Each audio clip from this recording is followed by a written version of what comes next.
Chapter 1. The Divine Slaughter Game Pod. December 31st, 2029, 8 p.m. Hello. May I speak with Mr. Lin? Yes, this is he. You have a delivery for the Divine Slaughter Basic Game Pod. Our staff has just arrived downstairs if it is convenient. Could you please come down and sign for it? Oh, just a moment. They'll be right down. In a daze, Lin Feng hung up the phone. Upon glancing at the dozen missed calls on his phone, he felt a sudden clarity. He almost missed something crucial. In less than 4 hours, the Divine Slaughter game would officially launch. This game is indeed peculiar. From its conception to completion, scarcely any information had leaked. It bypassed the usual stages of technical testing, closed beta, and internal beta, jumping straight to public release. There wasn't even a promotional video. It simply announced its open beta as if it had been conjured overnight, accompanied by specially designed game helmets and pods, all released to the world simultaneously. Even more bewildering is how the usually neutral official stance toward games has turned into active promotion. With official endorsements, celebrity endorsements, and even renowned foreign scholars and heads of state personally advocating for it, the game's pre-launch buzz reached unprecedented heights, dominating the charts since the news broke. This suggests that the game may hold epic-making significance. I can smell the scent of fortune. Reflecting on the recent excitement surrounding the game, Lin Feng inhaled deeply, his eyes gleaming with anticipation. The game pod was quite expensive. The basic version alone cost Lin Feng a staggering 200,000 RMB. In contrast, the game helmet was considerably more affordable, priced at 20,000 for everyday needs. However, for professional players like him, whose livelihoods depended on gaming, such expenditures were unavoidable. After all, based on years of gaming experience, these initial investments would invariably yield returns. Ugh, those rascals really got me drunk. Lin Feng gasped, his throat raspy and parched. Recalling the wildness of the previous night, he shook his head in resignation, but then thought that perhaps his friends hadn't had such a chance to unwind in a long time. The after effects of the alcohol were palpable, compelling him to rub his temples, frowning at the haze clouding his mind. Early the previous morning, he had been coaxed out by his close friends for a gathering, bidding farewell to the decade-old game Demon's Sword, and preparing to shift their focus to Divine Slaughter. In Demon's Sword, he was famously known as the Nine-Sword Flow, with swordsmanship that was nothing short of extraordinary, having once brought professional players to tears. Regrettably, he ultimately succumbed to the might of capital. Entering a new game, he was uncertain if he could continue his legend. Lin Feng had little confidence. Completely severing ties with the previous competitive arena required immense courage. Known for his drinking prowess, he had rarely found himself inebriated. Ultimately, he spent the morning curled up by the toilet, not drifting into slumber until midday. First, I must set up the game pod. I cannot afford to delay entering the game, or those annoying brats will start nagging me again. With this thought, Lin Feng refrained from hastily returning the call. He quickly donned his clothes, grabbed half a pack of cigarettes, and left his apartment, taking the elevator down to the community lobby, where he immediately spotted a dedicated delivery vehicle for Divine Slaughter. Without a doubt, the setup looked quite professional. At that moment, 3 delivery personnel were unloading a massive wooden crate from the truck, while 2 technicians were engaged in a discussion, seemingly regarding technical matters. Lin Feng vaguely caught the mention of the word disaster, but he was too far away to discern the details. The community was quiet at this hour. Most young people had gone out to celebrate the new year, while the older residents remained indoors, watching the gala. When the technicians noticed Lin Feng approaching, they ceased their conversation, focusing on technical tasks with a tablet in hand. The game pod appeared rather sizable. I am Lin Feng, with a mobile number ending in 9291. As he spoke, Lin Feng handed over his identification after the technician scanned it with a reader and performed facial recognition to confirm his identity. He returned the ID. Mr. Lin, we will set up the game pod for you. The installation will take approximately 2 hours. Thank you for your assistance. Lin Feng, who did not smoke, had prepared half a pack of cigarettes in advance, handing it over with a smile, which was gratefully accepted. The installation and debugging process of the game pod was not particularly complicated, and as Lin Feng was somewhat familiar with computer technology, he quickly grasped the usage of the game pod with the technician's explanations. The technician had already inserted a special nutrient solution.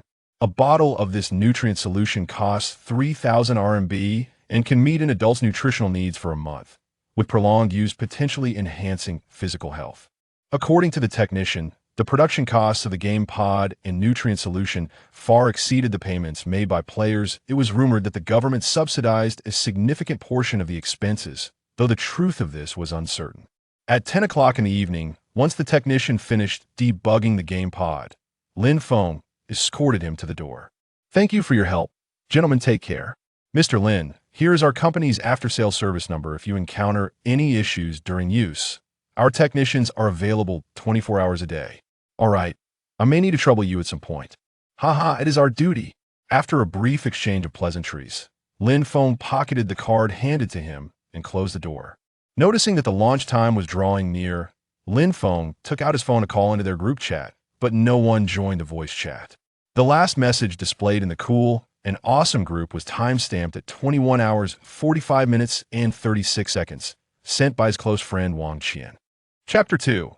An enchanting gaming experience, Li Mo, the nearsighted One Brothers. The server launch time coincides with New Year's Eve, so we'll have to reschedule and celebrate separately. Haha. Ma Bo, the middle-aged. Greasy uncle indeed. What could possibly be more important than making money? New Year's comes around every year, but money isn't so easily acquired. Let's charge ahead.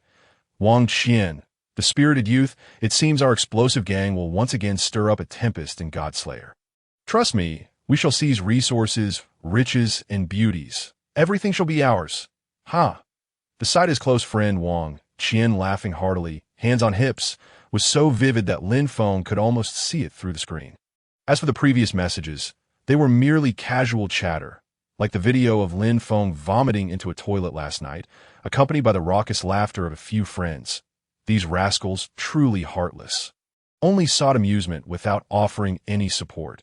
However, considering the time, they should have already entered the game ahead of him for final adjustments. Lin Feng murmured to himself, glancing at the clock. There was just over an hour left until the server launch. Although he had yet to complete many of his adjustments, he could only enter the game now and finish the remaining tasks within. Approaching the gaming pod, he followed the steps to activate it. As a series of indicator lights illuminated, Lin Feng slid open the door of the gaming pod, stepping inside as if entering a high-performance vehicle. Wow, this gaming pod even accommodates eating, drinking, and other needs. Truly a blessing for us devoted professional gamers. After exploring various functions within the pod, Lin Feng felt quite satisfied. System notification. First-time player detected. The system will collect your personal information. This process may involve some degree of discomfort, but will not cause any harm to your body. Please be informed. Lin Feng confirmed this notification, and as a vast starry sky materialized before him, the information collection commenced. This technology felt almost surreal. Instinctively, Lin Feng reached out his hand, only to find himself amidst the boundless cosmos. As if he had genuinely arrived in the universe. Brainwave scanning complete. This process indeed involved a noticeable discomfort, akin to gentle pricks from a needle from the top of his head to the bottom. But it soon transformed into a sensation reminiscent of acupuncture. Blood sample extraction complete. His fingertip throbbed slightly, a feeling no different from previous blood sample collections. The DNA binding authentication complete. Personal information binding in progress. Name, Lin Feng. ID number, 522-0011. Age, 26. Nationality, Longwa. Esteemed user. The Godslayer system has linked your bank card and activated quick payment services for cash transactions in the game. All personal information has been successfully bound. Player Lin Feng. Welcome to Godslayer for your first entry. Wishing you an enjoyable gaming experience. Upon entering the game interface, Lin Feng suddenly felt a wave of nausea and disorientation, as if his brain struggled to adapt. Fortunately, after a brief moment of confusion, everything returned to normal. Please name your character. The name had long been decided, so Lin Feng swiftly typed Hebeiseed EGN and pressed the confirmation key. With an unprecedented sensation coursing through him, when Lin Feng opened his eyes again, he found himself in a secluded room. This game was indeed mysterious. The usual game elements were absent, and there was no need to select a profession or gender. Lin Feng surveyed the room. A simple layout featuring a tall mirror, an ordinary wooden chair, and, to his right, a closed door. The door bore the inscription World Entrance.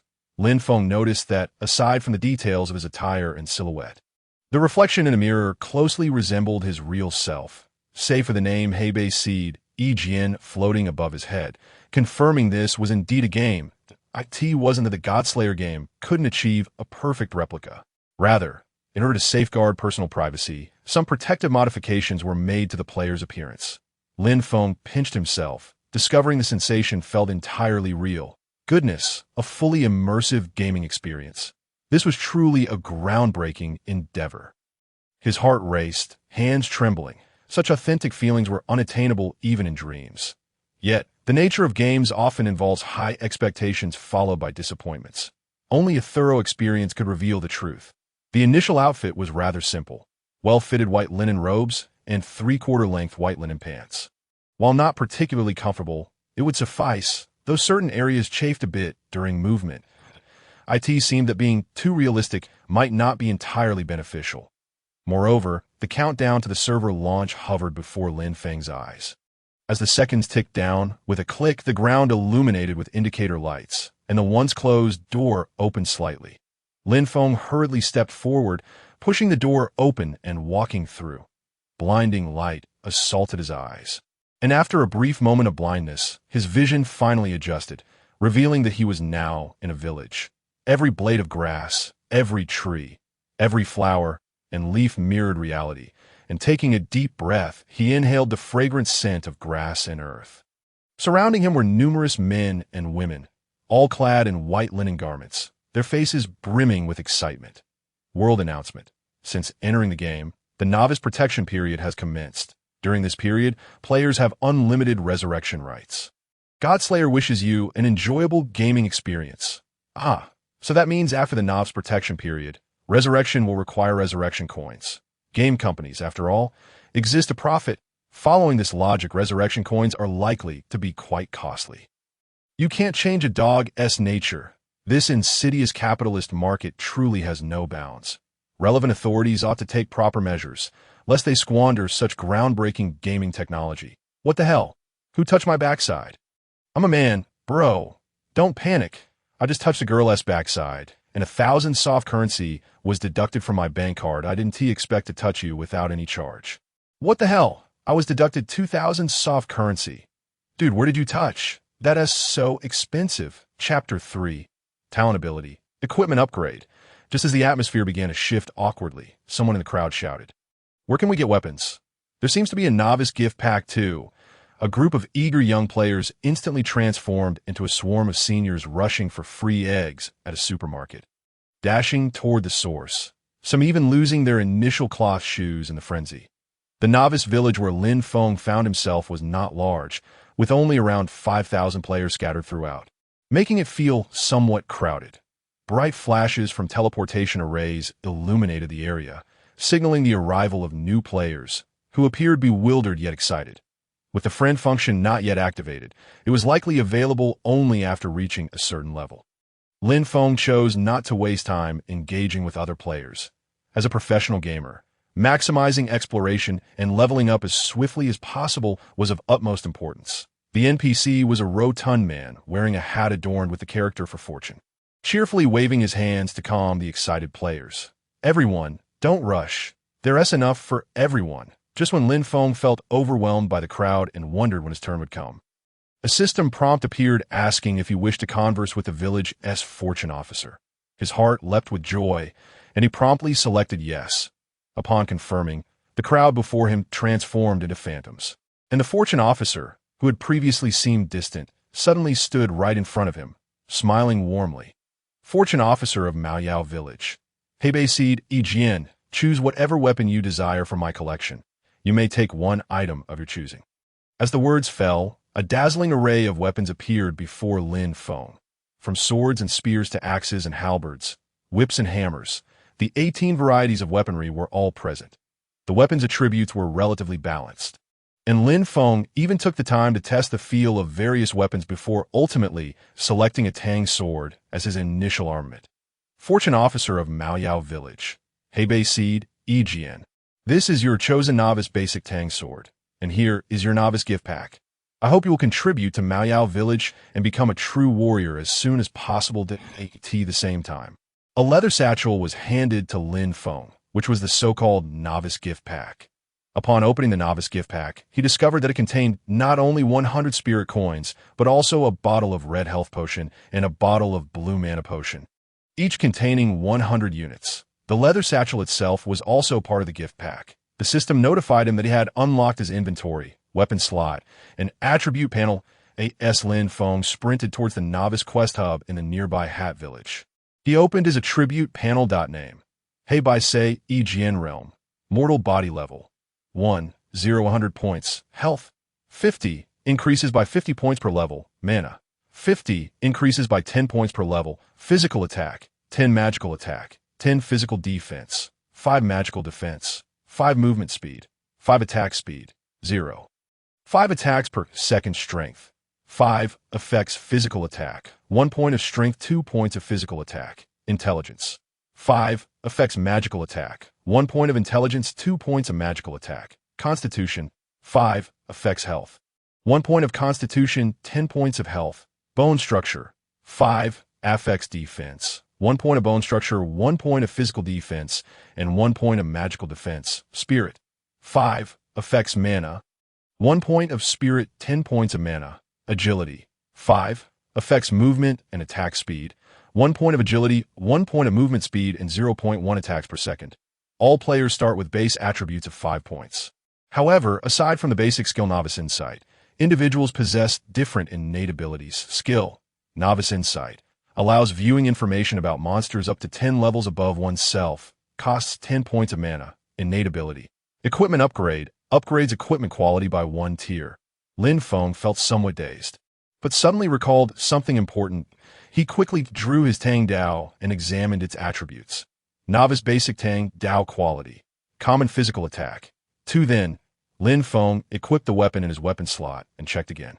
Novice Basic Tang Dao Quality Black Iron Innate Enhancement Physical Attack 20, Strength 5, Agility 5. In an instant, a surge of powerful energy erupted from within Lin Feng. At that moment, he felt capable of wrestling with a bull barehanded, and wielding the Tang Dao, he even dared to confront a fierce tiger head-on. With his base stats, combined with the attack bonus from the Tang Dao and the enhancements to strength and agility, Lin Feng's physical attack had soared to a staggering 40 points, while his agility reached a solid 10 points, granting him a movement speed of 10 and an attack speed of 1 attack per second. My goodness, isn't this akin to being born with a golden finger that puts me a tier above others? Unfortunately, various game settings required unlocking as the game progressed. Nevertheless, Lin Feng had already discerned the 2 levels of weapons, common to Black Iron.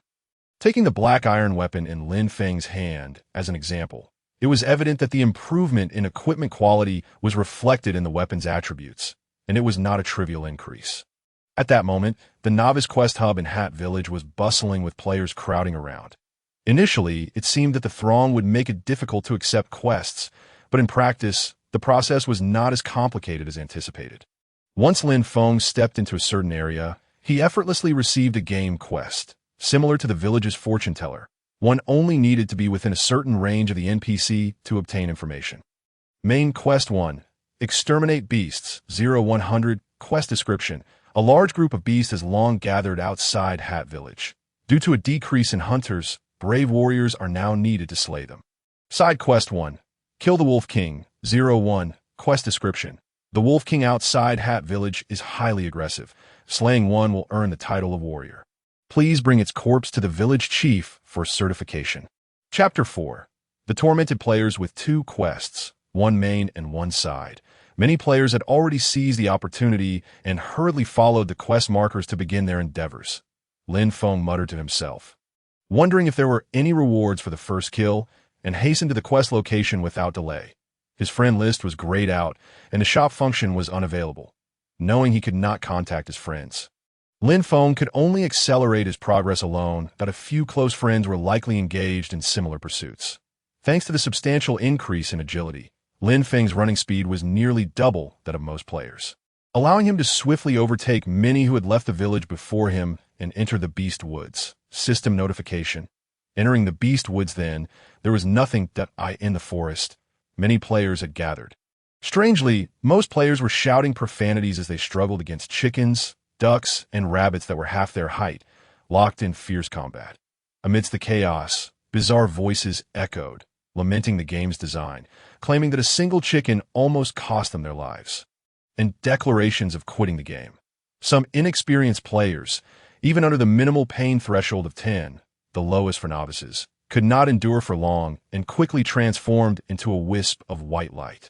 Sent back to the resurrection point, Lin Feng observed the scene in the woods with curiosity.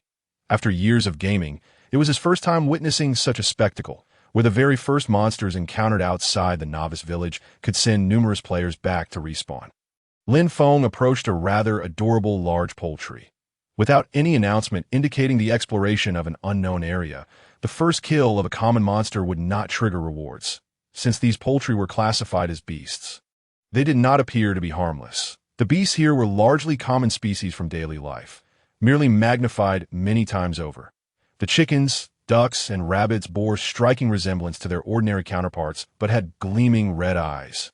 Warily watching Lin Feng and the eager players surrounding him, spotting a hen pecking leisurely on the ground, Lin Feng swiftly cast his insight skill. Mana cost, -10 mutated forest hen level, 1 health, 100 physical attack, 10 physical defense, 7 movement speed, 6 attack speed, 0.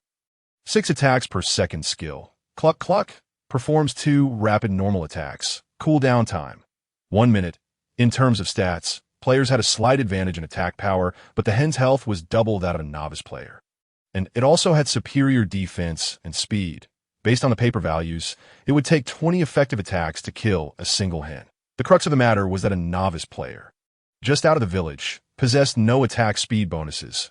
With both parties having similar attack speeds, a player with a novice weapon would only have a physical attack power of 12 points.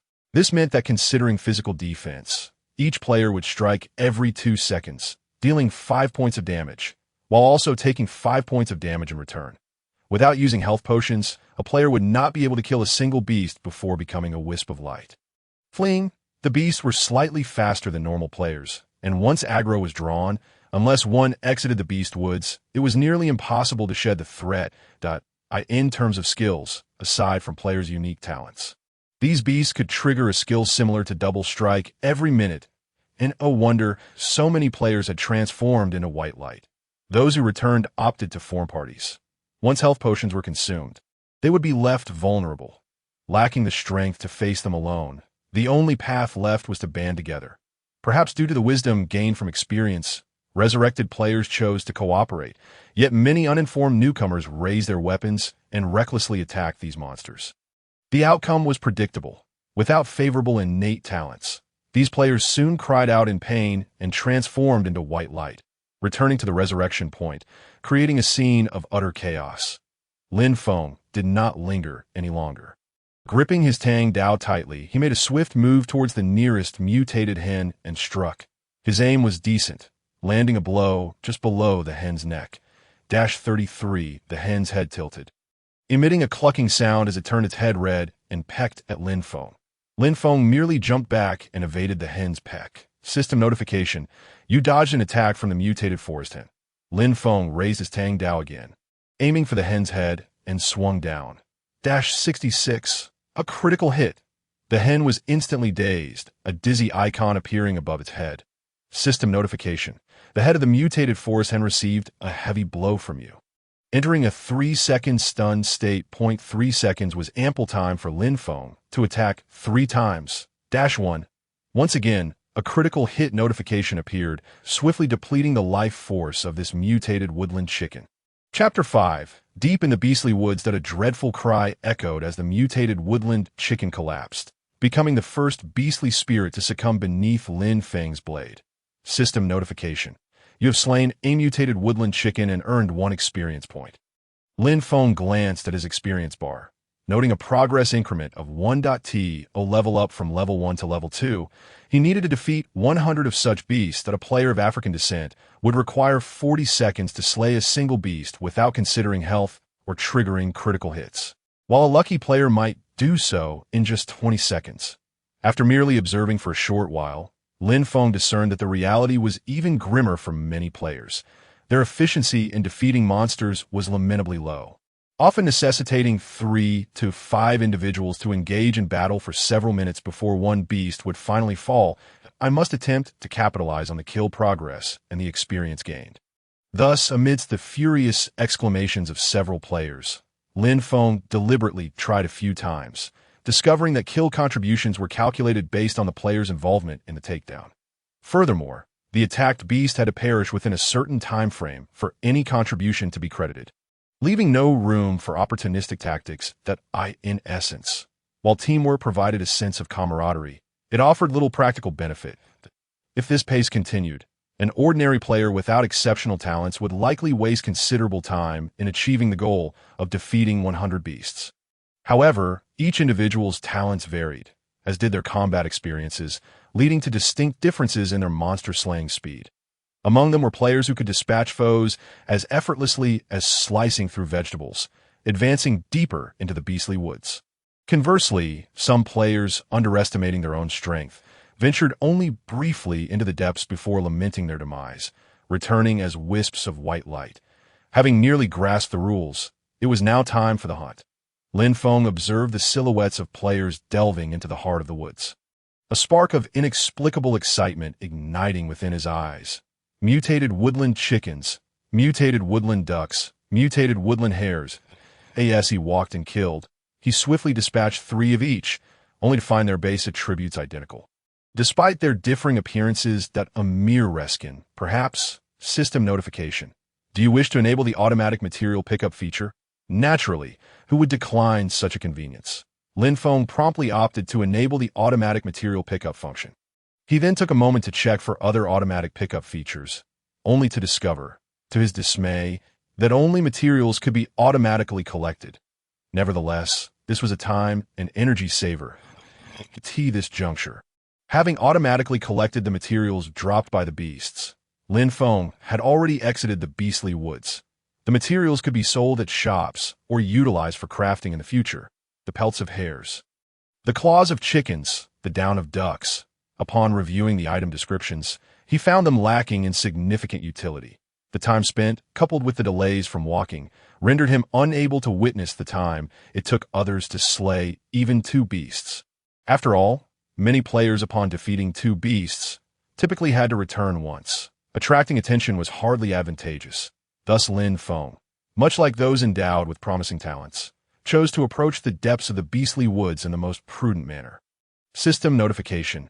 Entering the depths of the beastly woods. Here, too, were 3 varieties of beasts, each standing at half the height of a man, with only a smattering of players laboriously battling for experience in the distance. Geese, dogs, turkeys. Lin Feng refrained from wasting his insight skill, directly lunging towards the nearest wild goose. Mutated woodland goose level. 2 health, 150 physical attack, 15 physical defense, 10 movement speed, 7 attack speed, 0. 7 attacks per second skill. Honk honk honk. Delivers 2 rapid normal attacks. Cooldown time, 45 seconds. Although this wild goose was slightly stronger, its attack patterns were comparable to those of level 1 monsters, and Lin Feng effortlessly evaded its counterattack. The disparity in their levels was stark. Professional players enjoyed their advantages, quickly becoming adept in such environments. Swift, accurate, ruthless. Another critical hit notification surfaced, coupled with a bleeding status effect, causing a loss of 2 health points every 0.5 seconds. -56. The critical hit instantly dispatched it. System notification. You have slain a mutated woodland goose and earned 3 experience points. For Lin Feng, the difficulty of slaying these level 2 beasts was virtually non-existent. Yet the experience gained was substantially greater. Each goose accounted for the equivalent of 3 chickens. In just a few short minutes, his experience had amassed to 12,100 points. Casting a glance at the scattered players in the distance, Lin Feng's eyes flickered as he chose a different direction. Along the way, he eliminated one of each of the 3 types of level 2 beasts, raising his experience to 21,100 points, and the progress of his task was highly encouraging. Main Quest 1. Exterminate Beasts 18, 100. System notification. Entering the jungle periphery. Chapter 6.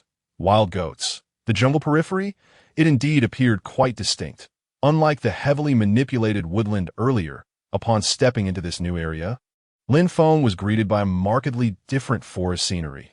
Below lay a gentle slope, and beneath it, the true jungle unfolded, vast and teeming with fresh air. Inhale.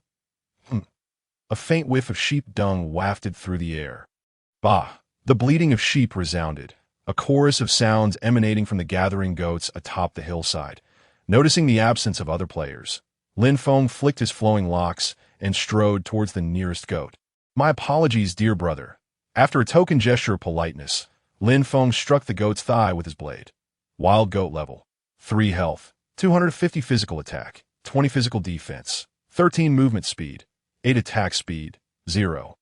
5 attacks per second skill. Goat charge. Cooldown interval of 0.5 seconds, allowing for a swift charge at an enemy with a 20 chance to stun. Cooldown time equals attack interval. -54, a critical hit. I must have sliced into the wild goat's main artery. With a spray of blood mist, the creature turned crimson, exhaling 2 puffs of white mist from its nostrils as it charged towards Lin Feng. Lin Feng deftly sidestepped, delivering a strike to the goat's back. -27 The wild goat, having cast its skill, seemed momentarily dazed, shaking its head before charging at Lin Feng once more. So, the skill functions akin to a normal attack. So that's what cooldown time equals attack interval implies. This skill is indeed formidable. My slender frame cannot afford to take such a hit lightly. Lin Feng squinted, evading once more, and tightened his grip on the Tang Dao, skillfully aiming for the goat's recently wounded thigh. -54. -3-3, another eruption of blood mist. The wound on the goat's previously injured thigh now exposed to the bone. Seizing the opportunity, Lin Feng continued to slash at the goat's injured leg, unexpectedly triggering a system notification. System notification. The wild goat's right front leg has sustained a heavy blow from you, resulting in a fracture. IT will be unable to move for 3 seconds. The wild goat, bleeding in distress, attempted to bite at Lin Feng, but the immobilization granted by those 3 seconds left it unable to even brush against the hem of his garment, rendering its goat charge skill useless. Lin Feng, gripping the Tang Dao, swung towards the goat's vital points. -27-54, -22 with the added effect of bleeding, the wild goat met its demise within those 3 seconds. System notification. You have slain a wild goat and earned 9 experience points. A howl echoed from afar. Lin Feng glanced at the densely vegetated jungle below and the wild goat carcasses he had overlooked in the distance, realizing that if he proceeded further, he might encounter wolves. Wolves are pack animals. While a single wolf posed no threat, a few, or even a pack, would surely spell disaster for him. The attack patterns of these wild goats were rather simple, and the experience rewards were quite generous, making them well suited to his current combat capabilities that in the early game, time equates to life. It is better to develop cautiously than to charge forward recklessly. Thus, rather than delving deeper, he resolved to level up right here. Upon contemplating this, Lin Feng raised his Tang Dao, sharpening his resolve as he advanced toward another wild goat that was leisurely grazing. Chapter 7. The aroma of goat droppings after slaying 9 wild goats.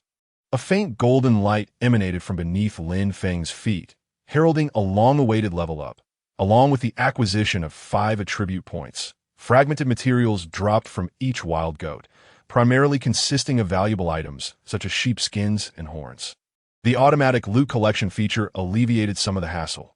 After some deliberation, Lin Feng opted to allocate all his attribute points to strength. He opened his attribute panel. Name. Hey by Say EGN Realm. Mortal level. 2, 2,200 points. Health, 100 mana. 60 physical attack. 50, base attack 20.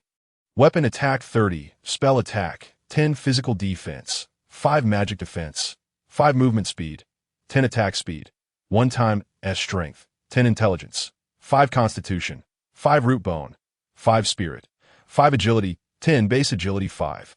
Weapon agility 5, skill, novice insight, allows viewing information of monsters within 10 levels of oneself.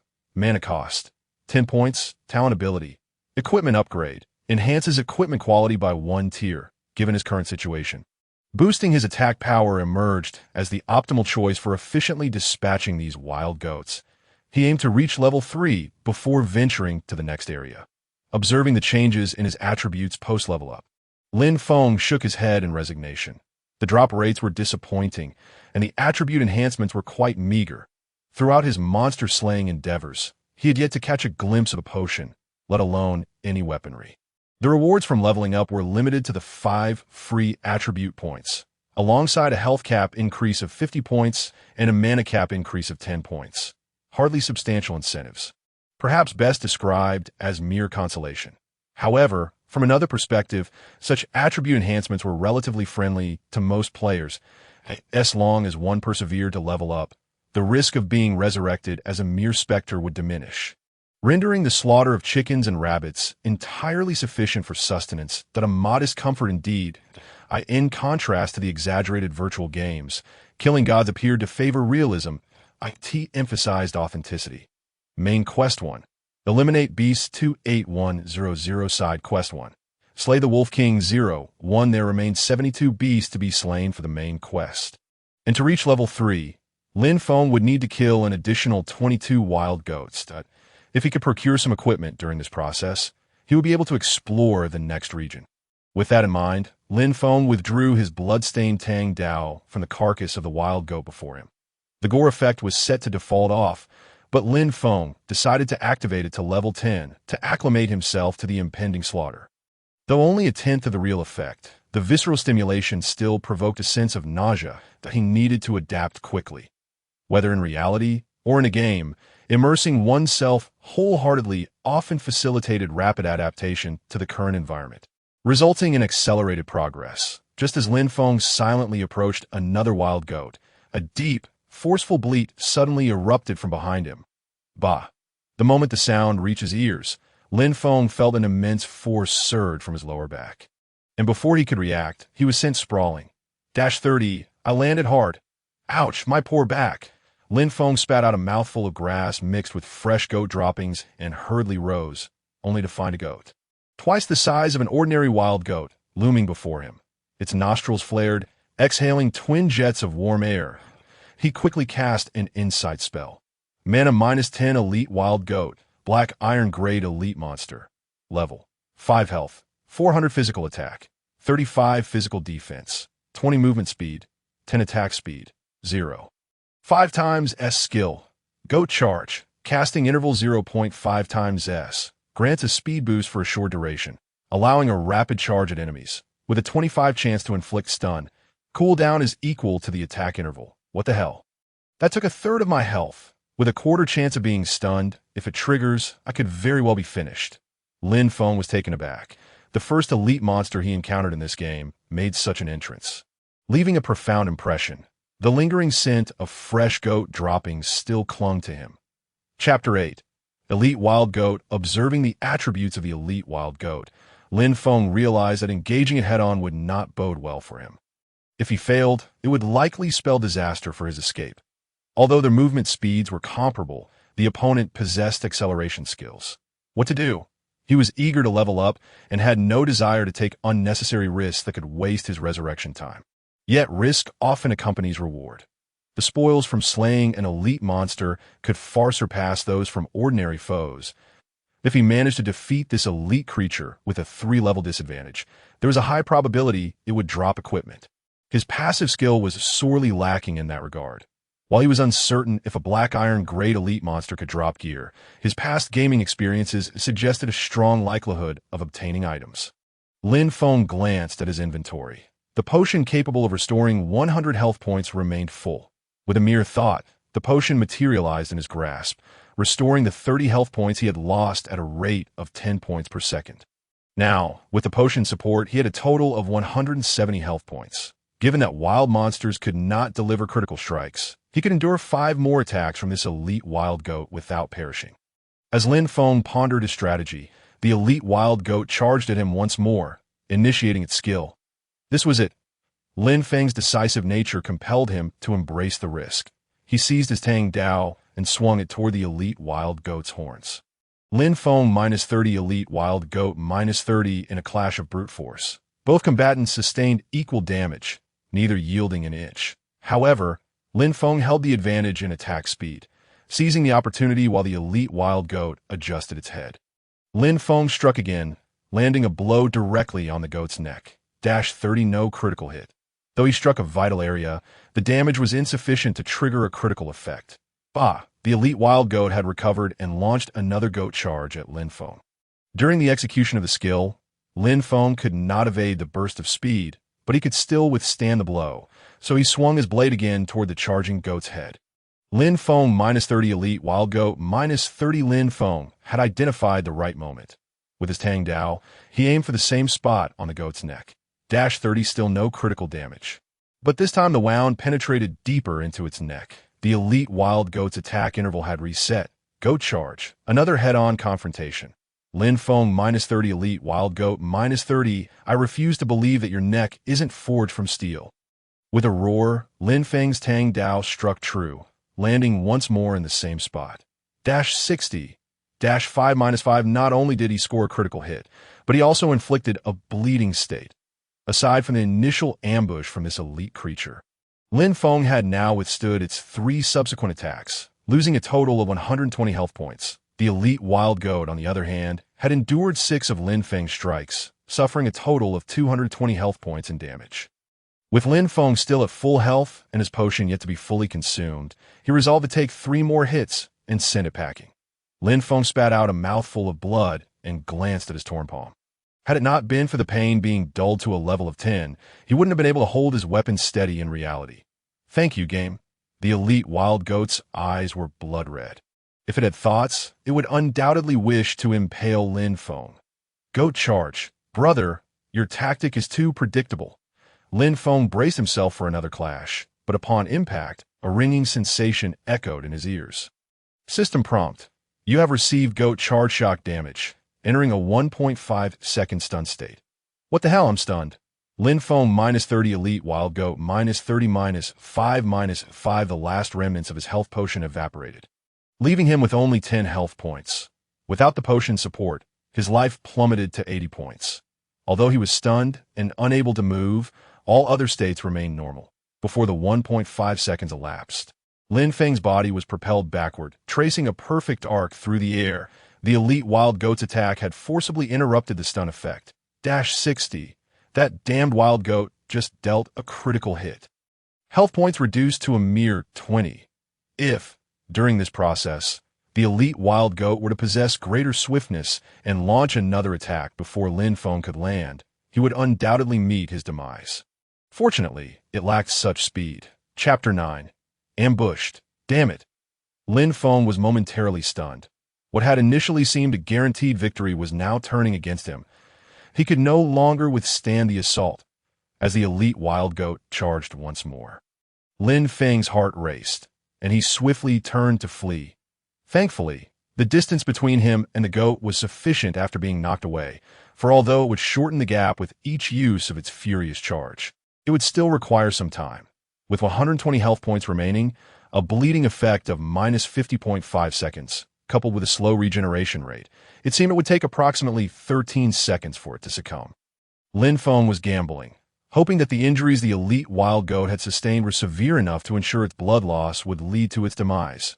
However, after a tense standoff of 10 seconds, the system notification regarding the bleeding effect inexplicably vanished. Damn it! Lin Feng felt a surge of frustration. With only 31 health points left, he had regained just 1 point. This meant that without a critical hit, even a suicidal attack would be impossible. Their previous encounters had merely resulted in mutual harm. The elite wild goat's head remained intact, and the likelihood of Lin Feng to live the player was clearly still engulfed in the agony of defeat. Unable to extricate himself from it. Chapter 11. The Private Warehouse. Fear not. My brother. Activate the shop function and open up the recharge channels. We, the hapless ones, shall be saved. Let us sign a petition together.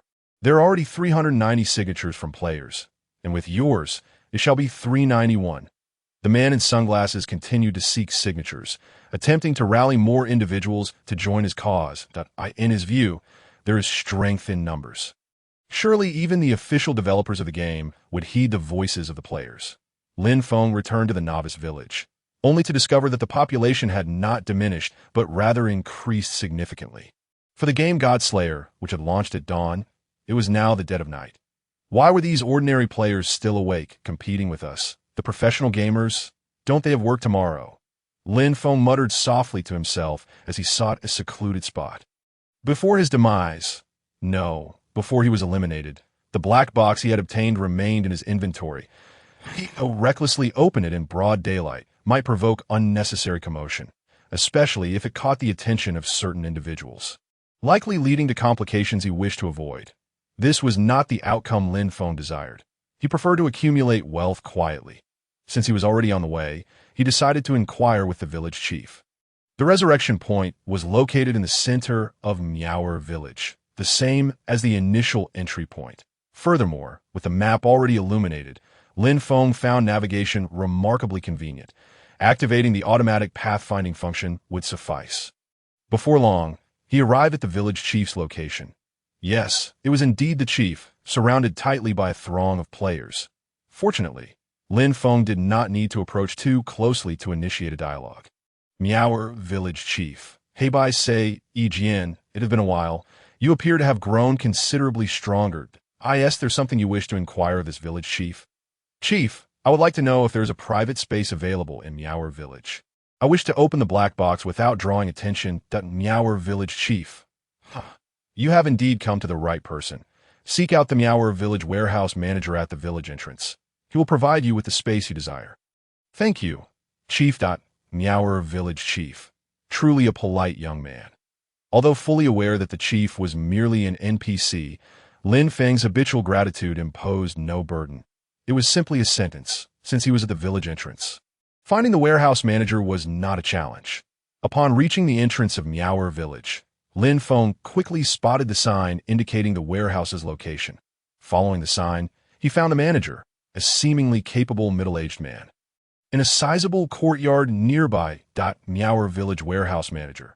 Heibai say, Jian, how may I assist you today? I require a storage space solely for my use.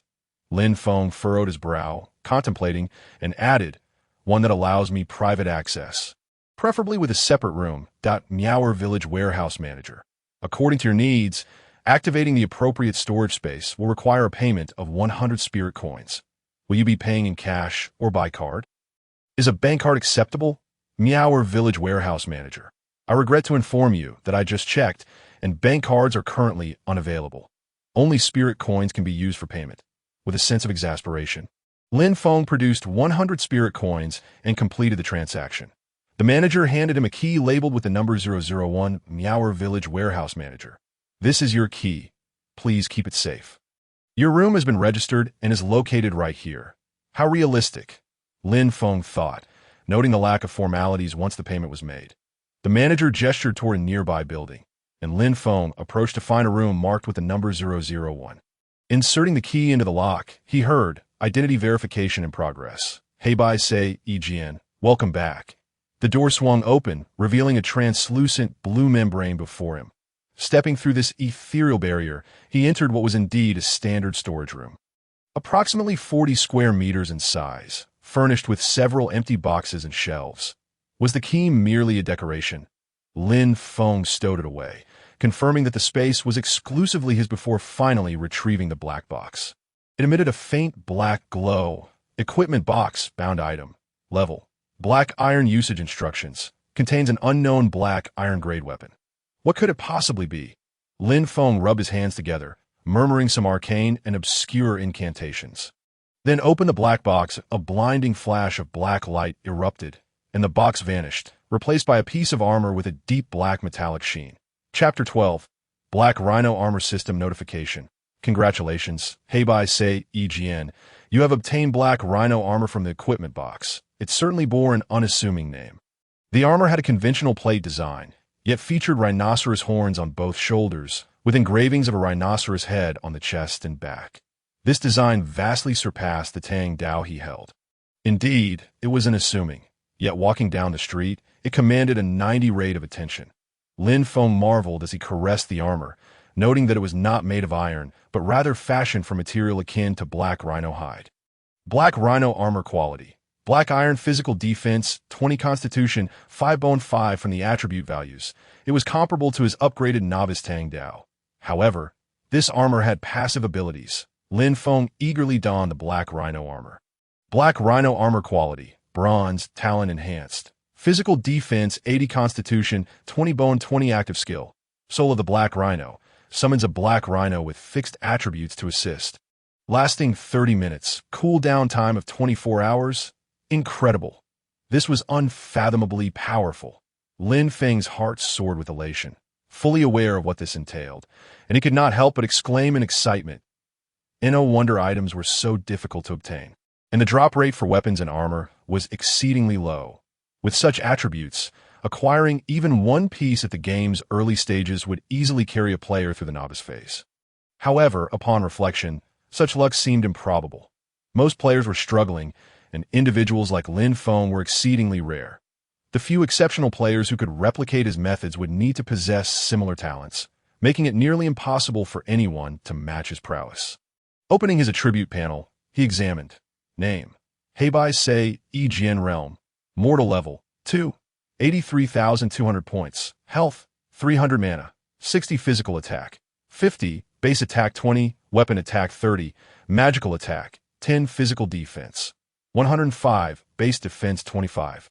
Armor defense 80, magical defense, 25 strength, 10 intelligence, 5 constitution, 25, base constitution 5, armor constitution 20, bone, 25, base bone 5, armor bone 20, spirit, 5 agility, 10, base agility 5, weapon agility 5, movement speed, 10 attack speed, 1 attack per second skill. Novice insight, can view information on monsters up to 10 levels below oneself. Mana cost, 10 points, talent ability. Equipment upgrade, enhances equipment quality by 1 rank, gazing at his extraordinary attributes. Striking appearance and formidable strength. Lin Feng felt a surge of excitement. The true leveling experience was about to commence. With a chilling smile gracing his lips, he strode purposefully out of the room to tea that moment. He was devoid of any belongings worth storing. How is this possible? That guy actually dropped equipment. One player exclaimed that I've only killed 10 wild chickens and died 5 times, and I've yet to see a consumable. While he has equipment. Can you believe it? I'm worse off. I finally managed to kill a level 2 monster with great difficulty, and it only granted me 3 experience points. How is one supposed to play this game? The collective outrage of the players was palpable that in a world where everyone donned simple garments and novice gear, still fretting over the most mundane wild chickens, Lin Feng, clad in Black Rhino armor, seemed to flaunt his superiority. System notification. Entering Beast Forest. The number of players was increasing. A novice village can accommodate a maximum of 10,000 players, and Meower Village was already at capacity, alleviating concerns about overcrowding. Lin Feng moved swiftly, nearly twice the speed of the average level 1 player, yet the shouts behind him were even faster. The new players who had previously been occupied with hunting chickens, ducks, and rabbits immediately took notice of the situation. Just like in Meower Village, all players in the vicinity were clad in humble garb, save for Lin Feng, whose distinct speed set him apart. They could not help but focus on him. Look at that guy's armor. One exclaimed, it's a full set. My goodness, I bet he's hacking. Report him. He has ruining the game balance. Yes, we must expose such cheaters. Permanently ban him to cleanse the game environment. The players were engaged in fervent banter, attempting to denounce Lin Feng. Chapter 13. The Little Calamities. Lin Feng had no desire to pay heed to these little calamities for a player of his caliber. Time equated to money. Regardless of the circumstances, nothing could afford to hinder his progress in leveling up. As for these individuals, they were timid in reality, yet brash online. A perfect description of this group of little calamities. In fact, Lin Feng felt a twinge of pity for them. Life had already dealt them a harsh hand, and now, even in a game, they lacked a sense of presence, when life's tribulations overshadow reality. Even games become unattainable. Had it not been for the constraints of the game rules preventing him from taking action within the village, he would have long since unleashed his wrath upon them. Lin Feng's gaze grew icy. His initial intention was to earn money. Everything else was of little concern at this juncture. This was the primary motivation. The little calamities could not abide Lin Feng's prominence. which rendered them rather foolish in comparison. Each harbored ulterior motives, striving to catch up to him. Yet, they tragically discovered that not only did they not know each other's names, but the game of Slaughter God also lacked a reporting system. But there were forums and Weibo. They would expose him. The little calamities could no longer endure, their eyes alight with rage, eagerly wishing to seize him and deliver justice. Fortunately, Lin Feng's speed was exceptionally high. Despite their desperate pursuit, they could not close the distance. System notification. Entering the depths of the beast forest at this moment, he had completely distanced himself from the crowd. If he were to level up again, he would first need to allocate points to agility. Lin Feng cast a bitter glance behind him, where many unwilling players continued to shout in vain pursuit. However, the disparity in speed was too great. For Lin Feng, escaping them entirely was not a challenge. After a while, system notification. Entering the outskirts of the jungle finally, he could no longer see any players in sight. Lin Feng re-entered the jungle's periphery. Choosing a different path rather than retracing his steps, he aimed to track down the few wretches that had ambushed him. Then, he would repay blood with blood, once again facing the level 3 wild goats. Neither skill nor calculation was necessary. Lin Feng picked up a stone, weighed it in his hand, aimed, and hurled it, tracing a perfect arc through the air before striking one of the wild goats squarely on the head. Due to game restrictions, there was no health deduction, but he successfully generated aggro. Bah! The wild goat did not even glance in his direction, immediately locking onto Lin Feng's position and charging toward him. Lin Feng snorted coldly, unsheathing his Tang Dao and charging forward, showing no intention of evading the wild goat's assault. Damage report. Lin Feng 0, a rather touching figure, unable to even breach his defenses. Unlike certain games that feature the melodramatic trope of forcibly deducting one hit point, after a few strikes, the wild goat fell beneath Lin Feng's blade. During this encounter, Lin Feng received a notification indicating that he had indeed entered a state of dizziness. However, due to the opponent's inability to even breach his defenses, when this state occurred again, it did not even qualify to dizzy Lin Feng for a mere 0.1 seconds. It seemed that the game of Slaughter God truly harbored absolute power. Sufficiently high defense, ample attack, and rapid speed could all contribute to the emergence of such power to these wild goats. Lin Feng now possessed absolute defensive capability. Thus, after slaying a dozen wild goats, no elite wild goats appeared. And the player who had previously ambushed him was nowhere to be found. System notification. You have leveled up. As a faint golden light rose from beneath his feet, Lin Feng glanced at his experience points, which were precisely adequate. Level 3, 300 points. After a moment of contemplation, he chose to allocate 5 attribute points to agility. Upon leveling up, his health increased from 300 to 350, and his mana rose from 60 to 70. Agility now stood at 15, with movement speed at 15 and attack speed at 1.5 strikes per second. Main Quest 1, Exterminate Wild Beasts 41100. Where had those players who ambushed me gone? Had they returned to the village or remained within the jungle? Lin Feng shook his head, opting not to continue hunting monsters, instead casting a deep gaze at the distant dense forest before choosing to truly enter the jungle. With his current attribute values, he could now traverse with impunity. System notification. Entering the jungle the moment he set foot in this jungle, Lin Feng felt the piercing gaze of predatory eyes upon him. It was the fierce and menacing aura emitted by hunters observing their prey. Chapter 14. Jungle Wolf Awu. The resonant howls of wolves echoed throughout the dense forest. A wild wolf, its fur a shade of gray, suddenly burst forth from a nearby thicket, baring its sharp teeth as it lunged at Lin Feng's neck. Lin Feng remained motionless, his expression indifferent as he raised his blade to strike. Lin Feng 0 Wild Wolf -35 Jungle Wolf level. For health, 200 physical attack, 45 physical defense, 15 movement speed, 12 attack speed, 2 strikes per second. Notification. The jungle wolf possesses an insatiable thirst for blood and flesh, exhibiting a high level of aggression. Upon entering a certain range, it will attack proactively. Lin Feng merely glanced at the statistics and understood the peril he faced. Unlike the elite wild goats, which were tough-skinned and meaty, perhaps leaving room for victory through skill, the jungle wolf sacrificed defense for speed and attack power. making it much more troublesome for players.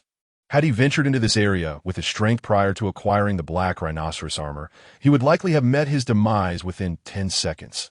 The jungle wolf could not breach Lin Feng's defenses. Thus it was destined to be nothing more than a target. After a few brief encounters, the jungle wolf fell, its anguished howls ceasing as it perished. System notification. You have slain a jungle wolf and gained 27 experience points. First-level monsters yield 1 point. Second-level monsters grant 3 points. Third-level monsters provide 9 points. Fourth-level monsters yield 27 points, and fifth-level monsters grant 81 points. Precisely a threefold disparity to this point. Lin Feng finally confirmed the experience point reward mechanism. At least up to level 5, this was the pattern. Now I possess a significant advantage and must maximize the benefits of these statistics to level up swiftly. With this thought in mind, just as Lin Feng prepared to venture deeper, the howls of wolves erupted around him. In this dimly lit forest, pairs of glimmering green eyes suddenly emerged from all directions. What is happening?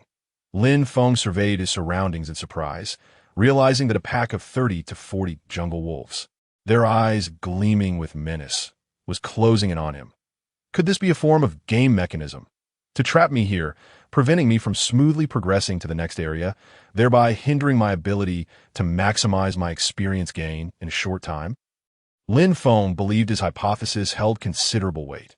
For a game AI, such a design would not only increase its computational burden, but also generate a plethora of redundant programming. If it were not part of the game mechanism, such a self-defeating action would be utterly unnecessary. Yet, it could also merely be coincidence. Regardless of the reason, the player who had previously ambushed him likely met their end upon entering this area. Perishing abruptly, Lin Feng's gaze drifted to the side quest, Slay the Wolf King, and his expression grew contemplative.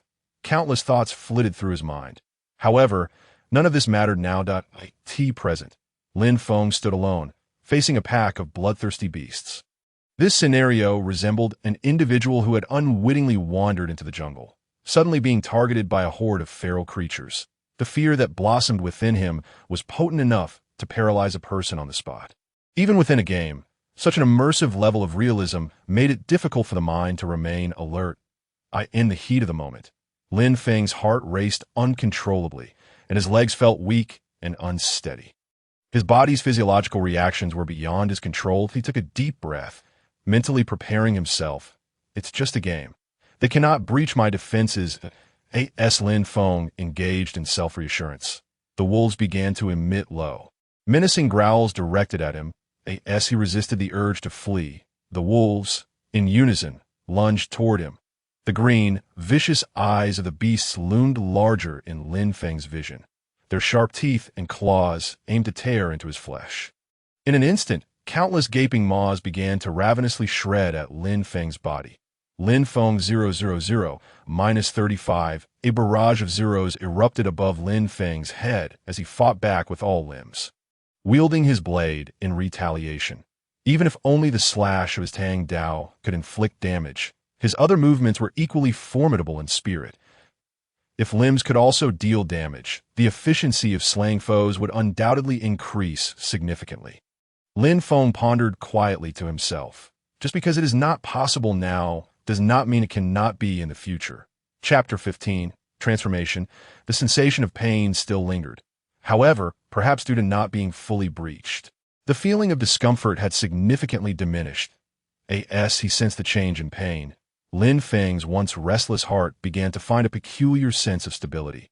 Yet it seemed as though another strange transformation was occurring within his body.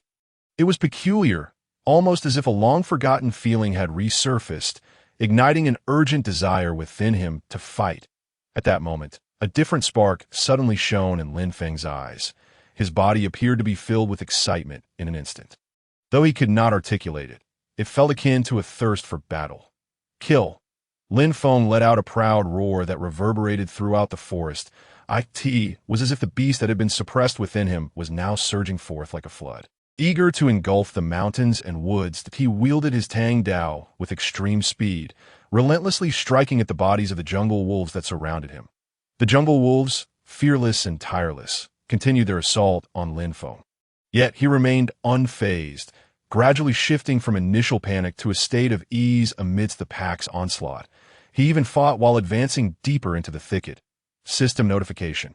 You have slain a jungle wolf, earning 27 experience points. Not long after the first wolf fell, notifications of the second kill followed in quick succession. Next came the third, then the fourth. Lin Feng was now in a fervor. System notification. You have leveled up. A faint golden light once again surged from beneath Lin Feng's feet. Level 4. After some contemplation, Lin Feng decided to allocate all his attribute points to agility. What he truly lacked at present was attack speed. Opening the attribute panel, he noted, Name, Heibai Sei Yi Jian, Realm, Mortal, Level, for 24,400 points, Health, 400, Mana, 80, Physical Attack, 50, Base Attack 20, Weapon Attack 30, Spell Attack, 10, Physical Defense, 105, Base Defense 25, Armor Defense 80, Spell Defense, 25, Movement Speed, 20, Attack Speed, 2 Attacks SEC, Strength, 10, Intelligence, 5, Constitution, 25, Base Constitution 5, Armor Constitution 20, Root Bone, 25, Base Root Bone 5, Armor Root Bone 20, Spirit, 5, Agility, 20, Base Agility 15, Weapon Agility 5, Skill, Novice Insight, can view information on monsters up to 10 levels below oneself, consuming 10 mana points per use. Talent Ability, Equipment Upgrade, improves equipment quality by 1 tier. Main Quest 1. Eliminate beasts 5-3-1 as time passed. The number of wolf corpses along the path increased, while those surrounding Lin Feng rapidly diminished. Lin Feng's speed in slaying wolves accelerated. After an unknown number of kills, the familiar golden light rose once more from underneath his feet. Lin Feng had reached level 5, 2,500 points, and his health increased to 450 points. Main Quest 1. Eliminate beasts 6-7-1-0-0 simultaneously. It appeared he had triggered some special reward. System notification. You have reached level 5. Experience gain rate will be recalibrated. You have obtained the right to a Mirror Challenge 01. Mirror Challenge. What is this? Mirror Challenge. Congratulations, warrior. To prove your strength, you must simultaneously challenge a mirror image of yourself in 10-fold numbers. The mirror images possess a 1 replication of your 6 core attributes, but cannot use skills. Upon successful completion, you will earn the title reward of 1 against 10. This challenge is specially designed for elite players. Please complete it before reaching level 10, or the challenge rights will become invalid. A quick glance was enough for Lin Feng to grasp the situation. His 6 core attributes did not include any additional attack or defense bonuses. However, he was not confident enough at present to undertake such a task. Lin Feng continued to allocate his attribute points into agility, raising it to 25, resulting in a movement speed of 25 and an attack speed of 2. 5 attacks. Secretary System notification. Entering the depths of the jungle. Warning. You may encounter the Wolf King. Is the Wolf King here? Lin Feng seized one of the jungle wolves and, within 2 seconds, thrust his blade 5 times with the last 2 strikes triggering critical hits, instantly killing the wolf. System notification. You have slain a jungle wolf, earning 15 experience points. Indeed, the experience points had nearly halved at that moment. A chilling wolf howl suddenly emanated from ahead. Upon hearing the howl, the remaining jungle wolves, now fewer than 20, trembled and retreated. Following this, for wolves, their fur a mix of gray and white and larger than the average jungle wolf, strode forth with an air of dominance. Behind them, a snow wolf, towering at 8 feet, glared furiously at Lin Feng. Its copper bell-like eyes were filled with ferocity and cruelty. Boss appears. Chapter 16. The Wolf Pack. Without hesitation, Lin Feng quickly cast 2 insight spells. Mana-10. Mutated Elite Jungle Wolf. Whiteboard level elite monster. Level 6. Health 400. Physical attack 60. Physical defense 30. Movement speed 15. Attack speed 1.5 attacks SEC. Passive Bloodthirsty Frenzy. When health drops below 50, automatically enters frenzy mode, increasing attack power by 20 points, reducing defense by 10 points, and increasing movement speed by 5 points. Mana-10. Mutated Wolf King. Bronze level boss. Level 8. Health 600. Physical attack 90. Physical defense, 45. Movement speed, 20. Attack speed, 2 attacks SEC. Passive, bloodthirsty frenzy. When health drops below 50, automatically enters frenzy mode, increasing attack power by 30 points, reducing defense by 15 points, and increasing movement speed by 10 points. Upon viewing the attributes of these two creatures, Lin Feng felt a wave of relief. The mutated elite jungle wolf posed no threat. Even in its frenzy state, the mutated Wolf King could only inflict 15 points of damage upon him. The only concern was its speed, as it faced a mutated boss-level creature. If it were merely a common beast, Lin Feng estimated that even players below level 15 would struggle to pose significant danger to him. In that case, let the battle commence. Lin Feng swung his Tang Dao. Standing at 183 cm, he did not appear diminished in stature before the 8-foot-tall Wolf King. Perhaps sensing Lin Feng's provocation, the Wolf King narrowed its eyes. A fierce glint flashing as it raised its proud head. Awoo! The wolf howl echoed throughout the depths of the forest. Here they come. The elite wolves and the Wolf King charged forth simultaneously. The Wolf King moved with astonishing speed, instantly bypassing the 4 elite wolves in front of IT. It was hard to believe such an imposing figure could possess such swiftness. Yet Lin Feng's speed surpassed that of the Wolf King in its ordinary state. When the distance between them closed to less than 30 meters, Lin Feng made his move. As still as a maiden, as swift as a hare, Lin Feng gripped his Tang Dao, choosing to confront the Wolf King head-on. He truly had this confidence that, in the incredulous gazes of all the wolves, the Wolf King was momentarily struck mid-leap by Lin Feng, causing it to stagger back slightly. Lin Feng, 0. Mutated Wolf King, -5. A standoff. Once more, Lin Feng swung his blade, and the Wolf King shook its head, lunging toward Lin Feng with its fangs bared. Each strike appeared ferocious, yet when they landed upon this human figure, it felt as if they sank into the ocean without a trace. The Wolf King saw no damage notifications. It only knew that its opponent was equally unable to harm it. Such trivial damage was hardly worth worrying about. Before long, the 4 elite wolves joined the fray. Compared to the Wolf King's defense, the elite wolves were significantly weaker. Lin Feng, 0. Mutated elite wolf, -20. Although the damage was minimal, Lin Feng leveraged his attack speed of 2. 5 attacks SEC to distribute his assaults evenly, quickly placing the opponents in a precarious position. After several minutes of relentless attacking, one elite wolf's health finally dipped below 50, triggering its bloodthirsty frenzy passive skill. Following the first, the second, third, and fourth elite wolves successively entered a frenzy state. Just when he worried about the pace of the battle, Lin Feng could not help but chuckle triumphantly, with their defenses lowered. His damage to the 4 elite wolves surged to -30 points to end their bloodthirsty frenzy state. The 4 elite wolves became battered and bruised, suffering critical hits from Lin Feng. In contrast, Lin Feng remained unscathed, still in peak condition. Ultimately, amidst a final, reluctant howl, one of the elite wolves succumbed to Lin Feng's critical strike damage. -60. As the health bar reached 0, a wooden chest materialized atop the corpse of the elite wild wolf. Lin Feng casually picked it up. The system notification read, "You have slain a mutated elite wild wolf," earning 60 experience points. After recalculating the experience gained, it was revealed that defeating a level 6 creature granted precisely 4 times the experience of a level 4 creature. Lin Feng quietly committed this new information to memory. Soon after, a second elite wild wolf met its demise at Lin Feng's hands, similarly yielding another wooden chest. The wooden chest emitted a refreshing scent of timber.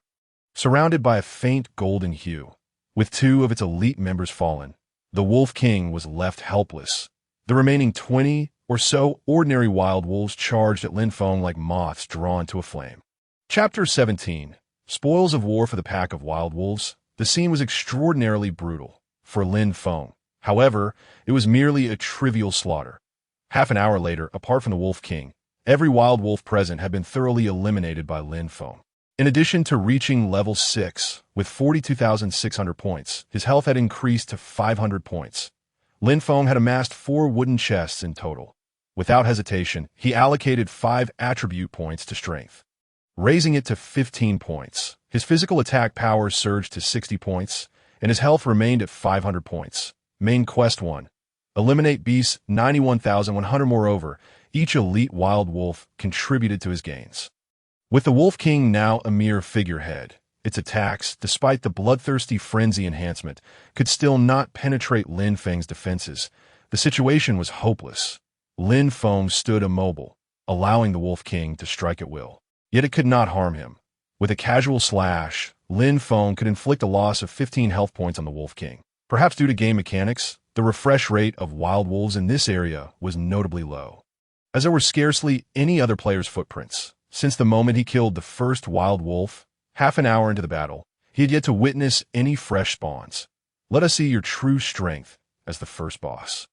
Lin Feng declared, choosing a bold strategy to continuously diminish the Wolf King's health. With the Wolf King's health at 600, it required a depletion of 300 points, given Lin Feng's current attack power.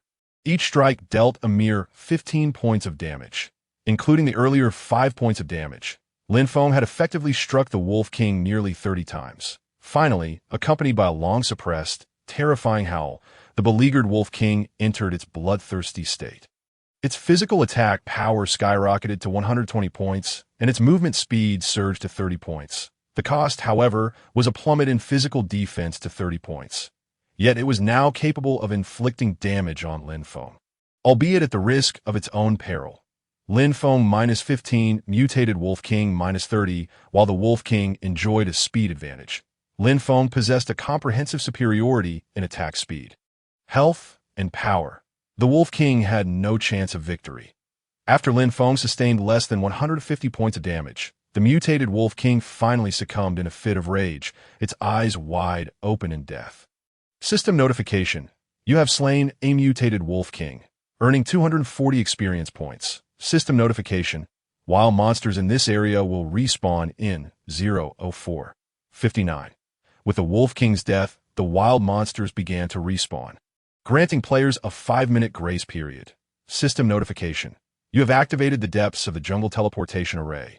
Indeed, the reward was a chest exuding a bronze sheen, resembling one cast from bronze itself. A bronze chest. Based on Lin Feng's knowledge of item tiers, whiteboard to black iron, it was certain that the contents of the bronze chest surpassed these two categories. What a windfall! Just as Lin Feng marveled at his bountiful haul. An all-server announcement echoed through the vast sky. All-region announcement.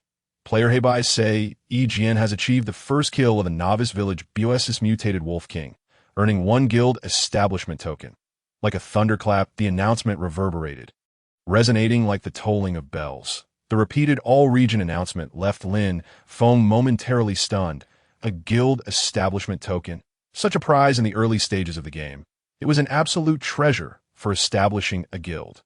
Lin Feng's eyes sparkled with excitement, as if a multitude of money-laden wings were beckoning to him. Wealth? Women? The mere thought made his mouth water. The only downside was the public announcement, as a player who relished in subtle development.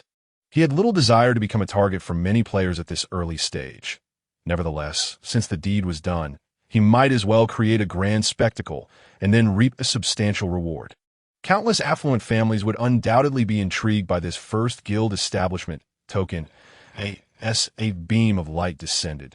The so-called guild establishment token fell from the light to appear before Lin Feng.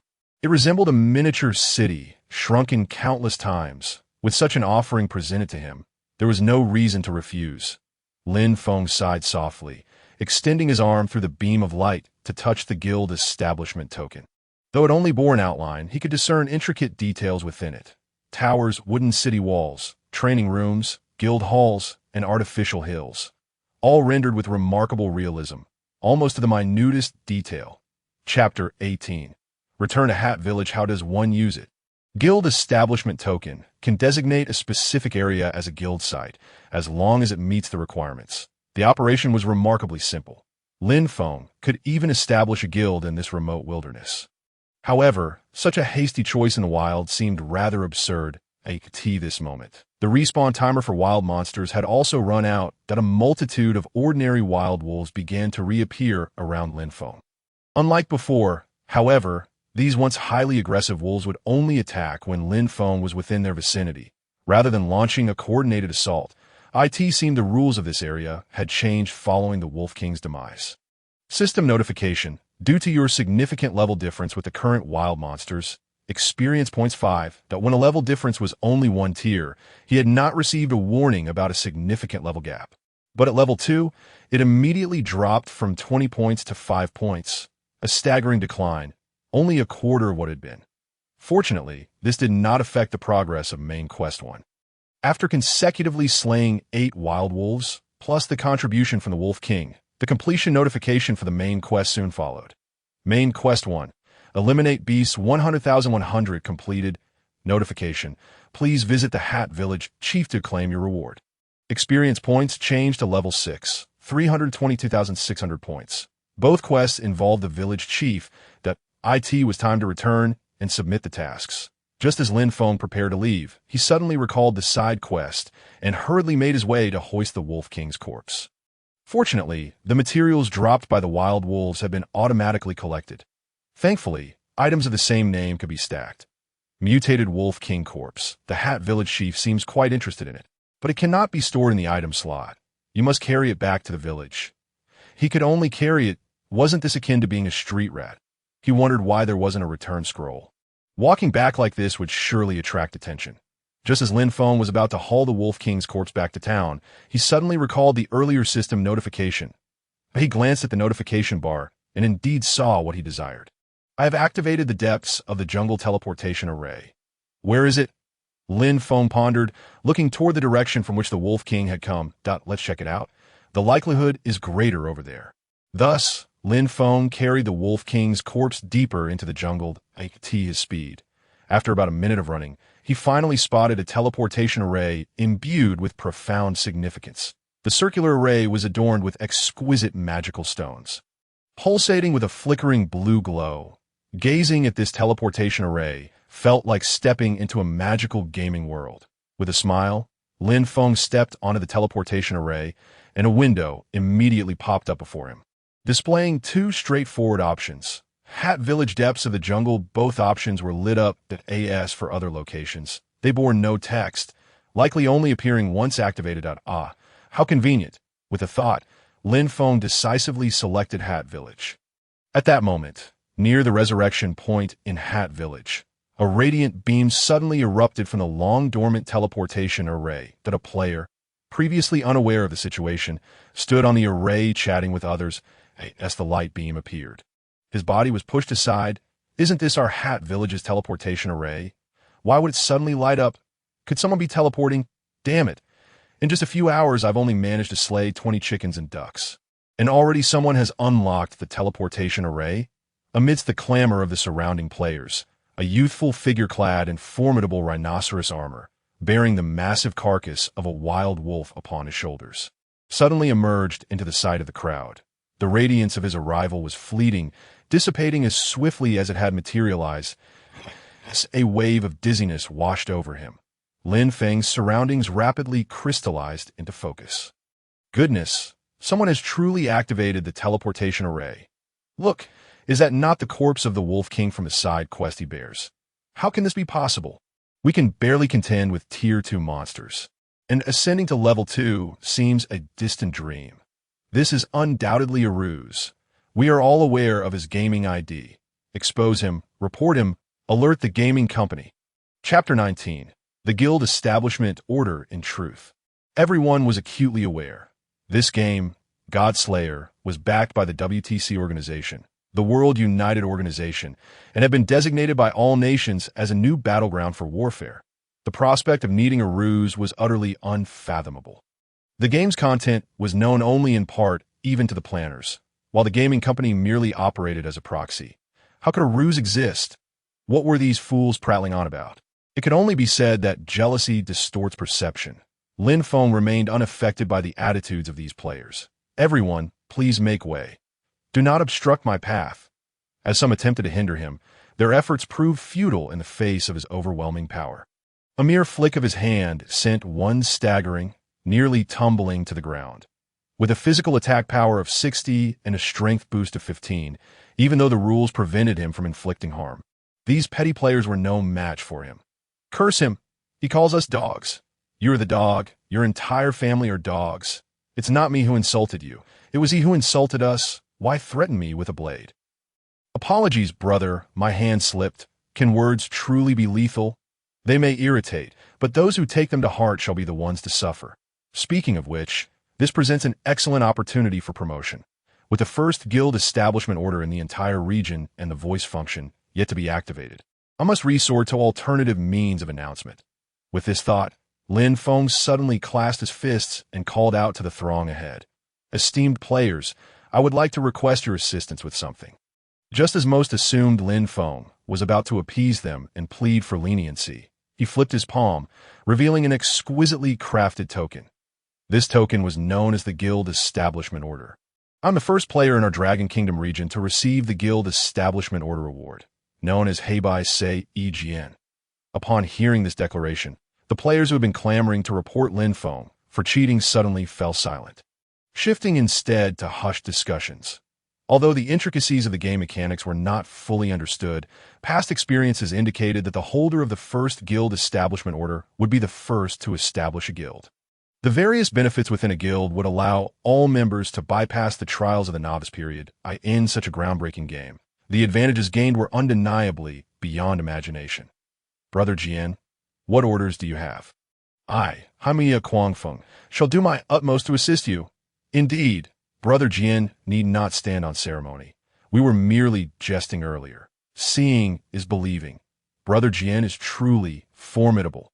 Brother Jian, I believe we should call him Guild Master. Guild Master, should you require anything, simply command us, and we shall see to it. In an instant, a flurry of flattery reached Lin Feng's ears. The tables had turned.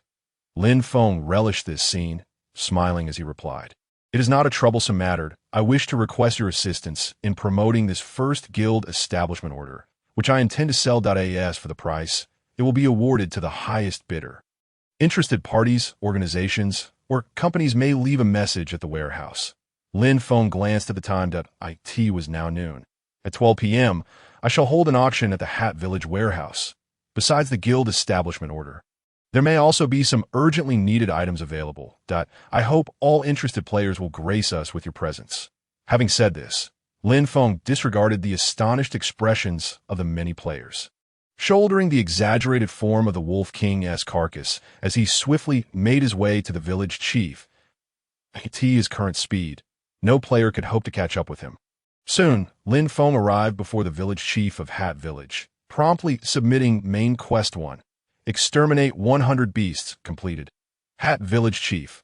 Heibai Sei Jian, I did not expect you to have slain 100 beasts so swiftly. Here is your well-deserved reward. System prompt. You have completed main quest 1 and received 100 spirit coins, unlocking the village healer function in Hat Village. Main quest 2. Construction of Hat Village. Occupy Stone Quarry 01. Occupy Lumber Area 01. Quest description. The Stone Quarry and Lumber Area are under the control of a group of Ronin warriors. You must defeat their leaders, the Golden Blade Ronin warrior and the Silver Blade Liuxin warrior, to successfully occupy the respective areas. Quest details 1.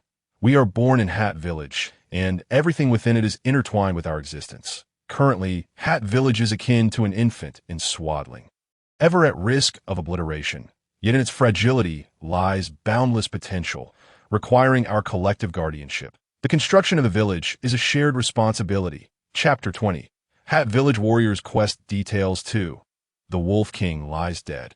Yet a band of bandits occupies the surrounding jungle, among whom are Ronin warriors who will not easily relinquish this coveted territory. Quest Details 3. Beyond the depths of the jungle lies a vast mineral field, long held by the bandits. Proceed with caution. Side Quest 2. Eliminate bandits 0200. Eliminate Ronin warriors 020. This quest truly interlocks with one another. Unfortunately, the rewards for main quests are rather meager. Lin Feng muttered in frustration, simultaneously submitting side quest 1. Eliminate the Wolf King 11. Village Chief. Here is the Wolf King's carcass you requested. Hat Village Chief. Brave warrior, I cannot believe you have slain a mutated Wolf King.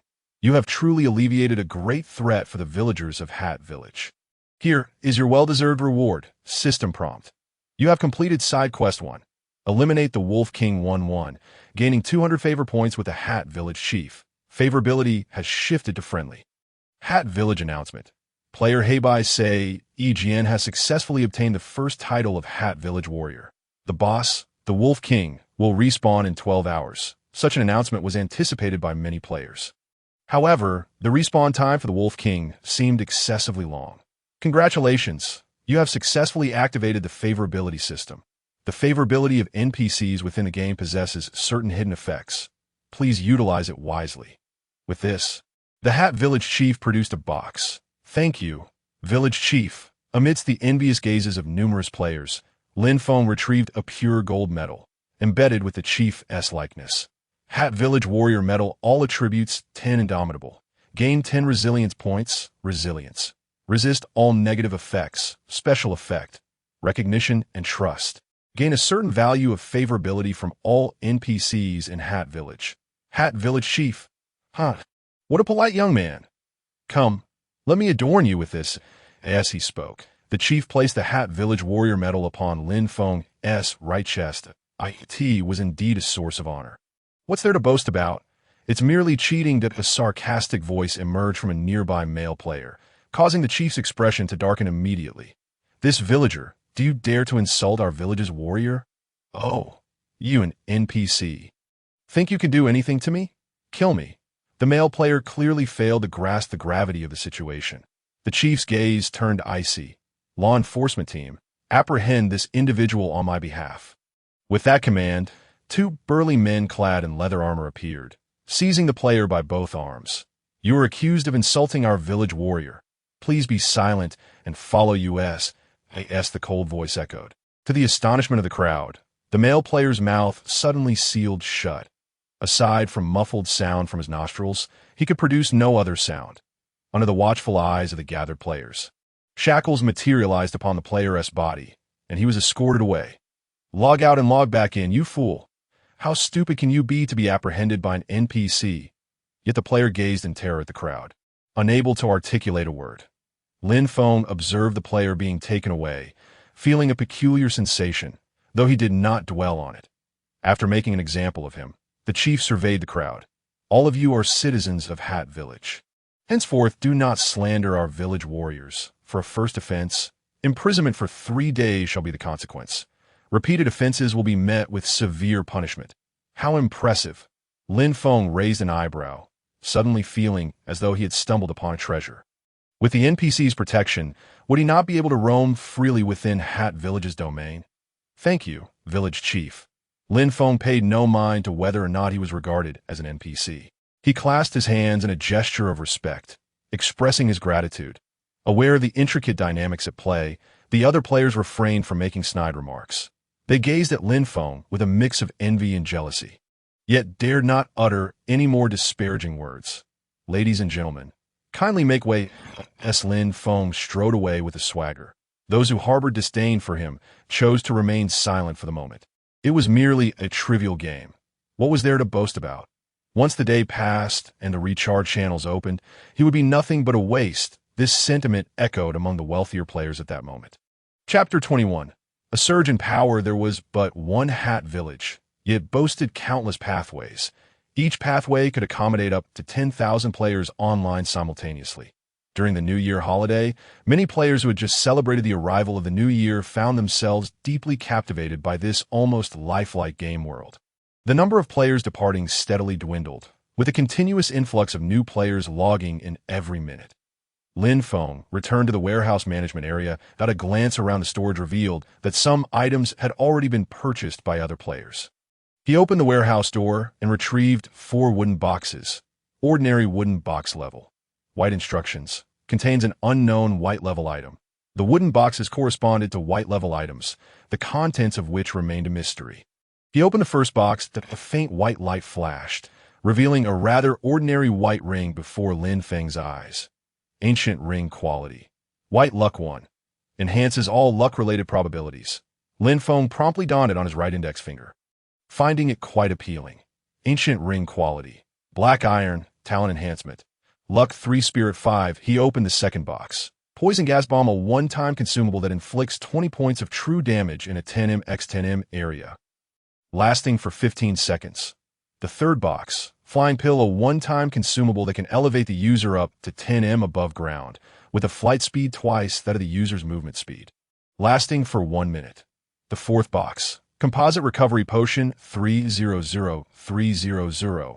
Recovery Consumable. Quality White, a reusable healing potion that simultaneously replenishes health and mana, with a full recharge time of 24 hours.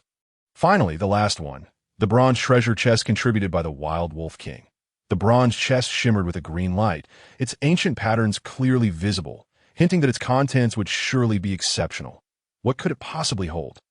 Lin Feng murmured as he opened the bronze chest. A rich green light flickered and was replaced by a long bronze spear adorned with scale patterns. Scale bronze spear quality.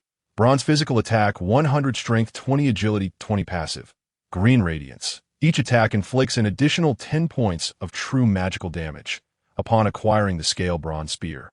The weighty feel of it thrilled Lin Feng, prompting him to swiftly replace his Tang Dao and equip it in his weapon slot.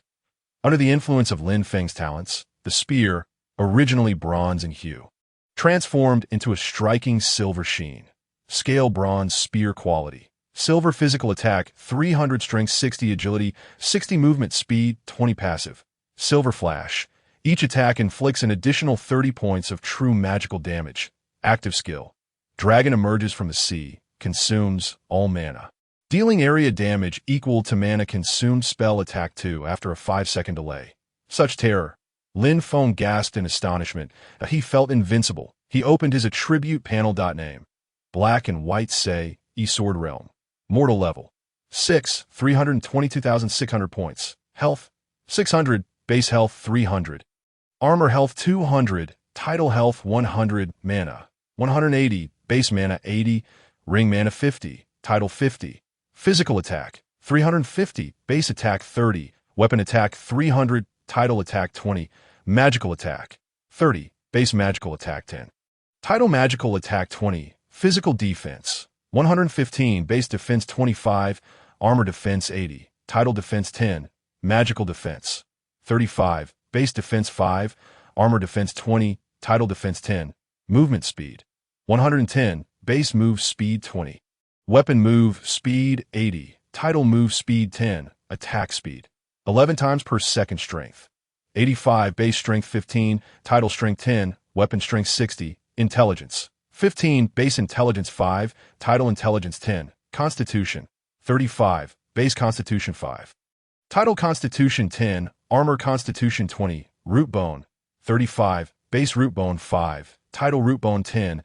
Armor root bone, 20. Spirit, 30. Base spirit, 5. Title spirit, 10. Ring spirit, 5. Agility, 90. Base agility, 20. Title agility, 10. Weapon agility, 60. Skill, novice insight. Allows viewing information on monsters up to 10 levels below the user's level, consuming 10 points of mana. Talent ability. Equipment upgrade. Increases equipment quality by 1 tier. Luck value. 3. Hidden attribute. Hat Village Warrior at level 6. Possessing such attributes, once fully equipped, he would likely ascend to greatness. Lin Feng could hardly contain his eagerness to level up to AS for quests. He still had one opportunity for a mirror challenge, so he decided to use it outright. Chapter 22. Mirror Challenge. He activated the Mirror Challenge. Upon confirming the activation, a portal-like object appeared before him. System prompt. You have activated the Mirror Challenge. Please enter the current dungeon within 10 minutes to complete the challenge. Lin Feng stepped in, finding himself in a space akin to a sealed warehouse. His entire state was restored to its peak condition. 10 figures clad in black rhino armor, wielding scale bronze spears, appeared before him, standing in a row with an aura of cold menace that he cast novice insight. Mana -10. Mirror of Black and White Say, E-Sword level. 6 health, 600 mana, 150 physical attack, 170 magical attack, 30 physical defense, 35 magical defense, 35 movement speed, 90 attack speed, 9 times per second strength, 85 intelligence, 15 constitution, 35 root bone, 35 spirit, 30 agility, 90 impressive. Yet Lin Feng's own attributes were even more terrifying. He flicked his wrist, and though he did not experience the same thrill as when wielding 9 swords in the Ghost Sword game, weapons were inherently interchangeable. Lin Feng's gaze sharpened, and his entire demeanor shifted dramatically. Come! The 10 mirrors awakened simultaneously, charging at Lin Feng. However, Lin Feng's speed was even more swift. The active skill of the Black Rhino armor. Black Rhino's soul was activated. Summons a Black Rhino with fixed attributes to assist, lasting 30 minutes, with a cooldown of 24 hours. Moo! Black Rhino's soul, bronze level boss, level 15 health, 3000 physical attack, 200 physical defense, 120 movement speed, 30 attack speed, 3 times per second passive.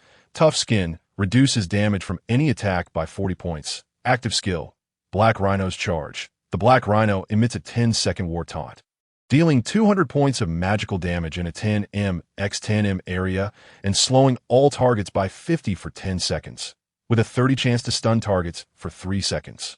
Even with the mirrors boasting a high physical attack of 170, they could only inflict a meager 10 points of damage per attack against the resilient Black Rhino's soul after its passive damage reduction. Black Rhino restrained them. The Black Rhino's active skill, Black Rhino's charge, was unleashed. The Black Rhino's front hoof rose sharply and slammed down onto the ground, but a thunderous roar echoed as damage numbers appeared over the heads of the 10 Lin Feng mirrors. -165, -165 taunted, slowed, and stunned.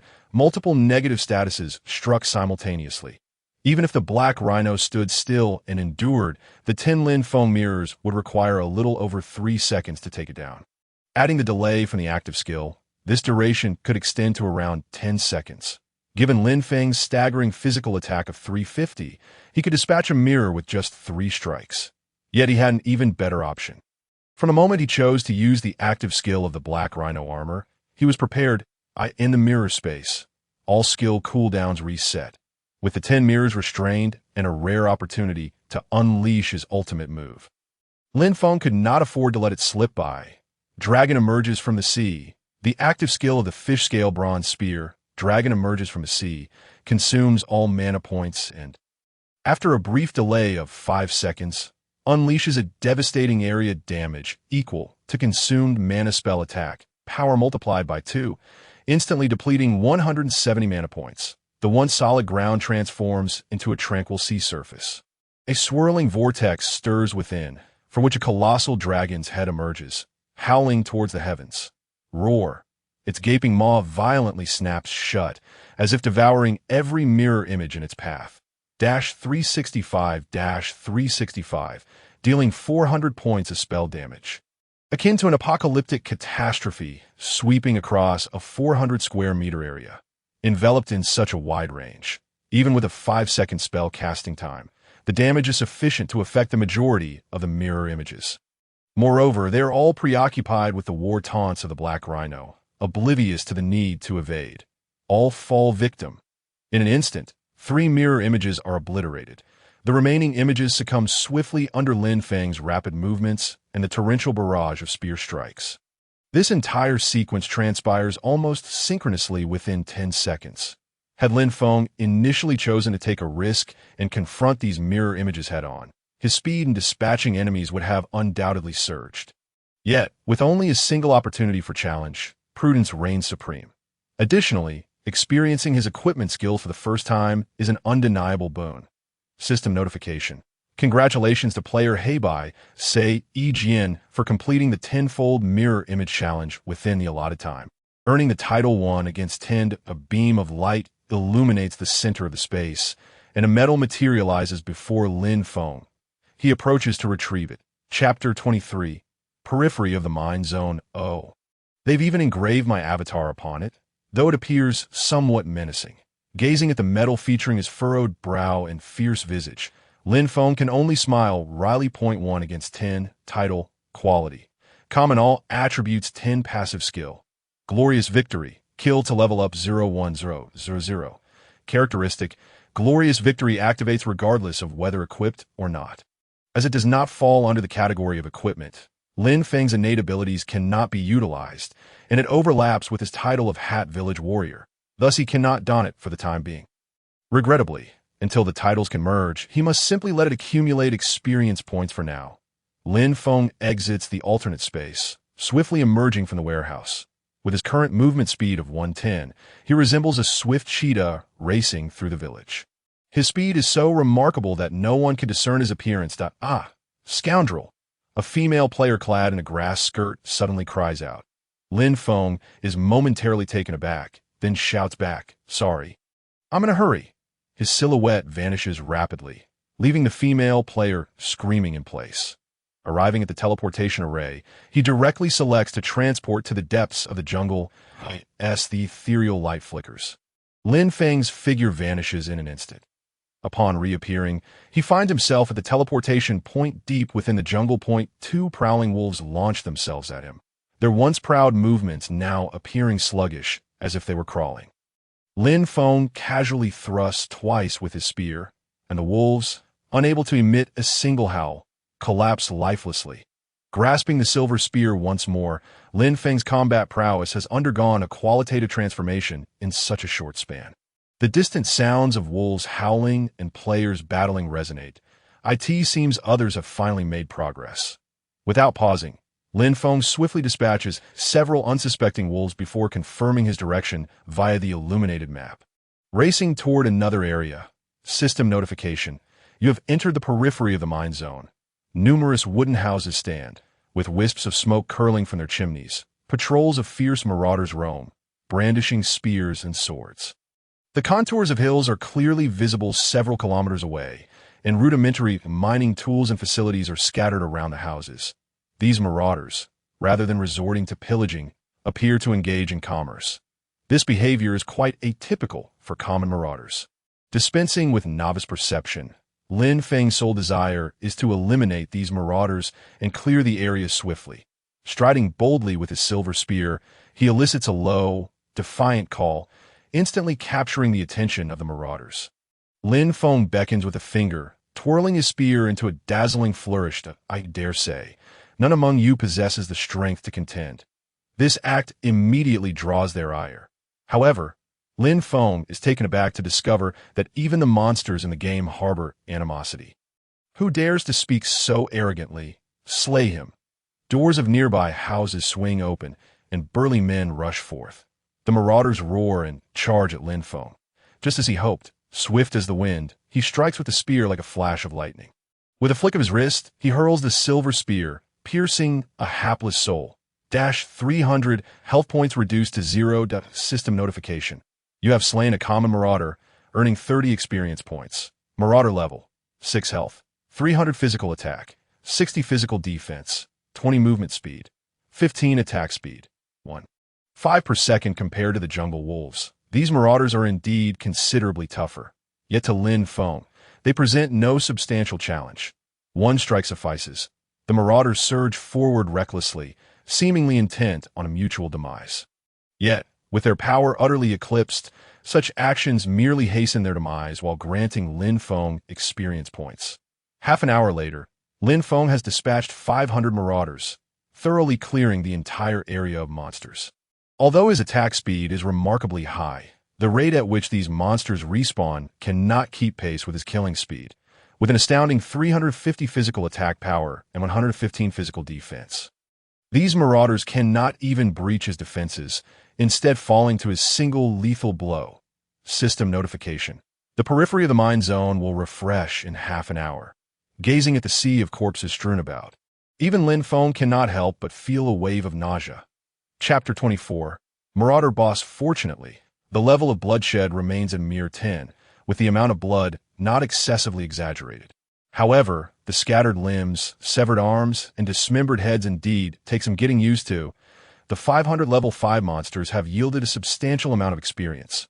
Alas, due to the vast level disparity, upon reaching level 10, Lin Feng finds that killing these level 5 monsters grants him merely 1 experience point. Having ascended to level 10, Lin Feng hesitates momentarily before deciding against distributing his points just yet. With 40 attribute points at his disposal, he resolves to strategize based on the challenges that lie ahead. Experience points updated to level 10, 681,000 points. Gradually acclimating, he reminds himself that they are merely monsters. Despite the thrill of the slaughter, the gruesome scene undeniably churns his stomach. Lin Feng is unwilling to linger, swiftly advancing deeper into the mine. System notification. You have entered the depths of the mine. Warning. You may encounter the Marauder King and his cadre of Marauder bosses. Perhaps the so-called Marauder King has received an advance notice. Just as Lin Feng is alerted by the system notification, a throng of marauders gathers before him. Among them, a robust figure resembling a small mountain stands out conspicuously. The burly man wields a 9-ringed broadsword, pointing it menacingly at Lin Feng. The rings resonate with a tremor. Who are you? You bear no grudge against me, yet you have slaughtered my subordinates. The man's performance is strikingly lifelike. Were it not a game, Lin Feng might well believe he was witnessing a film. Words are futile. With a flick of his spear, now stained with foul blood, Lin Feng forms a deadly flourish. Prepare to meet your end. Before his words can fully escape, he dashes forward at breakneck speed. Arrogant, the burly man bellows ominously. Kill him. The marauders beside him rush forth, leaving only 10 assorted men and women huddled near the burly swordsman. Against these marauders, Lin Feng charges ahead, as if entering an uninhabited realm. Minus 320, minus 30, true damage from the fish scale spear. Minus 50, elite marauder level. 7 health. 400 physical attack. 80 physical defense. 30 movement speed. 18 attack speed. 1.8 per second. Lin Feng realizes he requires 2 attacks to eliminate an elite marauder. Thus, he decisively allocates his 40 attribute points to strength. In an instant, his physical attack power surges to 430 points, enabling him to slay elite marauders with a single strike. Any foe who falls within Lin Feng's range meets an inevitable demise. Upon witnessing this scene, 2 slender female bandits swiftly drew their bows beside the burly warrior wielding a large knife. The sound of arrows slicing through the air echoed, and Lin Feng, unable to evade in time, was struck directly. 35-30. That this marked the first time Lin Feng's defenses had been breached since entering this region. Narrowing his eyes slightly, he relied on his impressive movement speed of 110 to dodge the remaining arrows. Simultaneously, he cast his novice insight skill towards the 2 women. Bandit Sister San, bronze level boss, level 10 health, 800 physical attack, 150 physical defense, 70 movement speed, 22 attack speed. 2 times per second active skill. Lock on triggers a guaranteed hit attack once, with a casting interval of 10 seconds. Bandit Sister C, bronze level boss, level 10 health, 800 physical attack, 145 physical defense, 70 movement speed, 22 attack speed. 2 times per second active skill. Lock on triggers a guaranteed hit attack once, with a casting interval of 10 seconds. The 2 well-proportioned female bandits bore a striking resemblance to one another, with their attributes scarcely differing that if they could be recruited as protectors, they would certainly add to one's prestige. Lin Feng mused inwardly while openly scrutinizing the 2 women, continuing to eliminate the elite bandits in swift motion. It was as if the arrow wound had no effect on him at all, as he rapidly approached the 2 women. Brother, how can this fellow be so ferocious? Our brothers are suffering heavy losses. If this continues, we'll be slaughtered. A robust man beside him slammed his dual blades together, producing a dull thud, while the other bandits surrounding the burly warrior glared with fiery intensity. Damn it!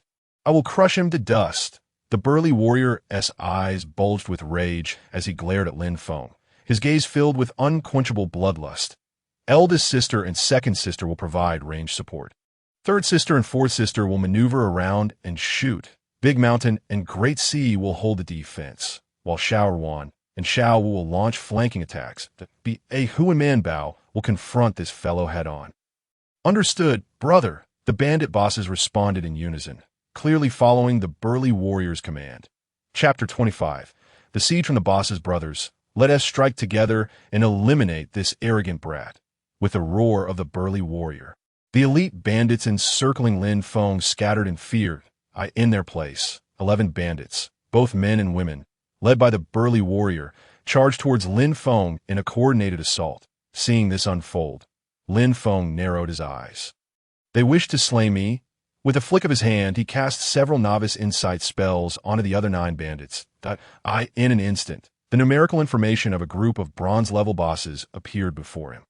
Bandit King, silver-level boss, level, 13 health, 1500 physical attack, 240 physical defense, 100 movement speed, 26 attack speed, 2.6 times per second active skill.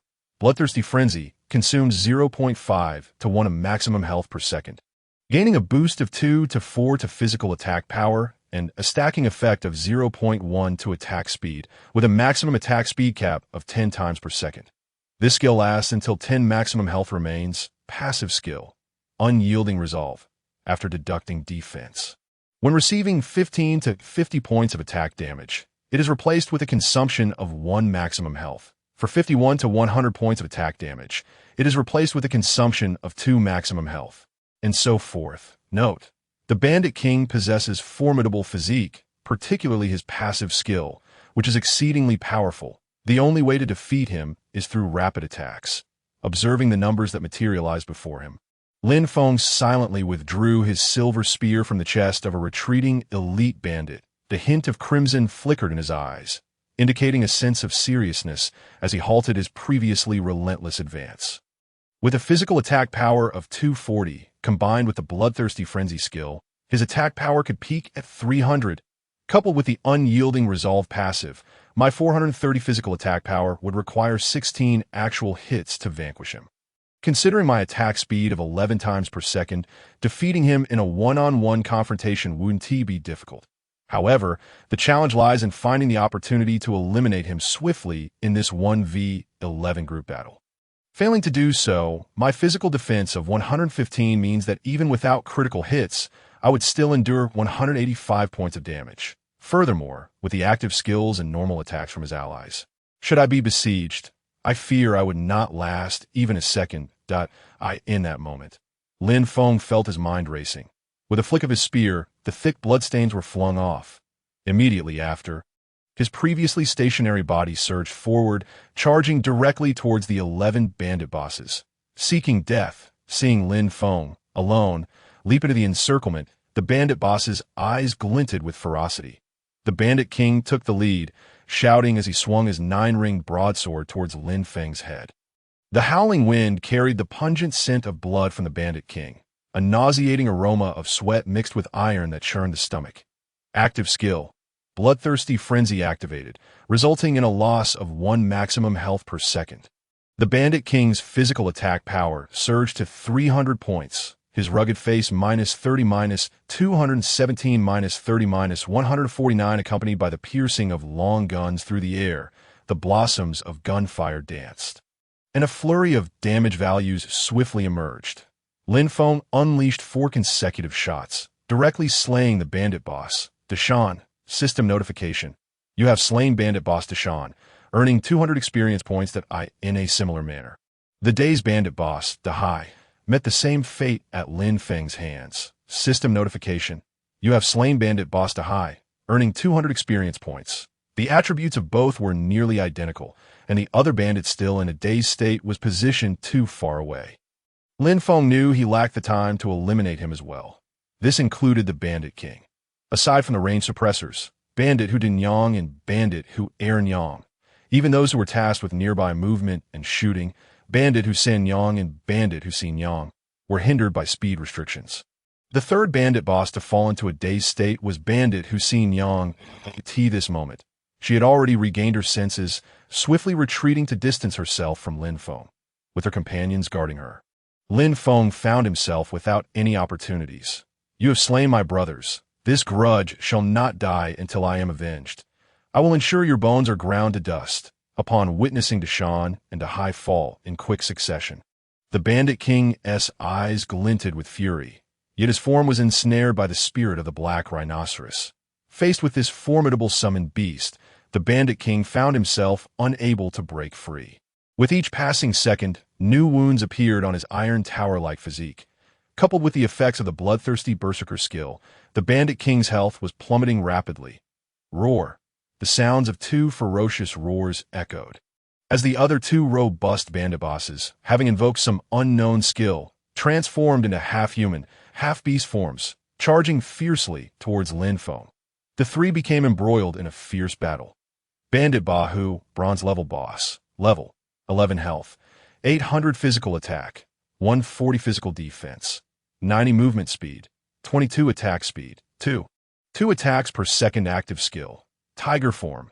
Instantly removes current debuffs, transforms into a half-human, half-beast creature, gaining 50 to attack and defense for 30 seconds. Cooldown 1 hour. Bandit Man Bao, bronze level boss, level 11 health, 800 physical attack, 120 physical defense, 80 movement speed, 30 attack speed, 3 attacks per second active skill. Cheetah form. Instantly removes current debuffs. Transforms into a half-human, half-beast creature, gaining 50 to attack and movement speed for 30 seconds. Cooldown 1 hour. Chapter 27. Game. In reality, Bandit Ba, whose physical attack has reached 210 points. While his physical defense stands at 120 points, Bandit Man Bao boasts a physical attack of 180 points, with an impressive movement speed of 45 and an attack speed of 4.5 attacks per second. Given Lin Feng's 115 points of physical defense and less than 500 health remaining, he could scarcely withstand a few strikes from the two. Even before eliminating them, he risked losing his life here. His only advantage lay in his remarkable movement speed of 110 points. As long as Lin Feng was determined to flee, his opponents would be powerless to stop him. The sound of arrows slicing through the wind filled the air. But apart from the guaranteed hit locking skills, it was nearly impossible for any other arrow attacks to connect with Lin Feng. His movements were ghostly as he dodged and maneuvered. He seemed poised to slip past the two and launch an assault on the two bandit women who were maneuvering and shooting. Suddenly, an unforeseen force, akin to a 1,000-pound boulder, pressed down upon Lin Feng. In an instant, his movement speed halved, dropping to 70 points. Moreover, the ground beneath his feet became thick and viscous like a swamp, further reducing his speed to 30 points. In addition, two slender bandit figures appeared almost simultaneously, one to the left and one to the right, blocking Lin Feng's escape route. They were Bandit Xiao Ruan and Bandit Xiao Wu. Armed with dual daggers, they advanced menacingly towards Lin Feng. Their information materialized in Lin Feng's mind at that moment. Bandit Xiao Ruan, bronze level boss, level 10 health, 600 physical attack, 150 physical defense, 60 movement speed, 30 attack speed, 3 attacks per second active skill, gravitational pull, within 3 seconds. Reduces the movement speed of enemies within a 5x5 range by 40 points. Cooldown 10 minutes. Bandit Xiao Wu, bronze level boss, level 10 health, 600 physical attack, 150 physical defense, 65 movement speed, 28 attack speed, 8 attacks per second active skill. Hellish Quagmire, within 3 seconds, reduces the movement speed of enemies within a 5x5 range by 40 points. Cooldown 10 minutes. A sense of impending doom enveloped Lin Feng.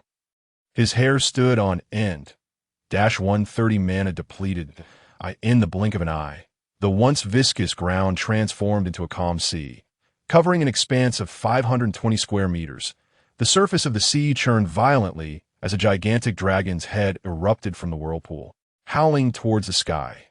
The dragon emerges from the sea, consumes all mana. After 5 seconds, deals area damage equal to mana consumed spell power multiplied by 2.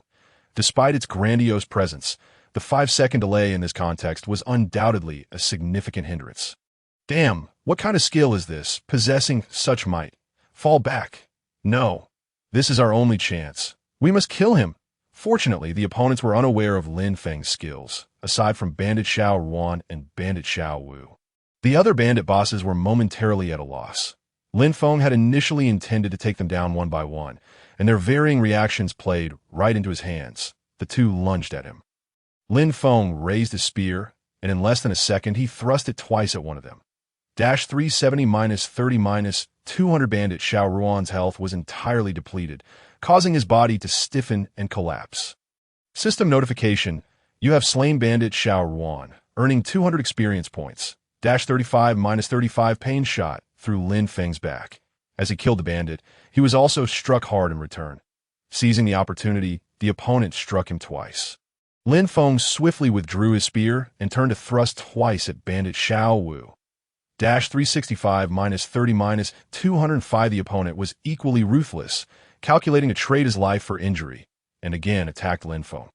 -35 -35. Bandit Xiao Wu's eyes turned hollow, a grimace of agony frozen on his face as his body fell lifelessly. System notification. You have slain Bandit Xiao Wu, earning 200 experience points. Xiao Ruan. Xiao Wu.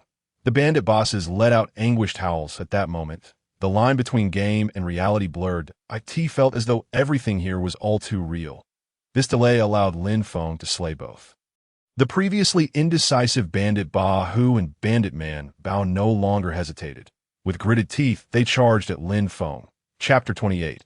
Hidden plot, yet that 3-second deadly slow had completely dissipated, and they had missed their sole opportunity to kill Lin Feng. As the buildup of time culminated, the active skill of the fish-scale bronze spear roared to life. Roar! The cavernous maw violently chomped down, swallowing all nearby bandits whole. 520. The terrifying spell critical hit completely drained the health of all nearby foes. Even the remaining bandit bosses found their health severely diminished in the wake of this devastating strike. System notification. You have defeated Bandit King, earning 2,000 experience points. System notification. You have leveled up. System notification. You have leveled up. That eye in the boundless sky. A second announcement echoed throughout the server. Server-wide announcement. Player Heibai Sei Jian has achieved the first kill of a novice village boss Bandit King, earning a guild establishment order. The sound reverberated like thunder, resonating like bells. With the announcement ringing thrice, the name of Heibai Sei Jian became renowned throughout the entire Longwoods service area. He was the first to receive a guild establishment order, and astonishingly, the second time as well. Once could be attributed to chance, but twice indicated sheer strength. Initially, only a few were covertly searching for Heibai Sei Jian, but now, many powerful families would undoubtedly be stirred in action. Of course, Lin Feng, as the subject of this attention, remained largely unperturbed. His primary concern was simply the absence of time. A sudden system notification brought a hint of surprise to Lin Feng's face. However, his actions remained unfaltering. With a swift motion, the fish-scale bronze spear in his hand pierced through the bodies of the bandit leaders. Ba Hu and Man Bi, in their dying moments, both managed to strike Lin Feng, inflicting damage. -280-95. System notification. You have achieved an overlevel kill on Ba Hu, gaining 400 experience points. -280-65. The system notification. You have achieved an overlevel kill on Man Bao, gaining 400 experience points. Lin Feng's health diminished. Fortunately, the consecutive upgrades restored all the status lost prior to this encounter. Even with their desperate struggle, the enemies posed little challenge to Lin Feng. System notification. First-time trigger of hidden plot. The event is developing in an unknown direction. Players may explore freely. Hidden plot. Lin Feng felt a surge of curiosity and decided to experiment. OU4 intend to resist stubbornly. With a flick of his silver spear, a gust of energy swept over the scattered corpses of the bandits, causing their garments to flutter. Yet, the stillness of their pulses, the flowing blood, and the gradually cooling bodies all served as reminders to those present that they were indeed deceased. In stark contrast, Lin Feng stood tall and imposing, resembling a war deity. The residual waves of his earlier devastating strike lingered, the memory of the staggering damage vividly etched in their minds. It was this astonishing force that had directly led to the demise of the bloodied Bandit King. Entangled with the spirit of the Black Rhinoceros, the breaths of the bandit sisters, Sen Yang and Xin Yang, came in sharp gasps, their health dangerously low, at merely 280 points. The elder bandit, Din Yang, and the second sister, Erin Yang, exchanged incredulous glances filled with dread as they fixed their eyes on Lin Feng, their expressions fluctuating between fear and uncertainty. Given Lin Feng's previously demonstrated terrifying combat prowess, they were uncertain if they could withstand his strike and survive. Even the still formidable Din Yang and Erin Yang dared not act recklessly, fully aware that their 10-second locking skill would not suffice against this young adept in such a short time. Seeing the hesitation of the four women, Lin Feng's eyes gleamed with anticipation, and he tentatively proposed, "If you agree to become my guardians, not only will we bury the hatchet, but you will also share in the riches and glory to come. I, Heibai Sei Jian, am a man of my word. Had he uttered such words in previous virtual games, Lin Feng would have wished to slap himself. It was clearly madness to speak thus. Yet, in the almost realistic game of Lucian, he was inclined to explore this approach as a normal person would that if successful, it would equate to discovering a new gameplay mechanic in this game that if he failed. It would merely mean the extermination of these bandits, which would have no adverse effect on him, as expected. Upon uttering these words, Lin Feng received yet another system notification. Chapter 29. Guardian Xin Yang. System notification. Player has successfully altered the plot that the Nyang's current favorability is unyielding. Aaron Yang's favorability has increased. San Yang's favorability has increased. And Xin Yang's favorability has increased. The gentleman can be slain, but not insulted. Though we are but women, we are not cowards. Din Yang's expression hardened, her face etched with unrelenting hatred. As she unleashed a flurry of arrows while drawing a dagger from her waist, she charged at Lin Feng. In contrast, the other three women displayed hesitation, refraining from attacking. This is intriguing. Lin Feng's mind raced as he wielded his silver spear, deflecting all arrows while shaking his head in regret. Then, utilizing his remarkable speed of 110 points, he rushed towards Din Yang. As they clashed, Lin Feng skillfully avoided her vital points, delivering two rapid strikes. -350 -350-5. Din Yang could only manage a single counterattack. -35. She spat blood, clutching her wound, clearly suffering a severe injury. The attributes of his opponent were laid bare before Lin Feng's eyes. Din Yang, bronze level boss, level 11 health, 800 physical attack, 160 physical defense, 80 movement speed, 23 attack speed, 3 attacks per second. Active skill, lock on, guaranteed hit on one attack, cooldown of 10 seconds. I've already held back. Lin Feng turned around, his expression indifferent, blood dripping from the tip of his silver spear. With your current health, a simple strike will suffice to end your life. Choose wisely. Surrender or perish. You have 3 seconds no need. If my skills are inferior, I shall accept my fate. Din Yang closed her eyes. Seemingly resigned to her impending death, Lin Feng frowned. He had not received a system notification. Very well. If that is your choice, I shall send you on your way. Wait, young hero. A sudden, delicate voice interrupted Lin Feng's actions. If you spare my sisters, I, Xin Yang, am willing to serve you in their stead. System notification. Plot change. Heibai Sei Jian, do you agree to Xin Yang's request? If agreed, you will gain Xin Yang's allegiance. Agreed. Lin Feng nodded, retracting his silver spear. Without further ado, the two women brushed past each other as Xin Yang approached Lin Feng to pay her respects. The surrounding bandits gradually dispersed, her sisters without uttering another word. Cast glances filled with unspoken reluctance. Only a few scattered items remained on the ground. System notification. Congratulations, Heibai Sei Jian. Successfully triggered the hidden plot subdue Xin Yang, unlocking the Guardian panel. Lin Feng accessed the Guardian panel, immediately spotting Xin Yang's animated figure, vivid and lifelike. Yang. Heibai Sei Jian's Guardian. Intimacy, 0 loyalty. 100 level, 10, 01000. Status, combat health, 1000 physical attack, 100 physical defense, 100 movement speed, 20 attack speed, 2 attacks per second. Active skill, lock on, guaranteed hit on one attack, dealing 150 points of damage, cooldown of 10 seconds. Passive skill, Guardian focus, able to sense danger within a 10-meter radius, providing early warning. Attribute growth, currently gained 100 experience points from defeating monsters. Lin Feng scrutinized Xin Yang before him. Her unadorned face with sun-kissed skin exuded vitality, and her long eyelashes fluttered gently.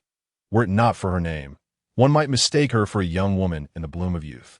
The only pity was that her once lively eyes now appeared dulled, a stark contrast to her former spirited self. Xin Yang, you are now my guardian. You recall what transpired earlier?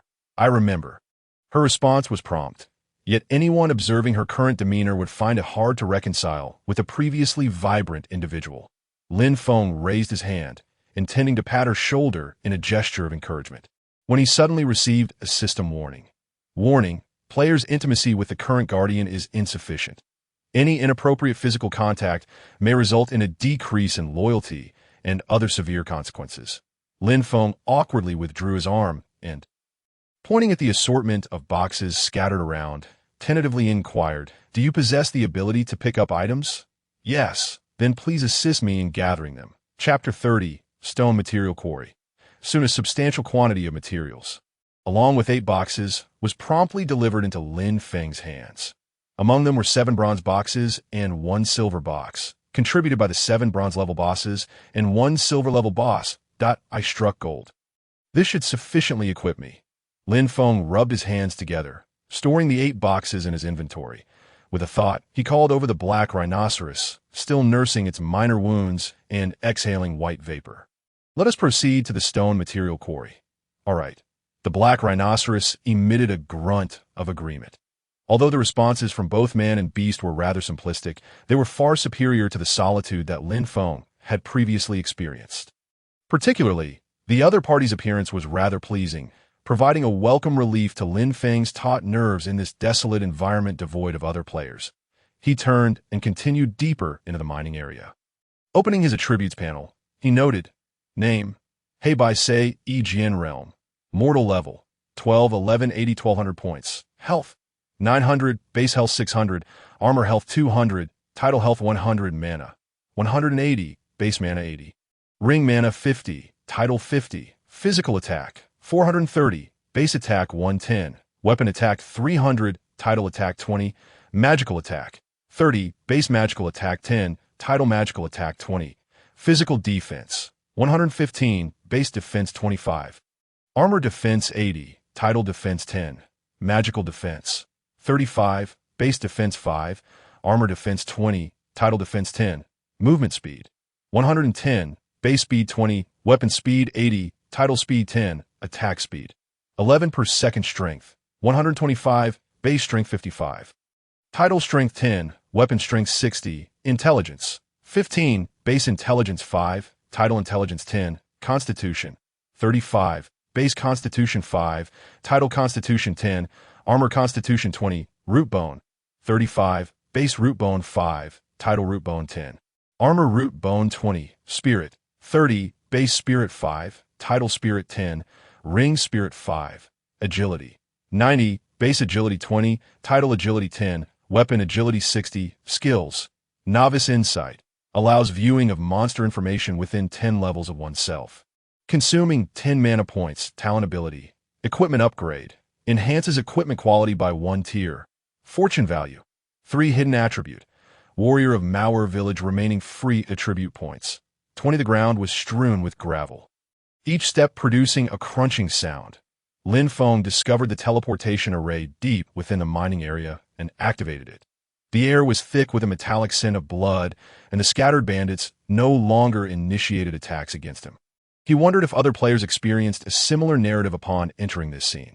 With such thoughts, Lin Feng ventured deeper into the map. System prompt: You have entered the stone mining area. Warning: you may encounter Golden Blade Ronin Warrior. As the prompt appeared, the scene before him began to transform. This area was littered with decrepit mine carts, and the rudimentary railway had been destroyed, indicating that it was clearly an abandoned mining site. Lin Feng revisited the quest log. Main Quest 2, Construction of Mauer Village. Occupy Stone Mining Area 01.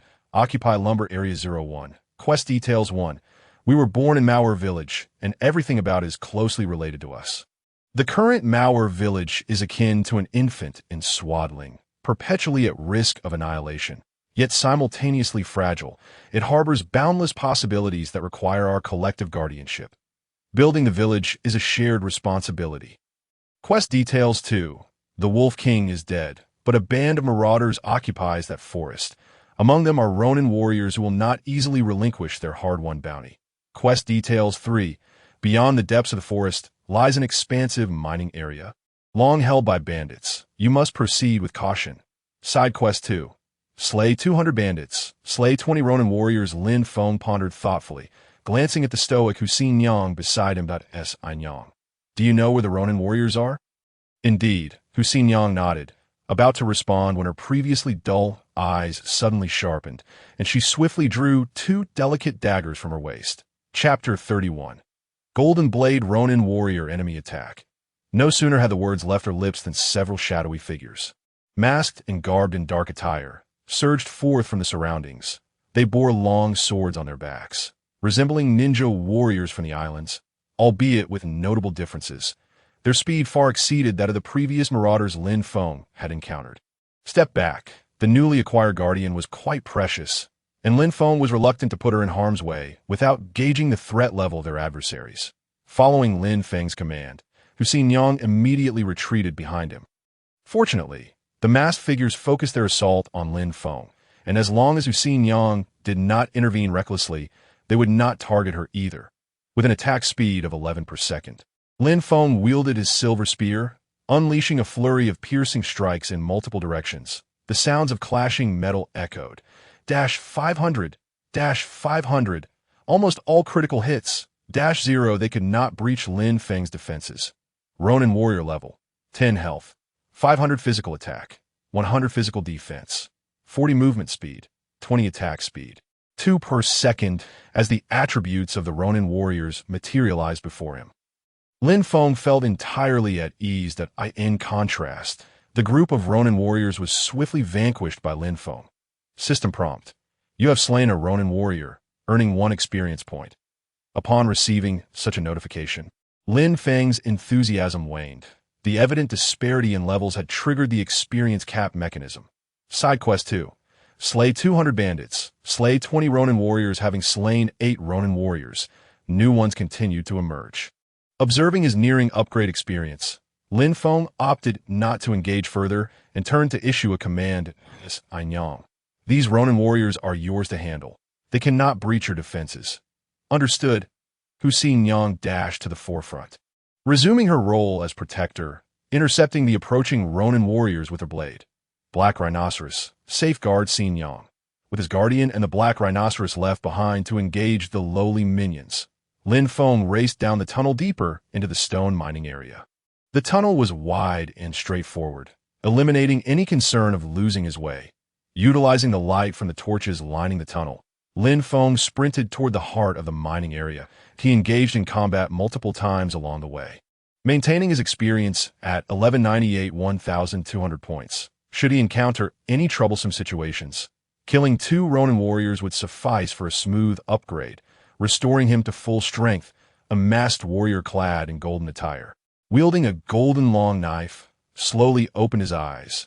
This appearance undoubtedly matched the description of the Golden Blade Ronin warrior mentioned in the system warning. Warrior, your journey ends here. Depart from this place. A surge of energy erupted, akin to a biting cold wind, striking Lin Feng's face painfully, inflicting -1 point of real damage. Humph, this fellow has quite the temper, Lin Feng remarked, and without the need to employ his insight skill. The attributes of his opponent were already laid bare before him. Golden Blade Ronin Warrior, Bronze level boss, level, 15 health, 1,500 physical attack, 280 physical defense, 80 movement speed, 30 attack speed, 3 per second active skill. Gale Shadow Step grants the ability to conceal one's presence for 10 seconds. Within this duration, the next attack will deal 200 damage to the target, with a cooldown of 1 minute.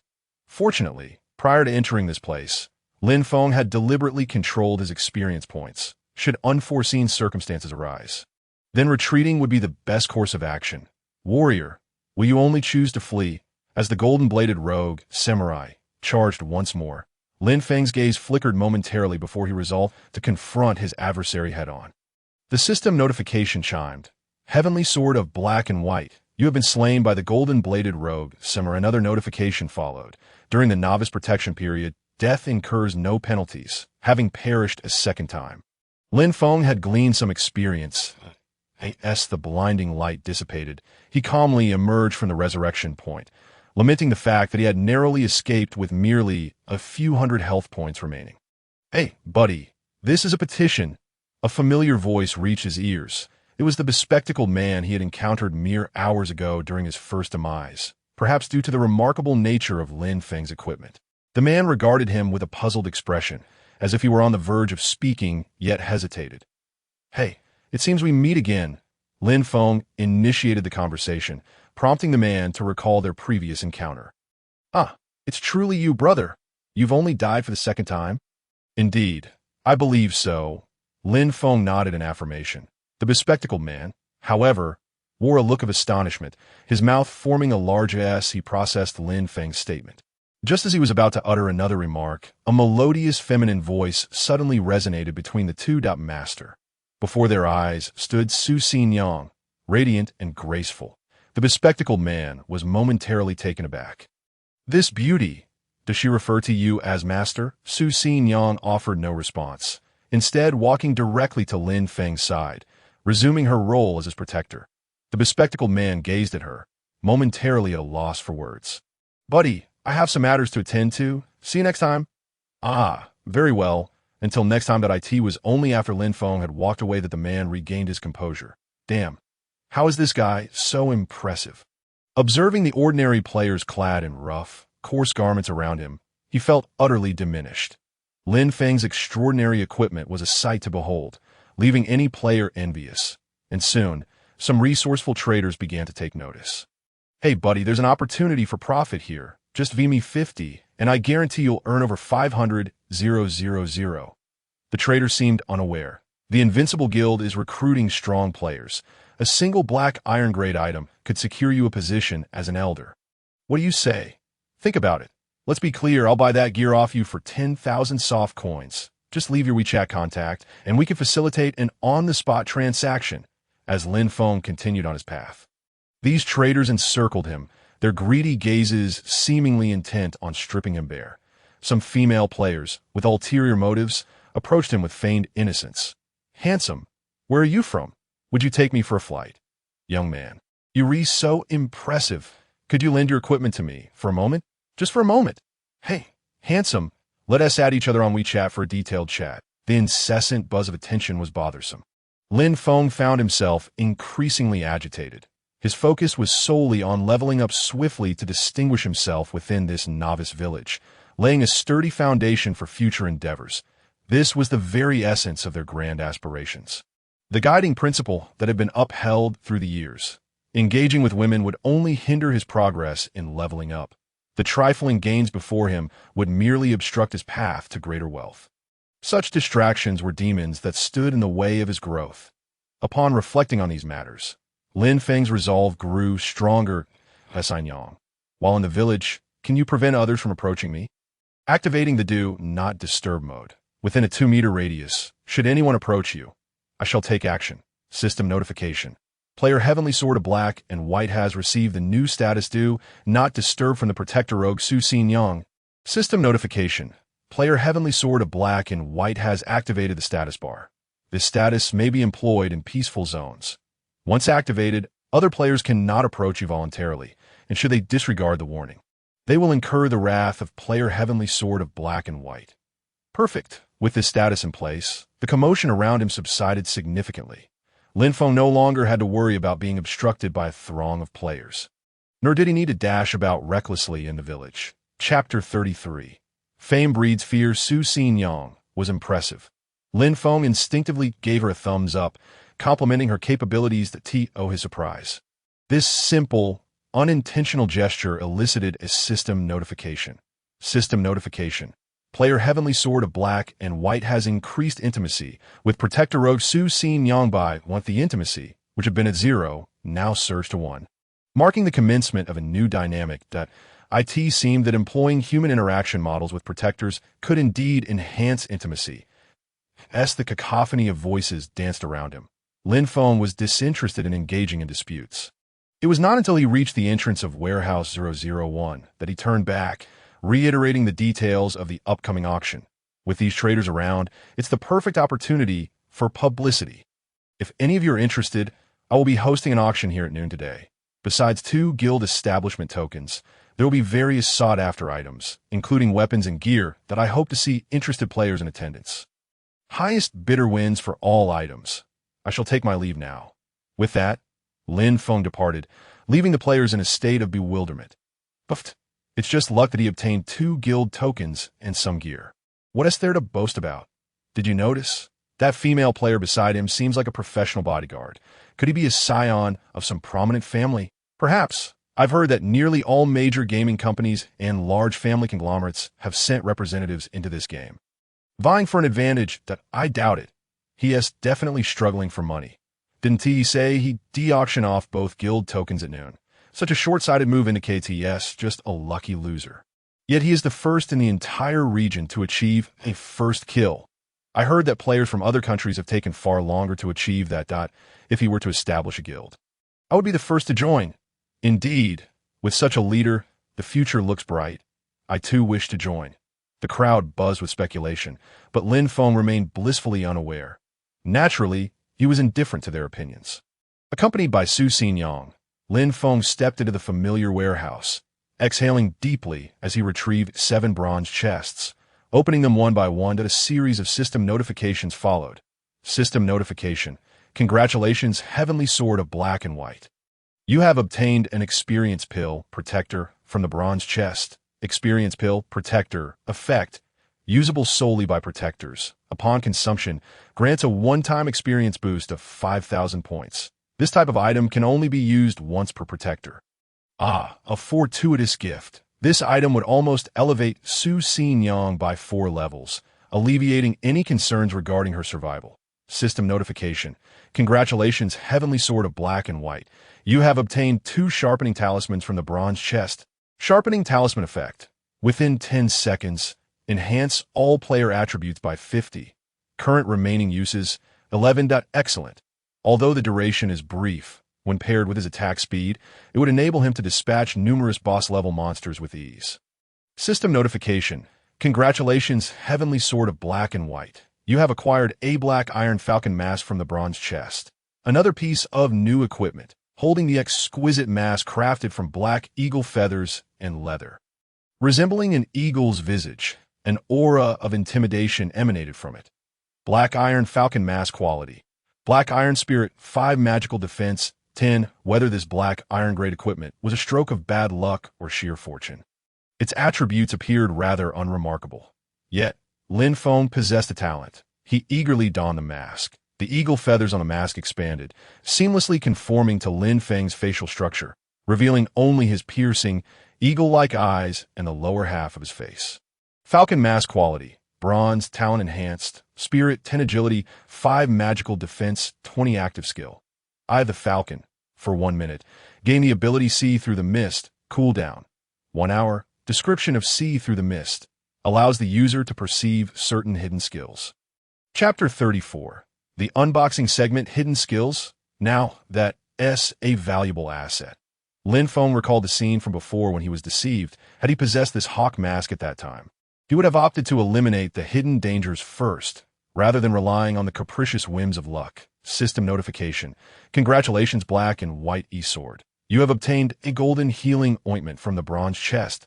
Golden Healing Ointment. Effect. When applied to an injured area, it can restore 1,000 health points within 1 minute and eliminate bleeding status. When ingested, it can immediately restore 500 health points, effectively granting one an additional half-life. System notification.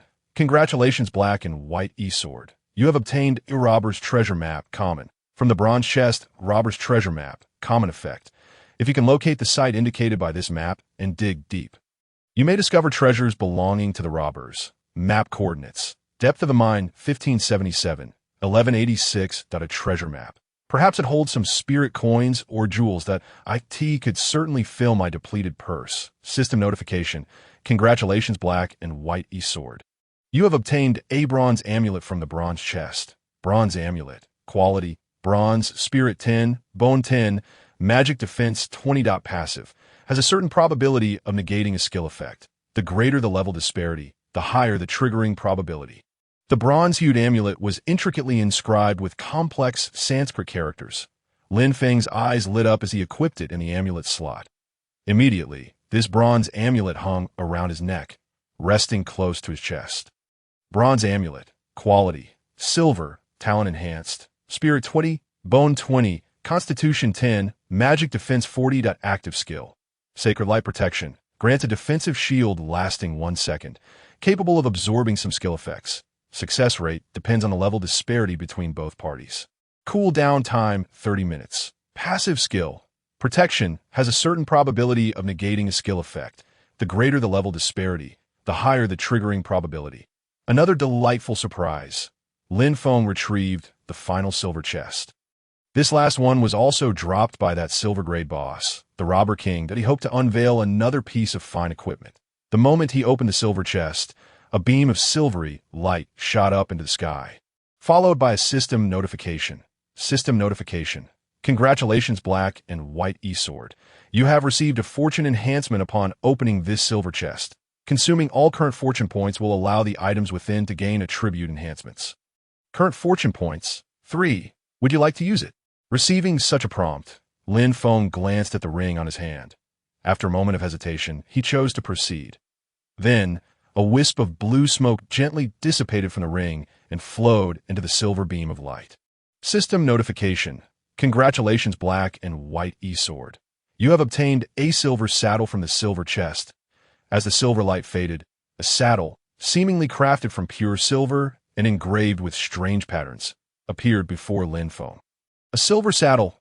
Lin Feng's right hand touched the silver saddle in mild astonishment. Silver saddle. Quality. Silver effect. Capable of capturing a horse not exceeding level 20, with a success rate of 30. Fortune trait. This saddle has received fortune enhancement. The success rate will be influenced by the remaining health of the horse, potentially increasing to 100 at amount. Lin Feng was overjoyed. Immediately, visions of himself riding a heavily armored fiery steed, parading through the village and galloping across the wilderness, danced in his mind. Excitement welled up within him. Come, Xin Yang, take this experience pill. With that, Lin Feng handed the experience pill, Guardian, to Su Xinyang. She did not hesitate.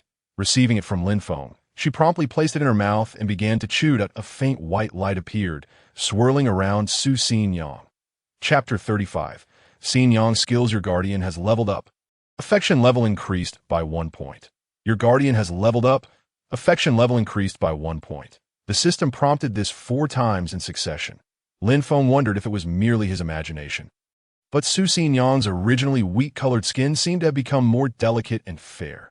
Even her appearance showed subtle changes. He opened the Guardian panel. Robber Su Xinyang, Black and White eSword Guardian. Affection level. 5 loyalty level. 100 level. 14. 860. 1400. Status. Combat health. 1400 physical attack. 140 physical defense. 140 movement speed. 24 attack speed. 2. 4 times per second active skill. Lock on. Triggers a guaranteed hit attack, dealing 150 damage, with a casting interval of 10 seconds. Passive skill. Guardian Focus can sense dangers within a 10 m radius and issue early warnings. Attribute growth. Currently gained 100 experience points from defeating monsters. Such attribute values finally seem reasonable. After allocating those 20 free attribute points to agility, Lin Feng also opened his attribute panel. Name. Black and White eSword Realm. Mortal Flesh level. 12, 1198, 1200 points. Health. 1000, base health 600. Amulet health 100, clothing health 200, title health 100, mana 530, base mana 80, mask mana 100, amulet mana 200, ring mana 50, title mana 100, physical attack power 430, base attack power 110, weapon attack power 300, title attack power 20, magical attack power 30, base magical attack power 10, title magical attack power 20, physical defense 115, base defense 25, amulet defense 20, clothing defense 80, title defense 10, magical defense 135, base defense 5, mask defense 20, amulet defense 60, clothing defense 20, title defense 10, movement speed 155, 150, base movement speed 40, mask movement speed 5, weapon movement speed 80, title movement speed 10. You have reached the maximum movement speed limit for your current realm at 150. Breaking through the realm will allow for further enhancement. Attack speed 15.5 times per second, 15 times per second. You have reached the maximum attack speed limit of 15 times per second for your current realm. Breaking through the realm will allow for further enhancement. Strength 125, base strength 55, title strength 10, weapon strength 60, Intelligence. 15. Base Intelligence 5, Title Intelligence 10, Constitution. 45. Base Constitution 5. Amulet Constitution 10, Title Constitution 10, Clothing Constitution 20 Bone. 55. Base Bone 5, Amulet Bone 20, Title Bone 10, Clothing Bone 20, Spirit. 50. Base Spirit 5, Mass Spirit 10, Amulet Spirit 20, Title Spirit 10, Ring Spirit 5, Agility. 115. Base Agility 40. Mask Agility 5, Title Agility 10, Weapon Agility 60, Skill. Novice Insight can view information on monsters not exceeding 10 levels higher than oneself. Mana Consumption 10 points. Talent Ability. Equipment Upgrade. Increases equipment quality by 1 tier. Fortune Points. 0 Hidden Attribute. Warrior of Mauer Village remaining free attribute points. 0 Looking at his attribute values. Lin Feng shook his head with a hint of helplessness. He had not anticipated such realm restrictions. Under such constraints, both his movement speed and attack speed had reached the pinnacle of this realm. Next, my objective should be to elevate the other attribute values to similar limits. Perhaps this is the key to breaking through the realm. However, I can't help but feel perplexed by the gameplay of this game. Lin Feng emerged from the warehouse, a sense of bewilderment clouding his mind. Outside, several players and scalpers awaited, although his face was obscured by a half-masked eagle visage. The silver spear in his hand, the armor adorning his body, and particularly the presence of his guard, Hussein Yang, unmistakably revealed his identity. Upon his appearance, the crowd hurriedly converged around him as they approached. Hussein Yang swiftly positioned herself before Lin Feng, her 2 exquisitely crafted daggers glinting ominously. Some audacious individuals, undeterred by the danger, attempted to breach their defenses with a mere flick of her daggers. Hussein Yang effortlessly severed the throat of one such player. Blood gushed forth. -100 The unfortunate player had no time to react before being instantaneously vanquished by Hussein Yang.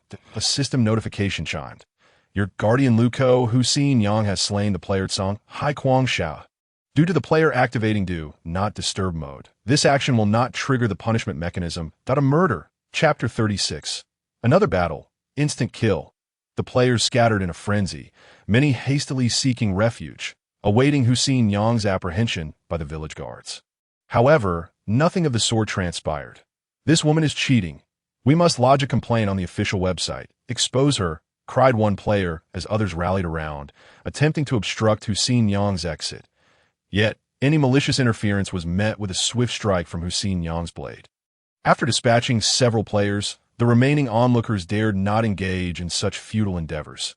These fellows truly have too much time on their hands, Lin Feng remarked in exasperation, hastening towards the blacksmith shop. Hat Village Blacksmith. Heibai Sei Jian, how may I assist you? Lin Feng presented a gold spirit stone, level 1, and inquired, could you please check if the spirit stone can be embedded in my weapon?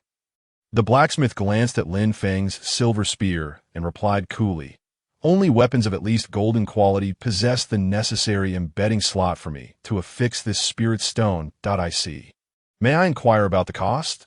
Lin Feng took back the gold spirit stone and, after a brief discussion about the price, left the blacksmith shop with a furrowed brow. The cost to embed a level 1 spirit stone was 1,000 spirit coins, while a level 2 would require 2,000 spirit coins. As for a level 3, the blacksmith of Hat Village could not assist. IT was certain that the latter would far exceed the combined cost of the former 2. He needed to devise a strategy to acquire more spirit coins. Taking a deep breath, Lin Feng, accompanied by the guardian Hussein Yang, made his way to the Hat Village teleportation array, but a mysterious blue light enveloped him. System notification. You have entered the depths of the mine. Upon re-entering the depths, Lin Feng sensed a distinct change. The bandit bosses had ceased to respawn, and the bandits in the vicinity no longer attacked him. Wasting no time, he and Hussein Yang ventured deeper into the stone quarry. Any rogue warriors they encountered along the way were dealt with by Hussein Yang, who lured them towards the area where the Golden Blade rogue warrior resided. Upon seeing Lin Feng approach once more, the Golden Blade rogue warrior's eyes gleamed with a chilling light. Intruder, it's you. Are you still not giving up? It seemed the Golden Blade rogue warrior recognized Lin Feng. No more idle chatter. Prepare to meet your end, Lin Feng retorted, his silver spear aimed directly at his foe. The glint of cold light at the spear's tip spoke volumes. Arrogant, the golden blade rogue warrior's gaze sharpened, and his form vanished once more. Lin Feng concentrated, activating the skill of the Eagle Mask. Eagle's Eye, for 1 minute, gained the ability to see through the fog, cooldown time. 1 hour, but an instant. The scenery before Lin Feng shifted, time seeming to slow. Simultaneously, he discerned his opponent's figure, a swirling mass of shadow drawing near in a zigzag pattern. Clearly, the priority of the wind shadow step was not high. Although the Eagle's Eye could not completely penetrate the concealment, it was sufficient to track the enemy's movements. Lin Feng feigned ignorance, scanning his surroundings with a pretense of vigilance, while discreetly drawing a sharpened talisman, concealing it in his palm. The Golden Blade rogue warrior was swift. Just as he locked on a Lin Feng, a golden blade shadow descended upon him.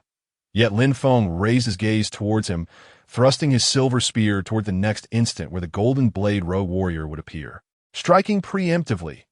-3, 50-30, -350-30, with an astonishing attack speed of 15s, Lin Feng managed to pierce 7 times in the brief moment of confrontation. Precision was not paramount, yet he seldom missed.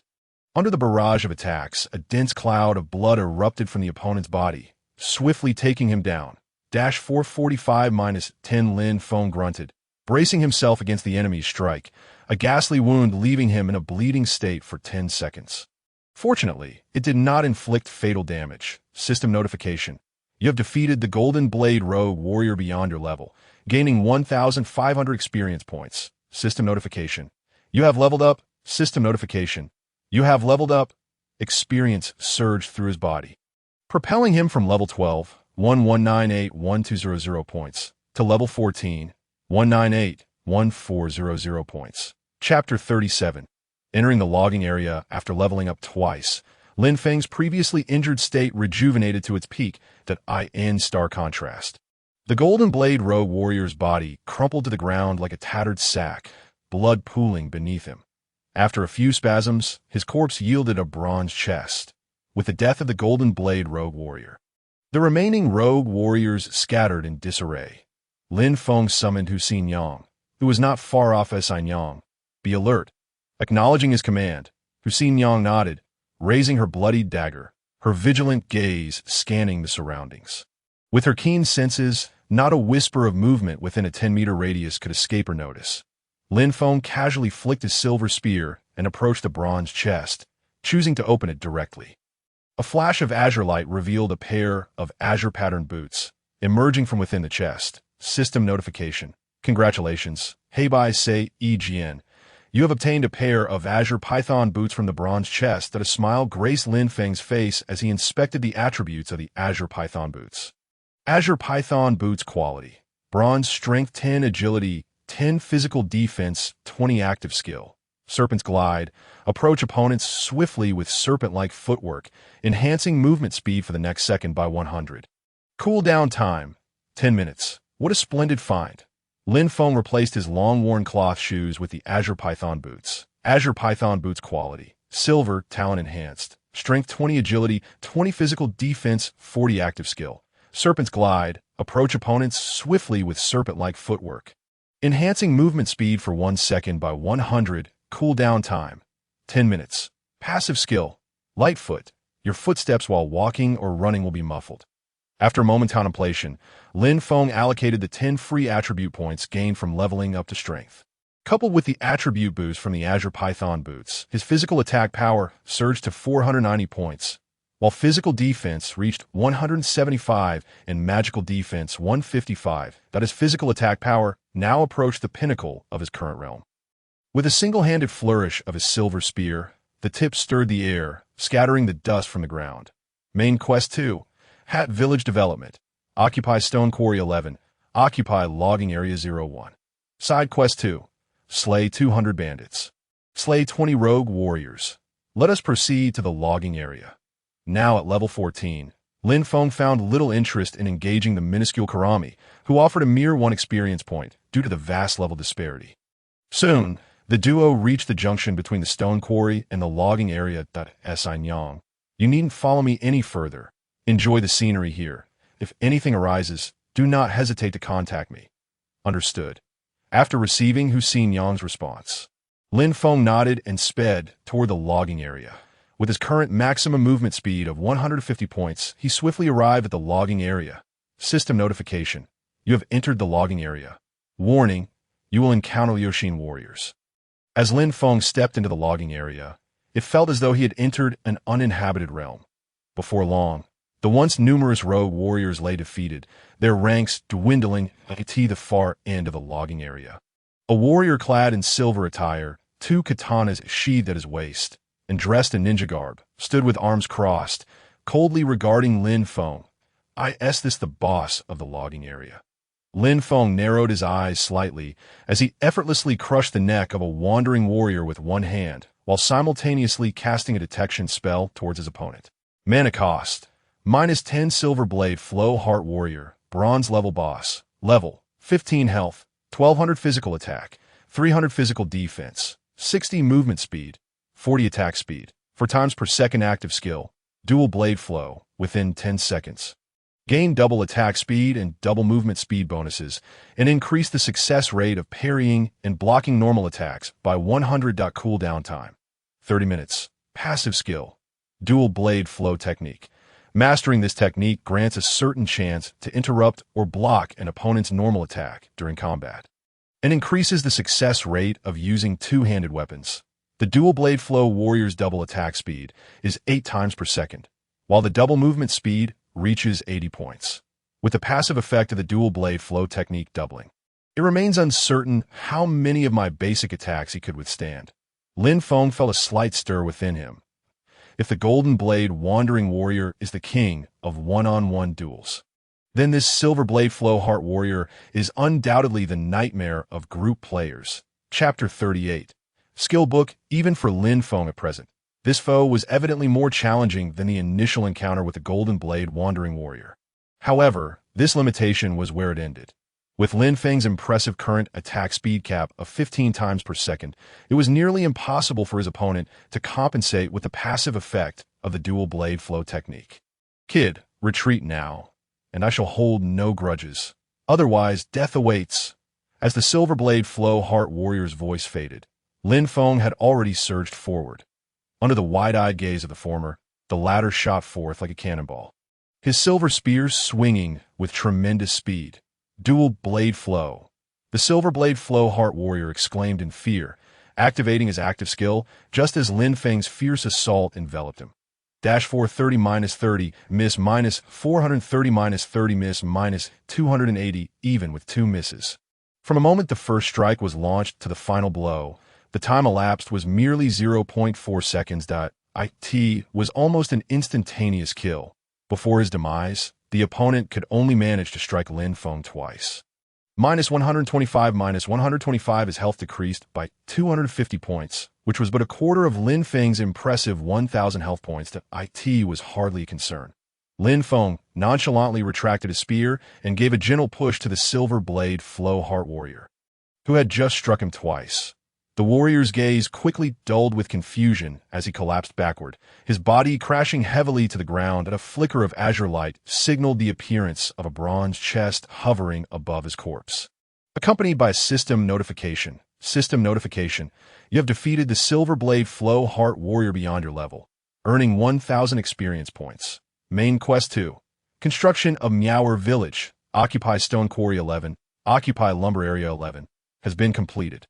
Please proceed to the village chief of Meower Village to claim your quest reward. With the demise of the boss in this area, the minions that posed no threat to Lin Feng immediately scattered like birds and beasts. Lin Feng's experience points surged to level 14, 12,761,400 points. Having lost a quarter of his health, he felt no urgency to recover, given his formidable attributes, since the last time he was ambushed and perished. Lin Feng had resolved never to allow such an incident to repeat itself. Hussein Yang, come here and keep watch. He instinctively summoned Hussein Yang. Only when the figure of his companion appeared in his line of sight did he reach for the bronze chest and select to open it. System notification. Congratulations, Heibai, Sei Jian. You have obtained a dual blade flow, beginner level, passive skill book from the bronze chest. Passive skill book, dual blade flow, beginner level, quality, bronze effect. learn the dual blade flow technique, which grants a certain chance to interrupt or block an opponent's normal attack based on proficiency, and increases the success rate of using two-handed weapons. Description: upon using this skill book, you will acquire the dual blade flow technique. So it's a skill book, and a passive one at that. Lin Feng clicked to use it, prompting another system notification. System notification: the player Heibai Sei Yi Jian has been detected using a passive skill book for the first time. The following information will be provided. 1. Players can only learn one active skill book and one passive skill book per level. 2. After learning a skill book, players can choose to use a forget potion to remove the skill. Upon seeing these notifications, Lin Feng became somewhat hesitant to learn or not to learn. That was the question. Just as Lin Feng pondered, Hu Xingyang, who had been on watch, suddenly spoke up. "Master, can I have the skill book?" Lin Feng shifted his gaze to Hu Xingyang. In that instant, he perceived a flicker of humanity in her previously vacant eyes. "Very well, it's yours." Without further inquiry, Lin Feng tossed the skill book to her. "Would you like me to assist you in using it, or can you learn it on your own?" Hu Xingyang nodded and closed her eyes. Under Lin Feng's intrigued observation, the skill book slowly lifted from her hands. The text transformed into strange symbols, swiftly flowing into Hu Xingyang's body. Subsequently, the skill book dissipated into glowing particles as Hu Xingyang reopened her eyes. Whether it was Lin Feng's illusion or not, he felt that a glimmer of brilliance had briefly flashed through Hu Xingyang's gaze, only to return to its former emptiness. System notification: the player Heibai Sei Yi Jian's Guardian Flow Bandit Hu Xingyang has learned the passive skill book Dual Blade Flow, beginner level. System notification: Flow Bandit Hu Xingyang has acquired the passive skill Dual Blade Flow, beginner level. Current proficiency 0-1000, and intimacy with the player Heibai Sei Yi Jian has increased by 100 points. System notification: due to Flow Bandit Hu Xingyang acquiring a unique passive skill, her growth trajectory has undergone an unknown change. Chapter 39. Digging for treasure maps. Upon receiving the system notification, Lin Feng, filled with curiosity, promptly accessed Hu Xingyang's attribute panel from the Guardian menu. Flow Bandit Hu Xingyang, Heibai Sei Yi Jian's Guardian, Quality, Silver Level Guardian Intimacy, 105, Friendly, Loyalty, 100 Level, 14, 10,831,400 Status, Combat Health, 1680 Physical Attack, 168 Physical Defense, 168 Movement Speed, 28. 8 Attack Speed, 2.88 times per second active skill. Lock-on, triggers an unavoidable attack once, dealing 150 points of damage, with a casting interval of 10 seconds. Passive skill: Guardian Focus, can sense danger within a 10-meter radius and provide early warning. Exclusive passive skill: Dual Blade Flow Technique. Mastering this technique grants a certain chance to interrupt or block an opponent's normal attack during combat, and increases the success rate of using two-handed weapons. Attribute growth: currently gained 100 experience points from defeating monsters. Hidden attribute: exclusive growth, all attributes increase by 20. Not bad at all. Lin Feng's eyes sparkled with delight as he examined Hu Xingyang from head to toe. Unfortunately, he currently had no equipment to offer her. Otherwise, her attributes would surely ascend to another level. "Xingyang, can you wear the weapons and equipment I possess?" Hu Xingyang nodded and replied, "I am now at the silver level, so I can wear silver grade and below. I see that as Lin Feng contemplated. He collected the materials dropped from the surrounding corpses. He then retrieved the previously acquired Flow Bandit treasure map. Common. Map coordinates: depth of quarry 1577. 1186. Finding the approximate location of the map's coordinates was not a challenging task. Before long, Lin Feng arrived near the designated coordinates at the foot of a mountain. Following the coordinates on the map, he took out 2 shovels and began digging alongside Hu Xingyang. Their digging progressed swiftly. Approximately 15 minutes later, they unearthed a somewhat rusty large iron chest from over a meter underground at the coordinates. With his immense strength, Lin Feng pried the iron chest from the mud and hoisted the heavy box out. The iron rings of the chest were adorned with a similarly rusted iron lock. Lin Feng drew his silver spear and swept it across, with a resounding clang, accompanied by a shower of sparks. The iron lock shattered, and the iron chest swung open. As Lin Feng had anticipated, inside was not only an additional sheepskin map, but also an abundance of gold, silver, and jewels. A map? A treasure map fragment? Lin Feng chuckled uncontrollably as he picked up the sheepskin map. System notification. You have obtained the Mountain Sea Camp defense map. Unique quest. Capture the Mountain Sea Camp. Current progress. 0. Would you like to accept the Mountain Sea Camp? For Lin Feng, who grew up in a novice village like Mauer Village, he had yet to encounter any human architectural complexes beyond its borders. According to the information depicted on the map, approximately 30 miles southeast of this mining area lies a place known as the Shanghai Camp. The rough dimensions of the camp could also be discerned from the map, occupying about 50 acres, nearly equivalent to 50 football fields. Lin Feng chose to undertake this solitary task and promptly stored away the defense map of Shanghai Camp. Although he was uncertain about the implications of this singular quest, he could infer its significance from its very name.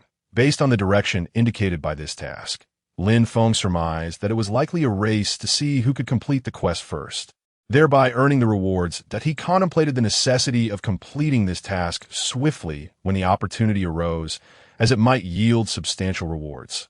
Lin Feng mused silently, then spoke. Let us go back for a moment. Xin Yang.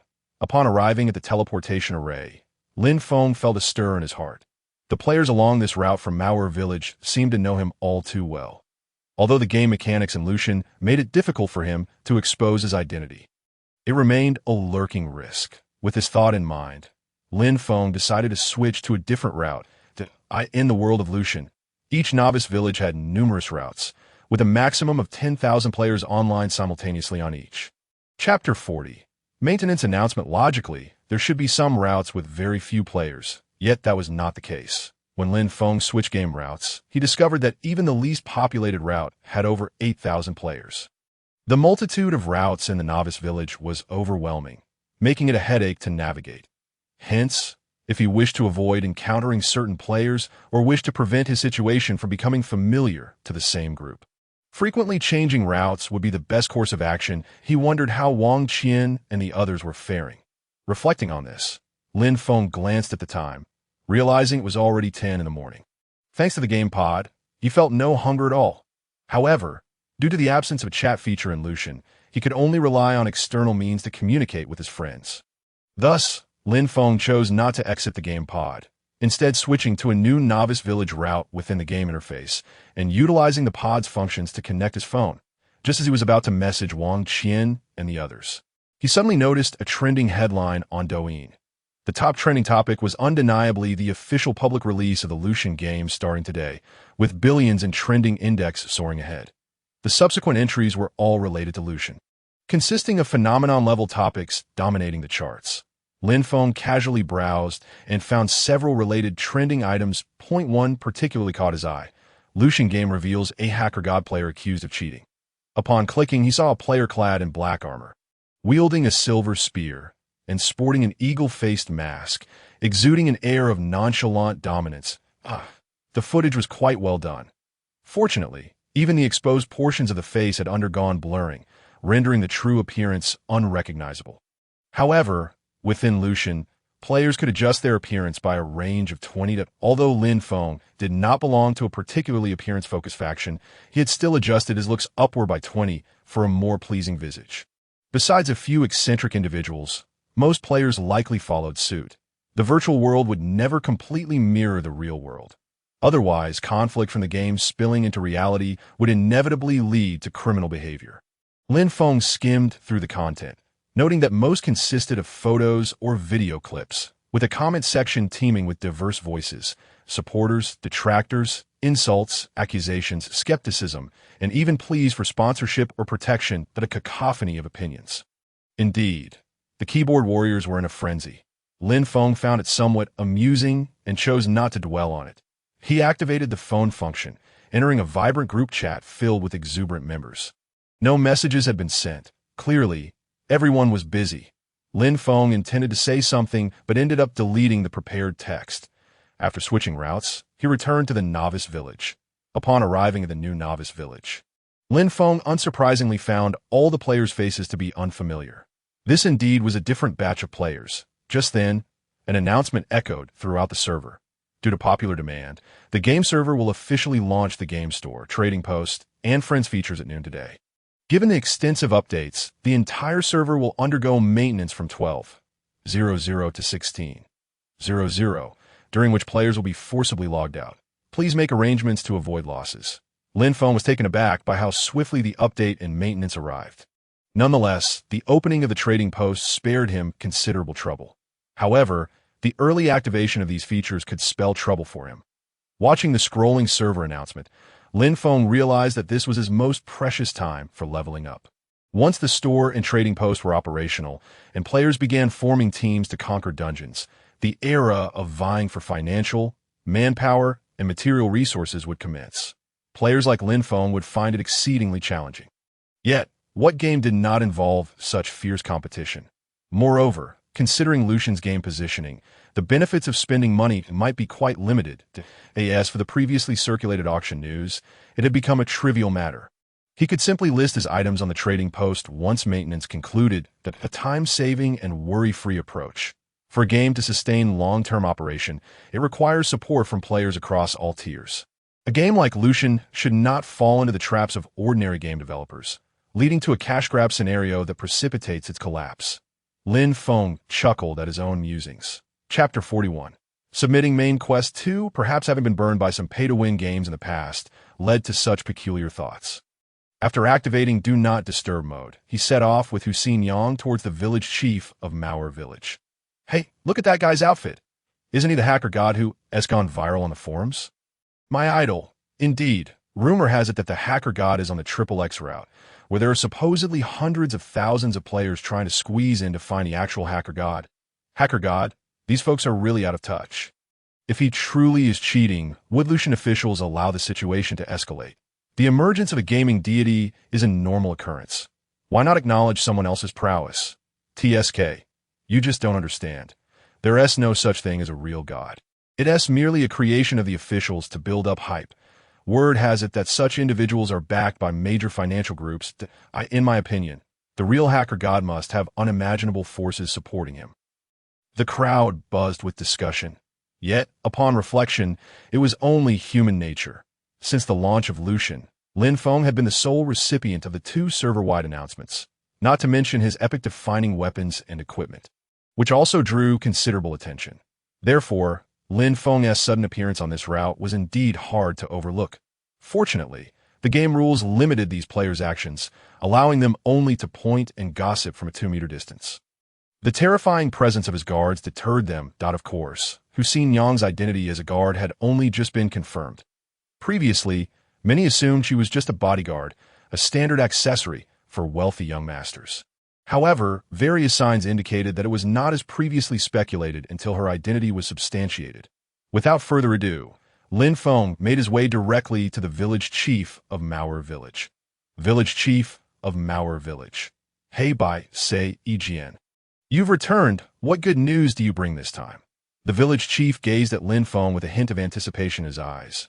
Lin Feng. Chief, I have come to submit a quest. With that, Lin Feng presented main quest 2 and side quest 2 for submission. Village chief of Mauer village. Incredible. I didn't expect you to accomplish it so swiftly. Our brave warrior of Mauer village. Here is the reward you deserve. System prompt. You have completed main quest 2 and side quest 2, gaining 400 favorability points with the village chief, elevating your favorability to close. As he spoke, the village chief clapped his hands, and a villager promptly led a yellow horse toward them. The horse bore 2 large chests, seemingly filled with treasures. Village chief of Mauer village. Hey Bai say, Ejian, this fine steed and these 2 chests of treasures are now yours. The villagers of Mauer will remember you. He patted Lin Feng on the shoulder, his murky eyes now brimming with warmth and kindness. Lin Feng. Rest assured, Chief, I will continue to strive for excellence. Village Chief of Mauer Village. Wonderful, wonderful. A succession of 3 commendations clearly indicates a significant improvement in the regard that others hold for Lin Feng. System notification. You have acquired a yellow horse. Unlocking the mount slot. System notification. You have obtained valuables worth 1,000 spirit coins.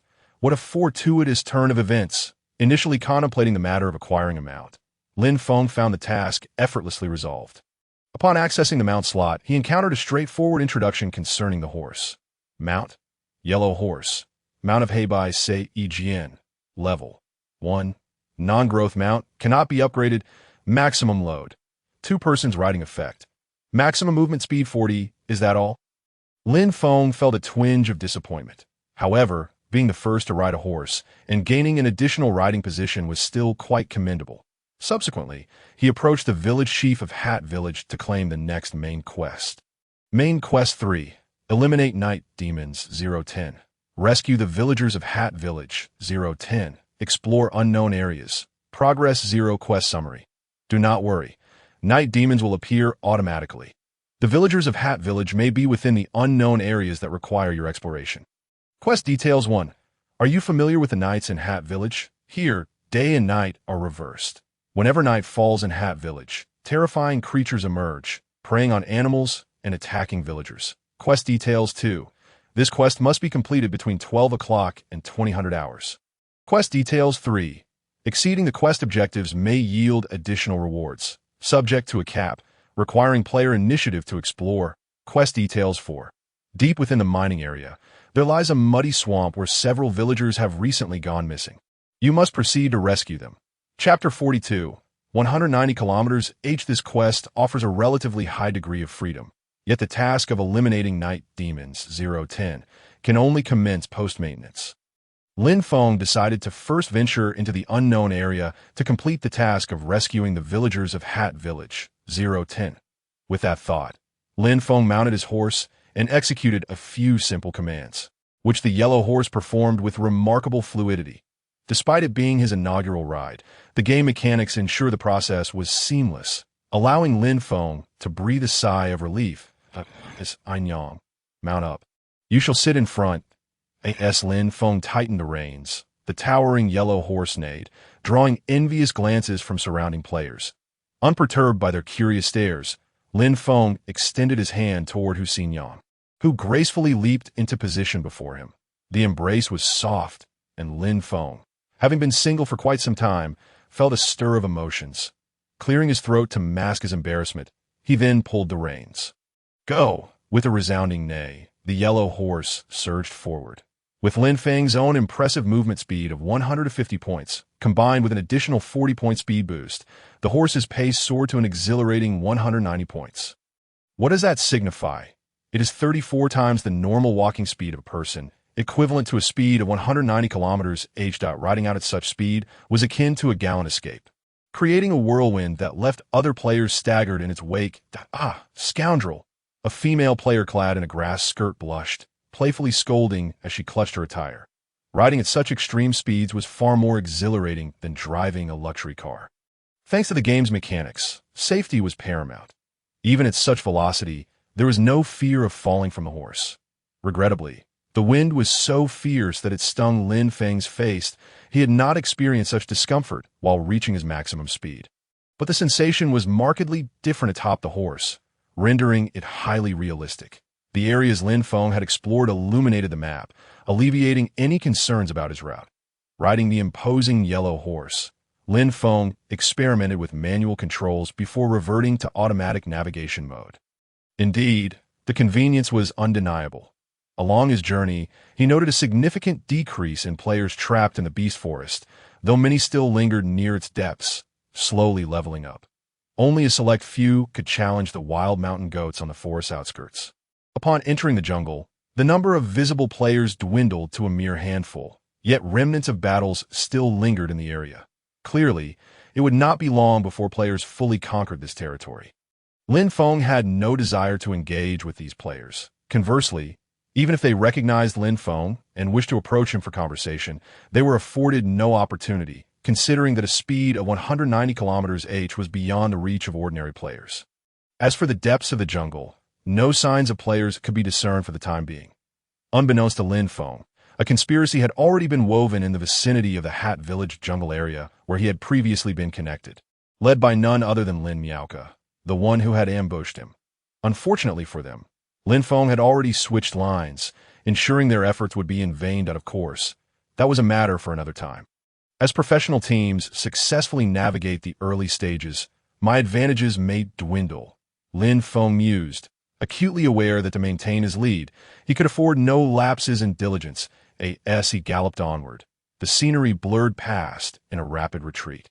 According to the system notification, Lin Feng, alongside Hussein Yang, had arrived at the depths of the original mining area. Sighing, Lin Feng reined in the horse, bringing the yellow steed to a gradual halt as they approached the unknown region ahead. System notification: you have entered the perimeter of the Death Marsh. Warning: this area is classified as a swamp. Players must exercise caution while exploring. A putrid stench wafted through the air, with withered trees and disordered piles of stones amidst roaming beasts. At a glance, the chaotic vegetation was interspersed with numerous decaying bones. Packs of hyena-like creatures feasted upon the remains of various animals. What were the villagers of Hat Village doing in such a place? Chapter 43. 1 against 100, title upgrade. With curiosity piqued, Lin Feng dismounted, recalling his mount into the mount slot. The yellow horse neighed once before dissipating into a glimmer of golden light. Novice exploration technique. Mana -10 death marsh hyena level. 12 health. 700 physical attack. 120 physical defense. 50 movement speed. 25 attack speed. 2.5 attacks per second. A mere group of 2 hit foes. Incapable of breaching Lin Feng's defenses. Let us proceed, Xin Yang.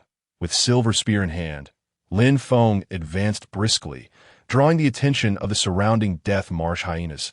They recklessly attacked the pair, reminiscent of the jungle wolves encountered earlier. Lin Feng's attack speed was astonishingly swift. His formidable physical attack and defense rendered the death marsh hyenas powerless against him. With an impressive physical attack of 120 points, even Xin Yang's defenses were insufficient. With a maximum attack speed of 15 attacks per second, regardless of how many hyenas charged at him, Lin Feng swiftly dispatched them all.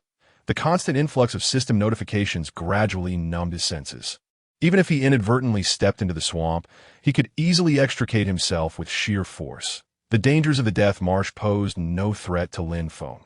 Clearly, this location was no longer suitable for his leveling needs. Had it not been for the main quest, he would require monsters at least level 20 to satisfy his objectives. Before long, Lin Feng located the trapped villagers. From their accounts, he learned they had ventured into the Death Marsh to gather certain herbs and had inadvertently encountered the swamp's toxic mists, becoming ensnared in this area. After escorting them to safety and guiding them to the teleportation array in the depths of the mining area, he completed the task of rescuing the villagers of Hat Village. 1010.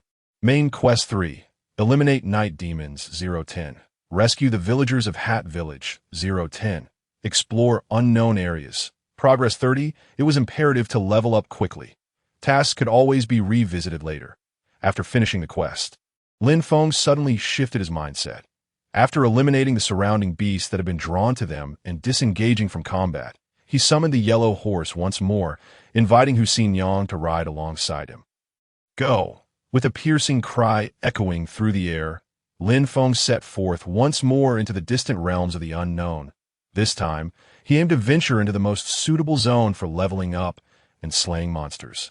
Fully concentrating on his advancement, he journeyed westward, traversing the depths of the Death Swamp, where he vanquished an 18-level bronze tier boss, the Swamp Crocodile, earning himself 2,000 experience points. In addition, he effortlessly dealt with numerous lesser creatures. Although they contributed merely 1 point of base experience each, their cumulative total was quite substantial. Consequently, Lin Feng's level soared from nearly 15 to a remarkable 16, allocating all 10 attribute points gained from the 2-level increase into strength. Strength, 145 physical attack power, 510 at having crossed through the depths of the Death Swamp and activated the corresponding teleportation array. Lin Feng rode on his yellow steed, accompanied by Hussein Yang. As they made their way to the outskirts of the Jelbalai Canyon Plains, as time passed, the skies within the world of the Godslayer game gradually dimmed. The vast expanse of starry nebulae began to replace the sunlit realm of day. Though night had fallen and visibility was not as clear as during the day, the light of the stars still maintained a semblance of clarity. This was a world where valleys and plains coexisted, reminiscent of the Australian outback, yet with far more abundant vegetation. Here, the wild creatures typically hovered around level 15, and the variety of monsters had increased, after slaying several elite monsters of level 18. Lin Feng ascended another level, reaching level 17, with 5 attribute points added to Strength, 150 physical attack power, 520. Simultaneously, the title he had earned from the Mirror Challenge, 1 against 10, also underwent an upgrade. 1 against 100, title, quality. Black Iron level, all attributes, 30 passive skill. Indomitable, extremely low resistance to negative effects, passive skill. Radiant Glory, kill enemies to level up 1. 265,000, trait. Radiant Glory is effective regardless of whether equipped or not. Compared to the effects of the Hat Village Warrior medal, the upgraded 1 against 100 title was undoubtedly far more formidable. While the hidden effects of the Hat Village Warrior medal were indeed quite useful within the village, Lin Feng sensed that he would soon completely depart from such a novice area.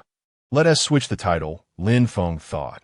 And with a mere thought, he changed his title. At that moment, he suddenly felt a restriction akin to the previous limitation on his movement speed re-emerge, this time affecting his physical attack power and strength. Chapter 44. Attribute Strength. Lin Feng accessed his attribute panel. Name. Hey by say, Jian Realm. Mortal level, 17, 150, 1700 points. Health, 1450, base health 850. Amulet health 100, armor health 200, title health 300, mana, 860, base mana 210, mask mana 100, amulet mana 200, ring mana 50, title 300, physical attack power, 520, base attack power 160. Weapon attack power 300. Title attack power 60. You have reached the current realm's physical attack power limit of 500.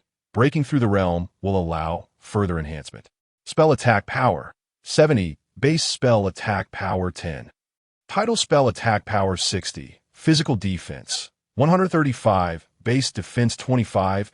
Amulet defense 20. Armor defense 80. Title defense 30. Spell defense 155. Base defense 5, mask defense 20, amulet defense 60, armor defense 20, title defense 30, movement speed 155, 150, base movement speed 40, mask movement speed 5, weapon movement speed 80, title movement speed 10. You have reached the current realm's movement speed limit of 150. Breaking through the realm will allow further enhancement. Attack speed 15. 5 attacks per second, 15 attacks per second. You have reached the current realm's attack speed limit of 15 attacks per second. Breaking through the realm will allow further enhancement. Strength 170, 150, base strength 80. Title strength 30, weapon strength 60. You have reached the current realm's strength limit of 150. Breaking through the realm will allow further enhancement.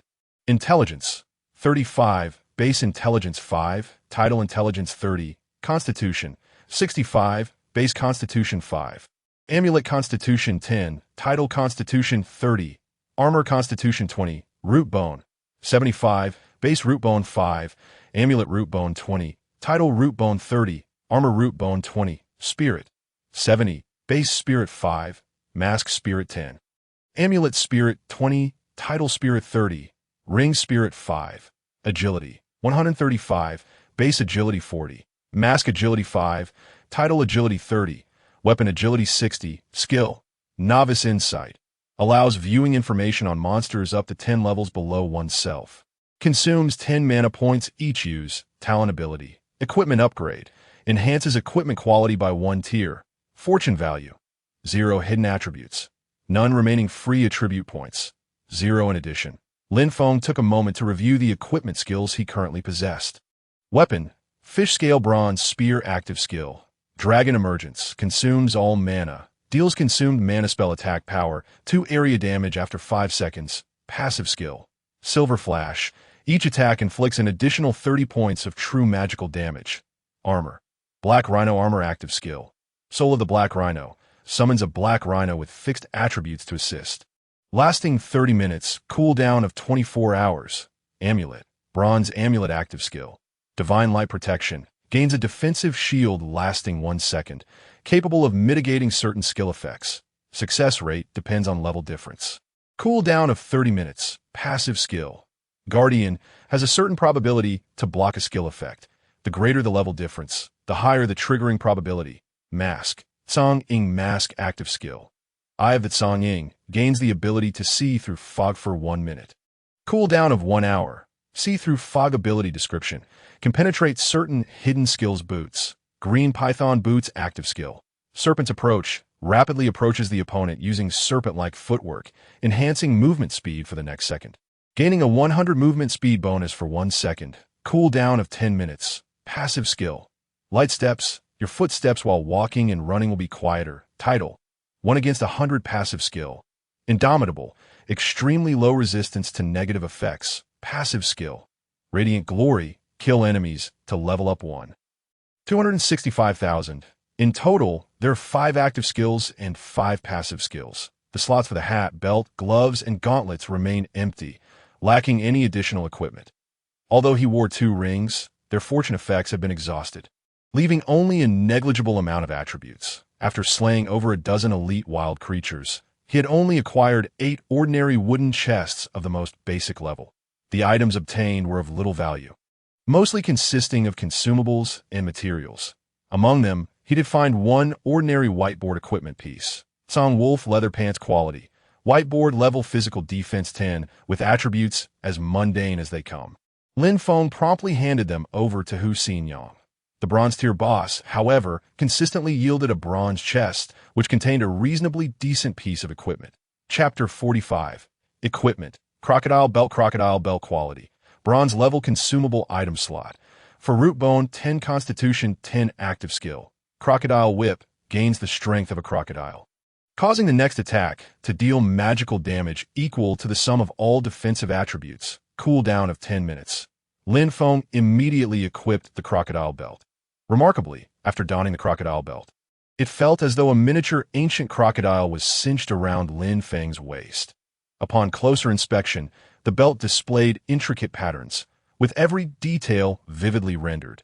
The very appearance of this ancient crocodile was lifelike, exuding an aura of fearsome ferocity. Crocodile Belt Quality. Silver level, talent enhanced. Consumable item slot.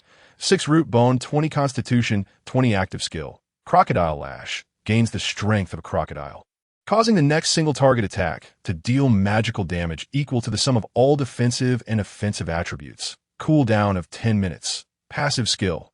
Crocodile Scales. Final damage reduction -20. It must be said, both the active and passive skills of this belt are exceptionally powerful. One skill is a terrifying single-target damage ability, which, given Lin Feng's current attributes, can inflict a staggering 920 points of damage in a single strike. The other skill provides a final damage reduction, undoubtedly enhancing his defensive capabilities by an additional 20 points. The previously acquired consumables have been meticulously organized in the consumable item slot for Lin Feng's convenience. Simultaneously, Lin Feng's attributes have undergone further changes. Constitution, 85, Base 5, Amulet 10, Title 30, Top 20, Belt 20, Bone Strength, 95, Base 5, Amulet 20, Title 30, Top 20, Belt 20, Health, 1650, Base 850, Amulet 100, Top 200, Title 300.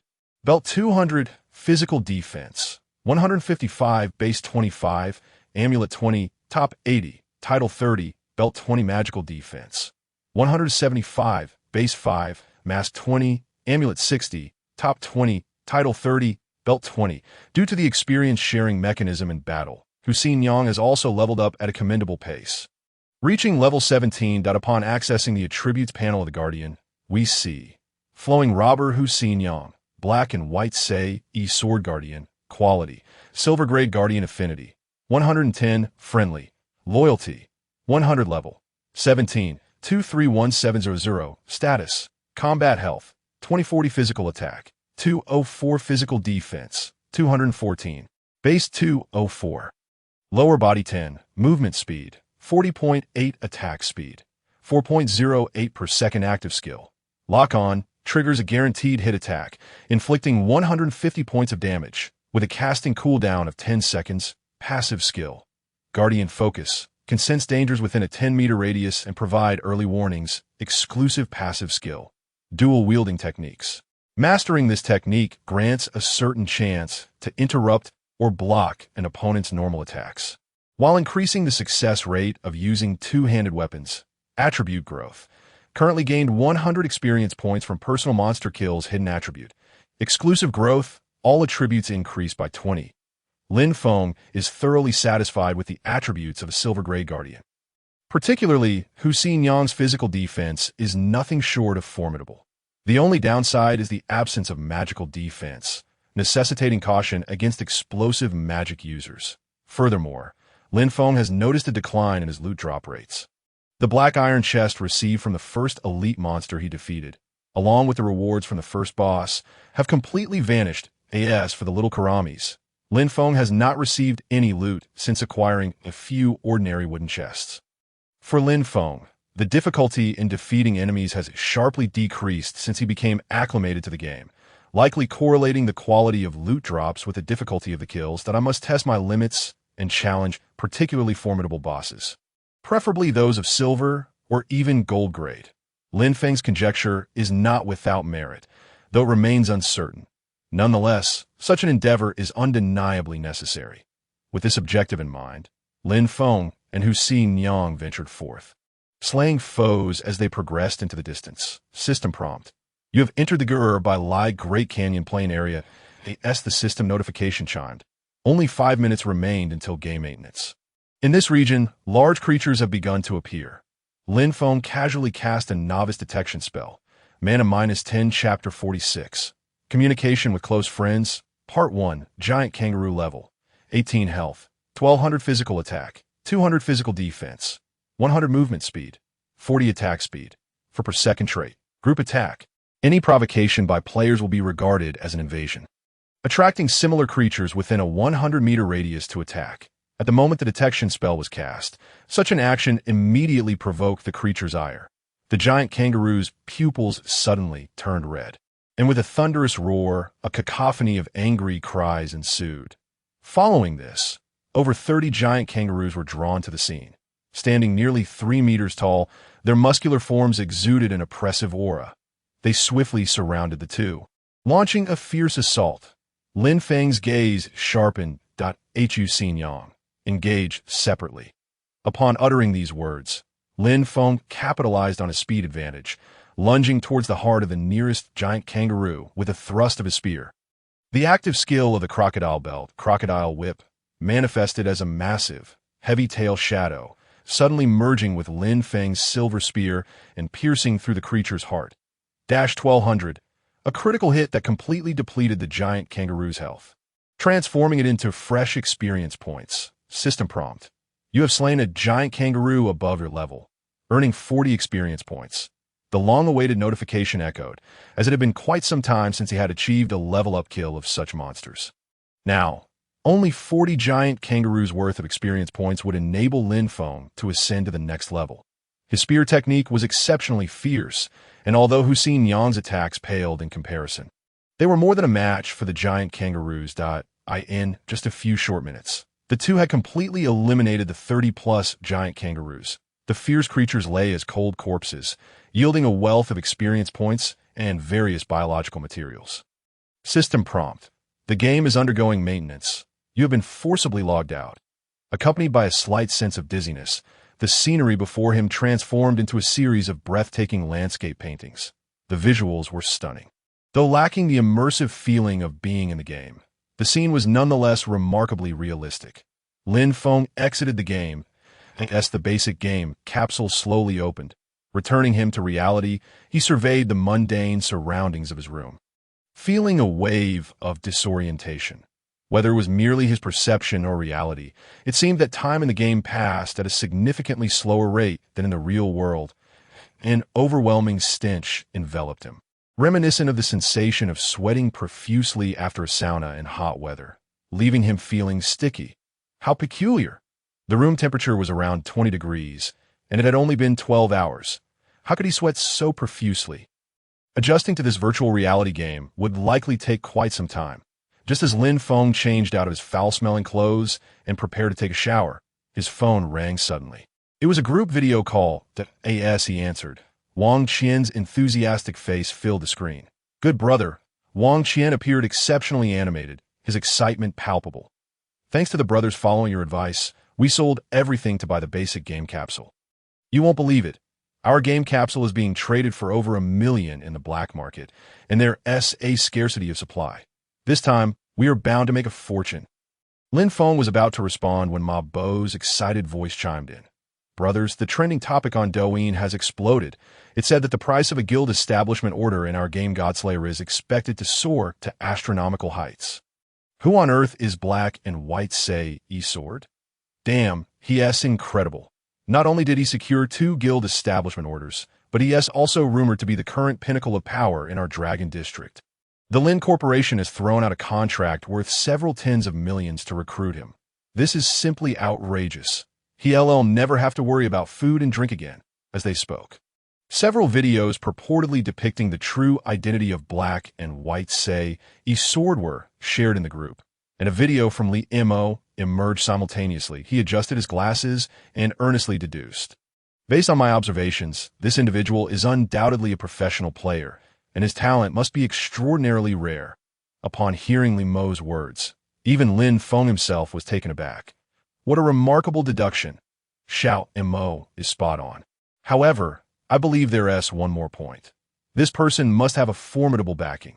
Otherwise, it would be impossible for him to possess such strength alone.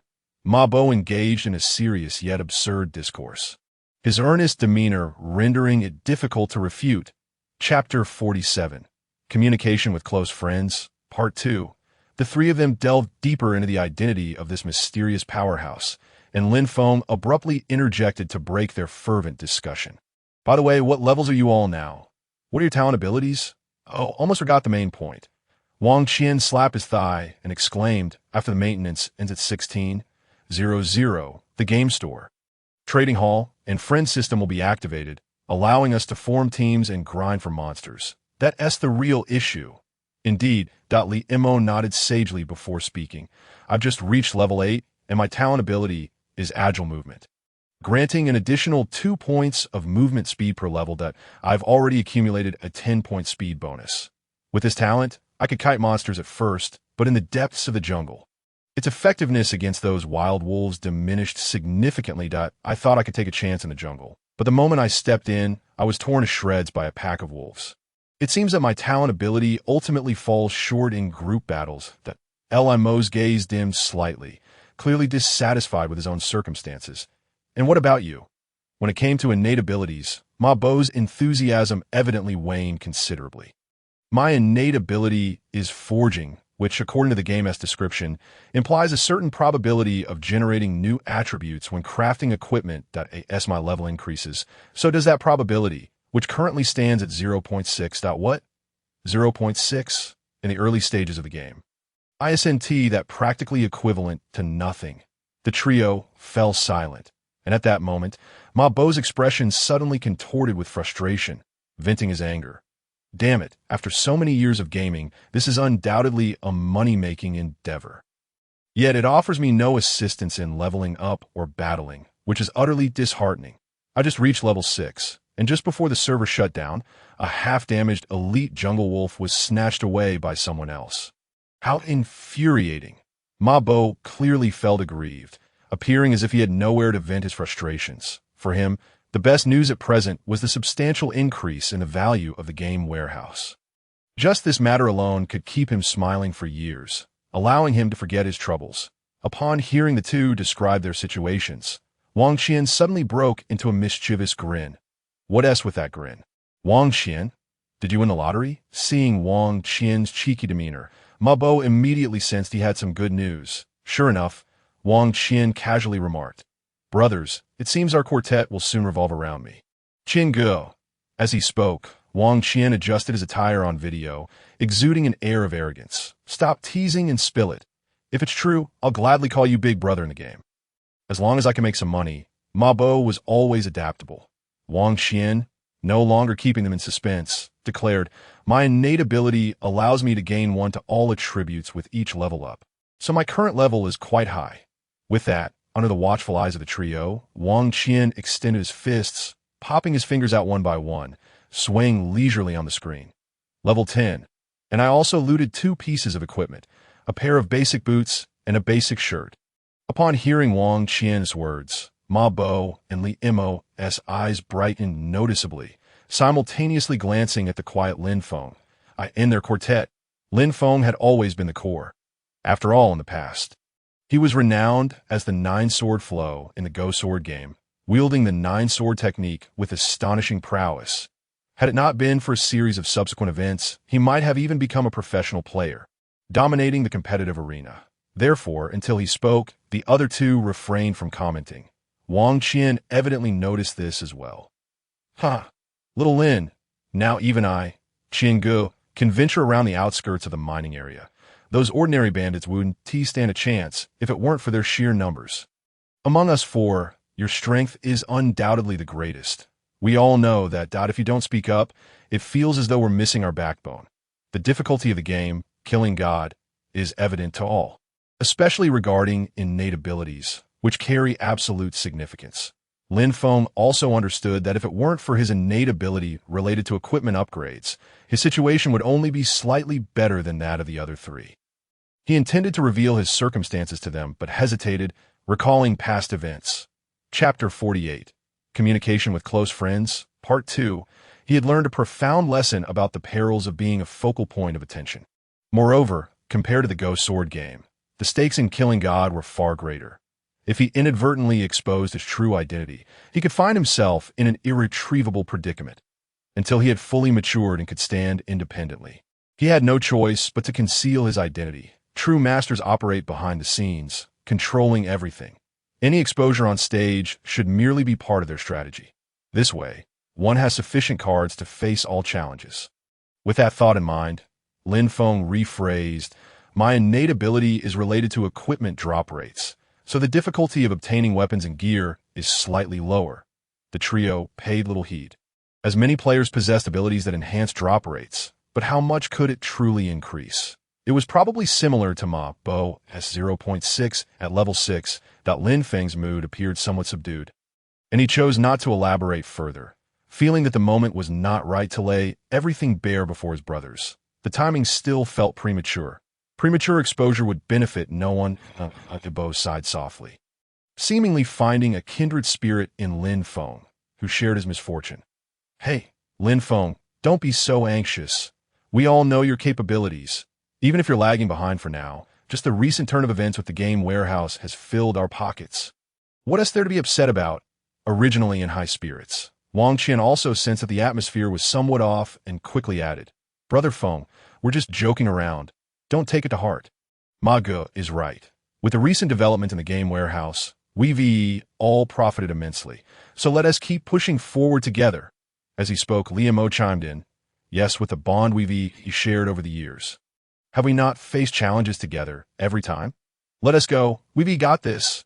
Lin Feng observed the three of them on the video, feeling a mix of emotions. During this time, I should focus on boosting my strength. As for my brothers, I can only find other ways to make it up to them. I hope they won't blame me when they learn the truth in the future. Lin Feng felt a pang of guilt, but also sighed in relief after making this decision. All right, let us work hard together and create new glory. After ending the group video call, Lin Feng headed straight to the bathroom. After a refreshing shower, he gazed at his robust reflection in the mirror, a hint of bewilderment in his eyes. How have I suddenly become so strong? Lin Feng was a disciplined individual. Although he regularly exercised, he merely maintained a normal physique, never exhibiting such pronounced muscle definition as he did now. He retrieved a weighing scale from home, and upon seeing the nearly 30 pounds he had gained, he felt a wave of disbelief wash over him. 12 hours, and I've gained 30 pounds. There's no way a growth stimulant could work this effectively. It wasn't just muscle mass and weight. Even his strength had increased significantly. He immediately recalled the bottle of nutritional liquid worth 3,000 yuan that he had left in the game pod. His head spun. These unscrupulous merchants! I need to hurry to the hospital for an examination. With that, Lin Feng wasted no time, hailing a cab to the nearest hospital. "Young man, you seem quite fit. Are you a fitness coach?" Oh yes. Lin Feng took the checkup report handed to him by the doctor, noting that not only was his body free of any abnormalities, but every single indicator was remarkably healthy. That I had just recovered from serious illness last year, and my last checkup a month ago still showed some issues. How could it have suddenly vanished?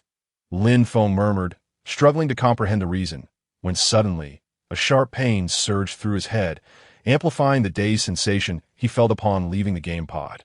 The intense headache caused Lin Feng to sway unsteadily, forcing him to crouch down while clutching his head.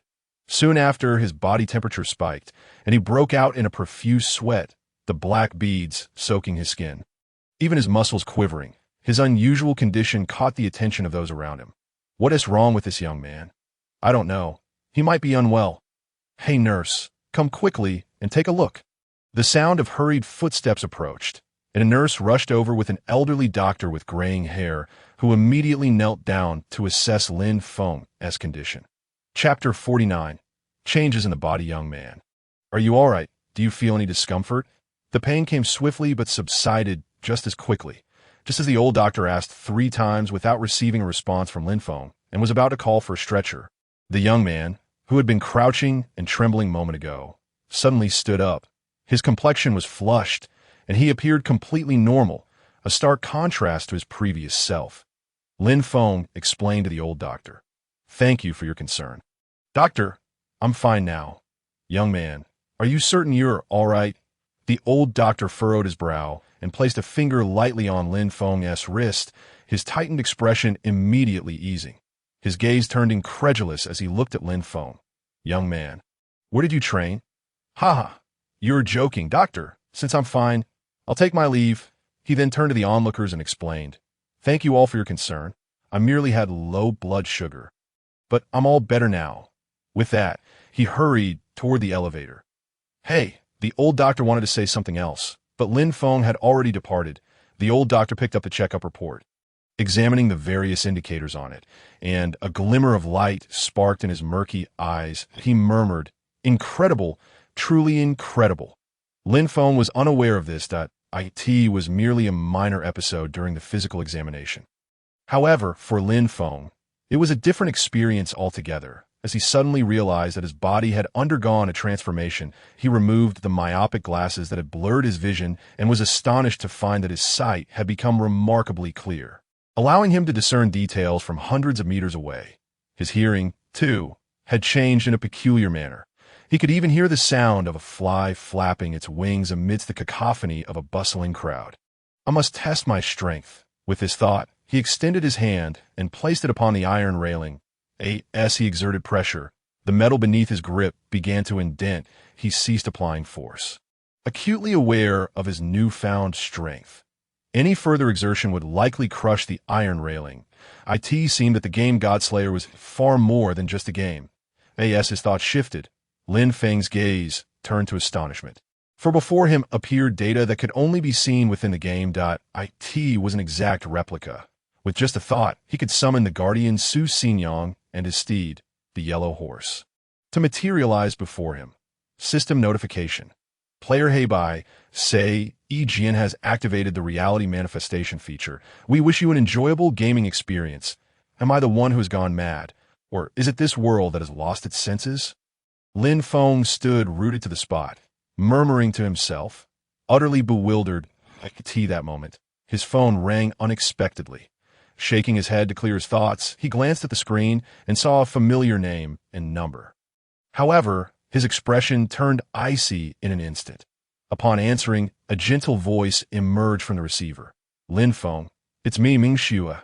Chu Mingxue, one of the major shareholders of the Chu Corporation and the mastermind behind Lin Feng's previous confrontations with them, which ultimately led to an unresolved situation." Lin Feng remained silent, while Chu Mingxue could only hear faint sounds of a bustling crowd through the phone.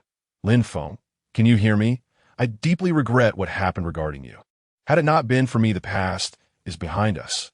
Lin Feng interjected. "The Chu Corporation offered me 3 million as a settlement, allowing me to purchase a home in a new city. I have yet to properly express my gratitude to you." While he spoke of gratitude, his other hand remained clenched into a fist, clearly indicating that matters were far from simple. "Lin Feng, please do not say that. I had my reasons for that incident. If you hadn't agreed." Chu Mingxue's voice trailed off, but Lin Feng inhaled deeply and retorted with a cold smile that would have made me disappear from this world entirely. "Wouldn't they?" The line fell silent, and he could faintly hear a suppressed sob. After a few seconds, Chu Mingxue continued. Lin Feng. Regardless of the circumstances, those events are now behind us. The reason I called is to inform you that the humiliation you suffered back then may be redeemed within the Godslayer game. You must play it that if you encounter any difficulties, feel free to contact me. My number remains unchanged. Lin Feng listened quietly to Chu Mengshue's words without responding. After several seconds of silence, her voice returned. Lin Feng, I shall hang up now. Wishing you all the best. The busy tone echoed in his ears, and Lin Feng's cold gaze softened with a hint of nostalgia. This reminiscence brought a touch of warmth, attempting to thaw the icy demeanor in his eyes. However, the chill had become too entrenched. Mere warmth was insufficient to penetrate it. Lin Feng turned off his phone and slipped it back into his pocket. Gazing at the bright sunlight filtering through the clouds and illuminating the thronging crowd, his eyes grew increasingly radiant. What I lost before, I shall reclaim anew. With that resolve, he hailed a taxi heading towards the shopping center. By the time Lin Feng returned home, it was nearly 4 o'clock. To confirm his suspicions, he realized that he did not need to summon Su Xinyang. A seemingly insignificant material could validate his thoughts. The entire process was surprisingly smooth at that moment. A wild wolf's fang dangled in Lin Feng's hand. Its tangible texture and intricate patterns felt more real than reality itself, and there was no need to experiment further. While at the shopping center, Lin Feng had purchased several sets of clothes, as the previous garments had become uncomfortably tight due to his body's transformation. For comfort, he changed into a pair of highly elastic fitness training clothes. And noticing the time, he stepped into the gaming pod. The specially formulated nutrient solution was alarmingly reduced to half. Lin Feng then noticed that what was initially sufficient for one person for a month had dwindled to this extent. Considering the changes in his body, he suddenly felt that this nutrient solution was perhaps not as simple as he had imagined. The phrase national subsidy echoed in his mind, prompting Lin Feng to ponder deeply as he retrieved his phone and placed a new order on the Godslayer game app. He ordered 10 bottles of the special nutrient solution, submitting the order with a mixture of anxiety. The process unfolded without any unexpected issues. The order indicated that delivery would occur within 12 hours. Perhaps I am overthinking this. There doesn't seem to be any problem. With a shake of his head, Lin Feng waited for the countdown to conclude, and soon he re-entered the Godslayer game world. Strangely, upon entering this time, he was not afforded the choice of pathways as before, but was instead directed into an unknown route. Curious, Lin Feng felt a twinge of surprise, but chose not to dwell on this minor detail. System notification. You have returned to the Guerbi Lai Grand Canyon Plain area. System notification. The game update has been completed. The system shop, trading post, and friends list features have been activated. Further details can be found in the respective sections. Just as he received the system notification, Lin Feng's friends list exploded with activity. Of course, this was due to the high visibility of his gaming ID. Reluctantly, he opened the friends list and adjusted the settings to allow only others to add him. While he could not add anyone by any other means that it was peaceful. Lin Feng chuckled wryly. Before logging in and out of the game, players could select save points. The default save point was Meower Village.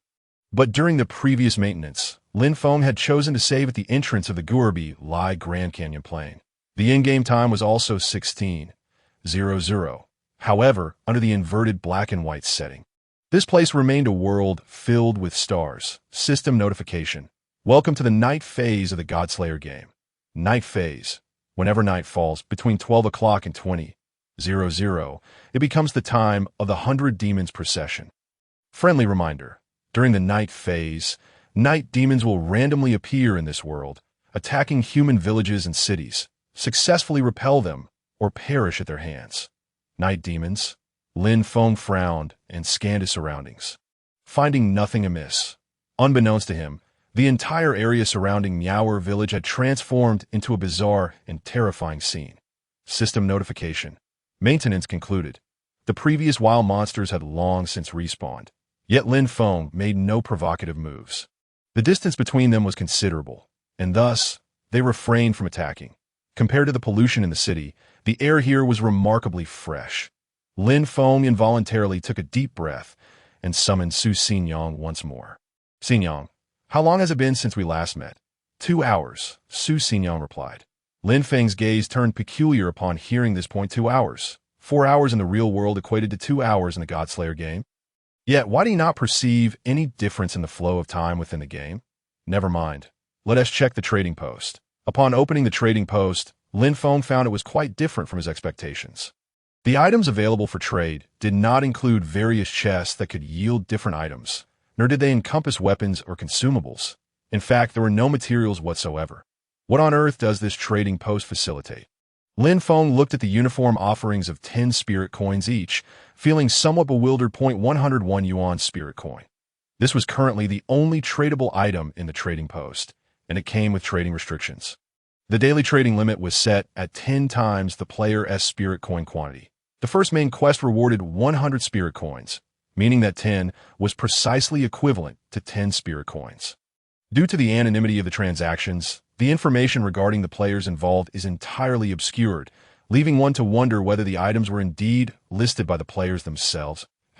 Present. Lin Feng possesses a considerable amount of spirit currency. This includes the sales from materials that can only be exchanged for money in the store, the rewards from completed quests, the meager spirit currency dropped by slain monsters, and the earnings accumulated from previously excavated treasure maps. Previously, when purchasing a warehouse, he spent 100 spirit coins, while the remainder has gone untouched. In total, he currently holds 2,136 spirit coins. If he were to process some additional items, he could amass a few more hundred coins. However, these spirit coins are intended for saving, with the goal of eventually embedding the golden spirit stones into his weapon, rather than selling them for the function of actively acquiring spirit coins. It has yet to be activated. Should someone wish to purchase in bulk, they would have to rely on their mental acuity and dexterity to make individual transactions that I lack the funds to buy spirit coins. And the current features of the trading post do not hold much significance for my situation.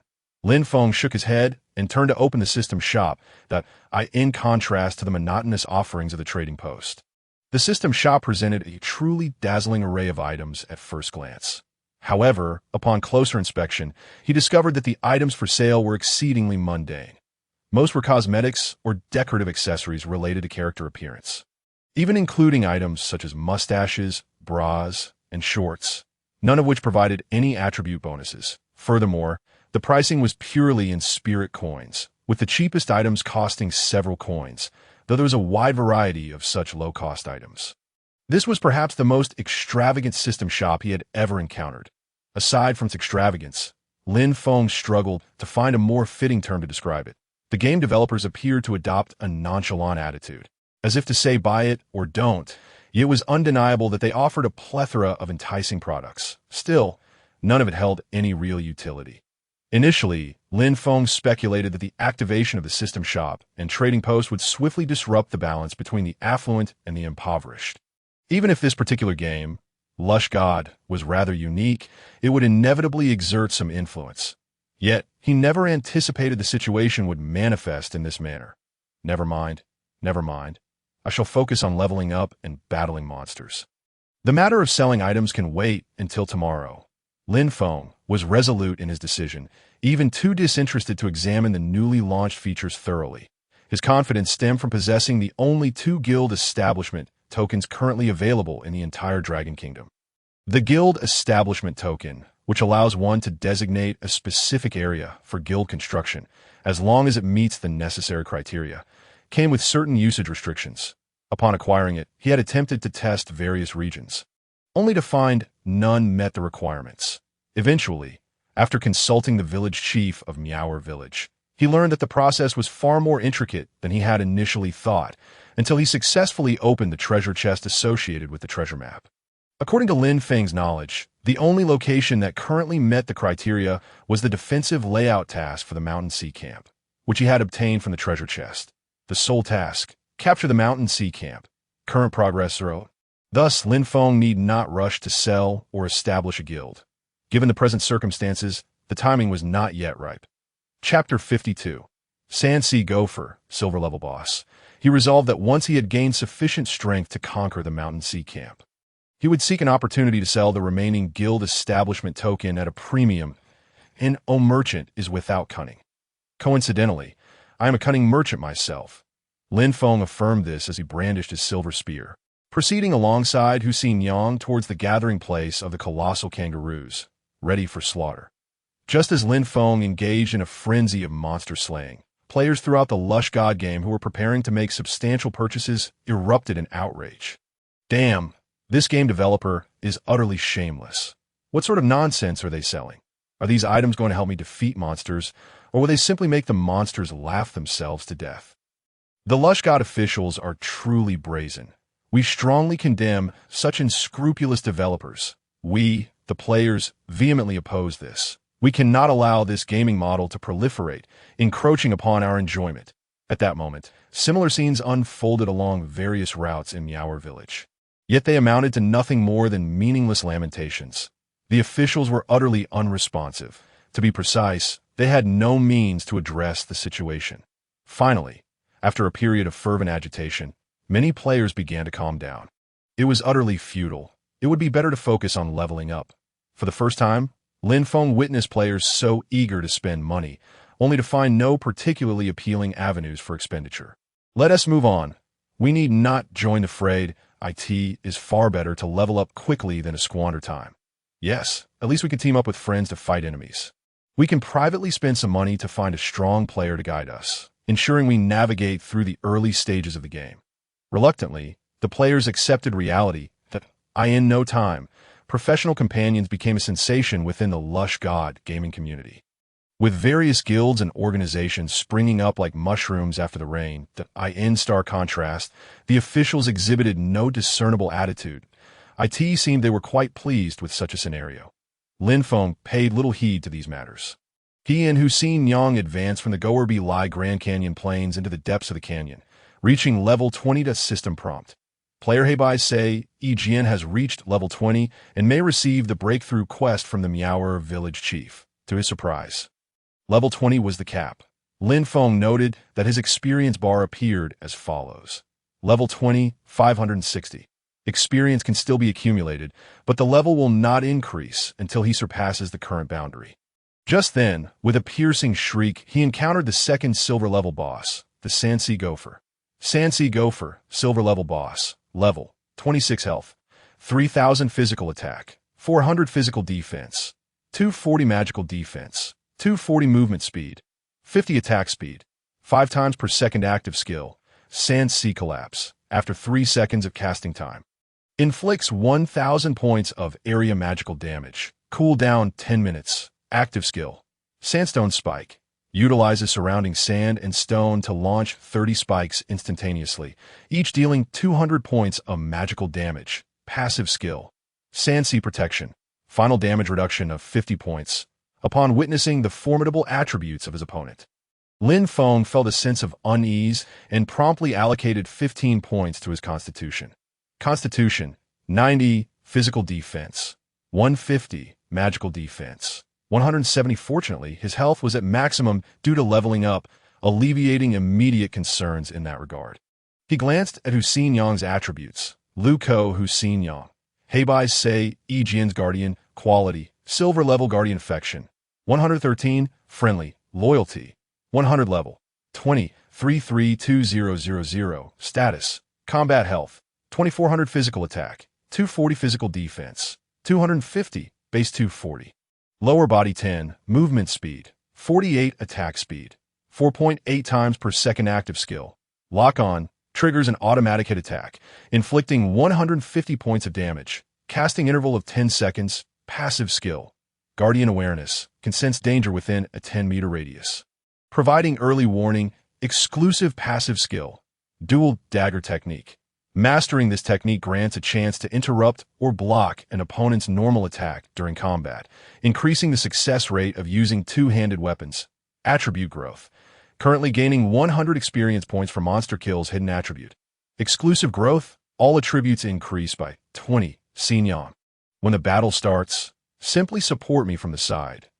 And no sooner had he spoken than the Sansi Gopher let out a screech, its elongated jaws snapping open to reveal its menacing fangs. Chapter 53. Bountiful rewards. The Sansi Gopher roared furiously. With a mere swing of its enormous claws, a multitude of sand spikes, each over a meter in length, shot forth like cannonballs, hurtling through the air towards Lin Feng's location. So fast, Lin Feng's gaze sharpened. Yet even with his own movement speed of 150, he found it nearly impossible to evade at that instant. Acting decisively, he plunged his silver spear deep into the ground before him, opting to endure the onslaught. Amidst the cacophony of explosions, Lin Feng's body was enveloped in a storm of sand and stones. The deafening roar was accompanied by a series of damage notifications.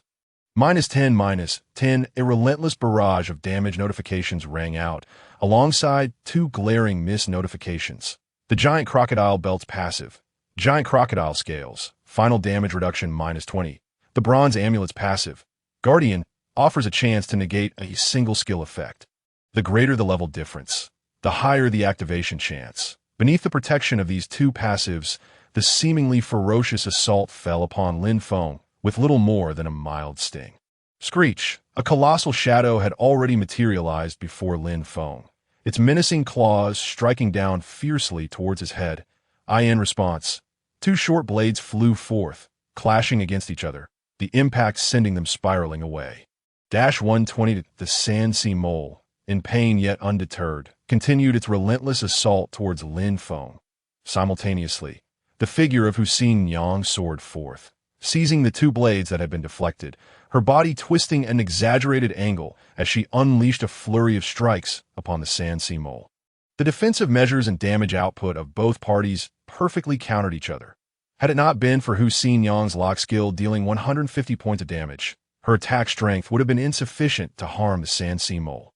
While Hussein Yang remained oblivious, Lin Feng chose not to deter her actions. In the eyes of the Sand Sea Mole, it was evident that Lin Feng posed a greater threat. Thus, it disregarded Hussein Yang's attacks and charged directly at Lin Feng.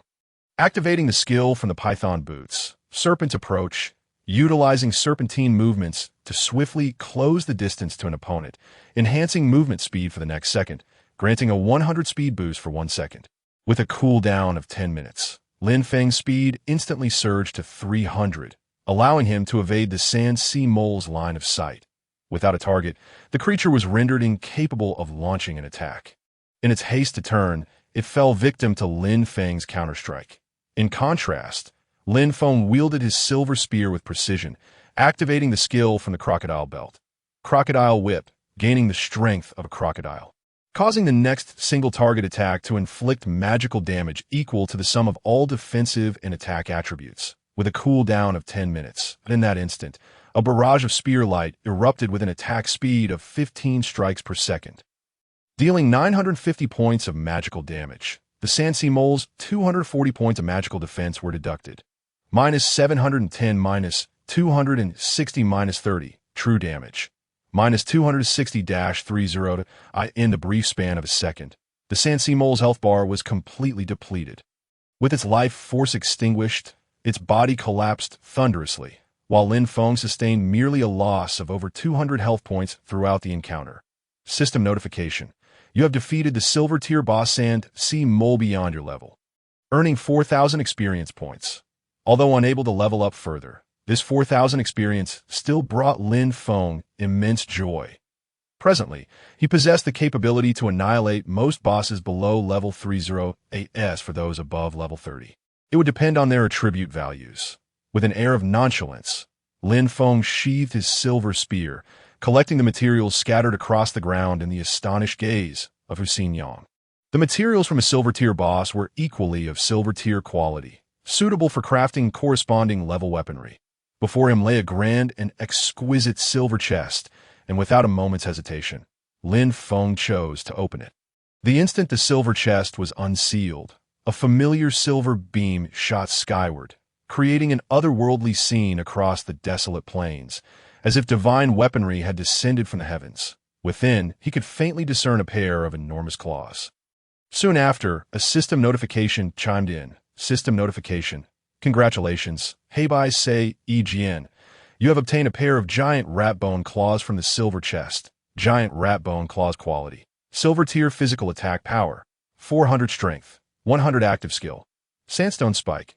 Utilizing surrounding sand and stone to instantaneously unleash 10 sand spikes, each inflicting magical damage equal to current spell attack power consumed mana value. Passive skill. Frenzied Tear, inflicting cone-shaped splash damage within a small radius. Damage values ranging from 100 to 50. Chapter 54. Giant Rat Bone Claws. Lin Feng removed the fish scale bronze spear and donned the giant rat bone claws. In an instant, the originally silver-hued claws transformed into a dazzling gold. Reminiscent of pure gold craftsmanship, their sleek and lustrous surface irresistibly captivating. Giant rat bone claws quality. Gold tier, talent upgrade. Minimum realm requirement. Body refinement realm, physical attack power. 800 strength. 200 agility. 100 active skill. Sandstone spike, utilizing surrounding sand and stone to instantaneously unleash 10 sand spikes.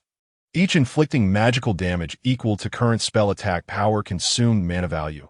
Active skill, power of the giant rat, costing 200 mana, grants a shield equal to twice the current health value, rendering the user immune to damage until the shield is broken, lasting for 10 minutes with a cooldown of 1 hour.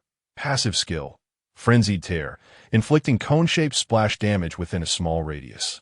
Damage values ranging from 100 to 50. But in stark contrast, the silver tier fish scale bronze spear exhibited the following attributes. Fish scale bronze spear quality. Silver tier, talent upgrade. Physical attack power.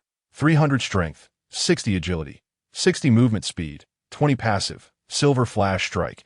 Each attack inflicts an additional 30 points of true magical damage. Active skill. Dragon emerges from the sea, consuming all mana. Deals area damage equal to consumed mana. Spell attack power 2 after 5 seconds. The gold tier weapon surpassed the unrestricted silver tier by a considerable margin. Lin Feng was further astonished to find that despite not meeting the minimum realm requirement, he could still wield this gold tier weapon without issue. Lin Feng opened his attribute panel. Name: Heibai Sei Egn Realm. Mortal level: 20-65-60. Health: 1650, base 850, amulet 100, top 200. Title 300, belt 200, mana 860, base 210, mask 100, amulet 200, ring 50, title 300, physical attack power 1100 500, base 240, weapon 800, title 60. You have reached the current realm limit for physical attack power of 500. Breaking through the realm will allow for further enhancement. Magical attack power 70, base 10, title 60. Physical defense 155, base 25, amulet 20, top 80, title 30, belt 20. Magical defense 175, base 5. Mask 20, amulet 60, top 20, title 30, belt 20. Movement speed 175 150, base 40, mask 5, weapon 100, title 10. You have reached the current realm limit for movement speed at 150. Breaking through the realm will allow for further enhancement. Attack speed 17. 5 strikes second, 15 strikes second. You have reached the current realm limit at 15 strikes second. Breaking through the realm will allow for further enhancement. Strength 210 150, base 80. Title 30, weapon 100. You have reached the current realm limit for strength at 150. Breaking through the realm will allow for further enhancement. Intelligence 35, base 5, title 30, Constitution 85, base 5.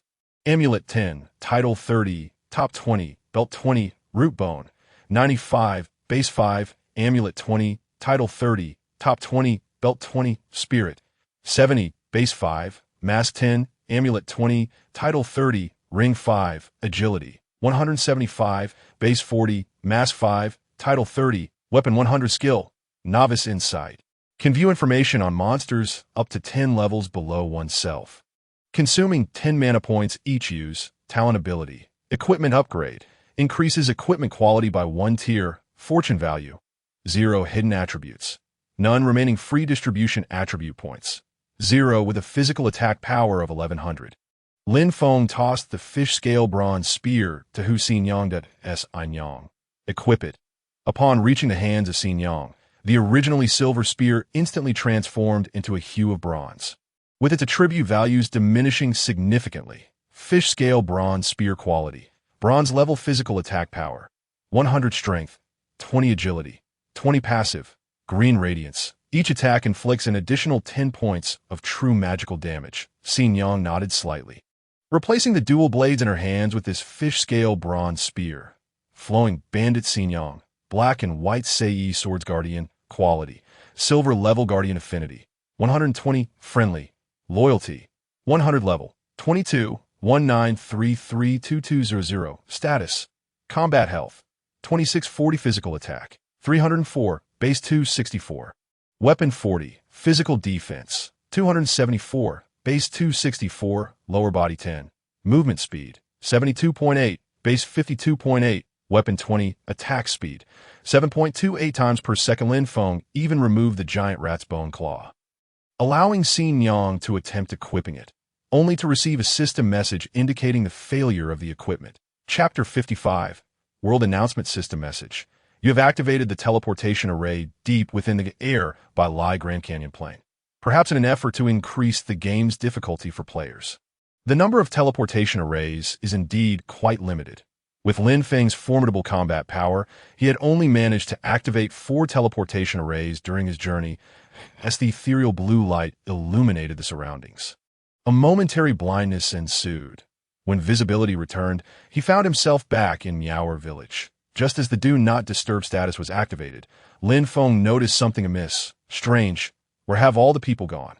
Although it seemed that no other players had activated the teleportation array. The village had always been bustling with activity. Such a sudden silence was simply inconceivable. The village was shrouded in darkness, and the NPC villagers appeared to have vanished. Something is not right. Lin Feng surveyed his surroundings and suddenly recalled his entry into the random route. Along with the previous system notification that the Dark Night may not merely be a jest, that a deep, raspy sound echoed as 10 humanoid figures emerged from the shadows, swiftly converging toward Lin Feng. Lin Feng casually cast a detection spell. Night Ghost Level. 1 Health. 200 Physical and Magical Attack. 50 Physical and Magical Defense. 50 Movement Speed. 10 Attack Speed. 1 time per second passive skill. Bite. Each attack delivers a double strike, inflicting both physical and magical damage. So, these are the Night Ghosts. Lin Feng's form flickered, akin to a wraith, as he effortlessly passed through the bodies of the 10 Night Ghosts, leaving them momentarily paralyzed. 10 damage notifications of -200 erupted in unison. When he came to a halt, the bodies of the 10 Night Ghosts disintegrated into chunks of flesh, their wounds remaining smooth, and even it was evident that the swift execution had been a trivial matter for Lin Feng. System message. You have slain a Night Ghost and earned 100 experience points. This notification repeated 10 times, culminating in Lin Feng's experience points reaching 7560. System message. Congratulations, Player Black and White Sei Sword, for completing the Dark Knight mission. You have received 1 experience pill as a reward. Main Quest 3. Exterminate Night Ghosts. 1010. Rescue Miaoer Village Villagers. 1010. Explore unknown areas. Progress 100. Simultaneously, the gloomy surroundings faded, making way for bright lights. The original NPCs of Miaoer Village reappeared, alongside a few players whose expressions varied, yet all bore traces of lingering fear. Throughout this ordeal, Xin Yang had yet to utter a word, as Lin Feng resolved the situation single-handedly. Let us go, Xin Yang. Lin Feng departed with Xin Yang in tow, swiftly locating the village chief of Miaoer Village to submit main quest 3. Village chief. I am here to submit the quest. Village chief of Miaoer Village. Ah, it is Black and White Sei Sword. It seems your strength is now sufficient for promotion. If you are ready, please use this portal to proceed to the Warrior Hall. By the way, here is your reward for completing the quest. I hope you will strive diligently and not disappoint the hopes of our village. He then handed Lin Feng a teleportation talisman along with a golden chest. Lin Feng smiled in response. Thank you, village chief, as he accepted the teleportation talisman and the weighty golden chest. System message. Player Black and White Sei Sword has met the promotion requirements. Please proceed to the Warrior Hall to complete the promotion ceremony. System message. Congratulations, you have completed all main quests within the Novice Village. Based on the villagers' evaluations of you, you have received a more substantial reward. Server announcement. Player Black and White Sei Sword has completed all main quests within the Novice Village. The level leaderboard for the Dragon Country region is now open. The announcement resonated throughout the Dragon Country service area, reverberating like thunder with 3 consecutive system broadcasts, as all players were left in awe. A colossal scroll, vast as the heavens, suddenly materialized above the servers of various nations. The scroll replaced the sky, fluctuating between reality and illusion, akin to a divine miracle, a decree from the heavens. World announcement. The Dragon Country region has become the first nation to activate the level leaderboard, receiving a divine blessing skill. With the emergence of the world announcement, the entire Dragon Country service area erupted in excitement. Players around the globe were left astounded. Chapter 56. Dragon Country level leaderboard currently. The total number of players in the entire Godslayer game approximates 1/10 of the global population, nearly 1 billion. This figure only reflects the number of registered players on the first day of the game's launch. As time progresses, an increasing number of individuals will join this game. The potential value generated from this phenomenon is incalculable, as humanity has never witnessed such a groundbreaking reality game. Many nations have even mobilized their entire resources in an attempt to leverage this game for their national development. Wagering everything in a do-or-die struggle. Immediately send a congratulatory message on behalf of the government to Dragon Country. Go now. The reactions of various national leaders varied, yet regardless of their stance, the significance attributed to this game was unprecedented. For the players in the Dragon Country service area, this moment was extraordinarily exhilarating. The first world announcement across the entire server. What an immense honor. Under the surge of overwhelming pride, public opinion swiftly tilted in favor of Black and White Sei Sword. As all negative news about him vanished without a trace, in truth, Lin Feng had contemplated abandoning the initial auction plan shortly after announcing it. Not long after he decided against the auction, a wave of scathing criticism erupted online against Black and White Sei Sword, with various derogatory nicknames surfacing. Among the loudest critics was the Lin Group, to which Lin Miaoka belonged. However, the public remained oblivious to the underlying narrative of these events. Yet, with the recent announcement, all of Lin Feng's blemishes were instantly erased. Although no one knew what a divine blessing skill entailed, such a world announcement was undeniably prestigious. Lin Feng surveyed the jubilant players around him, feeling somewhat overwhelmed. Fortunately, his identity remained concealed. As long as he did not reveal himself, others would find it unlikely to recognize him. Dragon Country level leaderboard rank number 1. Black and White Sei Sword, level 20. Mortal Flesh, rank number 2. Dragon Army, level 18. Mortal Flesh, rank number 3. Cherry Blossom Snow, level 16. Mortal Flesh, rank number 4. I Am Li Changsheng, level 15. Mortal Flesh, rank number 5. Gong Sun Wanner, level 15. Mortal Flesh, rank number 100. Big Brother, Beat Gentle, level 11. Mortal Flesh. The leaderboard featured only the top 100 players, with the lowest level represented being a mere 11. This initial level leaderboard also served as the top 100 list for the entire Dragon Country server. To Lin Feng's surprise, level 11 was sufficient to secure a spot in the top 100, while his own level exceeded that of the second place by 2 levels. Lin Feng averted his gaze and crushed the teleportation talisman in his hand.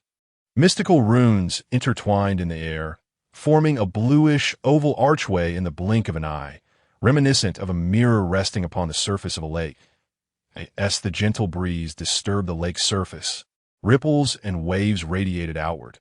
Let us proceed, signaling that on the first day of the game's launch, a temporary lead does not guarantee continued dominance in the days to come, a notion that Lin Feng dared not take lightly for even a moment. Especially after the occurrence of supernatural phenomena that blurred the lines between the virtual and the real. Every fleeting minute had become immensely precious to him. As he traversed the portal, it felt akin to passing through a delicate curtain of water. Accompanied by Hu Xinyang, Lin Feng found himself within a grand and imposing palace. The atmosphere was dim, with a long corridor stretching into the distance that a colossal rectangular stone tablet emanated an aura of profound sanctity, flanked by ancient headless stone statues that loomed on either side. The overwhelming essence felt as though one were engulfed in the cosmos itself. As Lin Feng murmured softly, the headless statues vanished, and the once dim palace swiftly illuminated. The stone tablet, originally positioned at the far end, appeared before Lin Feng in the blink of an eye, as if it had traversed an infinite expanse of time and space to stand directly in front of him.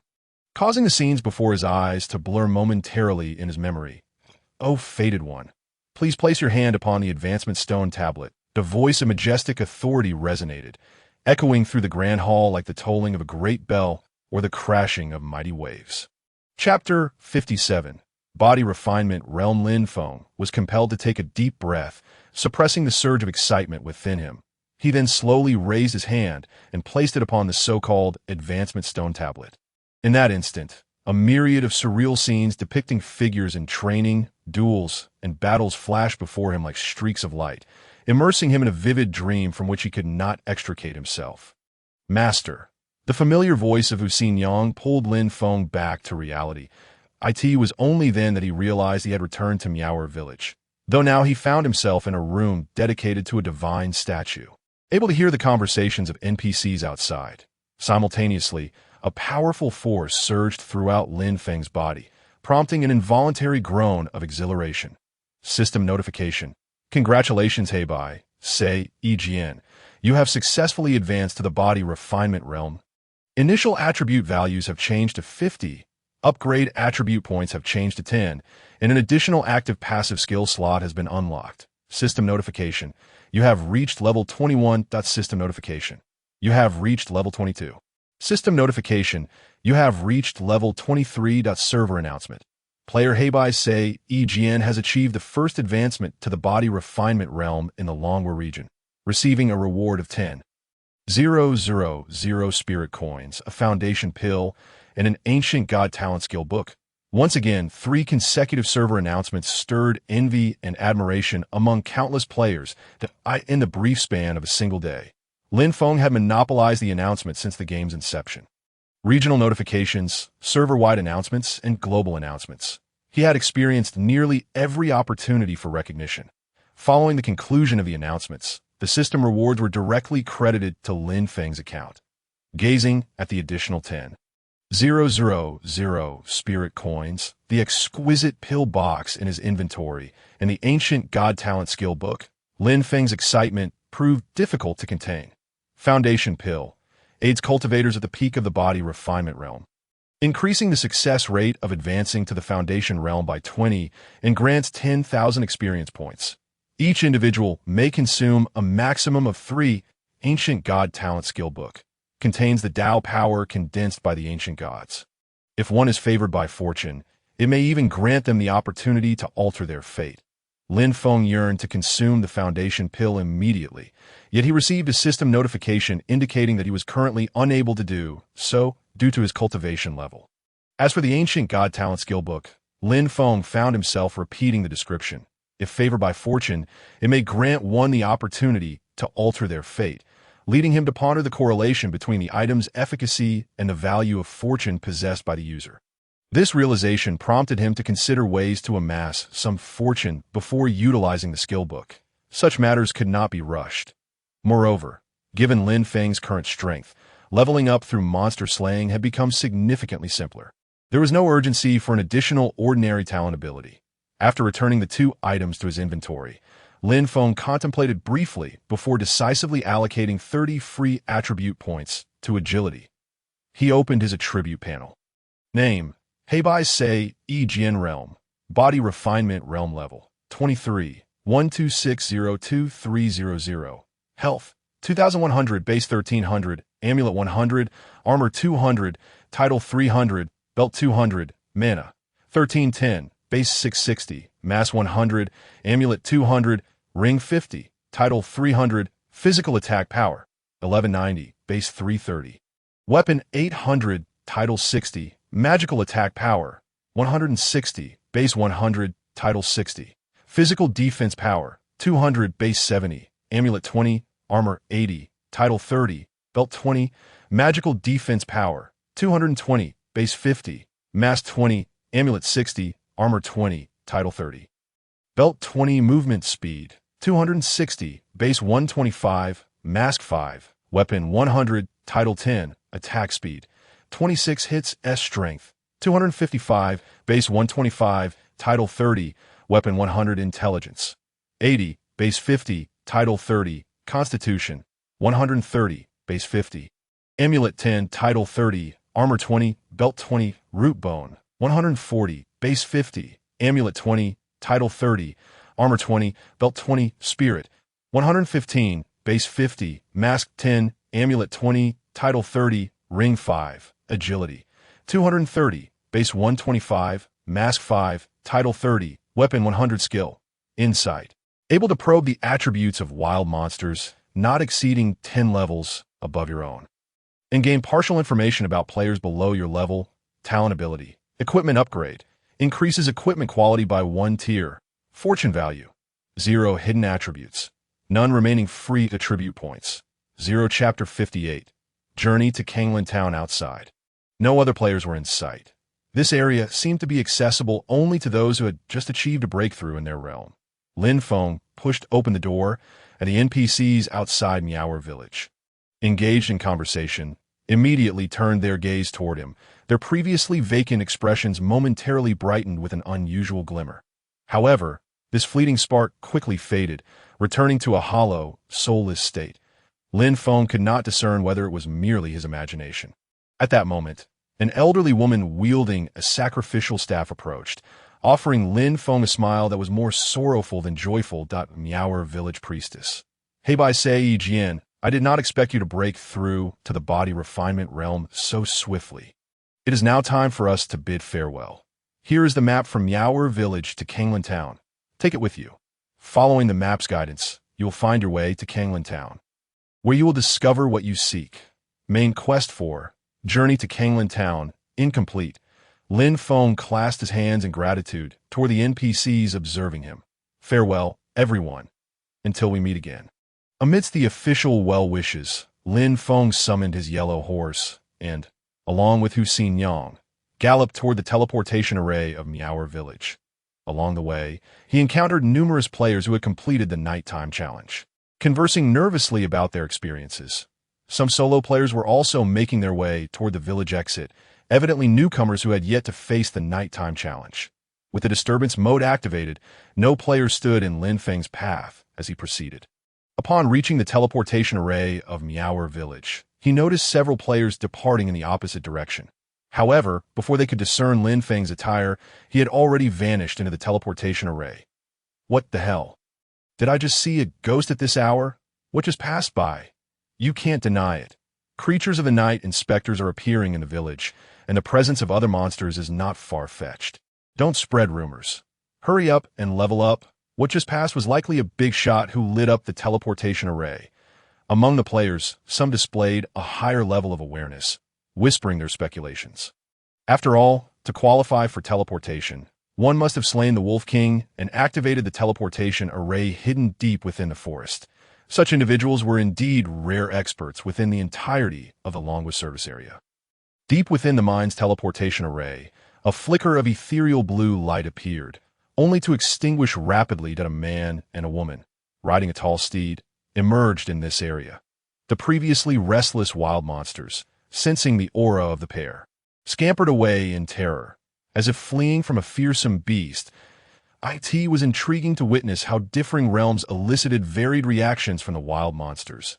After a brief interlude, Lin Feng, guided by the route on the map, turned his gaze towards an alternate path that diverged from the direction of the Death Swamp.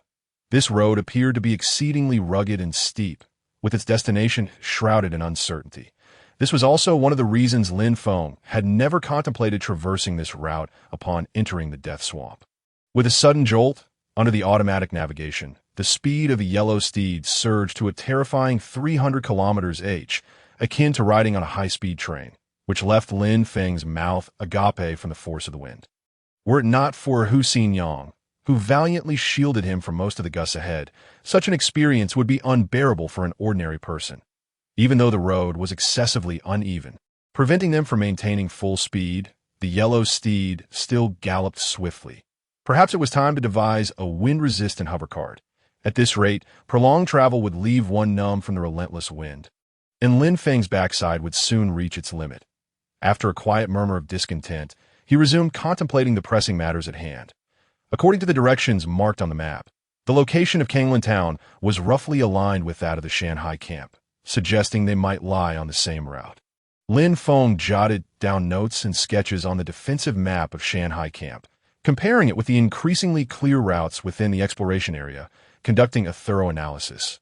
Time was of the essence, and he needed to utilize it fully. Chapter 59. Kanglin Avenue. In light of this, it would be prudent to first complete the task of conquering the Shanghai Camp.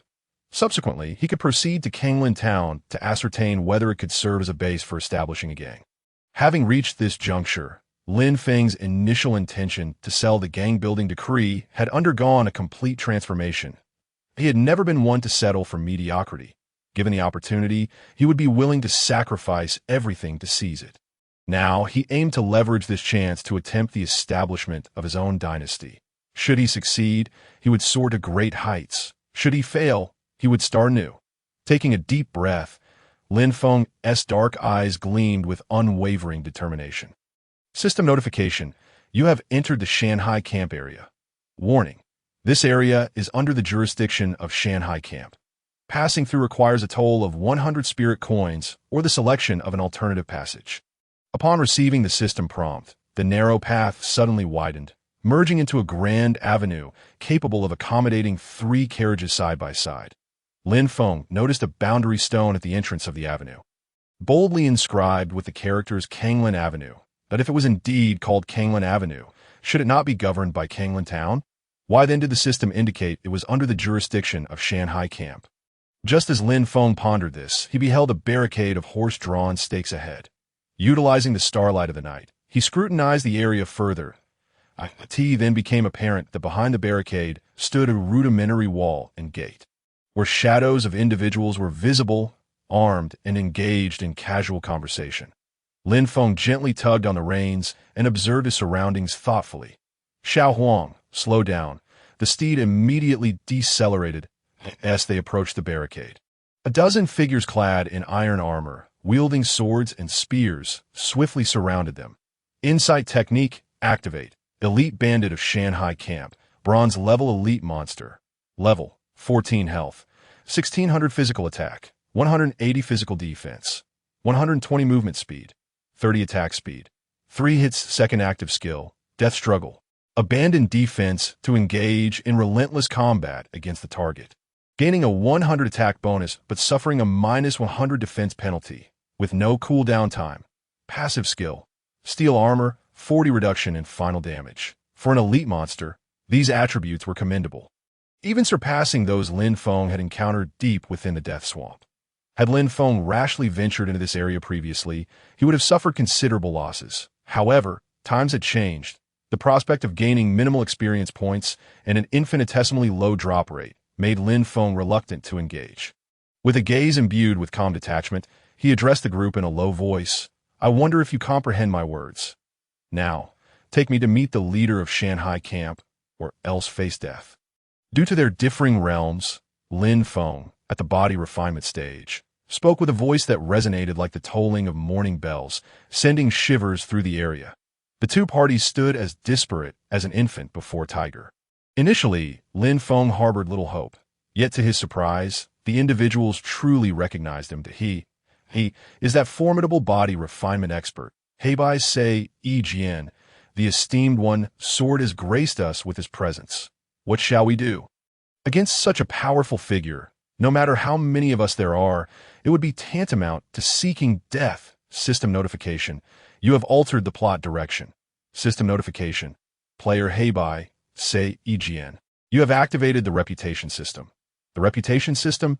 Lin Feng nodded with a smile. Opening the reputation system. Reputation status. Renowned. Your fame has spread far and wide. This reputation evaluation possesses certain hidden attributes that may trigger concealed plot lines in specific scenarios and regions. Upon receiving such a system notification and reading the explanation, Lin Feng suddenly felt that this game had become remarkably more intriguing. This esteemed one, we are but blind fools. Please follow me. Lin Feng stowed away his mount. And Hu Xinyang, armed with her fish-scale bronze spear, walked alongside him. Had Lin Feng given a single command, she would have surged forth to slay all adversaries in their path. They proceeded without obstruction, utilizing a rudimentary lift to ascend to a fortress situated above Kanglin Avenue. This was a fortification built against the mountains, equipped with watchtowers, signal towers, and even heavy crossbows, resembling an ancient military stronghold. Easily defensible and difficult to assault. Chapter 60. Su Jin, the bandit chief of Shanghai Camp, of course. Lin Feng had already familiarized himself with these details from the defensive map of Shanghai Camp, even more comprehensively than the sight before him. A distinguished guest has arrived. Su is remiss in not offering a proper welcome. A towering figure, a bearded man standing 9 feet tall, strode forward with a retinue of followers. The menacing scar on his face, coupled with his hearty laughter, lent him an air of a dashing rogue. Lin Feng smiled at the approaching individual, narrowing his eyes slightly. Insight technique. Bandit Chief Su Jin of Shanghai Camp. Golden level boss. Level 22 realm. Body refinement health. 4,000 physical attack. 400 physical defense. 300 magical defense. 220 movement speed. 100 attack speed. 10 hits second active skill. Thunderstorm technique. Increases movement and attack speed by 100 for 1 minute. Cooldown of 10 minutes. Active skill. Mountain Crash. Charges at enemies with immense speed, dealing 300 points of physical damage. Cooldown of 5 minutes. Passive skill. Indestructible. 50 reduction in final damage. Passive skill. Unyielding Fist technique. Every 4th attack with fists deals double damage. As a fellow body refinement expert, the attributes of Su Jin were straightforward and brutal that if one were to identify a weakness, it would likely be the lack of powerful magical abilities, with Lin Feng's formidable 13 10-mana points. When paired with the upgraded fish-scale bronze spear, a single use of the dragon emerges from the sea, which consumes all mana and deals double damage after a 5-second delay, could inflict a staggering 2,940 points of area damage, potentially taking out a significant number of the bandits present. Regrettably, the fish-scale bronze spear was not in Lin Feng's possession.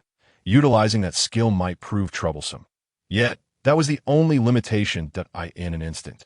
A flurry of thoughts crossed Lin Feng's mind, but he merely echoed, "I have long heard of your esteemed reputation, Su de Zhangjiao. Today, upon meeting you, it is indeed as legendary as the tale suggests." Not at all. Compared to the esteemed reputation of Sword Brother, Su feels nothing but shame. Please. With that, Su Jin welcomed Lin Feng and Hussein Yang into the reception room ahead. Please take a seat. Enjoy some tea. After mutual introductions and the exchange of formal pleasantries, Su Jin shifted the conversation. May I inquire the purpose of your visit today, Sword Brother? Su Xiong, I shall speak candidly. Lin Feng set down his teacup, lightly tapping his fingers on the table. I have come to discuss the establishment of a gang. Establish a gang. Su Jin furrowed his brow, his expression turning peculiar as he retorted. Lin Feng feigned ignorance of his reaction and proceeded to outline his plans. Upon hearing Lin Feng's intentions, Su Jin fell silent, while the second-in-command nearby erupted in fury. Such delusions! With a single blow, the table beside the second-in-command was shattered, and he pointed a finger at Lin Feng. Big brother, this fellow, relying on his fleeting fame, wishes to take over our Shanghai camp.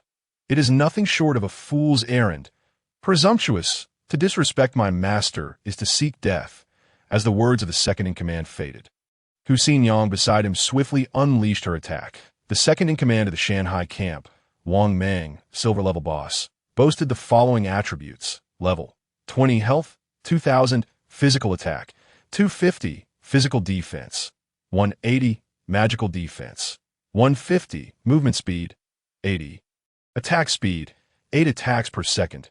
Active skill, thunderstorm technique, increases movement and attack speed by 50 for 30 seconds, cooldown of 30 minutes. Active skill, mountain shatter, charges at the enemy at high speed, dealing 200 points of physical damage based on current attack power, cooldown of 10 minutes.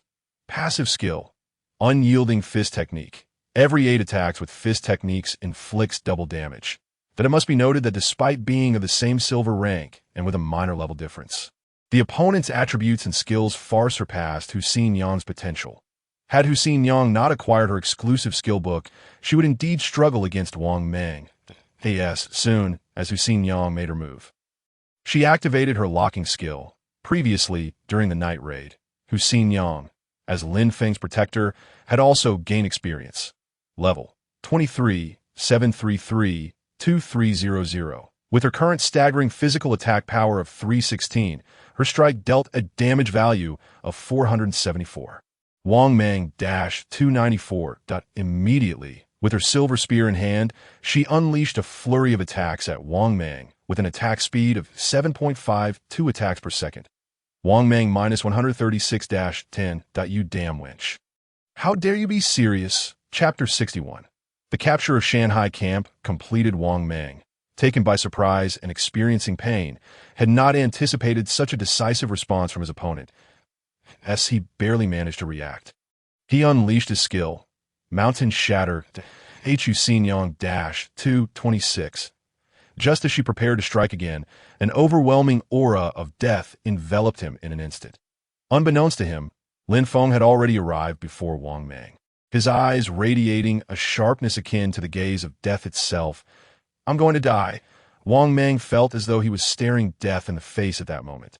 Enough. Just then, a voice called out to halt the confrontation, in response to Lin Feng's rising presence. Su Jin immediately activated the thunderstorm technique, swiftly augmenting his movement speed by 100, barely catching up, with his hands encased in steel gauntlets. He intercepted Lin Feng's sharp beast claws. -890. The force of the impact caused fine cracks to appear on the blue stone slab beneath Su Jin's feet.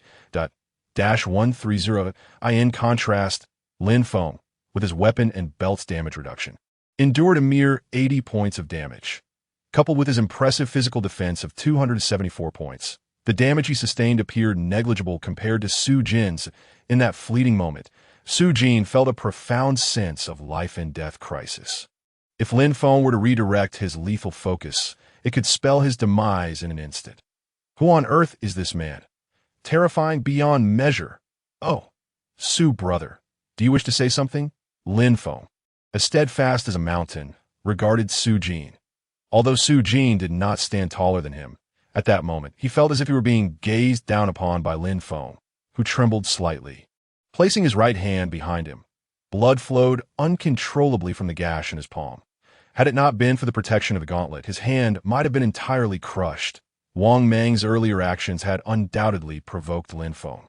Should he utter a wrong word, the entire Shanghai camp could face annihilation. Brother Yi Jian, on behalf of the entire Shanghai camp, I, Wang Mang, agree to your proposal.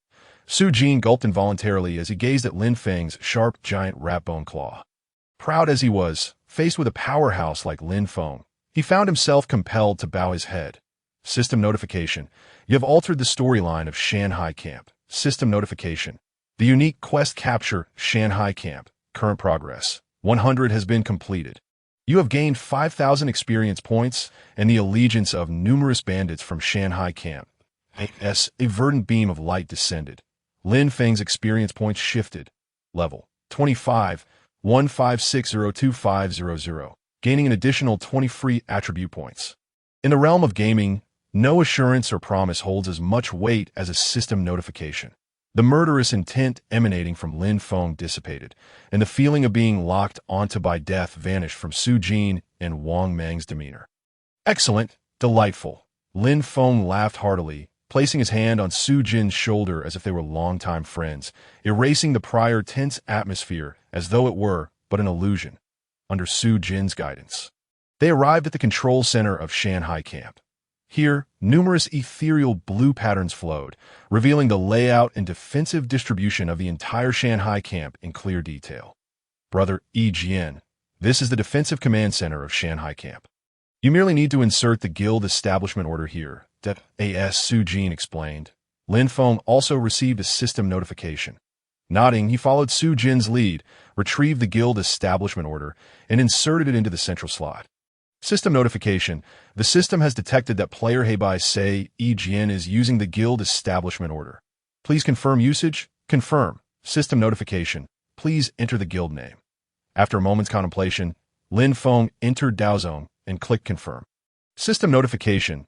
Congratulations, player Heibai Sei Yi Jian. You have successfully applied to establish the guild Daozone. System notification. The system has detected that the current guild location is within Shanghai camp, which possesses high-level buildings. Would you like to replace them? Option 1. Replace. Option 2. Retain. retain. Simultaneously, the appearance of the entire Shanghai camp transformed, swiftly shifting towards a guild layout. Aside from the higher-level buildings, all other structures of the same rank underwent some degree of alteration. Chapter 62, Daozong System Notification. The guild is currently being established. Please wait a moment. After approximately 10 seconds, the system notified, System Notification. The guild Daozong has been successfully created. Please take note. System Notification. You become the guild leader of Daozong, earning the title of Supreme Guild Leader.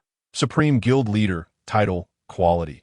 Gold level, all attributes 50 active skill. Strength in Daozong, consumes 10,000 guild contribution points, granting all guild members double passive bonuses for 3 hours. Cooldown of 24 hours.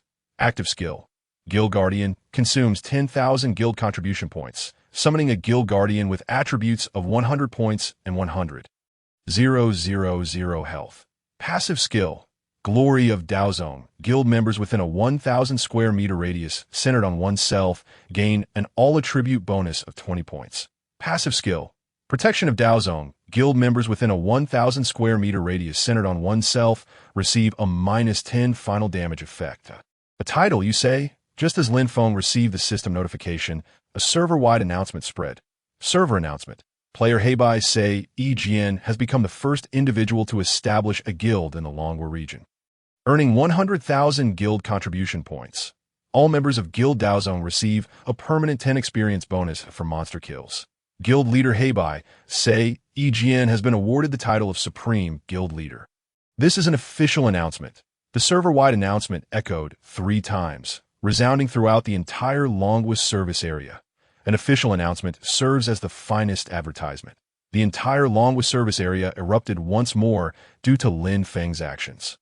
A permanent 10 experience bonus for monster kills, along with various undisclosed benefits, would compel any rational individual to join the guild Lin Feng had created at the earliest opportunity. The benefits of this newly formed alliance were beyond imagination. Taking a deep breath, Lin Feng said about drafting the guild description under the system's guidance. Daozong Guild Description. Strengthen our Daozong. He silently began to devise plans and strategies. Presently, the Daozong Guild level 1. Capable of accommodating 1,000 players. Additionally, the system stipulates that the minimum requirements for joining the guild are 1. Players must be level 15 or above.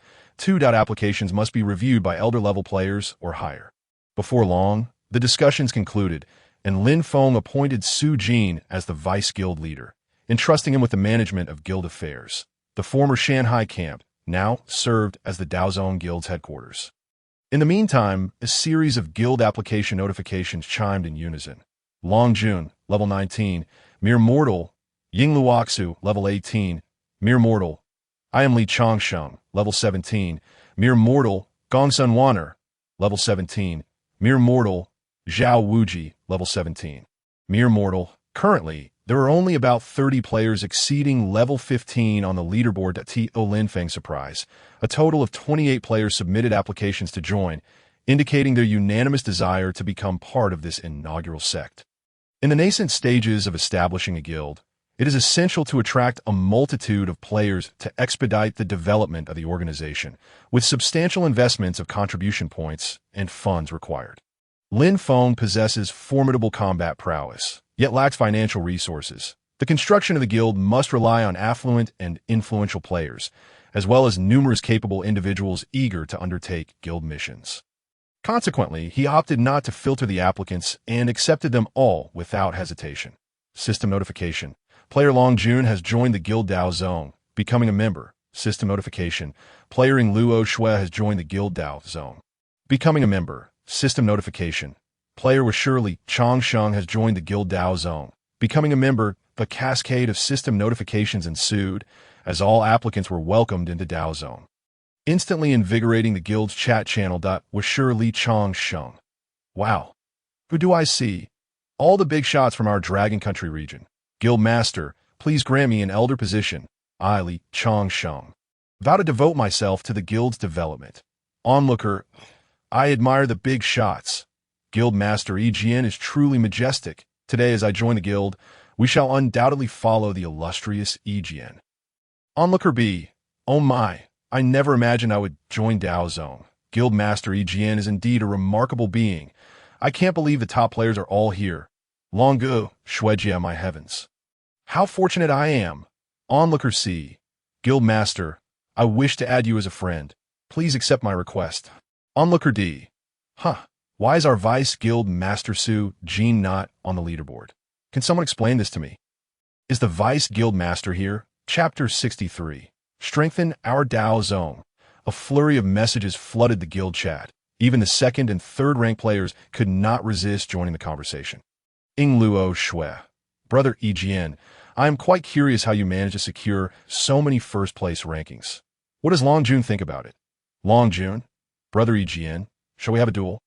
Having silently observed the lively discussion, Lin Feng finally decided to interject with several messages.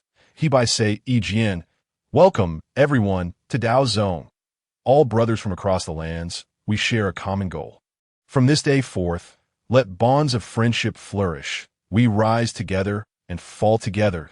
I hope that while you care for your own affairs, you can also contribute to the growth and development of Dao Zone.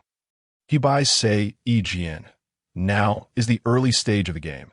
Leveling up through monster hunting is paramount. This does not require elaboration, as you all understand.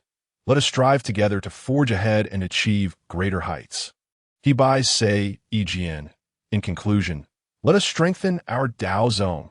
In an instant, the atmosphere of the guild chat transformed dramatically, with the phrase strengthen our Dao Zone echoing across the screen. The previous discussions were overshadowed by Lin Feng's words, and no one dared to mention them again. At this juncture, numerous newly joined players eagerly began to teleport from the teleportation array. Upon their arrival, they were deeply impressed by the grandeur of Dao Zone, in stark contrast to the village-like layout of Mao Air Village. This place resembled a well-established ancient city. These players were promptly received and oriented by Su Jin's subordinates. Quickly learning about the guild's functions and various benefits that, of course, Su Jin was not responsible for vetting new members.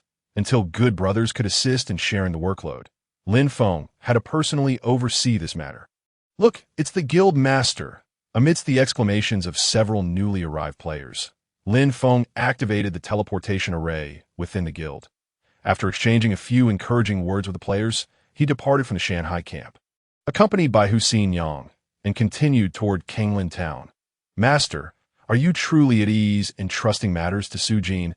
Upon hearing Hussein Yang's inquiry, Lin Feng first glanced at her, confirming she appeared normal.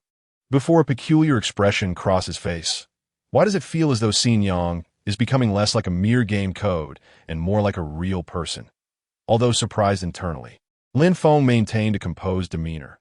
After several seconds of silence, he thoughtfully replied, Xin Yang, there's an ancient saying in our dragon country. Trust those you employ, and do not employ those you doubt. Since I've chosen to trust Su Jin, I am prepared to accept the consequences of that choice. Upon hearing Lin Feng's response, a rare glimmer of contemplation flickered in Hussein Yang's eyes. Lin Feng certainly would not divulge that this trust stemmed from his faith in the system. What agreement could be more reliable than the system's authentication? His words seemed to resonate with Hussein Yang, who took some time to process them. After a moment, she replied thoughtfully, Xin Yang understands. As Lin Feng gazed at the gradually brightening horizon, he felt an irresistible urge to grasp the emerging light. In this game world, which felt so real, a new day was beginning. System notification. You have entered the outskirts of Kanglin Town. The outskirts of Kanglin Town resembled an unguarded wasteland. Scattered wild beasts roamed the area, enacting their predatory scenes among the low shrubs that in the center of this barren expanse stood a town, encircled by towering walls, capturing one's attention. Lin Feng casually scanned the attributes of the wild monsters, noting they were all between levels 12 and 14, and their sparse distribution failed to pique his interest in hunting them. His steed, a yellow horse, galloped at full speed, leaving a trail of yellow dust akin to a jet's contrail across the desolate terrain. Lin Feng gradually tightened the reins, bringing the yellow horse to a stop at the town's entrance. With deliberate steps, he advanced into Kanglin Town under the watchful gaze of the town's guards. System notification. You have entered Kanglin Town. The current scene is a general route, randomly assigned by the system. Chapter 64. The Town Hall of Kanglan Town, main quest 4. Proceed to Kanglan Town, completed. Gain 2,000 experience points. Please visit the Town Hall of Kanglan Town to receive your new main quest. General route, randomly assigned by the system. It seems that with the departure from the novice village, the game rules are also changing. Just as Lin Feng was pondering this, a ray of emerald light enveloped him, altering his experience points once more. Level 26, 106-2600, remaining 30 attribute points. With a pathfinding feature activated, Lin Feng rode his yellow horse towards the Town Hall of Kanglan Town, although there were no other players present besides Lin Feng. The rich atmosphere of life permeated the town. While the streets lacked bustling crowds, the ebb and flow of people and carts still infused the environment with a vibrant, lively spirit reminiscent of an ancient marketplace, a nostalgic echo of Luoyang. And this was merely an ordinary town. One could only imagine the spectacle of a true city. System notification. You have entered the Town Hall of Kanglan Town.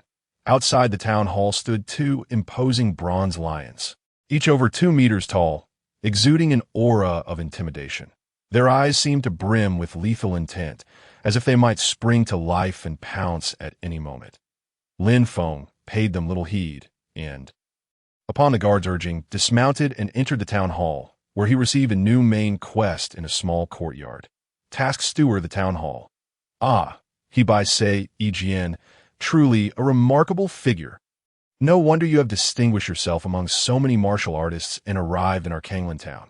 Recently, Liu the constable, who was responsible for transporting supplies, was ambushed and killed. Could I trouble you to investigate this matter? Additionally, please eliminate the roaming mountain ghosts active in the northern region. Lin Feng smiled slightly. Of course, leave these matters to me. He then promptly accepted the task. Main Quest 1. Investigate the circumstances surrounding Liu the constable's ambush. Current progress 0. Eliminate the roaming mountain ghosts 0500. Quest Introduction 1. Kanglan Town, being a significant strategic location, holds immense strategic value. Though merely a town, it is a coveted stronghold. Behind Kanglan Town lie numerous villages that depend on it, one of which, by Mu Village, is the site of Liu the constable's ambush. There, you may find some special clues. Quest Introduction 2. Roaming mountain ghosts are unfortunate souls who, filled with resentment at the time of their death, transform into malevolent spirits. They typically dwell in the desolate mountains, lying low during the day and becoming most active at night. The task steward handed Lin Feng a token. This is the investigation token issued by the Town Hall of Kanglan Town, which will assist in proving your identity. Lin Feng nodded gratefully as he accepted the token. Besides the intricate, irreplicable engravings on it, the token bore no extraordinary features Yang, since we have received the quest. Let us set forth. Upon exiting the town lord's mansion, Lin Feng summoned his steed, the yellow horse, and swiftly departed toward the northern outskirts of the city. System notification. You have entered the border of Kanglan Town. System notification. You have entered the periphery of the boneyard. Here, one encounters wild monsters of approximately level 18, which fail to pique Lin Feng's interest. System notification. You have entered the boneyard. The monster level has increased to 22, yet it remains of little consequence. Lin Feng casually dispatched a few. After wandering around for a while, with no sign of a boss, he could only continue onward. System notification. You have entered the depths of the boneyard. Warning, you may encounter numerous wandering mountain spirits at this moment. In the world of the Godslayer game, daylight had fully arrived at a cavern, deep and labyrinthine like a wormhole, teeming with formations resembling a beehive, stood revealed before Lin Feng. Even without a fear of clusters, he felt a shiver run down his spine at the sight. This place should not be called the boneyard. It ought to be named the insect lair. Due to the daylight, no ghostly apparitions were visible. Just as Lin Feng prepared to summon a wandering mountain spirit to inspect its attributes, he hesitated, retracting his footstep. Sister C, choose any cave you like and see what treasures lie within. Hu Si glanced at Lin Feng and, without a moment's hesitation, ventured into the cave. Watching her silhouette vanish into the shadows, Lin Feng coughed lightly, attempting to mask his embarrassment. After some contemplation, he decided to allocate the 30 attribute points to his bone root. Opening his attribute panel, Chapter 65, Wandering Mountain Spirit Name. Hebai Sei Ejian Realm. Body refinement level, 26, 10602600. Health, 2750, base 1450, amulet 100, armor 200, title 300, belt 200, honorific 500, mana, 1840, base 690.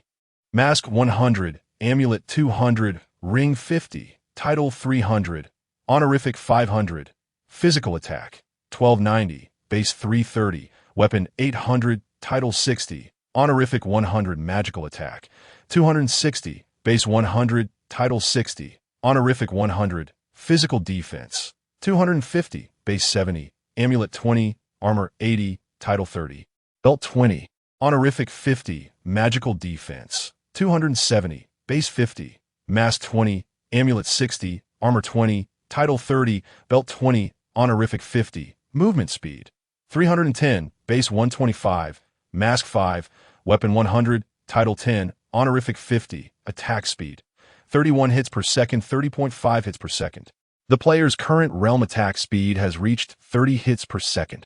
And the attack speed calculation formula has changed. Strength, 305, base 125, title 30, weapon 100, honorific 50, intelligence, 130, base 50, title 30, honorific 50, constitution, 130, base 50, amulet 10, title 30, armor 20, belt 20, honorific 50, bone root, 220, base 80.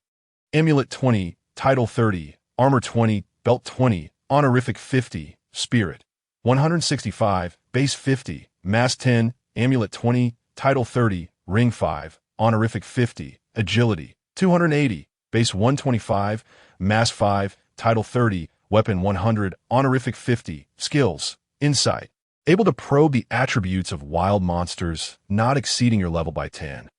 Obtaining partial information on players below your level.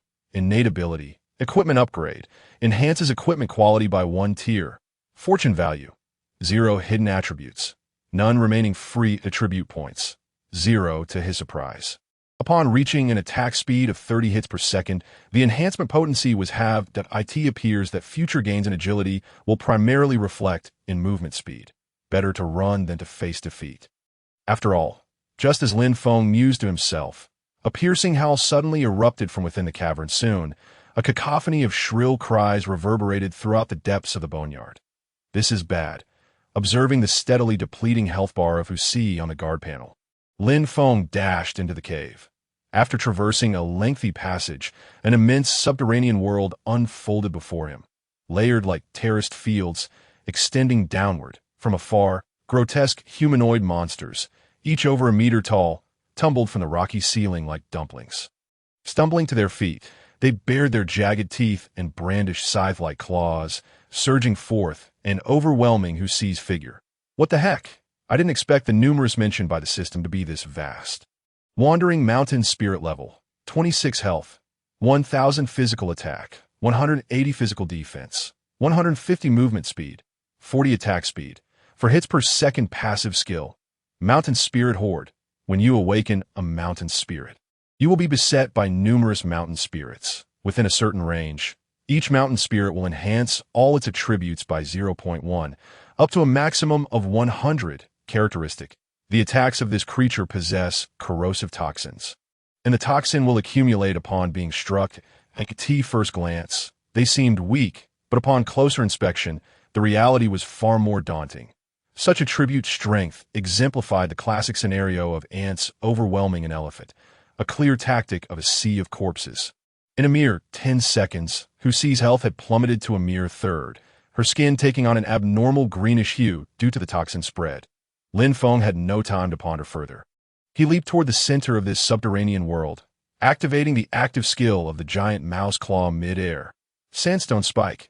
Utilizing the surrounding sand and stone, launched 10 sand spikes to attack instantly, each dealing spell damage equal to current magical attack consumed mana. Mana dash 1840. A torrent of sand and stones surged forth like a tempest, coalescing into 10 sand spikes, each 3 meters long and a meter thick, radiating a terrifying aura as they shot towards the besieged Husi. With all his mana pooled and augmented by 260 points of magical attack, the attack strength of the sand spikes soared to 2,100 points. delivering maximum damage. A thunderous explosion followed. 2000. Chapter 66. Unstoppable force as a result of this assault. The health bars of the mountain spirits encircling Husi were instantly depleted, due to their excessive clustering. Each sand spike claimed the lives of 3 to 5 mountain spirits. 10 spikes led to the demise of nearly 40 mountain spirits, momentarily clearing the area around Husi of wild monsters before the dust could settle.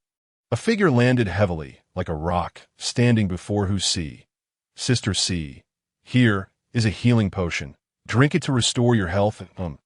Gazing at Lin Feng's towering figure, Husi, battered and bruised, nodded obediently, accepting the vial he tossed and gulping it down. As the wandering mountain spirits stared in shock at their fallen comrades amidst the swirling dust, a figure darted out ahead of them. His form was ghostly, employing an astonishingly rapid attack speed, capable of dismembering a mountain spirit in the blink of an eye. Lin Feng's speed was extraordinary. In one moment, he stood before Husi, and in the next, he had already reached her rear, dispatching several mountain spirits that sought to ambush her.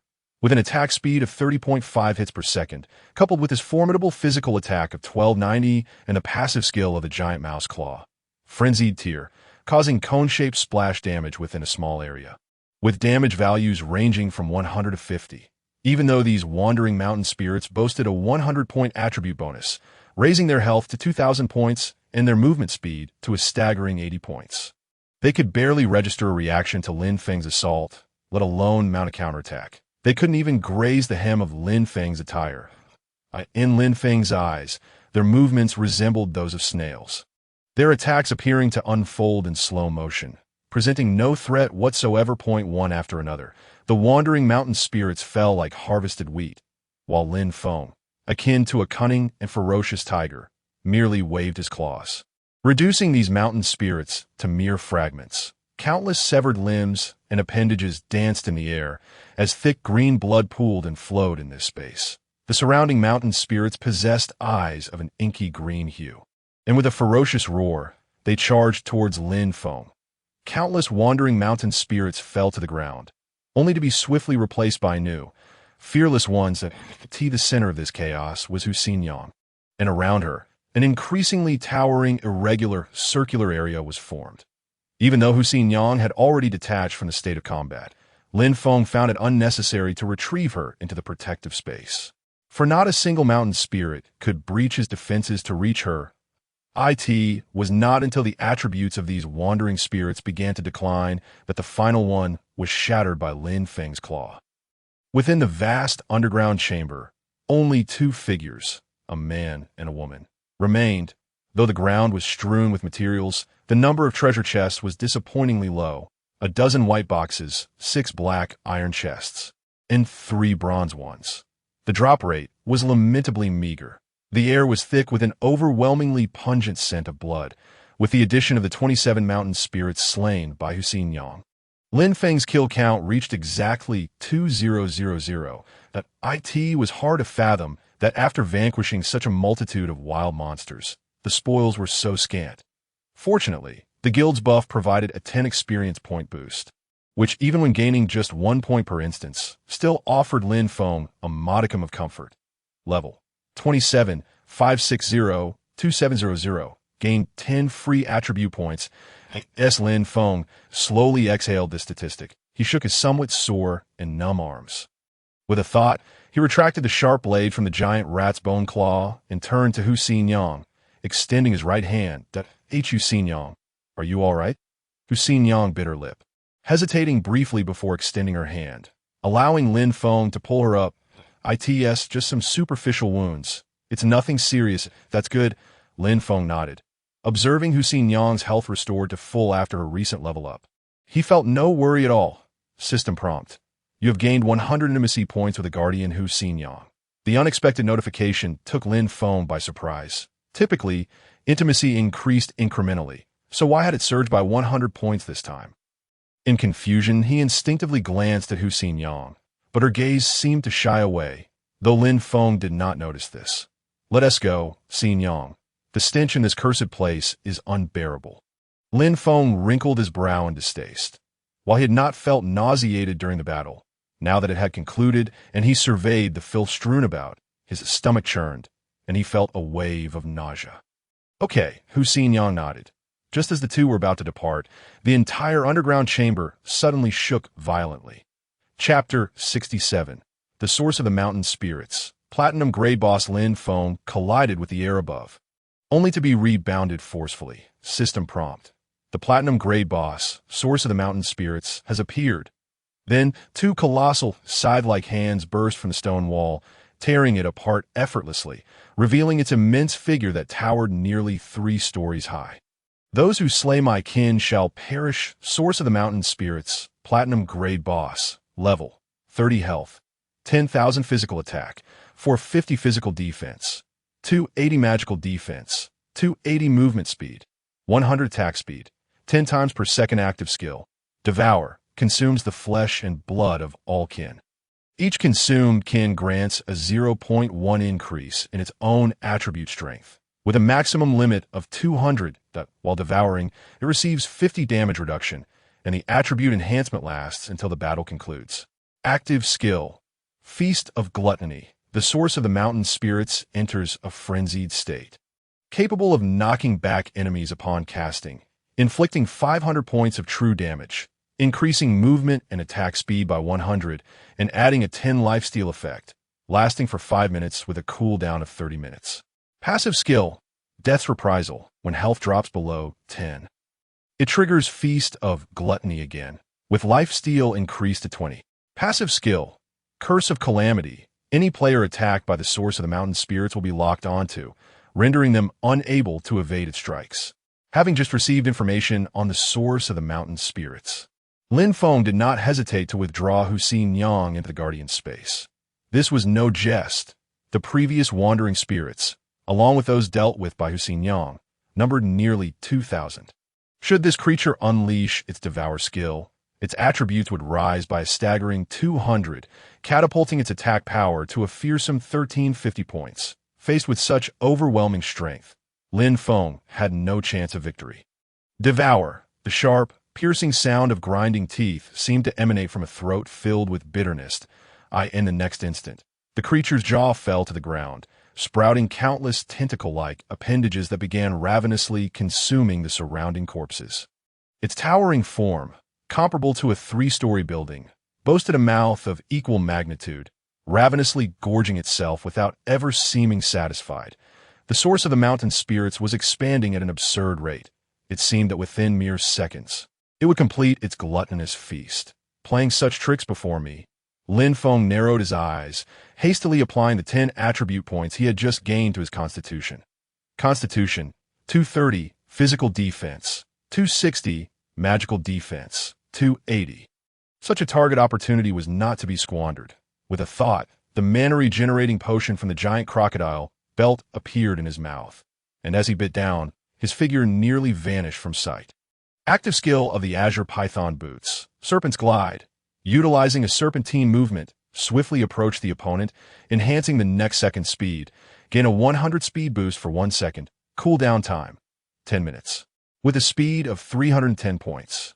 He doubled it to 620 points. It is worth noting that the speed of sound is only 1,224 points. Thus, Lin Feng's current speed was equivalent to 12 times the speed of sound. With such velocity, he nearly blinked out of existence. When he came to a halt again, he found himself at the back of the Source of the Mountain Spirit's head. The sharpening talisman he had inadvertently obtained earlier granted him a 50 increase in all attribute damage for 10 seconds. Lin Feng activated it, and his physical attack power surged to a staggering 1935 points. Upon the formidable claws of the giant rat, 8 razor-sharp bone talons emerged in an instant, slicing through the air with the ferocity of a tempest. As Lin Feng directed them towards the nape of the Mountain Spirit's source, this moment, the Mountain Spirit source had already surpassed the halfway mark of its devouring progress. Mountain Spirit source, Platinum level boss, level 30 health, 20. 644, devouring enhancement, physical attack, 929, devouring enhancement, physical defense, 578, devouring enhancement, magical defense, 578, devouring enhancement, movement speed, 100 attack speed, 10 times per second. A barrage of damage notifications erupted fiercely. Lin Feng's terrifying attack speed, combined with the immense damage from the sharpened talismans, proved too much even for the mountain spirit source, which had gained a 50 damage reduction in its devouring state. Its health plummeted in an instant. Suddenly, it unleashed a piercing and furious roar towards the heavens. Mountain Spirit's Source Active Skill. Feast of Gluttony, Chapter 68. Overleveling to defeat the Mountain Spirit's Source. Lin Feng reacted swiftly, instantly activating the Bronze Amulet's active skill. Holy Light Protection grants a defensive shield lasting 1 second, capable of resisting some skill effects, with a success rate depending on the level difference between both parties. Cooldown time, 30 minutes. Moreover, he utilized the Giant Rat's active skill. Rat's Might consumes 200 mana points to gain a shield equal to twice the current health value, which prevents damage until broken. Lasting for 10 minutes, cooldown time, 1 hour, but a shield boasting an impressive 5,500 points enveloped Lin Feng entirely. However, to Lin Feng's astonishment, he received a notification indicating that the Holy Light Protection had failed, and his body was sent hurtling uncontrollably, crashing into the imperceptible system wall. 500 true damage, minus 929 fortunately. All damage impacted the shield, leaving Lin Feng himself unharmed. The real threat lay in the fact that Lin Feng was now ensnared in a 3-second state of dizziness. Despite possessing some resistance attributes to anomalies, he would still be under control for nearly 2 seconds before receiving any attack from the opponent. This brief window was ample time for the Mountain Spirit's source to close in and launch an assault. As anticipated, just as Lin Feng's ears rang and his vision blurred, that massive figure completely obscured his sight. Next came a torrent of attacks at a speed of 20 times per second. A veritable storm attempting to rend Lin Feng's body asunder. 929 by the time the first attack landed. Lin Feng had already emerged from his dizzy state, yet he found himself unable to create any distance. Furthermore, the Mountain Spirit's source's passive skill, Calamity Entanglement, had directly locked onto Lin Feng's aura, rendering him unable to escape. Thus, Lin Feng had no choice but to endure the Mountain Spirit's source's onslaught. Engaging in a frenzied counterattack, in the blink of an eye, the 5,500-point shield shattered, and the damage fell squarely upon Lin Feng's corporeal form. He held a vial of medicine in his mouth, desperately consuming the instant recovery potion he had stockpiled, relying solely on his physical body to withstand the Mountain Spirit's source's ferocity. Lin Feng minus 639 Mountain Spirits, source minus 1,358 within a fleeting moment. After several exchanges between man and beast, the Mountain Spirit's source let out another anguished roar. This signified its health had dwindled to 10, triggering its passive skill, Death's Counterattack. Lin Feng was once again sent flying, simultaneously receiving a system notification indicating a 3-second slowdown. Casting a glance at his still depleting health, Lin Feng focused his thoughts, biting into a healing ointment. When applied to an injured area, it restores 1,000 health points within 1 minute and eliminates bleeding status. When ingested, it immediately restores 500 health points, and a composite recovery potion, 300300, a restorative consumable.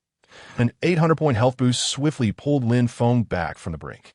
In stark contrast, the Mountain Spirit's source remained with just over 4,000 health, its sinister scythe-like claws radiating a menacing red glow as it charged towards Lin Feng in a furious attempt to tear him to shreds. As the Mountain Spirit's source raised its enormous claws, poised to strike Lin Feng, despite being affected by the slowdown, appeared to be chewing something. In the next instant, wings sprouted from his back.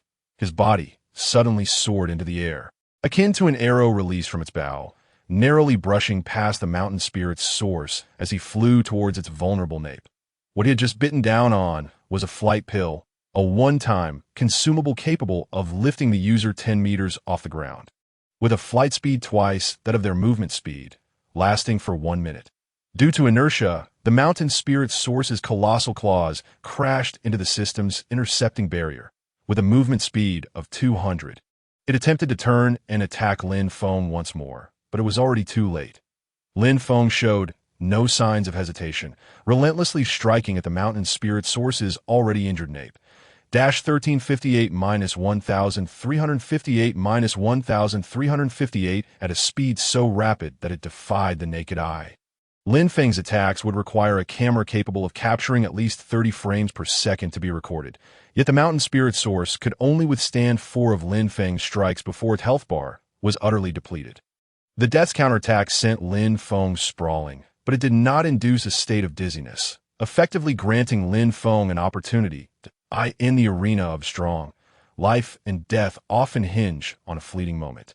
As the blood-red light in the demon's eye faded, the gargantuan form, akin to a small building, collapsed to the ground, leaving a pool of blood and a plethora of corpses in its wake.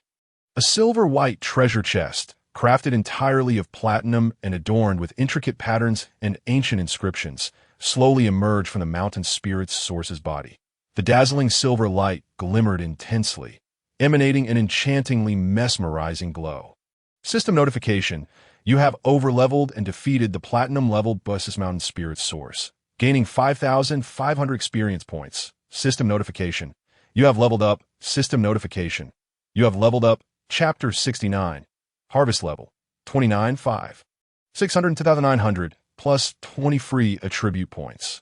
Lin Feng's status was instantly restored to full, and as he reached out to touch the icy treasure chest, he obtained his first platinum treasure chest at AT that moment. His taut nerves finally relaxed, and he wearily sat upon a relatively clean patch of ground before summoning Hu Xinyang. Come forth, Xinyang. The space before Lin Feng rippled, as Hu Xinyang seemingly stepped out from a portal. Master, are you all right? I'm fine. Lin Feng waved his hand, signaling Hu Xinyang to automatically collect the surrounding items. Only after this did he allow Hu Xinyang to assist him back to the ground. Though desolate, the air and environment here were infinitely superior to the hellish cave they had just emerged from. The two found a patch of grassland. Hu Xinyang gently helped Lin Feng to sit down, resting his head upon her delicate thighs, that a gentle breeze rustled and sunlight streamed down, gradually easing Lin Feng's tense disposition. The previous battle had been exceedingly bloody and perilous. It indeed required time to process and absorb such an experience. In this serene and comfortable atmosphere, Lin Feng closed his eyes to rest for a brief span of 10 minutes before slowly straightening up and offering Hu Xinyang a faint smile in gratitude. He then retrieved the several white boxes, 3 black iron boxes, and 1 bronze chest, opening them in succession. System notification: congratulations, Black and White Say E-Sword. You have obtained Elite Attribute Enhancement Talisman, white level, from the white box. Light Attribute Enhancement Talisman, white level, effect. Upon use, the player's attacks gain Light Attribute Transformation, dealing 120 damage to all dark creatures for 10 seconds, with 1 usage. System notification: congratulations, Black and White Say E-Sword. You have obtained a Physical Defense Amulet, white level, from the white box. Physical Defense Amulet, white level, effect. Upon use, the player's physical defense changes to 120 for 10 seconds, with 1 usage. System notification: congratulations, Black and White Say E-Sword. You have obtained a Ration, white level, from the white box. Ration, white level, effect.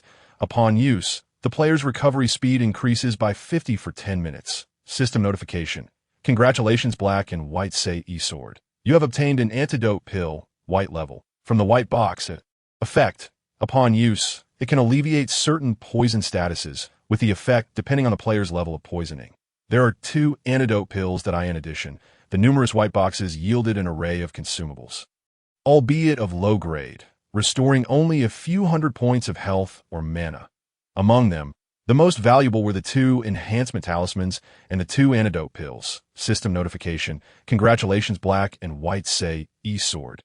You have obtained a Guardian Experience Pill, black iron level, from the black iron box. Guardian Experience Pill, black iron level, effect. When given to a Guardian, it increases their experience by 1,000 points. Here, Xinyang, consume this experience pill. Speaking thus, Lin Feng handed the elixir to Hu Xinyang. The latter nodded, accepting the pill, and without hesitation, placed it directly into her mouth. The system prompted: congratulations, Heibai, Say E Jian. You have acquired a Bat Cloak within the black iron box. Bat Cloak quality: Black iron level movement speed 10. This bat cloak is made of soft material. When Lin Feng held it, he felt an exquisite lightness and comfort. Particularly, the faint patterns resembling bat wings added a striking flair to its design. Lin Feng donned the cloak. Bat cloak quality. Bronze level, talent enhanced. Movement speed 20. Special trait. When the player's movement speed exceeds 300 points, methods such as leaping can enable the player to enter a brief state of weightlessness. With gliding height and distance dependent on the player's movement speed, this cloak is truly a timely boon. With it, I will be able to navigate certain troubles during combat. Had it not been for Lin Feng's use of that flight pill at the last moment in the battle against the mountain ghost source, he might have already met his demise. In this moment, he recognized the significance of being able to fly. Even before achieving the freedom of flight or levitation, such a trait alone possesses immense value. Chapter 70. The Great Wilderness Dragon Binding Technique. The system prompted, "Congratulations, Heibai, say Jian. You have obtained a pair of high-top embroidered leather boots from the Black Iron box. High-top embroidered leather boots quality. Black Iron level physical defense 10 movement speed 5. Lin Feng directly handed them to Hu Xinyang. "Here, Xinyang, try these on .mhm. Hu Xinyang obediently nodded, removing her ordinary embroidered shoes and donning the high-top embroidered leather boots. Her long, slender legs paired with such tall boots instantly elevated her demeanor. Not bad, very attractive. That's so." Receiving Lin Feng's praise, Hu Xinyang could not help but smile slightly, her usually cold disposition unable to conceal her inner joy. Next, there was the sole bronze chest. Accompanied by a faint azure light, the system prompted, "Congratulations, Heibai, say Jian. You have acquired a Mountain Ghost leggings from the bronze chest. Mountain Ghost leggings quality. Bronze level physical defense 40 active skill. Summon Mountain Ghost. Summons a Mountain Ghost with attributes related to the player's level. Lasting 30 minutes. Cooldown time 24 hours. Though termed leggings, they are essentially a pair of trousers. The leggings, crafted from an unknown special leather, bear the fierce visage of the mountain ghosts, complete with fangs and claws, as if they encapsulated numerous mountain ghosts within. When Lin Feng donned the mountain ghost leggings, wisps of faint black mist began to emerge from them. Coupled with his original attire, his appearance took on a ghastly aura. Mountain Ghost leggings quality. Silver level, talent upgraded. Physical defense 100 active skill. Summon Mountain Ghost. Summons 3 mountain ghosts with attributes related to the player's level, lasting 30 minutes. Cooldown time 8 hours. Passive skill, Ghostly Aura. The player emits a ghostly presence, gaining favor from certain spirits, but may also attract hostility from certain creatures. Although the passive skill may seem somewhat trivial, the attributes and active skill of these mountain ghost leggings are indeed impressive. Next came the true highlight. My first platinum chest. To say I was too excited would be a lie. Lin Feng swallowed hard and opened the platinum chest. In the next moment, a dazzling silver-white beam of light shot up into the sky. The system prompted, "Congratulations, Heibai, say Jian. You have obtained a Great Wilderness Dragon Binding Technique skill book from the Platinum Chest. Great Wilderness Dragon Binding Technique quality. Platinum level skill book description. This skill comprises 3 levels of techniques. First level Dragon Binding Chain.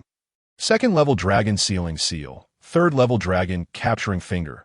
Occupying only 1 active skill slot. Active skills. First level Dragon Binding Chain. Consumes 1,000 mana points upon the conclusion of the spell's guidance.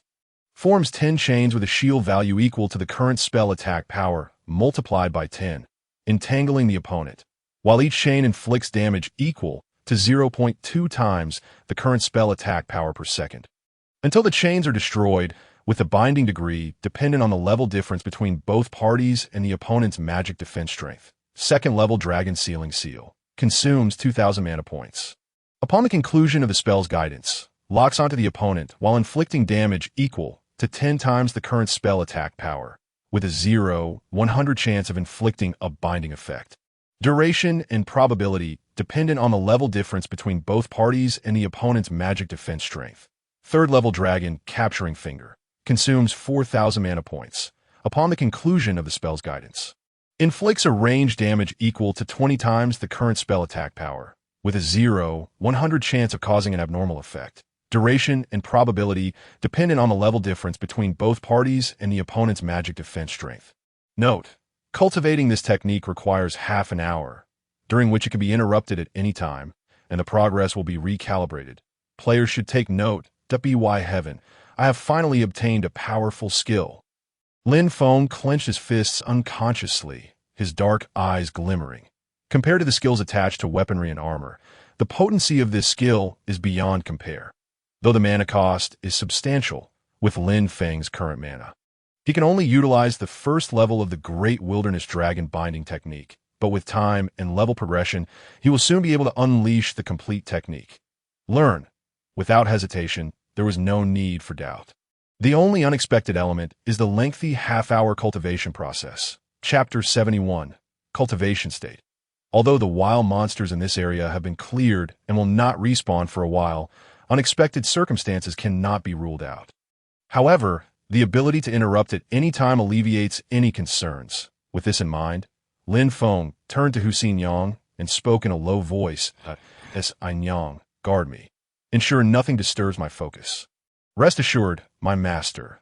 With Hussein Yang's assurance, Lin Feng nodded and directly opened the ancient, exquisitely crafted book. The system prompted, "You are using the skill Book Great Wilderness Dragon Binding technique and will enter a cultivation state. Do you confirm usage?" Lin Feng. Yes. As soon as he spoke, the clear sky above him was suddenly shrouded by dark clouds. Amidst the flashes of lightning and thunder, an ethereal yet profoundly obscure aura abruptly locked onto Lin Feng's position. The appearance of this aura seemed to impart a power beyond comprehension, enveloping him and stirring an indescribable sensation within his body and soul. How strange, yet alluring. Lin Feng murmured to himself, instinctively closing his eyes. His posture shifted from standing to a seated position, with his hands naturally clasped together and resting at his dantian.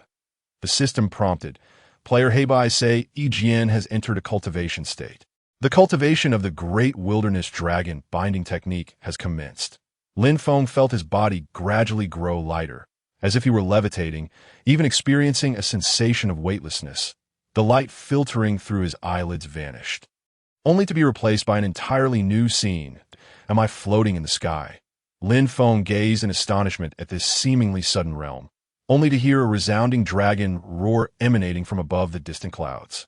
Following that, a dragon of immense proportions emerged into Lin Feng's view, gliding amidst the clouds, its massive tail swaying, and claws gliding with an air of superiority that belied its strength that moment. Countless golden chains of light appeared in the heavens, and a voice resonated from afar. Dragon Binding Chain. The voice, imbued with authority and indifference, echoed like a decree, instantly binding the immense dragon's form with golden chains. Glowing red as iron, searing into the dragon's flesh, I am the true dragon of this world. You insignificant ants dare to provoke the might of my kind. The dragon roared in anguish, its colossal body struggling with all its might as brilliant deep blue light erupted, shattering the golden chains. The heavy clouds parted under the impact of this deep blue radiance, as if torn asunder. Humph! Dragon sealing seal! A cold snort resonated, echoing through the heavens that in the next instant, a golden hand, colossal as a mountain, descended from the sky, pressing down upon the dragon's body, which was on the verge of breaking free from the golden chains. The terrifying shockwave erupted backward, akin to an object piercing through a planet's atmosphere at incredible speed, generating a wave of superheated air that tore through the sky, until a thunderous sound reverberated.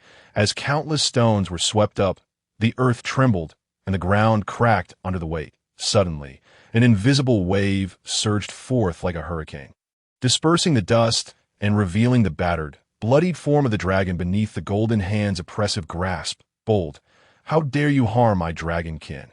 The once torn clouds in the sky suddenly darkened, casting a somber shadow. Black clouds churned and surged amidst the thunderous roars and flashes of lightning. An unimaginably colossal five-fingered dragon claw descended abruptly. Today, I shall let your dragon clan comprehend the true essence of suppression.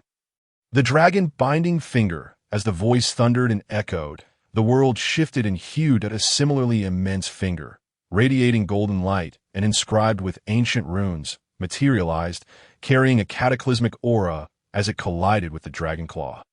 A blinding brilliance pierced through the vision, rendering the surroundings a realm of light. System notification. Congratulations. Heibai Sei EGN. Your training has concluded successfully, and you have acquired the skill Book Great Wilderness Dragon Binding Technique.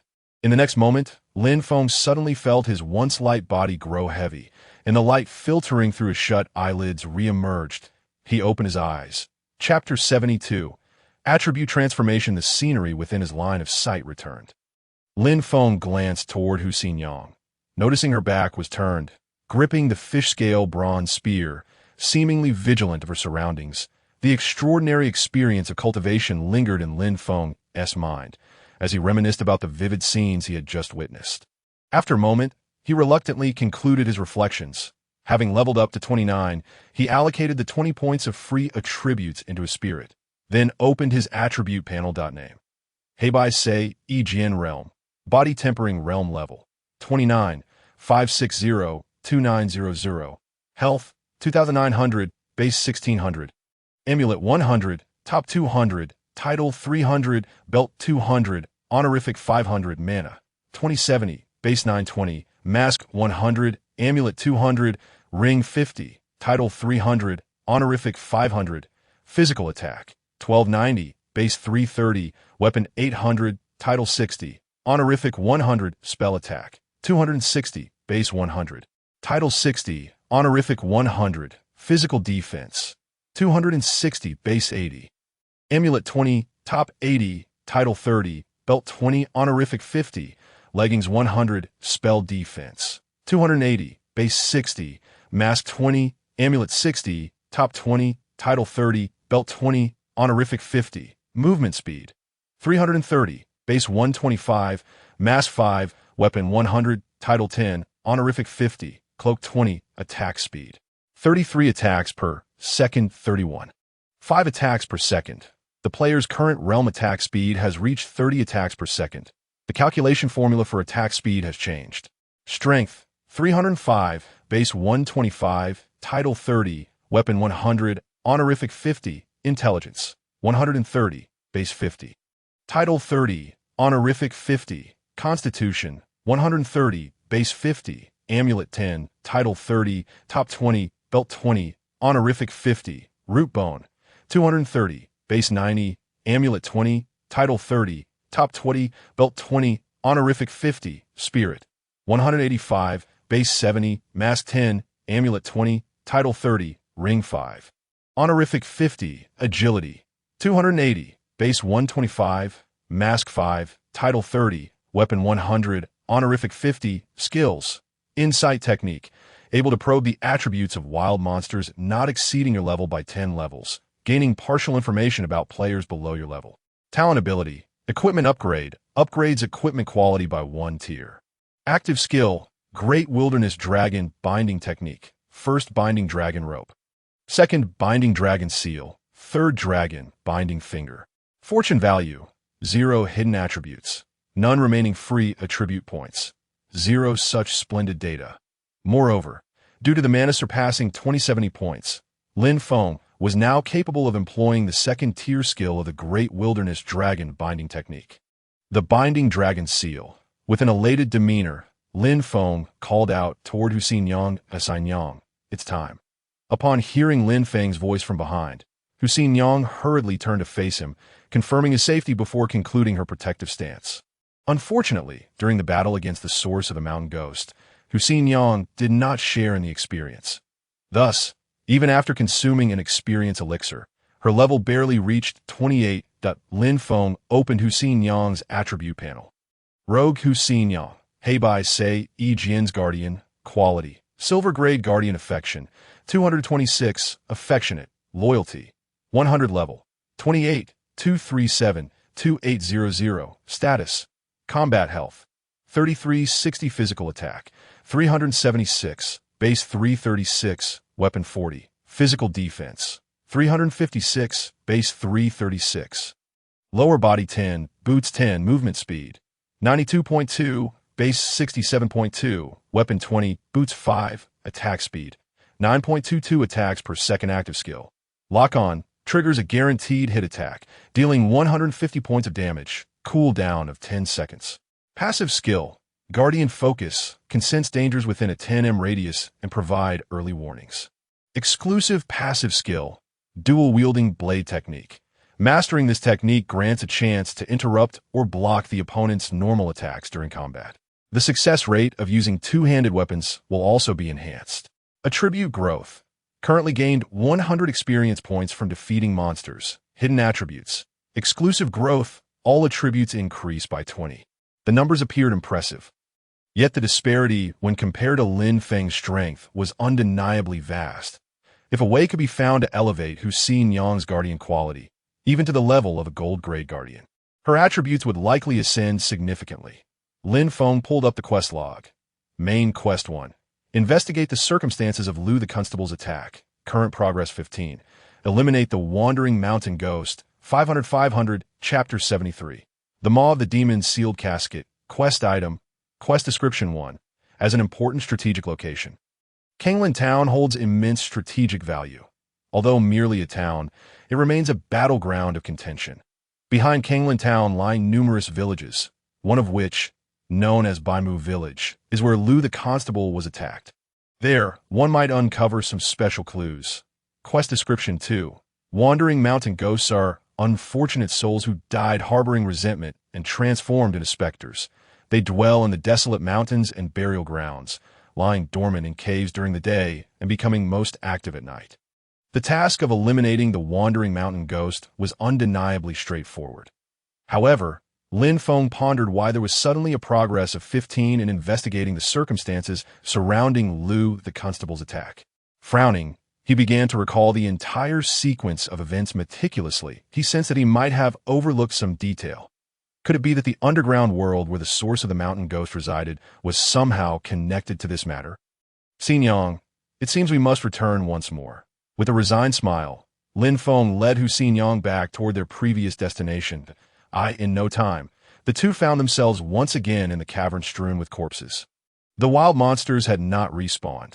The remnants of the previous battle still lay scattered about, and the air was thick with the scent of blood.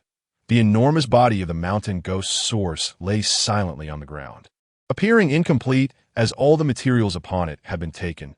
Eagle Mask active skill. Eagle's Eye, for 1 minute, gain the ability to see through the mist, cooldown of 1 hour. Activate. A.S. Lin Feng utilized Eagle's Eye. Subtle changes unfolded around him. Leveraging the effect of the bat cloak, Lin Feng leaped down and soon landed atop the mountain ghost source's body, with the giant rat bone claw of his right hand transforming into a sharp blade. He sliced down toward the abdomen of the mountain ghost source. After a grotesque surgical procedure, Lin Feng extracted a small box made of a peculiar material from beneath the massive stomach of the mountain ghost source. The box was not large, merely the size of a cosmetics case. It was densely covered in talismans, seemingly sealing something within. These talismans shimmered with faint light, impervious even to the corrosive powers of the mountain ghost source's digestion. System notification. Player Heibai, say, Jian has obtained the important item Maw of the Demon's Sealed Casket for the quest investigate the circumstances of Lu the Constable's attack. Maw of the Demon's Sealed Casket? Lin Feng could not help but examine this eerie box with great scrutiny. Maw of the Demon's Sealed Casket, quest item, quality, unknown description. The Maw of the Demon's Sealed Casket was forged by ancient rituals, gathering the yin and yang powers capable of suppressing myriad spirits. These yin and yang forces derive from talismans imbued with extraordinary power, providing an unending source of suppressive energy. Even amidst the long river of time, one can still play a vital role. Main Quest 1. Investigate the circumstances of the ambush on Constable Lu. Current progress. 30. Eliminate 500 wandering mountain spirits. 500-500. At this juncture, Lin Feng suddenly gained some insight into this main quest. It appears that every detail related to the task must not be overlooked. What seems to be merely a directive to slay 500 wandering mountain spirits is, in fact, a web of interconnected elements. If Lin Feng wishes to complete this task, the source of the mountain spirits must inevitably manifest. The only variable may be the risk of missing this crucial clue, which would result in a stagnation of progress. Given this, it would be prudent to first visit Baimu village. With this thought in mind, Lin Feng stowed the Wraith Sealing Box, a quest item, into his inventory and then rose to depart from this underground realm. Not far from this subterranean world, he discovered the teleportation array buried deep within the burial grounds. Upon activating it, Lin Feng prepared to set off for his next destination, Anyang. Follow me. After saying this, he summoned his steed, a yellow horse, and together with Yang, they galloped towards the direction marked on the map leading to Baimu village. System prompt. You have entered the realm of Jiaomu River.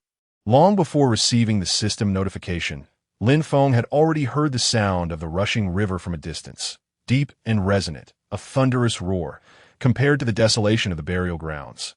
This place resembled an oasis in a desert, even akin to a hidden paradise. Unfortunately, within such a region, wild monsters were ever present, forcing Lin Feng and Yang to dismount frequently to clear the area. Chapter 74, Level 30. New permissions: green-haired monster level, 28 life, 2000 physical attack, 280 physical defense, 180 movement speed, 70 attack speed, 7 hits per second active skill, giant tree slam. The green-hair monster can infuse its monstrous strength into tree branches, causing them to swell and strike at enemies, inflicting 400 points of magical damage with a cooldown of 10 minutes. For Yang, defeating these wild monsters posed virtually no threat, providing her with a steady stream of experience. Therefore, Lin Feng would only choose to intervene when the enemy used their active skills or when there were too many to evade, while Yang busied herself with combat. Lin Feng remained leisurely and relaxed. His self-established guild, Dao Sect, had now recruited over 500 members. During this time, he had appointed half of the positions and even located the IDs of Wang Qian and his companions among the many. After reviewing the information and confirming their identities, he assigned them the title of elite. Once the appointments concluded, he communicated briefly with the newly appointed players, offering words of encouragement before closing the guild system. At this point, the trivial matters of the guild no longer required his attention. It was running smoothly. After handling these matters, Lin Feng let out a long sigh of relief. He casually plucked a blade of grass from the roadside, placing it in his mouth while reclining on the horse's back, narrowing his eyes in a relaxed manner, with his hands nestled beneath his head, legs crossed in repose. In such a leisurely state, he resembled a tourist, utterly devoid of any tension associated with monster slaying or leveling up. Anyang. Make sure to collect the items these creatures drop. Lin Feng called out to the air without lifting his head, appearing carefree and indifferent. Understood, Master. Yang's melodic voice responded, devoid of any hint of dissatisfaction. Such a scene, if witnessed in the real world, would undoubtedly leave onlookers astounded. Yet, within the realm of the Godslayer game, it seemed entirely normal. Suddenly, a furious roar echoed through the air as a massive tree, thick enough to be embraced by 5 people, hurtled towards Yang at a peculiar angle and speed. Aware that evasion was impossible, Yang readied herself to withstand the blow with her silver spear. That moment, a figure draped in a cloak, exuding an air of nonchalance, appeared before her. Lin Feng tilted his head slightly. Anyang. Allow me to handle this. Dragon binding rope. Mana cost. -1000. His voice fell. A sharp command rang out. 10 chains of golden light surged from behind Lin Feng, piercing through the ground. The golden chains split into 2 paths, weaving through the subterranean soil. In the blink of an eye, 3 of them erupted from the earth to intercept the colossal tree, while the remaining 7 emerged from the depths of the forest, ensnaring a giant figure with a sizzling sound. -164 for the giant let out an enraged roar, frantically tugging at the golden chains. 2-headed green giant, silver grade boss, level 32 life, 8000 physical attack, 500 physical defense, 320 magical defense, 200 movement speed, 100 attack speed, 10 hits per second active skill.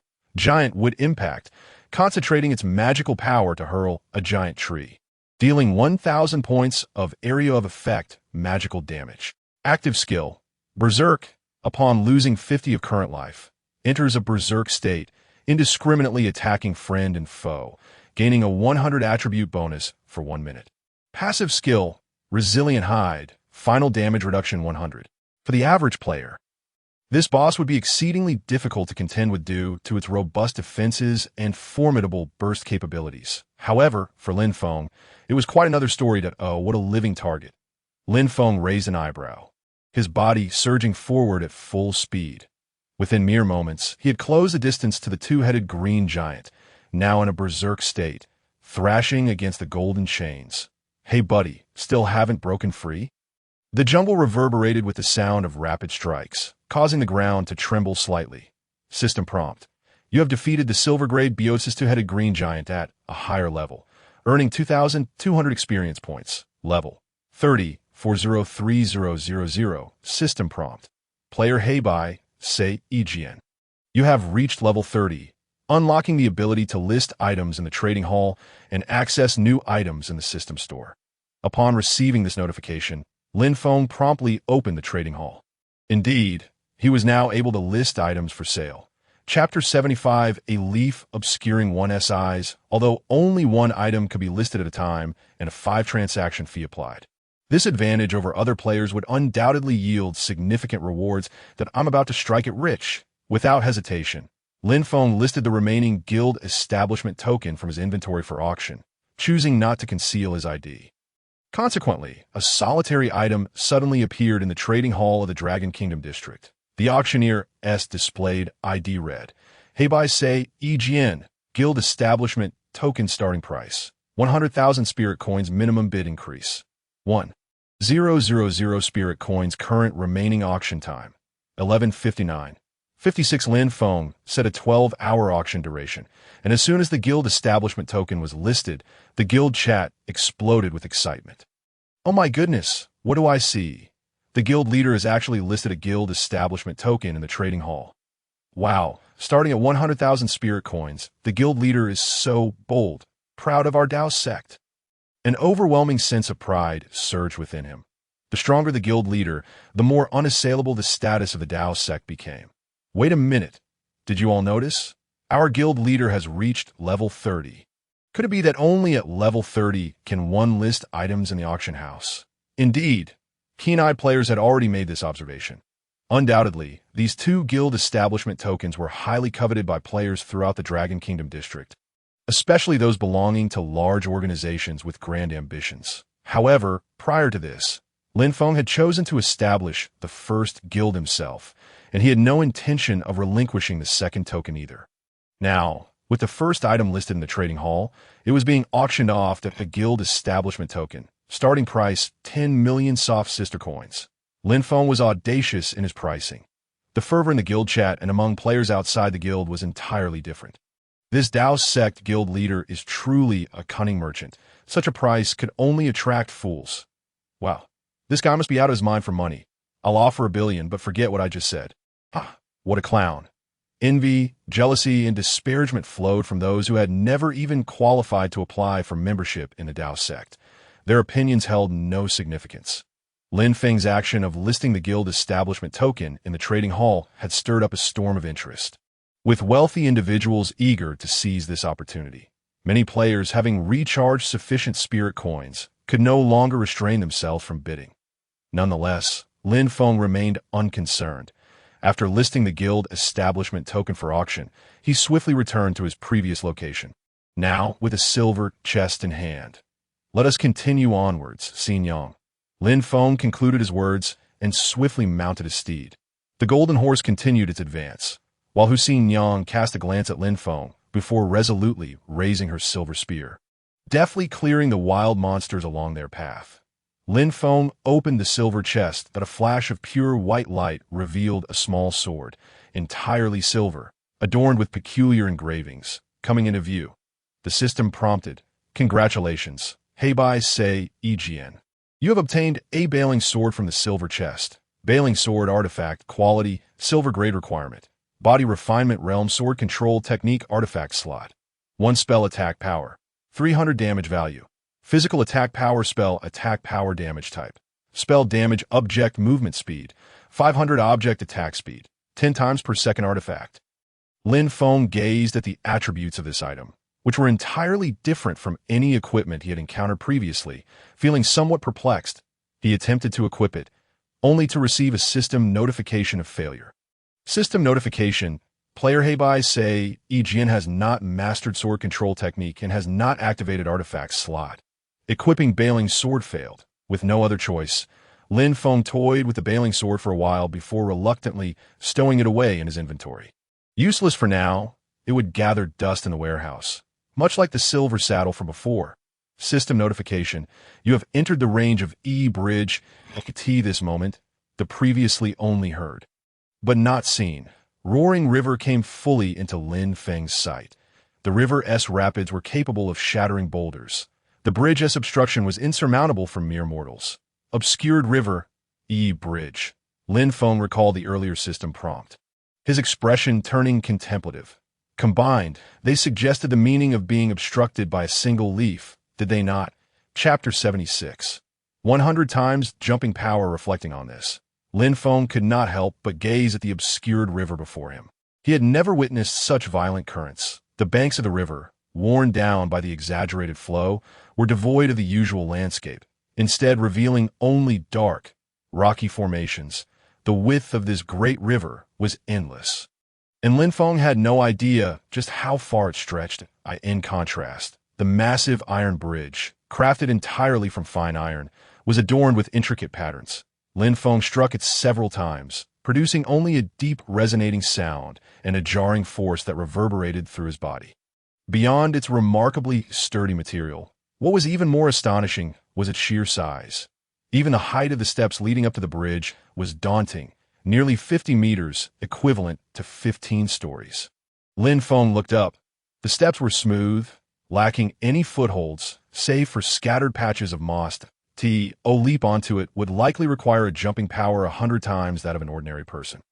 He pondered how Lu Bitu, responsible for transporting supplies, managed to get them across. Lin Feng murmured to himself, feeling puzzled, but then considered that others might possess different means. That it was well known that an average person could only jump vertically about 0.5 meters.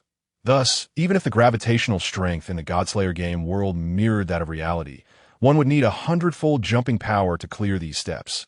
Lin Feng's physical attack power was 129 times the initial value of an ordinary person, and his strength was 61 times that. Additionally, his agility was 56 times and movement speed was 66 times. As for whether his jumping power met the requirement, he was uncertain and could only attempt it. Given the current situation, a straightforward jump seemed the simplest solution. With this thought, Lin Feng stepped back, needing a slight arc for his jump.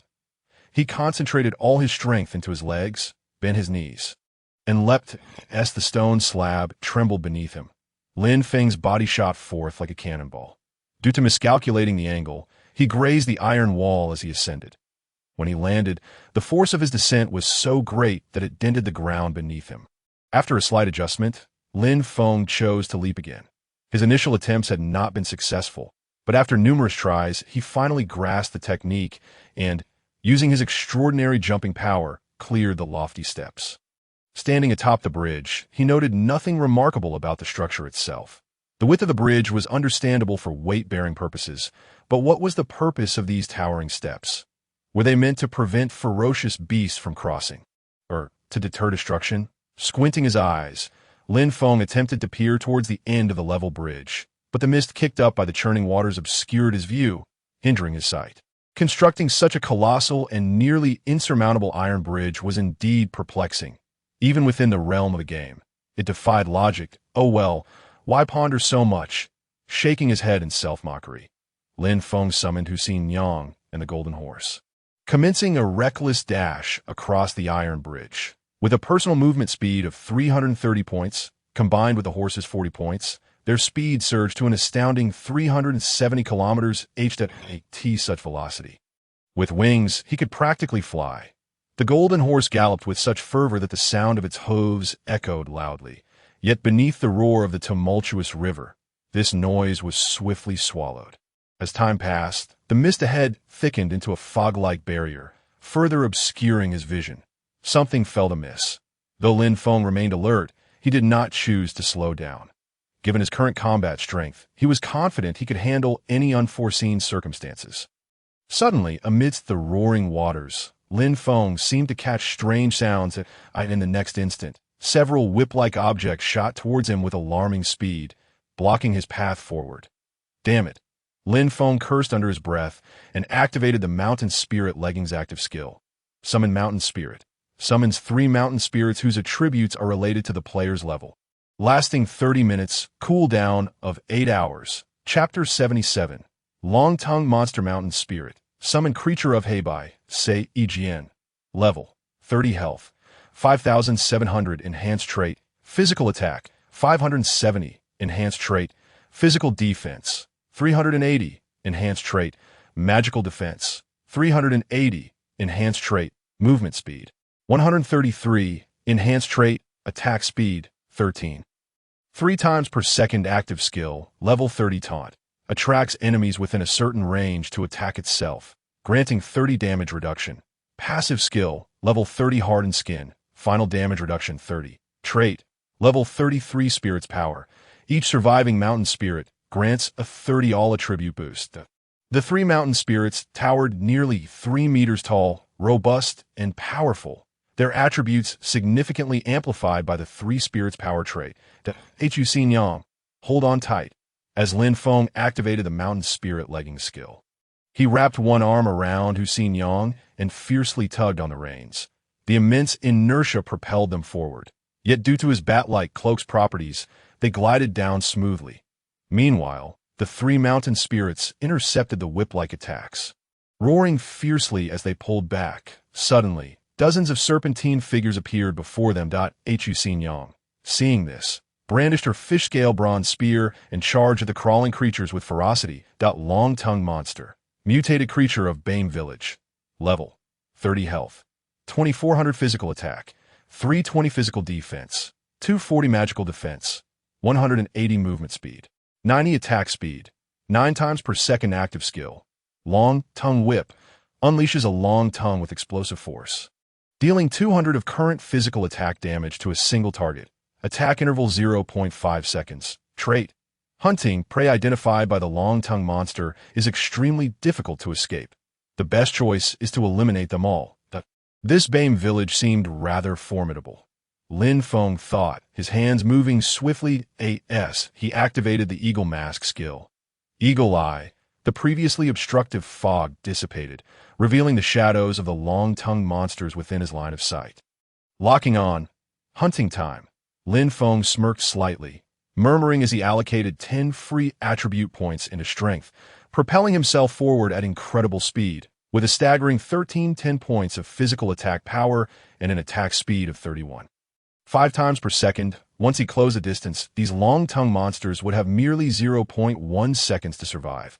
But for these long-tongued beasts, what could they achieve in that fleeting moment? What they could do was to obstruct and attack Lin Feng with their long tongues before he approached them. Once he was in close range, they would be instantaneously defeated. System prompt. You have slain a long-tongued monster and gained 20 experience points. Given Lin Feng's astonishing movement speed of 330 by the time the enemy registered his presence. It was nearly a foregone conclusion. The situation shifted abruptly, transforming into a one-sided massacre. In the eyes of these long-tongued monsters, their comrades were suddenly approached by a dark shadow, their bodies being gruesomely dismembered. In the next instant, the shadow loomed before them, and both consciousness and life faded away. Lin Feng was truly terrifying, akin to a genuine specter or demon, reaping lives like a grim reaper. The long-tongued monsters, initially drawn by the taunts of the 3 mountain spirits, finally realized the peril as their companions perished one after another, triggering a primal instinct of survival. Observing the human figure darting through the thick fog, appearing and disappearing in the blink of an eye, they hastily redirected their attacks towards Lin Feng, unleashing their long tongues in a frenzy. Utilizing their hunting instincts, the long-tongued monsters finally locked onto Lin Feng's whereabouts. The incessant hissing filled the air. Within the fog, it seemed a multitude of long-tongued monsters were rapidly converging upon this location. The skill attacks of their long tongues began to rain down on Lin Feng from all directions. In response, he decisively activated the ability of the giant rat bone claw, power of the giant rat, consuming 200 mana points, granting a shield equal to twice his current health points, rendering him invulnerable until the shield is broken, lasting 10 minutes with a cooldown of 1 hour. Mana dash 200. Just as the formidable shield of 5,800 points was formed, Lin Feng was struck by one of the long tongues. Dash 640. The overwhelming force caused his rapidly moving body to veer, yet he had to exert himself to evade the subsequent strikes of the long tongues. Chapter 78. Captained by he of the white-eyed militia, after consecutively slaying nearly 100 long tongue monsters, Lin Feng's shield was finally shattered amidst the encirclement. The three mountain spirits, having attracted too much firepower, had fallen. Su Xinyang, due to excessive injuries and low health, was ordered by Lin Feng to retreat from the battle. Currently, with Lin Feng's physical defense of 260 points and an additional 30 points of final damage reduction, he would lose 350 health points from a single attack by the long tongue monsters, placing him in a dire situation. Feeling the impending doom, Lin Feng hesitated, contemplating whether to cast the Binding Dragon Seal to cover his retreat, when suddenly, anguished wails echoed through the mist. Simultaneously, spear-like steel arrows, imbued with formidable lethality, shot forth, piercing the bodies of the long-tongue monsters surrounding Lin Feng and Su Xinyang. Most of the long-tongue monsters perished on the spot, while those not mortally wounded emitted panicked hissing sounds. They retreated in a disarrayed flight, as if confronted by a natural enemy. Emerging from the fog was a group of humans clad in militia attire, riding tall steeds. Most of them were robust and towering, wielding bows and crossbows over a meter long, their quivers brimming with steel arrows. The stench of blood clung to them, and their gazes towards Lin Feng were filled with hostility, as if they intended to devour him whole. Clearly, the recent barrage of arrows had been unleashed by this very group. Lin Feng's eyes fell upon the leader, then scanned the individuals behind him. Su Xinyang approached, holding a long spear, standing beside Lin Feng. The opposing group appeared aggressive, seemingly harboring ill intentions. According to the insight technique Lin Feng had acquired, the only information obtained was a series of 3 question marks. He had no choice but to utilize an external resource to assess the situation. Insight Talisman Effect, capable of probing the attributes of wild monsters up to 20 levels below your own. Lin Feng decisively used one of his 2 remaining insight talismans. Captained by he of the white-eyed militia, golden level boss, level 45 realm, body refinement health 14,000, great accomplishment in body refinement. Physical attack 1500, physical defense 800, great accomplishment in body refinement. Magical defense 700, great accomplishment in body refinement. Movement speed 260, great accomplishment in body refinement. Attack speed 26 per second. Active skill bear form, enters a partially beastly state, gaining a 50-point boost to all attributes. Active skill Eagle Eye technique, locks onto the enemy's movements, ensuring the next attack has a high probability of hitting and increases damage by 50. Cooldown time 1 second. Passive skill, great accomplishment in body refinement. Health 10,000, physical and magical defense 500, movement speed 150. Passive skill, intermediate archery, masterful archery, capable of simultaneously firing 4 arrows, gaining a 100 damage boost. This individual, a golden level boss of the same body refinement realm, was vastly stronger than Su Jin. With such attributes, even if I were to engage him, I would stand little chance of victory. No, I have already surpassed the novice phase. Dying would incur significant losses. I must retreat. Just as Lin Feng pondered his escape, Bai suddenly furrowed his brow and spoke. Brave hero, are you here on behalf of Kanglan Town to investigate the cause of Liu the Constable's death? Oh, what a coincidence. Lin Feng cleared his throat, retracting his earlier thoughts of flight, and with a flick of his gaze, produced the investigation token given by the task steward of the Kanglan Town Lord. Holding it aloft. Indeed, I am Heibai Sei Jian, entrusted by the Lord of Kanglan Town to investigate the incident regarding Constable Liu's attack and demise. Upon hearing Lin Feng's declaration, Bai promptly dismounted, advancing a few steps to carefully scrutinize the authenticity of the token, his furrowed brow soon easing. Bai clasped his fist towards Lin Feng. Ah, So it is the special envoy from the official sword. I am Bai He, captain of the white-eyed militia. Please, come this way. Saying this, Bai He cleared a path, preparing for Lin Feng and Su Xinyang to mount their horses and return to the village together. Captain Bai He, it is an honor. Lin Feng summoned his yellow steed, taking Su Xinyang with him. I would appreciate it if Captain Bai He would lead the way to your too kind, special envoy. Bai He, not one to dawdle, nodded and swiftly mounted his horse. Chapter 79. White-eyed village let us ride. The group turned their horses, and with the sound of galloping hooves, they swiftly disappeared into the fog. Perhaps due to Bai He and his men having recently cleared the area of monsters, the journey to White-eyed village went undisturbed by further attacks. After riding for over 10 minutes, a village emerged before Lin Feng. Isolated by a river, resembling a fortress of steel, this your white-eyed village?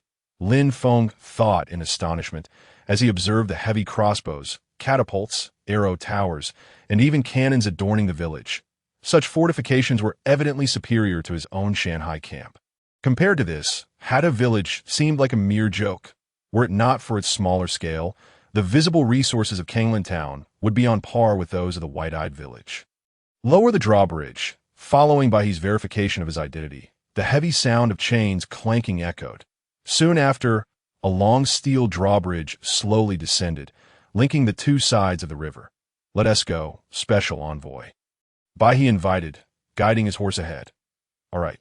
Lin Feng squeezed his legs against the horse's sides, and with a neigh, his yellow steed galloped alongside Bai He's towering mount. The grinding of gears filled the air as the heavy gates, adorned with conical spikes, creaked open, revealing the market scene within. The atmosphere was far from lively.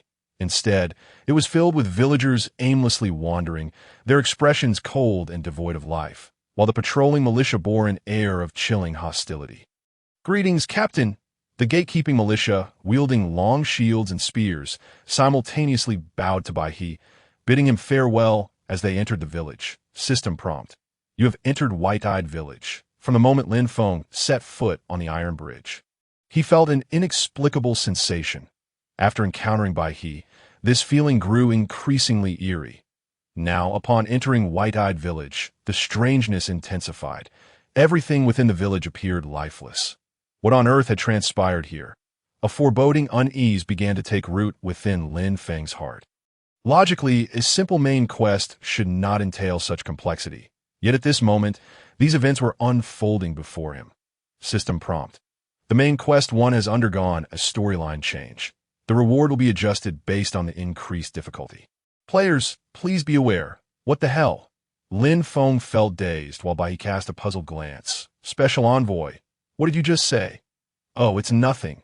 Lin Feng chuckled awkwardly, adding, I merely wondered why there are no plants in White-eyed village. I do have a fondness for the sights of green pastures. Please forgive my curiosity, brother Bai He. Upon hearing Lin Feng's explanation, Bai He nodded and elaborated. To be candid, Sword Envoy, Baimu Village was once a verdant and thriving hamlet. However, a decade ago, an unfortunate incident befell us, leading to the transformation of our village into its current state. Transformation? What sort of transformation? Could it possibly be related to the attack on Constable Liu? Lin Feng was determined not to overlook any clues. Sword Envoy, I believe it would be best for the village chief to provide you with a more detailed explanation. Bai He refrained from continuing, and Lin Feng chose not to press further. The village chief's residence was not far, especially given the swiftness of their steed. They soon arrived at a 2-story wooden house nestled against the mountainside. Bai He dismissed the other members of their party, instructing them to carry on with their assigned tasks. He then dismounted and led Lin Feng and Xinyang to the chief's abode. At the door, Bai He clasped his hands in a respectful gesture and spoke in a deep voice. Village chief, Bai He has brought the sword envoy from Kanglan Town to seek an audience. Kanglan Town's sword envoy? An aged voice responded, and the previously closed door swung open to reveal a man with flowing white hair, a balding elder. With his last insight rune, Lin Feng grit his teeth and activated it. Uncertain whether the elder's level was within the confines of 50. Fortunately, the rune barely took effect. Chapter 80. Village Chief by Muchio. Village Chief by Muchio. Dark Gold level boss. Level 50. Realm. Body tempering health 18.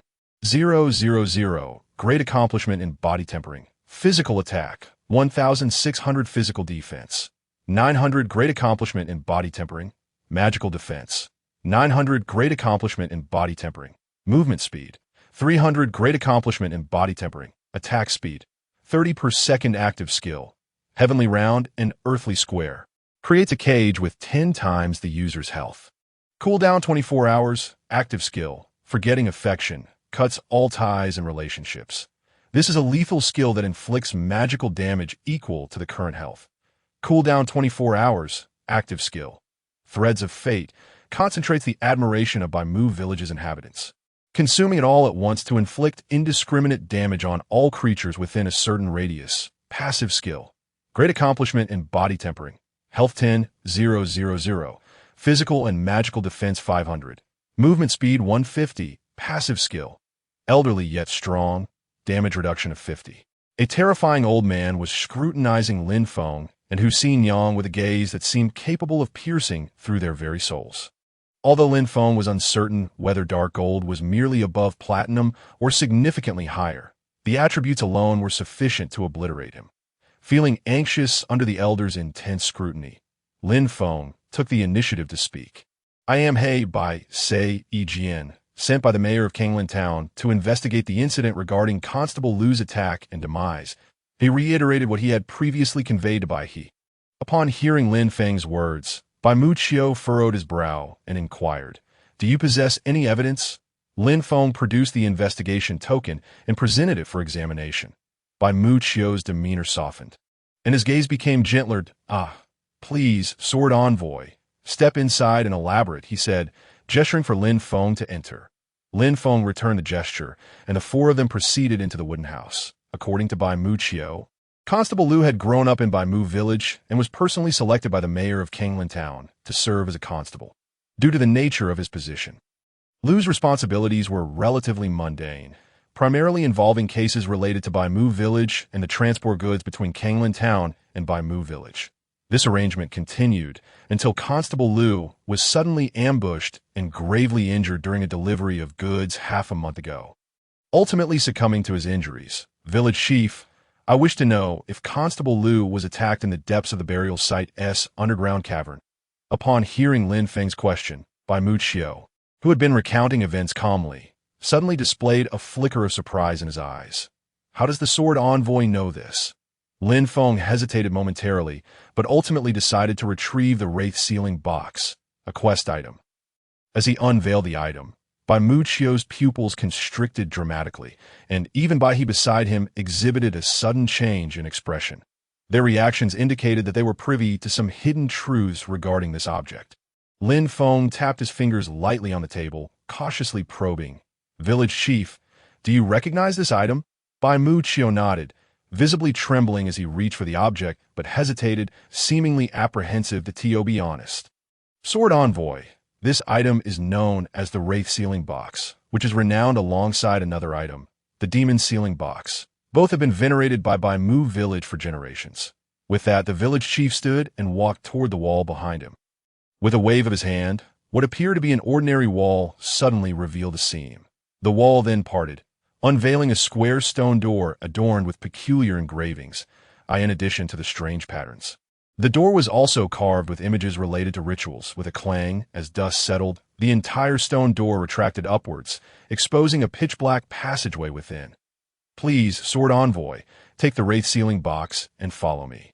He beckoned, and as he spoke, oil lamps along the dark corridor flickered to life, releasing a musty aroma unique to damp, shadowy environments. To be truthful, Lin Feng was reluctant to enter. However, casting a glance at the progress of his main quest and noticing an increase, he compelled himself to step forward. Fortune and misfortune are often inseparable. At worst, he would simply respawn and face some punishment. With this thought, Lin Feng downed his cup of tea, stowed the Wraith Sealing Box, and made his way into the corridor. Walking alongside Village Chief Bai Mu Qiu, Bai He and Hussein Yang followed closely behind. Along the way, Bai Mu Qiu began recounting past events. Chapter 81. Secrets of Baimu Village. It turned out that Baimu Village had long been responsible for safeguarding the Demon Sealing Box and the Wraith Sealing Box, which contained powerful and fearsome magical creatures. The ancestors of Baimu village chose to settle here, deploying a grand formation and uniting the strength of the entire village to ultimately refine these magical entities over the course of time. Thus, the existence of the obscured river and leaf bridge was deeply intertwined with this matter, and even the wild creatures outside Baimu village were influenced by the residual magic from these entities. This situation had persisted for an extensive duration, to the point where the villagers had nearly forgotten about it amidst their tranquil and harmonious lives, until the wraith sealing box was stolen by Constable Liu. Stolen? Lin Feng felt a sense of astonishment regarding Constable Liu's demise. Hearing Baimu Qiu mention the theft of the wraith sealing box seemingly confirmed some of his previous suspicions. Indeed, perhaps the magical entity within the wraith sealing box tempted him. Or perhaps other factors were at play. Since his appointment as constable by the mayor of Kanglin Town, he served as the link between Baimu village and Kanglin Town. However, half a month ago, during another delivery of goods back to Kanglin Town, he was suddenly ambushed by an unknown creature, and the only item missing was the wraith sealing box. Baimu Qiu explained patiently as they reached the end of the corridor.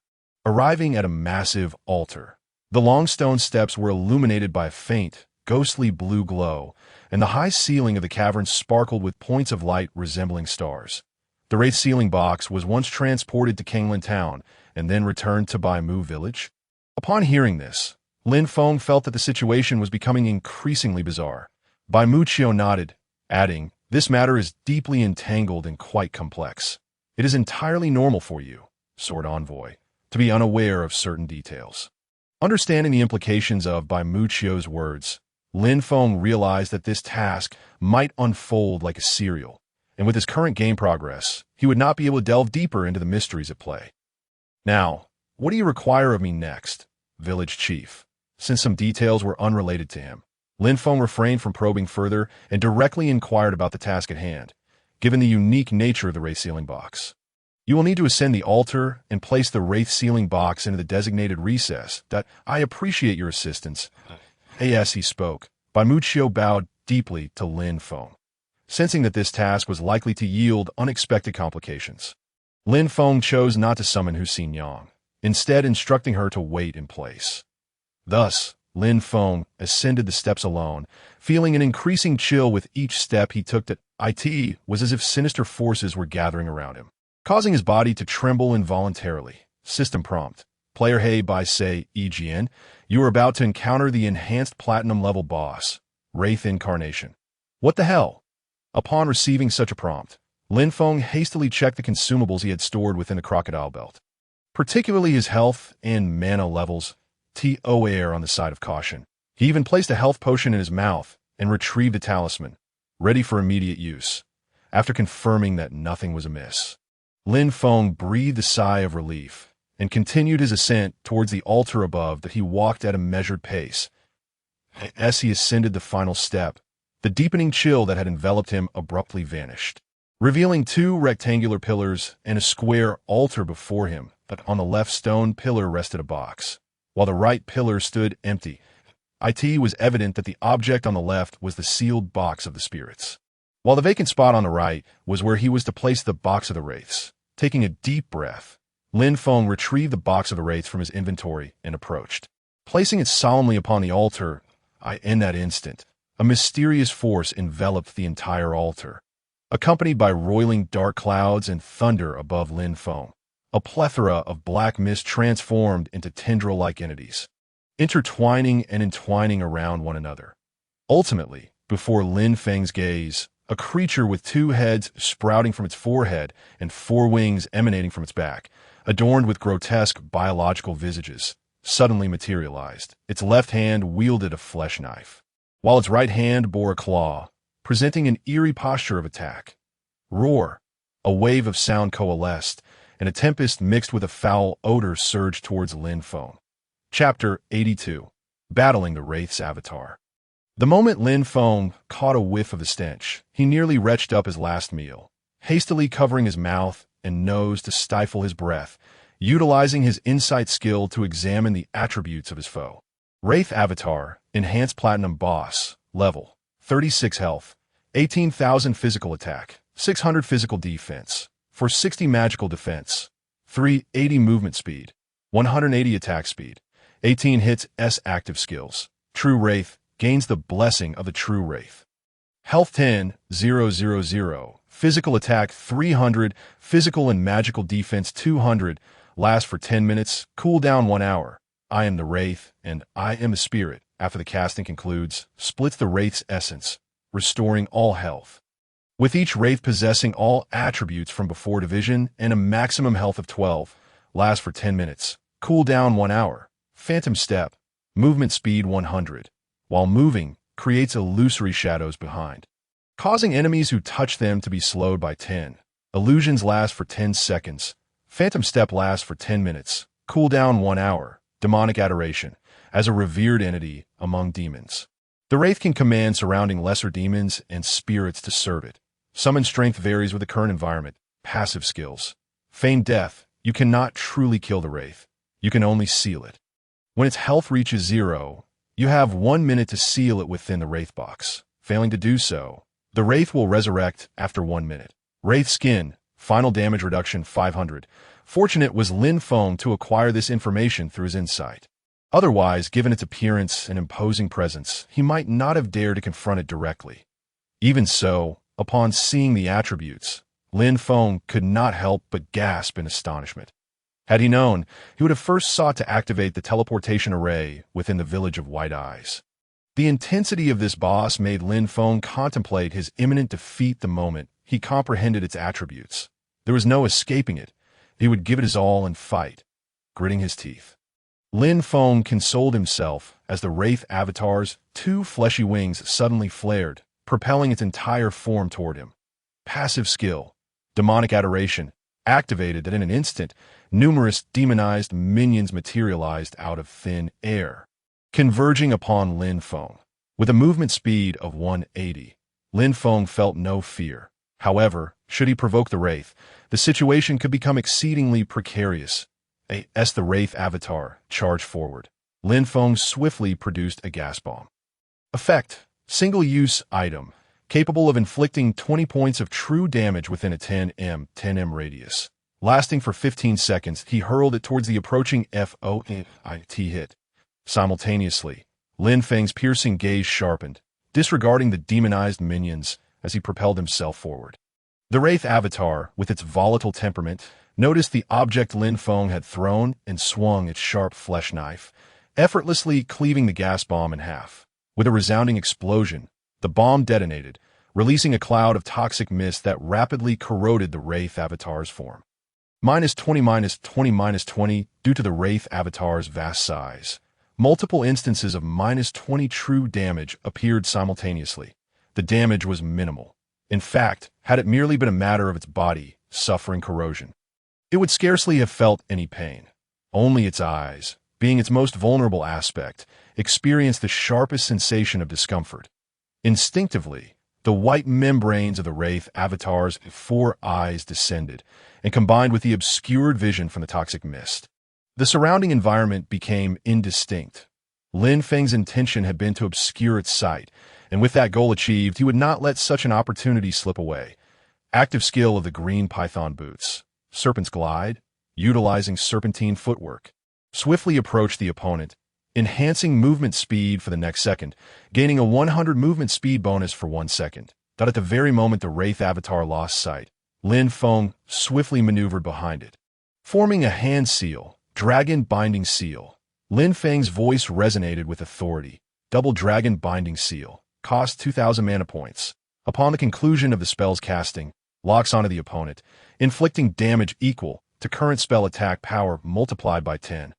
With a 0-100 chance to inflict a binding effect, duration and probability depend on the level disparity between both parties and the target's magical defense strength. Mana -2,000. That this single skill drained Lin Feng's mana entirely. Chapter 83. A desperate battle that in an instant. The area above the Wraith Avatar was engulfed in swirling black clouds, with thunder crashing. The next moment, a small mountain, seemingly formed of 5 fingers and glowing with golden light, pierced through the clouds, descending upon the Wraith Avatar's form. The appearance of such a phenomenon astonished even the 2 individuals at the base of the altar, who gazed upwards in disbelief. The Sword Envoy can indeed wield such formidable magic. Perhaps he truly possesses the means to resolve the crisis plaguing White Eye Village. A.S. by Mucho murmured to herself. A glimmer of anticipation flickered within her murky eyes, her curiosity regarding the unfolding events intensifying. However, they were bound by restrictions and could not ascend the stone steps, forced to watch from below that moment. The Wraith Avatar also took notice. Roar! It suddenly lifted its head, directing a furious howl towards the golden mountain that had locked onto its essence. Just as the Wraith Avatar was drawn to this extraordinary spectacle, Lin Feng hastily shattered a potion to restore his mana, striving to regain the scant mana he had left. Active skill of the Giant Rat's Bone Claw. Giant Rat's Might. Costs 200 mana points. Grants a shield equal to twice the current health points, rendering one immune to damage until the shield is broken. Mana dash 200 with the heavy shield enveloping him. Lin Feng launched himself high into the air. Left hand. Light Attribute Enhancement Talisman. Whiteboard level effect. Upon use, the player's attacks gain a light attribute, inflicting 120 damage upon all dark creatures, lasting for 10 seconds. Right hand. Physical Defense Talisman. Whiteboard level effect. Upon use, the player's physical defense increases to 120, lasting for 10 seconds. Activating the two talismans he had long prepared, two streams of extraordinary energy surged into Lin Feng's body, producing different effects before the Wraith Avatar could react. Lin Feng's figure reappeared at its back, wielding the Giant Rat's Bone Claw, which glimmered with a sacred white light, unleashing a torrential assault upon the Wraith Avatar. Dash 612 -612 -612, a mist of blood erupted, with numerous damage notifications flying from atop the Wraith Avatar's head. Under such a relentless onslaught, the Wraith Avatar howled in anguish, and the dragon binding seal above it also struck down. Dash 1720, a web-like binding, resembling spider silk, suddenly ensnared the Wraith Avatar, manifesting the binding effect of the dragon binding seal. Given Lin Feng's current attack speed of 31.5 strikes per second, he was able to inflict over 20,000 points of damage on the Wraith Incarnation within just 1 second, instantly depleting its health and achieving a swift kill. However, to his astonishment, the opponent managed to react in that fleeting moment, and the active skill of the Wraith Incarnation, known as the True Wraith, was activated in an instant. The True Wraith received a boost, increasing its health by 10,000 points, physical attack by 300, and physical spell defense by 200. Suddenly, two massive phantoms of the Wraith descended upon the battlefield, merging seamlessly with the Wraith Incarnation, restoring its seemingly depleted health and significantly reducing the damage Lin Feng dealt. Dash 412 that all of this transpired within the brief span of 1 to 2 breaths. While the flying demon-like minions relentlessly assaulted Lin Feng, his shield value rapidly diminished, yet he had no time to spare for their attacks, and chose to endure the onslaught, with the binding effect of the dragon binding seal on the verge of expiration. The Wraith Incarnation was poised to unleash its remaining two skills, I Am Wraith and Ghostly Step. He could not allow it to continue casting spells. Otherwise, he would be left with no opportunities. Understanding this, Lin Feng, with a flicker of thought, glanced at his mana, barely restored to 1,000 points, and without hesitation, cast the first level of Dragon Binding Chain. The Dragon Binding Chain, costing 1,000 mana points. Upon completion of the spell cast, forms 10 chains that possess a shield value equal to 10 times the current spell attack power, wrapping around the opponent, while each chain inflicts damage equal to 0. 2 times the current spell attack power per second until destroyed, with a binding degree depending on the level difference and the opponent's spell defense. Minus 1,000 mana, 10 radiant golden chains surged forth from Lin Feng's fingertips, swiftly wrapping around the Wraith Incarnation's body. The Wraith Incarnation, ready to cast its skill, let out a furious roar, yet the chains with a shield value of 2,600 were nearly obliterated the moment they completed their binding. Nevertheless, for Lin Feng, this brief moment of respite was sufficient. Chapter 84. Slay and Seal. I Am Wraith required a casting time.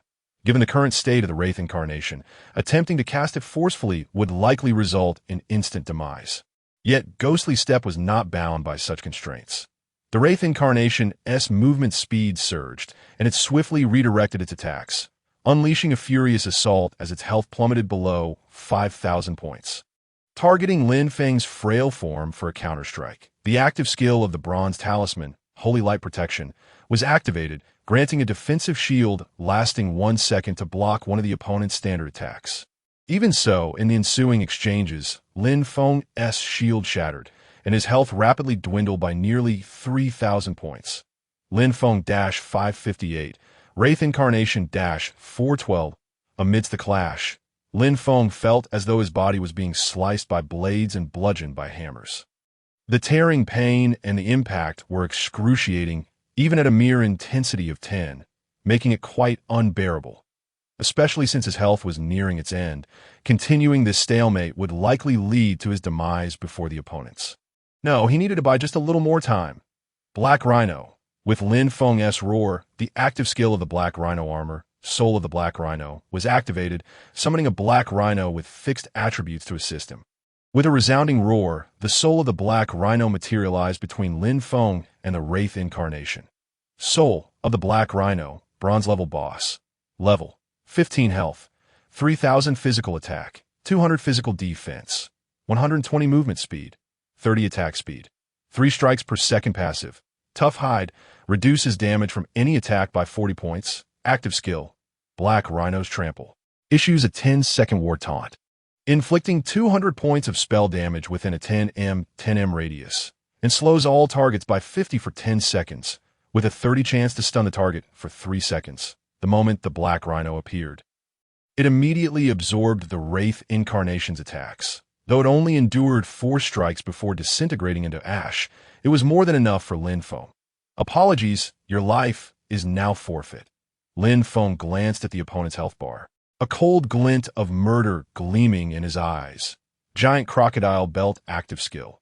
Giant Crocodile Whip grants a surge of Giant Crocodile strength, making the next single target attack deal magic damage equal to the sum of all defensive and offensive attributes, was activated. With the final blow, bolstered by multiple enhancements, it dealt an astounding 2,532 points of damage, overwhelming even the fully powered Wraith Incarnation. This strike, accompanied by the roar of the Giant Crocodile's phantom, severed the opponent's arm and pierced its heart. A gaping hole replaced the area of its chest, surrounded by charred flesh. Lin Feng gasped heavily, scanning the area, and the demonic figure summoned by the Wraith Incarnation similarly disintegrated into ash, without the benefit of a kill bonus. Lin Feng furrowed his brow in contemplation, promptly retrieving the earlier acquired information for review. Upon inspection, he was startled to discover the passive skill of the Wraith Incarnation. Feigned death. You cannot truly kill the Wraith. You can only seal it. When its health reaches 0, you have 1 minute to seal it within the Wraith sealing box. If you fail to seal it within that time, the Wraith will resurrect it. Damn, I almost stumbled into a trap. Startled, Lin Feng quickly retrieved the Wraith sealing box and followed the system's guidance to initiate the sealing process. As the sealing commenced, countless chains erupted from the Wraith sealing box, piercing through the massive body of the Wraith Incarnation, wrapping it tightly. Each chain bore intricate and esoteric runes, ultimately forming a sealing array before successfully imprisoning the Wraith Incarnation. This entire process consumed over half a minute. Had the Wraith Incarnation successfully cast its skill I Am Wraith and created a duplicate, Lin Feng would have met with failure. System prompt. You have defeated a Wraith Incarnation, enhanced platinum level boss, beyond your level, gaining 6,000 experience points. You have leveled up? You have leveled up. The familiar sound of the system notification echoed, enveloping Lin Feng in a sensation akin to being bathed in spring rain, invigorating his entire being. He leveled up 3 times. The near-death experience from the previous battle faded completely, and the pain in his body dissipated, replaced by a comforting sense of vitality. In stark contrast, 2 radiant pillars of light shot upward from the sealed corpse of the Wraith Incarnation. Chapter 85. Wraith Battle Garb. Gazing at the immense body of the Wraith Incarnation, Lin Feng couldn't help but feel a twinge of fear. Due to his insufficient strength, this battle had proven exceedingly arduous. Each step feeling like walking on the edge of a knife, leaving him on edge that he needed to seize the opportunity to enhance his abilities. Otherwise, he would be unable to proceed with the main storyline. The newbie protection period had ended, and each death incurred significant losses. Without adequate assurance, he needed to exercise greater caution. Little did Lin Feng know, had his words been overheard by other players, they would undoubtedly be left aghast. Countless players were still lurking in the beginner village, cautiously leveling up, only daring to venture into the jungle in groups to confront the frenzied wild wolves. Yet here was Lin Feng, lamenting his lack of strength and contemplating the need for further caution. It was truly infuriating. With the battle finally concluded, it was time to collect the spoils. Lin Feng's gaze first fell upon the wraith sealing box, where a letter unexpectedly appeared. He picked it up, slightly astonished, and upon reading, discovered it was signed by Lu Qing. System prompt: you have obtained crucial information for Main Quest 1. Main Quest 1. Investigate the circumstances surrounding Lu's ambush. Current progress. 90.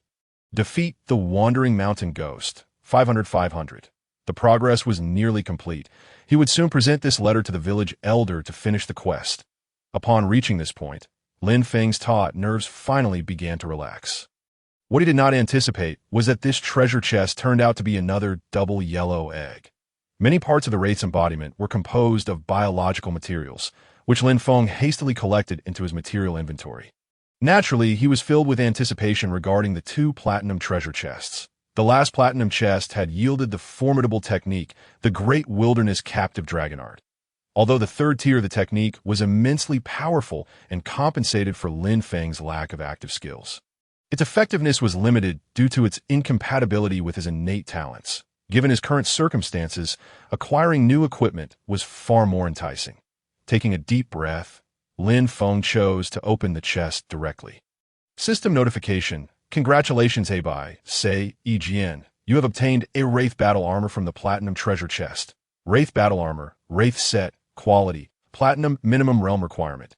Body Refinement Realm Life, 10,000 Root Bone, 300 Physique, 200 Active Skill. Wraith Incarnation, summons a Wraith Incarnation at the player's current level for combat. Duration, cooldown 6h, cannot be summoned repeatedly.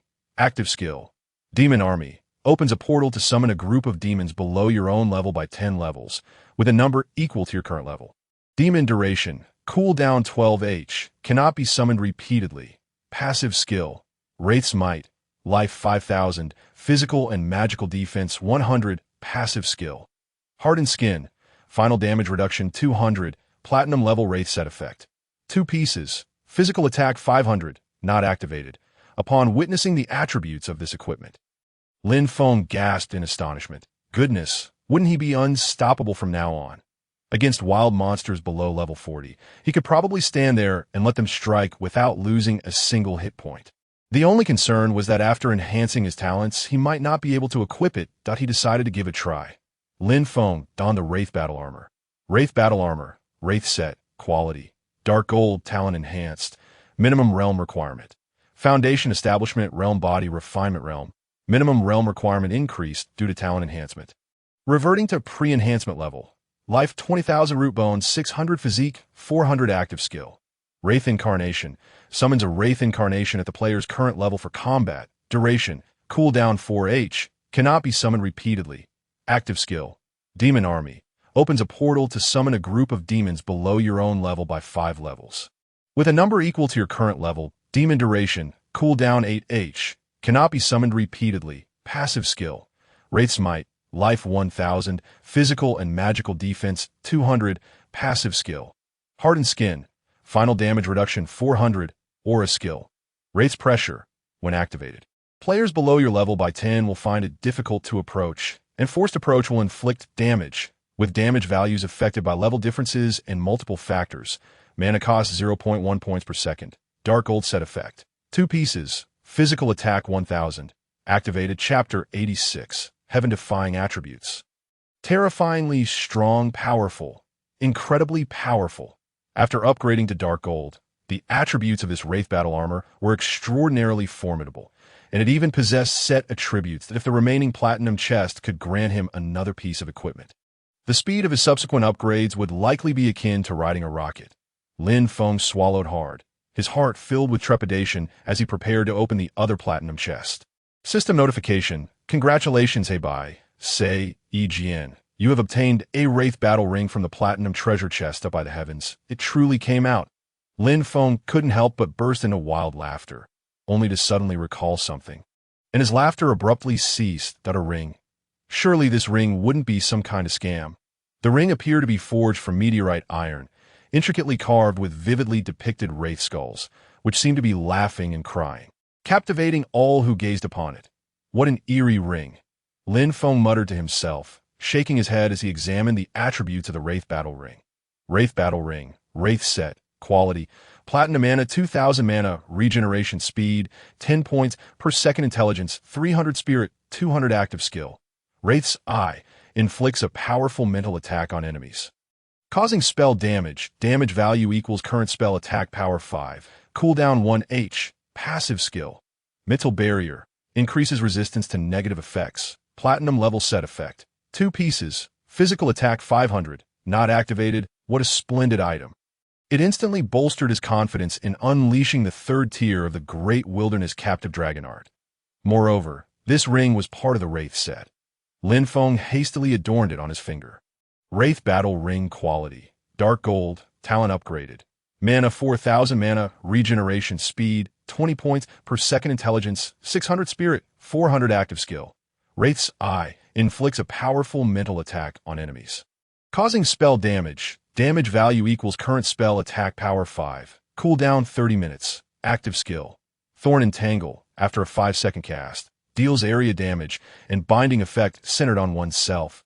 Damage value equals current spell attack power. Duration 10 seconds. Cooldown 1h. Passive skill. Mental Barrier. Increases resistance to negative effects. Dark Gold set effect. 2 pieces. Physical attack 1000. Activated, adding the 30 free attribute points gained from leveling up 3 times to strength. Lin Feng brought up his attribute panel. Name. Heibai say EGN Realm. Body Refinement Realm Level. 33. 13803300.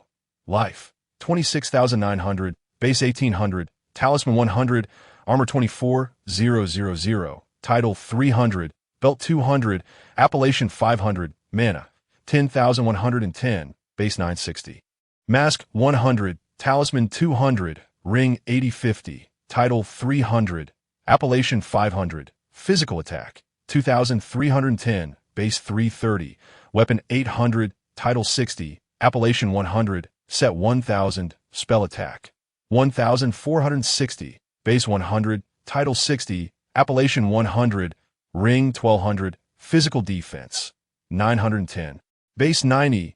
Talisman 20. Armor 600. Title 30. Belt 20. Appellation 50. Leggings 100. Spell defense 870. Base 90.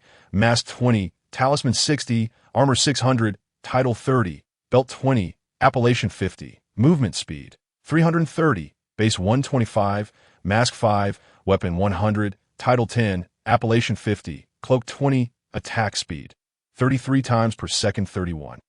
5 times per second. Player's current realm attack speed has reached 30 times per second. Attack speed calculation formula has changed. Strength 345. Base 165. Title 30. Weapon 100. Appellation 50. Intelligence 730. Base 50. Title 30. Appellation 50. Ring 600. Physique 130. Base 50. Talisman 10. Title 30. Armor 400. Belt 20. Appellation 50. Root Bone 810. Base 90. Talisman 20. Title 30. Armor 600. Belt 20. Appellation 50. Spirit 585. Base 70. Mask 10. Talisman 20. Title 30. Ring 405. Appellation 50. Agility 280. Base 125. Mask 5. Title 30. Weapon 100. Appellation 50. Skill Insight, able to probe the attributes of wild monsters not exceeding your level by 10, obtaining partial information on players below your level. Talent ability. Equipment upgrade. Equipment quality increases by 1 tier. Fortune value 0. Hidden attributes. None remaining free attribute points. 0. Such heaven-defying attributes can only be described in 4 words. Terrifyingly strong. Just as Lin Feng was reveling in his joy, a concerned voice suddenly reached his ears. Master, are you all right? Chapter 87. A small interlude. Lin Feng turned to the sound. What met his gaze was the anxious expression of Hu Xinyang. Her right hand was placed helplessly over her chest, her sun-kissed face furrowed with worry. Her hair was simply tied back, with a few strands gently falling over her forehead, swaying slightly due to her slightly hurried breathing. Lin Feng felt a warmth in his heart, but upon seeing Hu Xinyang's demeanor, he couldn't help but chuckle, intending to tease her. "What's the matter, Xinyang? Are you afraid that your master might leave you stranded in this desolate wilderness?" Lin Feng chuckled to himself, a hearty laugh escaping his lips. However, from the corner of his eye, he caught sight of Su Xinyang's anxious demeanor, which showed no sign of abating. It seemed she had failed to grasp the jest in his tone. Consequently, Lin Feng's smile gradually faded. Clearing his throat, he discreetly touched his nose to mask his embarrassment. "Rest assured, Xinyang, such a presence is nothing to worry about. Although it required some effort, I have slain and sealed that wraith's manifestation."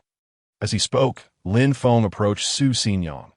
"Come, Xinyang, let us descend first, and later you can accompany me back to the Dao sect." Su Xinyang nodded, her gaze still filled with concern for Lin Feng, who appeared to be covered in dried blood scabs, a sight that truly elicited worry. Under the scrutiny of Su Xinyang's caring eyes, Lin Feng felt a shiver run down his spine, prompting him to offer further reassurances as he reached her side. "Xinyang, I assure you, I am perfectly fine, and if you don't believe me, feel for yourself." With that, Lin Feng extended his hand, inviting her to inspect him. Upon hearing this, Su Xinyang's delicate face flushed, and her anxiety finally began to dissipate. "Xinyang, you must have faith in your master." "All right." Upon receiving Su Xinyang's reply, Lin Feng let out a light-hearted sigh, a mixture of amusement and exasperation, before heading down towards the altar. Watching Lin Feng's departing figure, Su Xinyang's worries faded away, and she promptly followed him down the altar, with a brief interlude at an end. Current affairs had reached a temporary pause. Seizing the moment as they descended the altar, Lin Feng learned through his mobile device that the specially formulated nutritional solution he had ordered had arrived and was placed in the electronic password locker at the entrance. He intended to address this matter during his return to the Dao sect, needing to personally validate some of his conjectures regarding the nutritional solution as for the situation concerning his 3 close friends. After they joined the Dao sect, Lin Feng had appointed them to elite positions, leading them to believe they had gained the recognition and favor of the sect leader. They had been fervently messaging Lin Feng on WeChat, urging him to join them at the Dao sect, claiming they were now prosperous enough to support him, with the sect leaders holding them in high regard and granting them elite roles. Unfortunately, they had yet to receive a response from Lin Feng, and their impatience had escalated to exasperation. These fellows truly have no inkling of the situation. I feel the signs have been rather evident." Lin Feng shook his head with a wry smile at their reaction. He had firmly established himself within the game of slaying gods, and perhaps it was time to reveal some truths to them. Swiftly descending the stone steps, he was greeted by the beaming faces of Bai Mu Qiu and Bai He, who hurriedly approached him. "Sword Envoy, truly, heroes are born young. Not only did you single-handedly resolve the crisis of our Bai Mu village, but you also reaped such generous rewards. Congratulations." Bai Mu Qiu beamed with kind eyes, filled with admiration and recognition, apart from his gratitude. "You flatter me, village chief. I merely relied on a stroke of luck." Lin Feng responded with an awkward chuckle, receiving a system notification in return. System notification.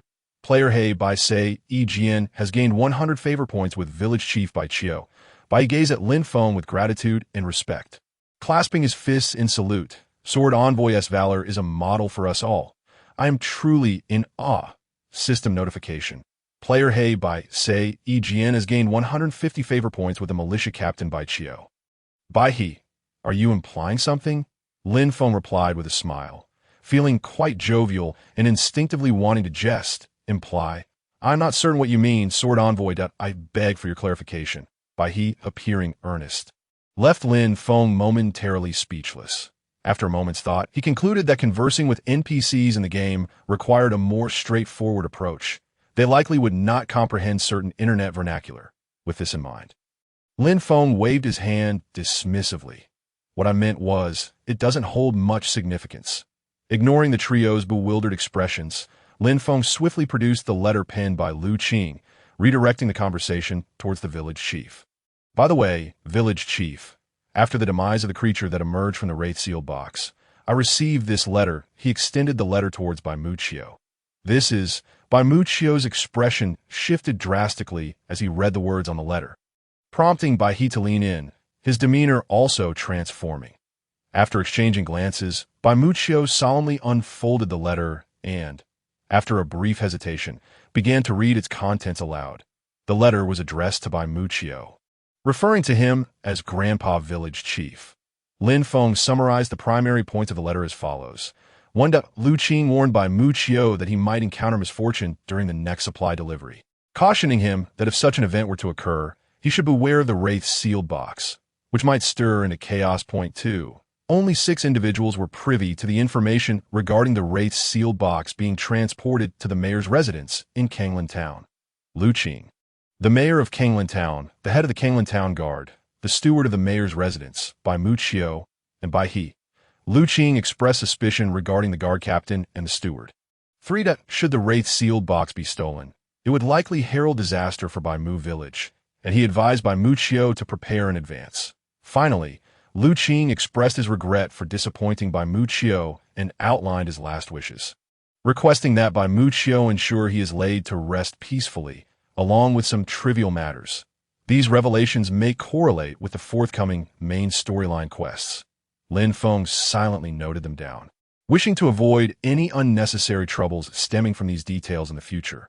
Alas, Shao Qing, it is I who has failed you.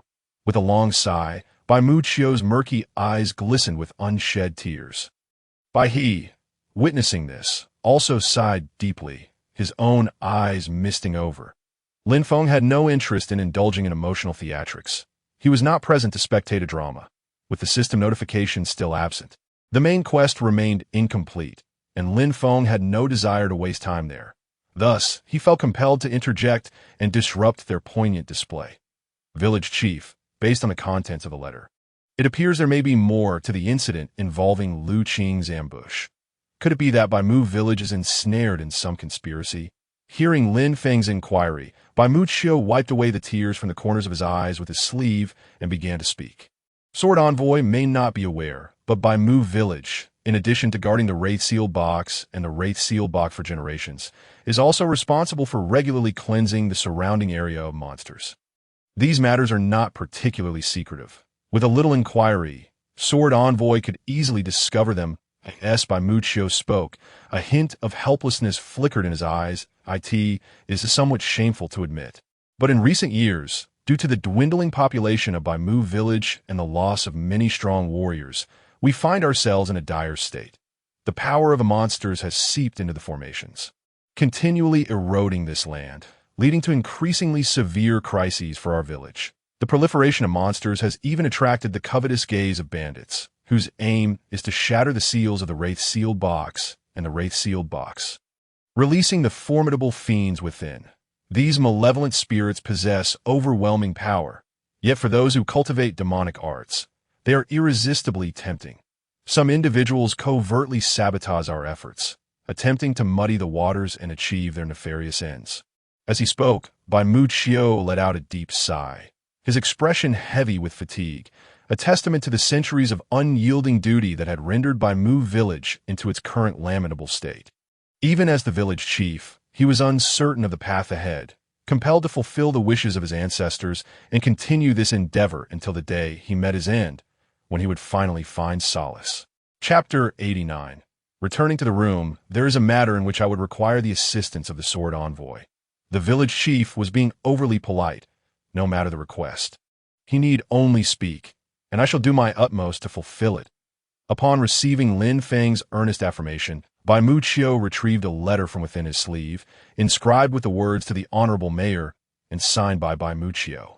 I would be grateful if the Sword Envoy could take this letter and personally deliver it to the Mayor of Kanglin Town. Thank you for your trouble. Thus, he handed the letter to Lin Feng. As he observed the progress of main Quest 1 reaching 95, he surmised that upon returning to Kanglin Town, he would soon be able to complete the task. Lin Feng gave it little thought. And under the farewell of the village chief by Muccio and the militia captain by he swiftly departed with Hu Xin Yang. Following a nearly abandoned mountain path, he located the dilapidated teleportation array mentioned by the village chief at the back of the village. System notification: you have activated the teleportation array at the back of Baimu village. This teleportation array had some accompanying description, which essentially explained that due to the villagers of Baimu village being long afflicted by demonic energy, they could not approach the teleportation array or engage in spatial transfers. Such an explanation indirectly clarified why the villagers did not handle these matters themselves. Yet, Lin Feng couldn't shake the feeling that there were numerous secrets hidden within Baimu village. As Lin Feng pondered, the ethereal blue light of the teleportation array illuminated, and after a dizzying sensation, he found himself within the teleportation array of Daozong S. Anyang. I need to log off for a bit. You can entertain yourself in Daozong for now. Hu Xinjiang appeared to grasp Lin Feng's intent and nodded in understanding. Receiving her response, Lin Feng did not place Hu Xinjiang in the Guardian column. After setting his save point in Daozong, he directly chose to log off as the gaming pod slowly opened. Lin Feng noticed a tension in his body. It turned out that the fitness attire he had purchased just yesterday felt a tad ill-fitting today. Moreover, he was enveloped in a pungent odor, potent enough to pickle old. Once he sold the guild establishment order, he would convert 1/10 of the spirit coins into cash, and then withdraw it.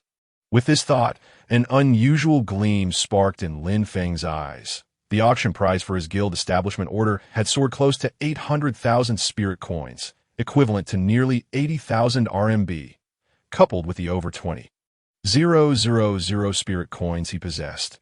Even if this trend stagnated, his assets were nearing his modest target of 100 million. Indeed, wealth is derived from explosions. Only the nouveau riche represent the most trustworthy means of financial ascent. It felt as though, overnight, he had transitioned from a state of tightening his belt to achieving financial freedom. This intense and surreal sensation left Lin Feng slightly dazed. Suddenly, with such an influx of wealth, Lin Feng pinched his thigh. The sharp pain reminded him that this was no mere dream, but a tangible reality. He was not a person consumed by insatiable desires.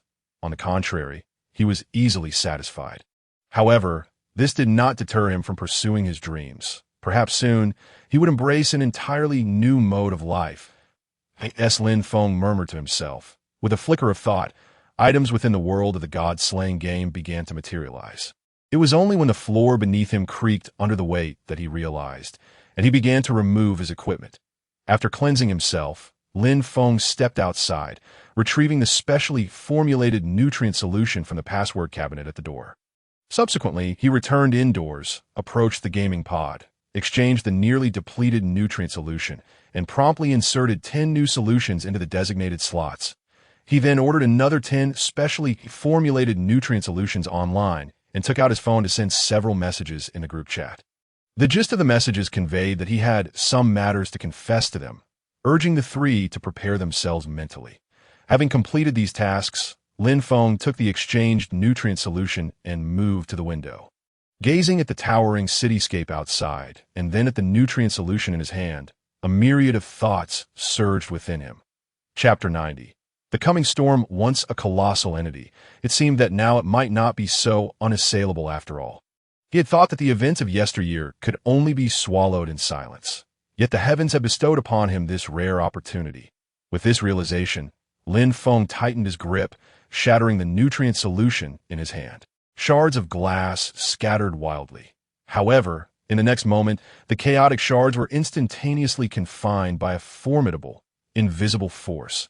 This power possessed tremendous energy, reducing the glass shards to powder while simultaneously melting them with an unseen heat. Swiftly forming into a small glass knife that hovered before Lin Feng at that moment. Lin Feng spread his fingers wide, with a small orb of emerald liquid suspended above his palm. My adversaries. I pose a question. How will you confront such unfathomable power? In the next instant, the emerald liquid rapidly condensed, morphing into a bullet-shaped object that shot forth at astounding speed. The sound of air being torn filled the room, accompanied by a sharp sonic boom, as the steel coffee table beside Lin Feng was pierced through its four legs in an instant. This was not merely telekinesis. It surpassed any conventional understanding of the term. With but a thought, objects within the room launched towards Lin Feng, striking with chaotic velocity. Yet, faced with these hypervelocity projectiles, Lin Feng moved with leisurely grace, evading effortlessly, as nothing could touch him. Due to the excessive speed, his form even left behind afterimages. Indeed, with Lin Feng's current movement speed reaching an astonishing 330 km/h, it equated to approximately 14 times the speed of sound. Such velocity, combined with his extraordinary perceptiveness, made it highly improbable for even a standard bullet to hit him. Not to mention the array of active and passive skills he commanded, along with his incomprehensible gear, withstanding firearms would pose little challenge. Perhaps, in the near future, this world would undergo a complete transformation. The storm was brewing, and he would no longer be a mere ant among the masses, in a soft murmur. Lin Feng's gaze seemed to extend far beyond. He understood that the manifestation of virtual games into reality could not be a unique opportunity for him alone. The world ahead might become exceedingly vibrant, yet more brutal, once he had settled his affairs. Lin Feng re-entered the gaming pod, immersing himself once more in the world of Godslaying. Due to their master-servant relationship, as soon as Lin Feng logged in, Hussein Yang seemed to sense it instinctively. In the next moment, she abandoned the throng of players surrounding her and the bewildered Su Jin, hurrying to Lin Feng's side. Who is this beauty? Why is she so cold and silent, as if she shares a familiarity with our vice leader? Discussing peculiar topics, not just the beauty from earlier. Even our vice leader seems off. I wonder who she is on the leaderboard. Shoo, keep your voice down. Earlier, our guild's big shot Emily Chongqing challenged the vice leader and lost in just a few rounds. Do you want to get yourself killed? I heard that there are suspicions within the guild that our vice leader might be an NPC, and perhaps that Beauty was as well. Meanwhile, on the other side, the system prompted, you have entered the Dao Sect's teleportation array.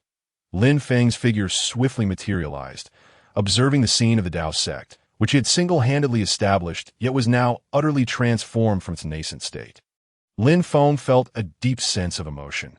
The current guild level of the Dao Sect stood at level 3. Presently, the Dao Sect had absorbed 3,000 players, and this number was not the recruitment limit, but rather the maximum capacity for players that the current level 3 guild could accommodate. It is noteworthy that there were still over 1,000 eligible players eagerly awaiting their chance to join the Dao Sect. In the early days of the guild's formation, due to various reasons, there had been no assessments for players. With such a vast number, it was inevitable that some would harbor ulterior motives, attempting to undermine the guild's development, or simply be players who occupied space without contributing. Chapter 91. Internal conflict for the healthy development of the guild. Lin Feng deemed it necessary to cleanse these individuals. Thus, prior to returning to the guild, he had already issued the first guild summons. All players, please gather near the Dao Sect's council hall within 30 minutes. There is an important matter to discuss. Those who fail to arrive on time will face disciplinary actions as per guild rules and will be expelled from the Dao Sect. This announcement was made 3 times consecutively, and these messages were linked to communication devices such as phones, ensuring that players could easily receive them even while offline. As for those who claimed not to see the messages, whether genuine or feigned, Lin Feng felt that they had no need to remain within the guild.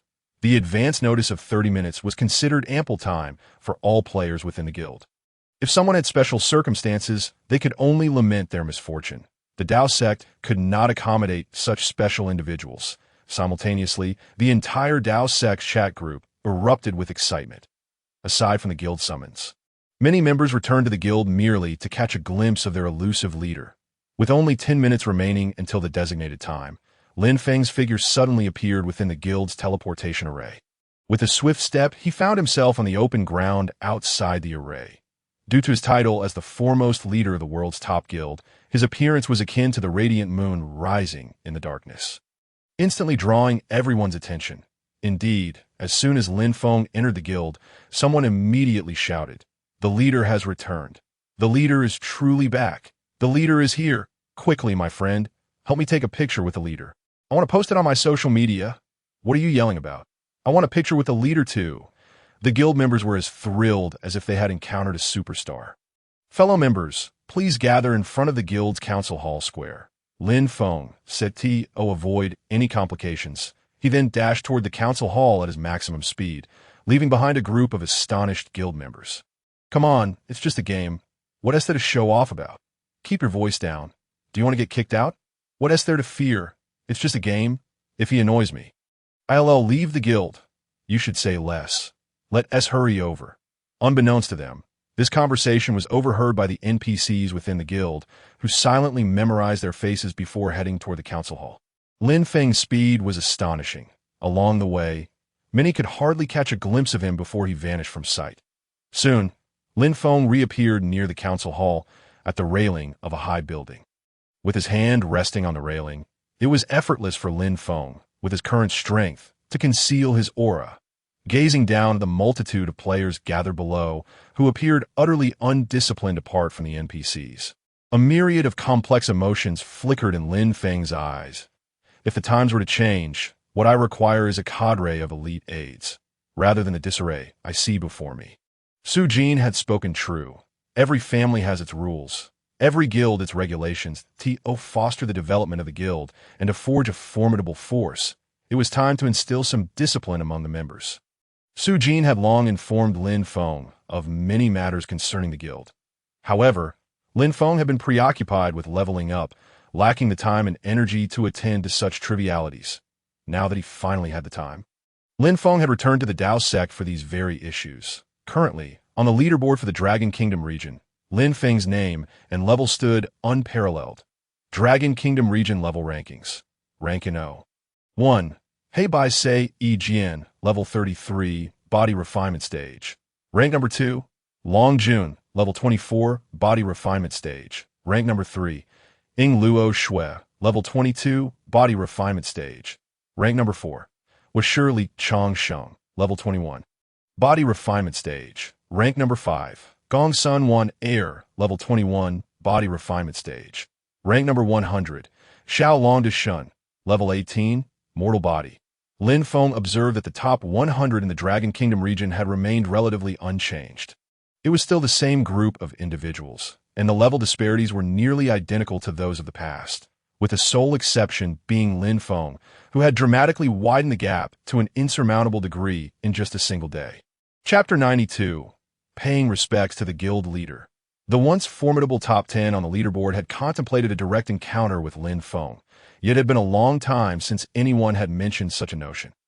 Suddenly, a voice of astonishment erupted from the crowd outside the council hall. Look, someone is coming. Following the direction of the pointing finger, a striking figure was seen, brandishing a bronze spear adorned with fish scales.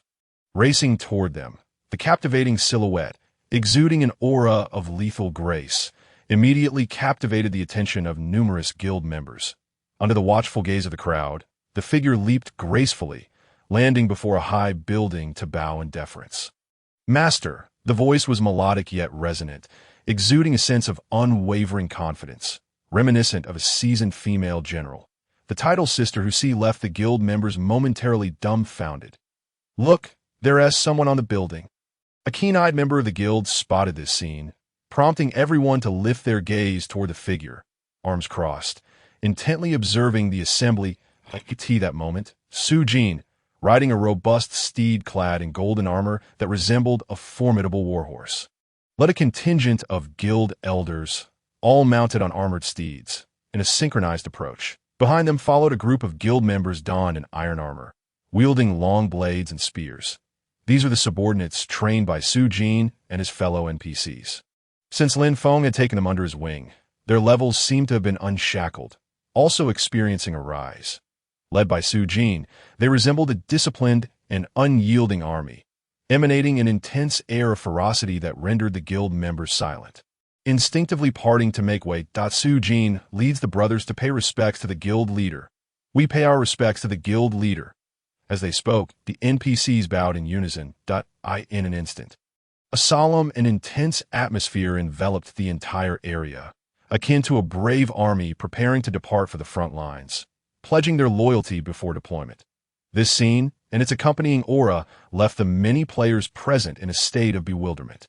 as many within the guild were unaware of the true identities of Su Jin and the others. If the game were indistinguishable from reality, the NPC's behavior would be considered normal. Indeed, within their worldview, everything ought to unfold in this manner. Yet, this spectacle was somewhat challenging for the majority of players to accept in their understanding. While the game of Slaughter God boasted an almost perfect degree of realism, a virtual game would always remain just that, virtual. Dreams, after all, must come to an end. Given the education they received throughout their lives, they could not comprehend such events. However, Lin Feng had already cultivated the atmosphere he desired, and it was now his turn to address the matters of guild development. That moment. As Lin Feng prepared to explain, a sudden commotion erupted among the player crowd below. In the next instant, 3 players designated as elites stepped forward in unison, solemnly bowing to Lin Feng, that we pay our respects to the guild leader. Their actions once again reshaped the perceptions of many players, as it appeared to them as mere sycophancy, drawing derisive snorts from several. Yet before these players could voice their disdain, nearly all players holding elite or higher ranks also stepped forward, bowing with conviction toward Lin Feng, that we pay our respects to the guild leader. One individual may be deemed special, 2 may be seen as exceptions, but a multitude signifies the collective will of the masses. The herd mentality was vividly displayed in this moment. Amidst this atmosphere, the previously wavering guild members were inspired to join in. Even those who had scoffed at the display now found themselves questioning their own sentiments. With emotions and ambience heightened to this extent, they inadvertently echoed the same sentiments that we pay our respects to the guild leader. A significant defection of numerous individuals has become the final straw that overwhelms the remaining ordinary players. Those who choose to remain passive observers have, in turn, become an unusual presence. Long Jun is one such representative. He stands as the second on the leaderboard of the Dragon Country region, surpassed only by Lin Feng, and has also experienced the manifestation of reality.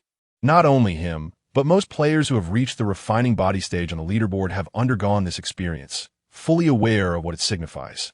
However, there's been no communication among them. They all believe themselves to be the chosen ones, opting to conceal their abilities. These individuals are undoubtedly exceptional, so how could they easily submit to Lin Feng? At this moment, those who remain unmoved are predominantly the true elites among these players, nearly 70 of them, standing proudly and gazing with indifference. Chapter 93. Long Jun refused to yield. A voice as heavy as an ancient bell resonated throughout the Dao sect.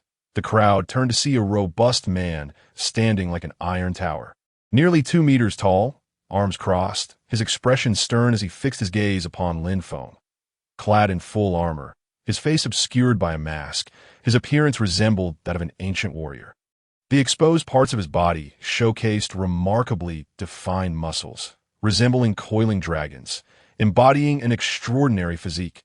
Furthermore, he bore 2 exaggerated dragon-patterned battle axes on his back, emanating a faint aura of dark energy, which, while indicating a high rank, instilled an immediate sense of dread. As Long Jun spoke, his aura surged dramatically, transforming from an inconspicuous player into a blazing sun, rendering him nearly impossible to look at directly. At that moment, even the players near Long Jun began to tremble uncontrollably. It dawned on them that this was indeed Long Jun. How peculiar that they had not sensed anything unusual before. He now felt like an ancient beast, sending shivers down their spines. Although Long Jun ranks second in the Dragon Country region, information about him is scarce, suggesting he possesses hidden capabilities. Who do you think would win in a fight between the guild leader and Long Jun? One player questioned, is that even a question? Just look at the guild leader's level. His attributes alone would crush anyone, in my opinion. No matter how strong Long Jun is, he stands little chance. Upon hearing this player's assessment, many nodded in agreement, while a few held on to a glimmer of hope. Perhaps attributes and levels are not everything. Just as the crowd murmured, Lin Feng shifted his gaze downward toward Long Jun. Even with his insight technique, he found it impossible to discern the truth. Lin Feng was not overly surprised by this outcome. After a soft exhale, he activated his skill, Eagle's Eye, allowing him to see through illusions for 1 minute.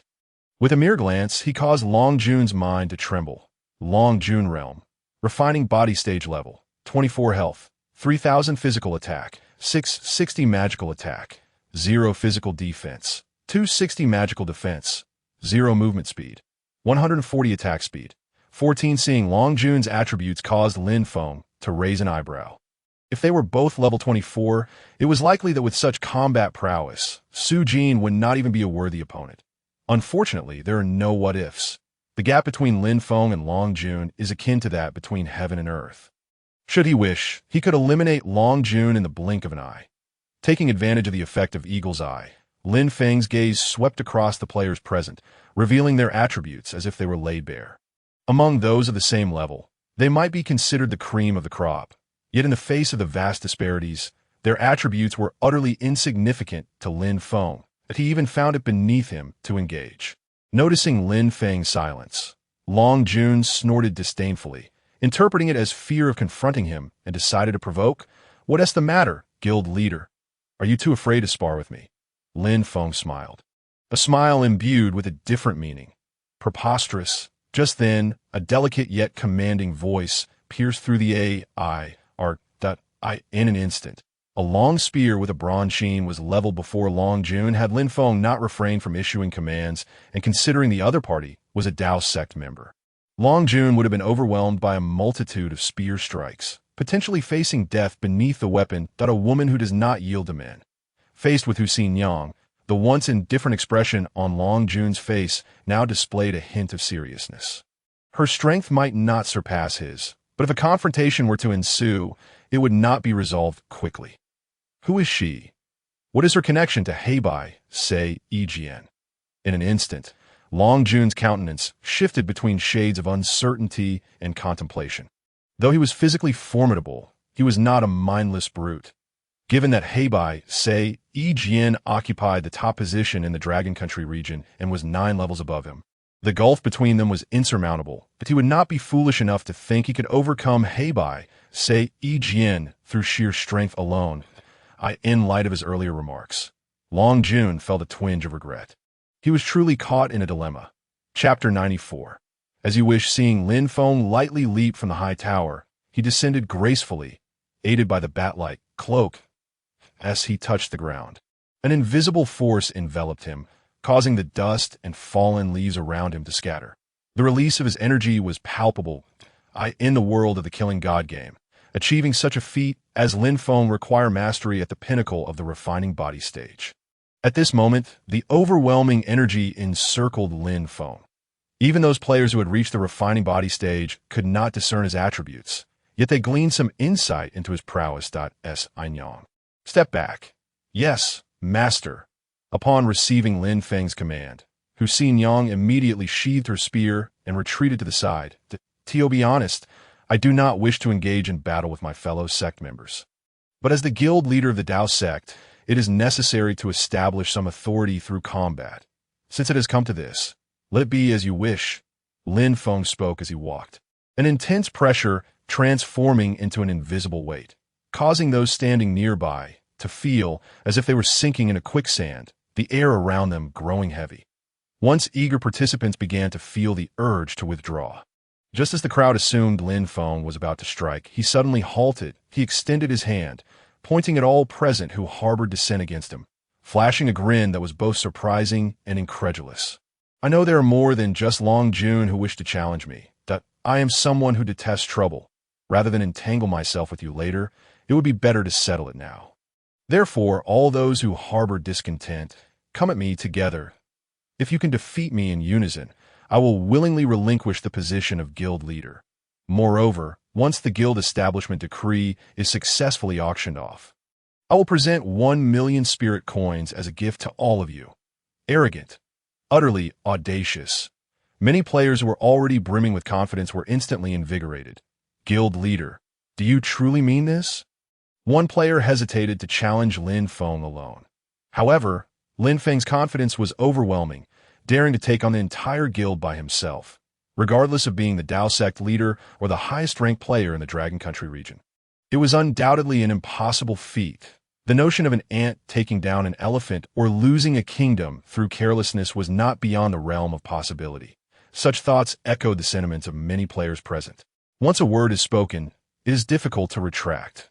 Lin Feng crossed his arms, nonchalantly stating this, instantly dispelling the doubts that had lingered in the air. Confirming this, the players who had previously contemplated retreating now straightened up, their eyes gleaming with determination. I'll join too. Me too. The arena competition mode was activated. Beams of light descended upon these individuals. A massive platform rose within the previously solemn assembly hall, and a captivating host appeared at the center of the stage. Simultaneously, numerous ascending steps emerged around the platform, each adorned with pristine mats for seating. All those not participating in this contest, please proceed to the area beneath the platform to observe. A resounding call echoed as those who chose not to partake descended the steps, seeking suitable spots to sit. Hey, who do you think will win this match? Since the guild leader dares to propose a 1vn and stakes his position and 1 million spirit coins as a wager. He must possess absolute confidence. Bro, do you have such faith in our guild leader? Otherwise, should I jump down and eat dirt? 1 million spirit coins, even just a share would amount to several 100,000. Wouldn't be envious. Then why don't you jump down? Take a risk and see if you can turn a bicycle into a motorcycle. Isn't that appealing? Do you think I'm foolish? Then why would you jump down? The player opposing him retorted with disdain, yet there was an undeniable yearning in his eyes. If we support our guild leader like this, if he wins, would he treat us poorly? With a casual gesture, a wager of 1 million ling coins was placed, and such an extravagant demeanor was hard to believe. How could our leader possibly refrain from rewarding us? His words instantly resonated with the surrounding players. Those who stood among the Dao sect were already distinguished individuals. None could be deemed foolish. Even the players on the stage had merely chosen to place their bets upon themselves. Chapter 95.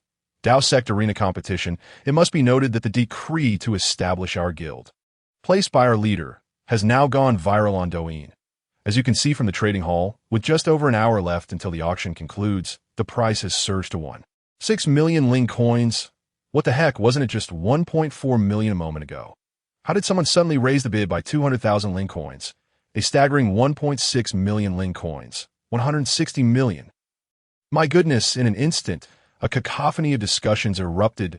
In contrast, at the seating area near the entrance of the council hall, a gathering of NPCs, including Su Jin, the deputy leader, surrounded Hussein Yang. Is the leader all right? One anxious subordinate inquired. Given that the players on the arena were the de las Army of the guild, his concern was not unwarranted. The leader's combat prowess is incomparable to that of yesteryear. He should be able to prevail. Su Jin furrowed his brow, sharing a similar uncertainty regarding Lin Feng's capabilities.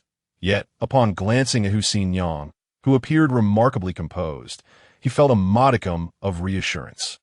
In the inaugural arena competition of the Dao sect, the combatants were Dao sect leader He by Sei Jin versus all the members of the guild present on the stage. In this epic clash, the outcome remains to be seen.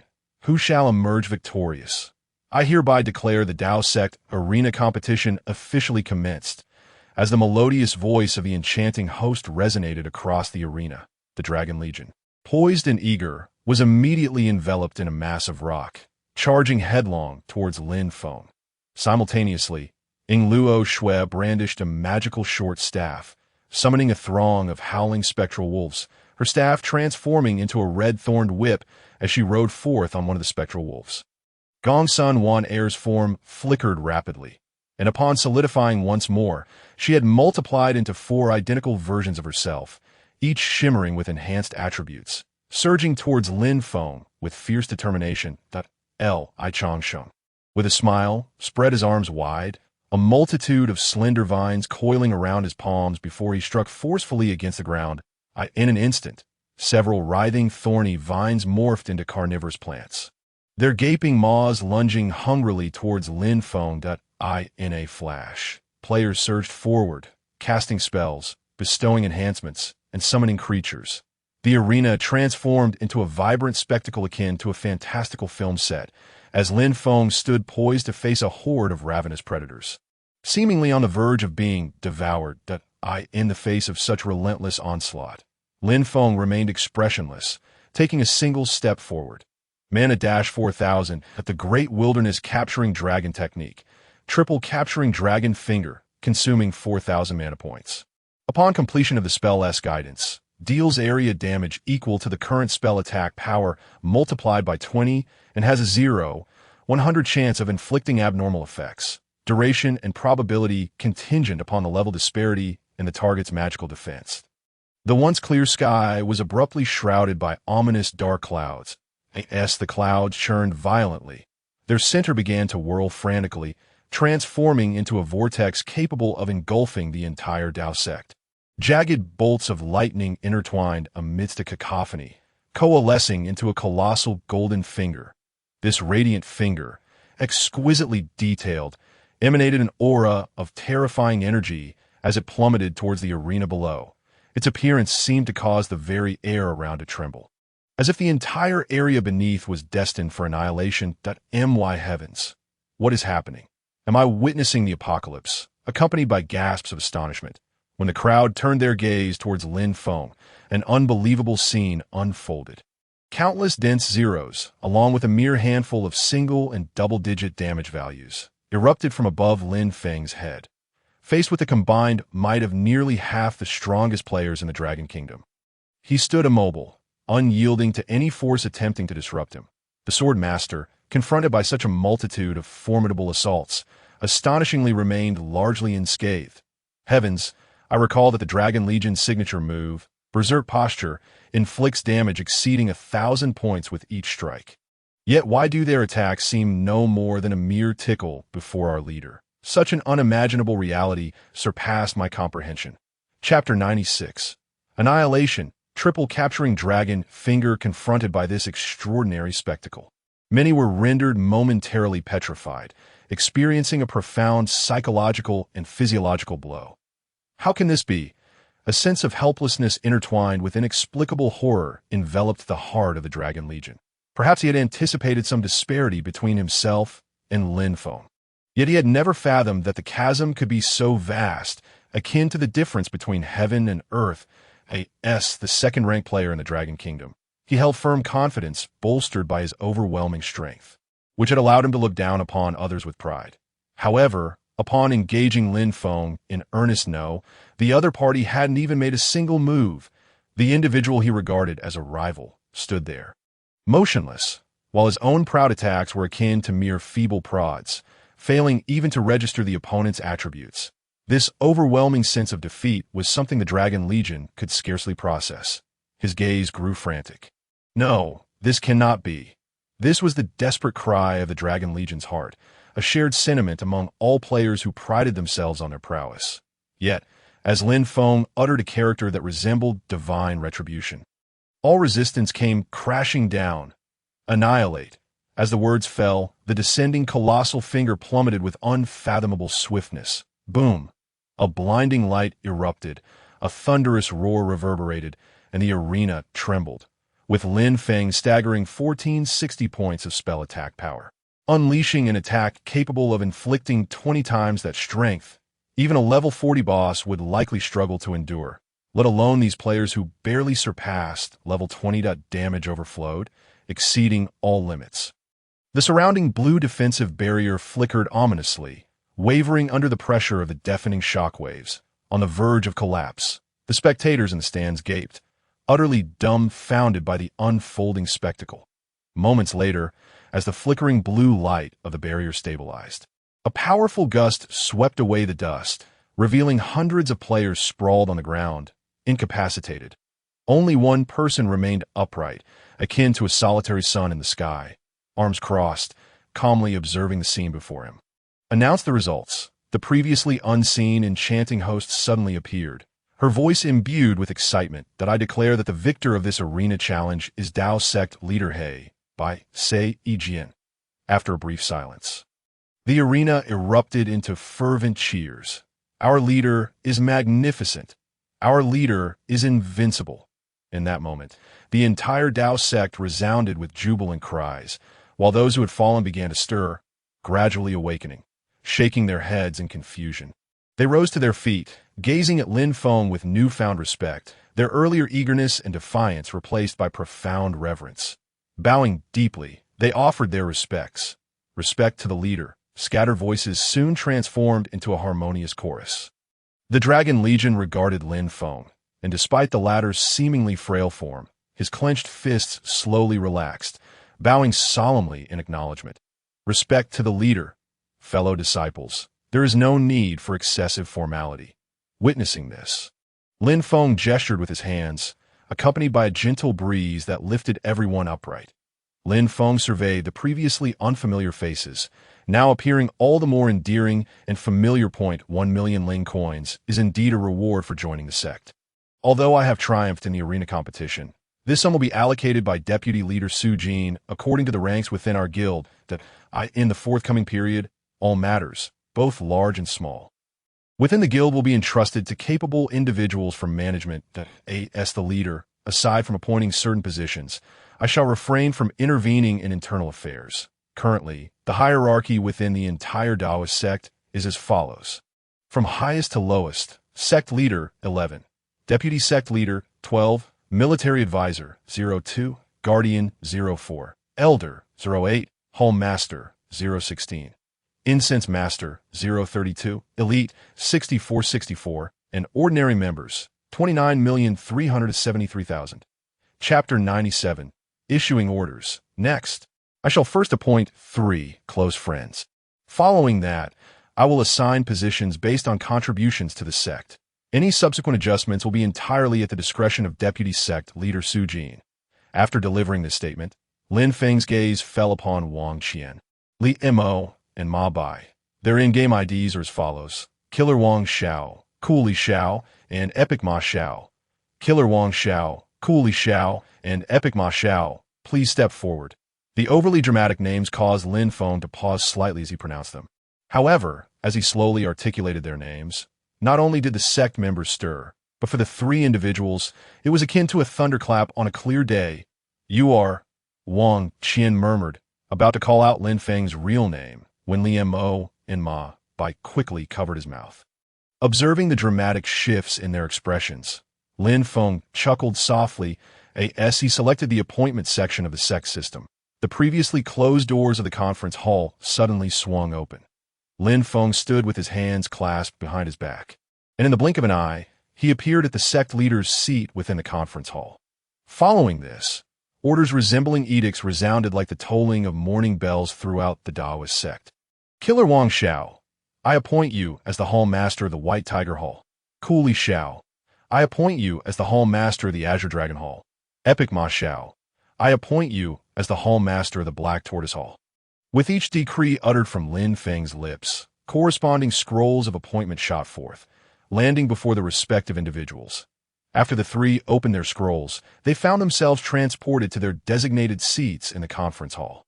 Thus, having completed the appointments of the 3, Lin Feng observed their vibrant array of facial expressions, flashes of red and white, indicating the challenge of digesting this news in such a brief time. Realizing they needed more time, he shifted his focus to the remaining players' appointments. Dragon Army, I appoint you as the Guardian of the White Tiger. Sakura Falling Snow, I appoint you as the Guardian of the Vermilion Bird. I am Li Changsheng, I appoint you as the Guardian of the Black Tortoise. Gongsun Waner, I appoint you as the Guardian of the Azure Dragon. With each order issued, scrolls flew out, filling the once empty conference hall with a lively atmosphere.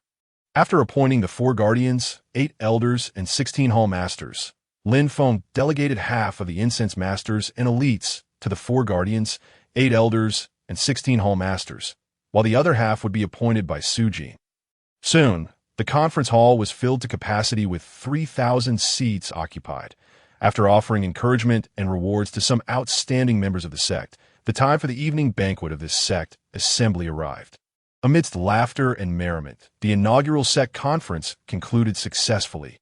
Ultimately, Lin Feng raised a toast. Fellow Taoist sect members, we shall rely on everyone's unity and cooperation to strengthen our Taoist sect. Strengthen our Taoist sect. The 3,000 sect members rose in unison, raising their cups in a collective toast. Thus, following the successful conclusion of the sect conference, Lin Feng and most players gradually departed from the Taoist sect, continuing on their individual journeys of advancement. Due to the lower levels of his 3 close friends, Lin Feng decided to have Su Xinyang take his place as the original leader of their four-member team and guide them in their leveling up. After conveying his instructions, Lin Feng turned to Su Xinyang and said, "Nyang, please don the black rhinoceros armor, and I entrust this matter to you." "Understood, Master." Su Xinyang gazed at Lin Feng with clear eyes, obediently accepting the armor he handed over. After donning it, a hint of reluctance flickered in her depths. Lin Feng glanced at the guard section, studying Su Xinyang's attributes. Chapter 98. Spirit Coins Received. Su Xinyang, Black and White Sei E Jin Guardian, Quality, Silver Grade Guardian Affinity, 243, Affectionate, Loyalty, 100 Level, 32, 10,803,200 Status, Combat Health, 3840, Base 3840, Top 50, Physical Attack, 424, Base 384. Weapon 40, Physical Defense, 409, Base 384, Bottom 10, Boots 10, Top 5, Magical Defense, 5, Top 5, Movement Speed, 101.2, Base 76.8, Weapon 20, Boots 5, Attack Speed, 10.12 hits per second active skill. Lock on, triggers a guaranteed hit. Dealing 150 damage, with a casting interval of 10 seconds, passive skill. Guardian Focus can sense danger within a 10 m radius and provide early warning. Exclusive passive skill. Dual-wielding sword technique. Mastering this technique grants a chance to interrupt or block an opponent's normal attack. Increasing the success rate of using two-handed weapons. Attribute growth. Currently gained 100 experience points from defeating monsters' hidden attribute. Exclusive growth. All attributes increase by 20. Did I entrust this to you? Nyang. Understood. Master. Su Xinyang looked at Lin Feng with clear eyes, her depths revealing a hint of reluctance. Just as an unusual emotion seemed to brew between them, an annoyingly teasing voice broke through from the side.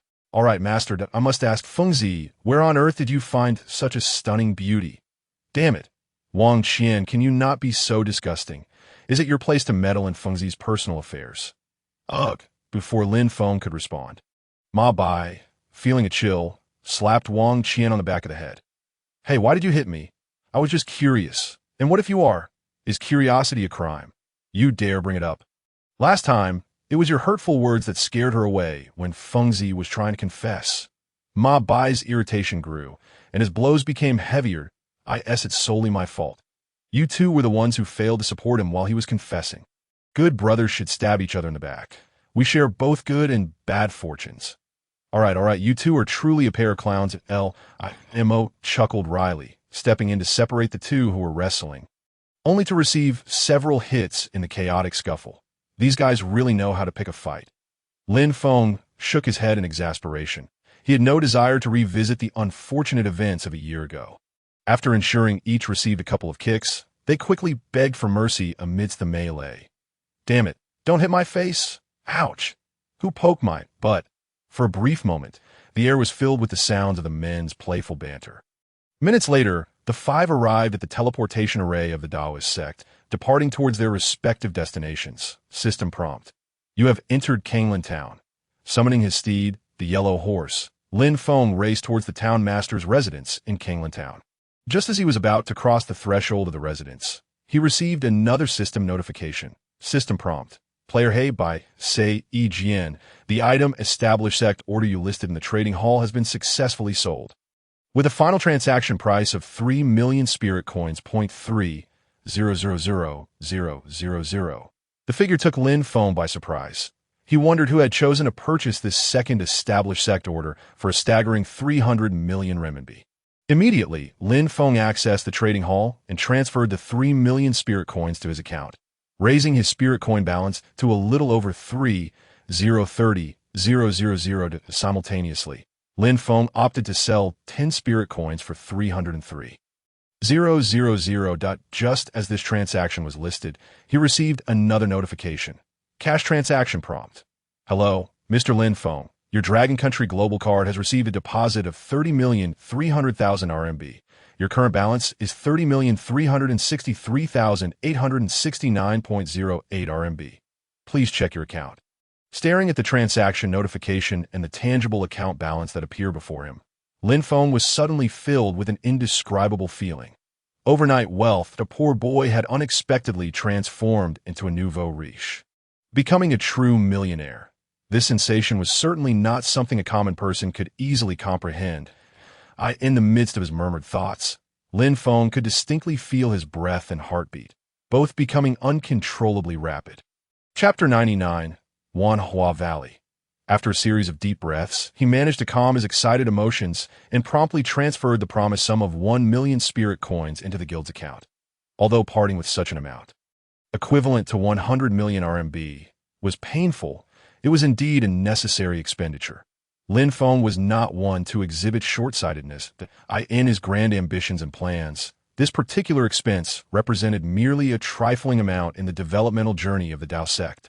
Prior to his departure from the Dao sect, he had instructed Su Jin to manage this transaction as per their prior arrangement, thus alleviating any concerns regarding the disbursement of funds at that moment. An announcement echoed throughout the entire server. Player Lin Miaoka has become the second individual in the Longhua region to establish a guild, earning 80,000 guild contribution points. All members of the Wanhua Valley Guild will receive a permanent 8 experience boost for monster slaying.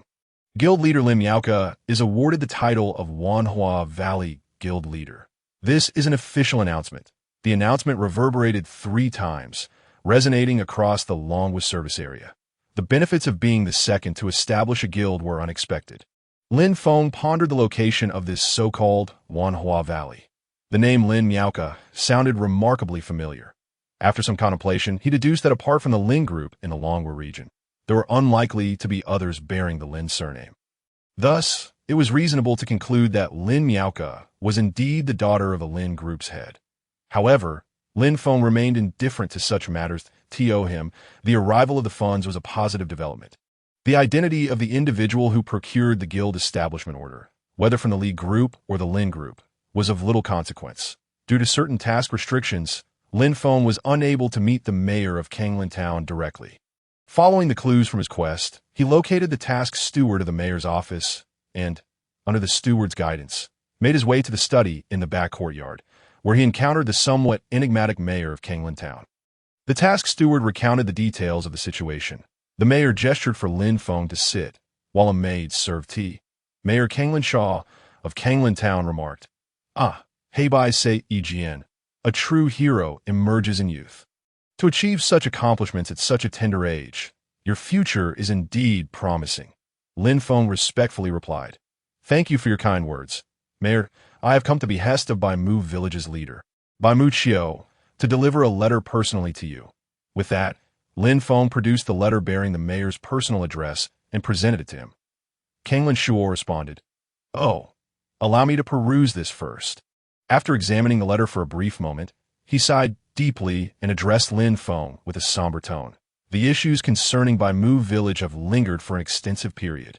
It seems the time has come to resolve them once and for all. Heibai Sei Yijian, your performance in the previous task was commendable, and this is your just reward, as he spoke.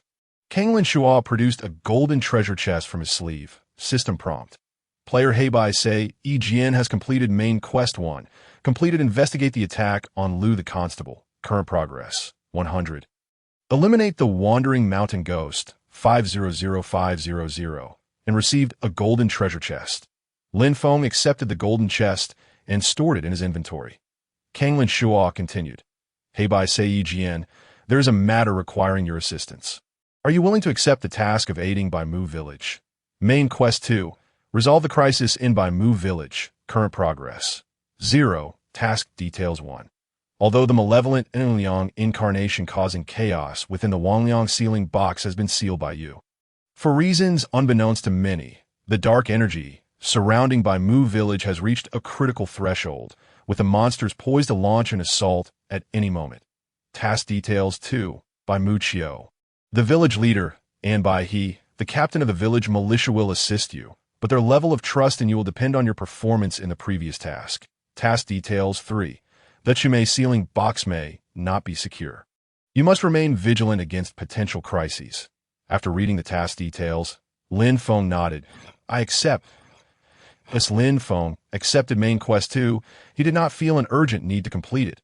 After departing from the Town Lord's mansion, He made his way to the teleportation array in Kanglintown.at that moment. A few players had already advanced to the body refinement realm and arrived in Kanglin Town, yet encountering them in such a vast expanse was not an easy task. At least along his journey, Lin Feng had not come across a single player. However, it was likely that this situation would soon change, and Kanglin Town would quickly become bustling with activity. A soft bluish light illuminated the area. As the intricate patterns on the teleportation array began to shimmer, system notification, you have entered the depths of the Gearbill Canyon Plain area. Chapter 100. The Giant Fire Ant Nest. The familiar scent of fresh grass filled the air, mingled with a faint odor reminiscent of dung. It was here that Lin Feng had once encountered the silver-tier boss, the Sansi ground mouse, which had dropped the giant mousebone claw. Now, returning to this location and observing the level 22 wild monsters around him, he found himself utterly disinterested in engaging them. He opened the trading hall and casually placed some unneeded items, which others desperately sought, up for auction, setting the duration to 1 hour. Following this, Lin Feng summoned his steed, a yellow horse, and applied a speed scroll, Black Iron Tier, that granted him a 20 movement speed boost for 30 minutes when out of combat. He then continued onward towards the canyon area. Ahead, as he ventured deeper, the contours of the vast canyon stretching for thousands of miles became distinctly visible. System notification. You have entered the outskirts of the Gearbill Canyon. The wild monsters here were predominantly level 25, and Lin Feng had no inclination to linger, swiftly dispatching a few obstructing creatures without pause. System notification. You have entered the Gearbill Canyon. The canyon had but one entrance, and as Lin Feng stepped inside, he noted the steep, nearly vertical cliffs on either side, where large birds perched, deterring any desire to climb. Faced with these level 28 wild monsters, Lin Feng felt no motivation to engage, as they were not aggressively inclined to attack. Thus, he chose to push forward. System notification. You have entered the depths of the Gearbill Canyon. From the perspective of monster levels, there was still no reason to stop. Yet this area was the most expansive flat region within the canyon, particularly populated by the level 31 giant fire ants. Their nests were colossal, towering like skyscrapers in the vicinity. Giant fire ant level, 31 health. 3,500, 5,250, passively increased. Physical attack, 400, 600, passively increased. Physical defense, 300, 450, passively increased. Magical defense, 260, 390, passively increased. Movement speed, 150, 225, passively increased. Attack speed, 15 attacks, SEC 22. 5 attacks, SEC, passively increased. Active skill, Fire Ant Stinger. Giant fire ants can unleash a stinger, dealing physical damage equal to 3 times their current physical attack to enemies. Passive skill, Guardian of the Ant Nest. When the giant fire ant's nest is intact and they are near it, they gain a 50 attribute bonus. Passive skill, Ant Venom.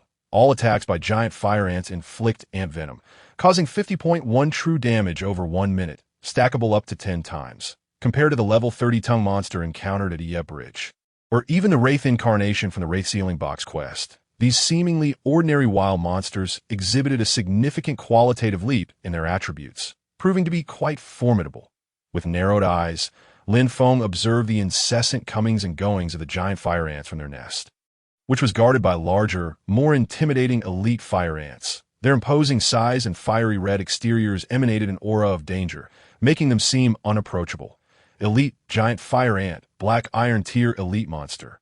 Level, 33 health. 5,000, 8,500, passively increased. Physical attack, 600, 1020, passively increased. Physical defense, 450, 765, passively increased. Magical defense, 380, 390, passively increased. Movement speed, 180, 306, passively increased. Attack speed, 18 attacks, SEC 30. 6 attacks, SEC, passively increased. Active skill, Fire Ant Stinger. Elite giant fire ants can unleash a stinger, dealing physical damage equal to 3 times their current physical attack to enemies. Passive skill, Guardian of the Ant Nest. When the elite giant fire ant's nest is intact and they are near it, they gain a 70 attribute bonus. Passive skill, Ant Venom. All attacks by elite giant fire ants inflict ant venom, causing 100.1 true damage over 1 minute, stackable up to 10 times. With the inside ability, even the structure of the nest was laid bare before him. Ant nest health: 50,000 physical defense, 1,000 magical defense, 1,000 description, the communal dwelling of fire ant species, possessing special value for them. For ordinary players, even reaching the same level as these wild monsters, such a collective of creatures could pose a significant challenge, especially fortified by the resilient ant nest. Their attributes had become quite terrifying, and anyone daring to provoke them would need to carefully weigh their own strength.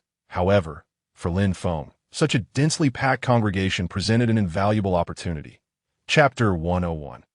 Home Invasion. Even though the first triple dragon finger could only eliminate over 1,000 wandering giant fire ants, the nest's resilience could withstand merely 2 such powerful assaults. Once the nest was destroyed, the third triple dragon finger would reap the rewards. Lin Feng glanced at his Title 1 against 100 title, noting that his Radiant Glory kill count upgrade 42605,000 was nearing completion, making it an appealing choice to finalize its upgrade. Given his current mana reserves, supplemented by some consumables, casting the triple dragon finger 3 times consecutively posed no issue.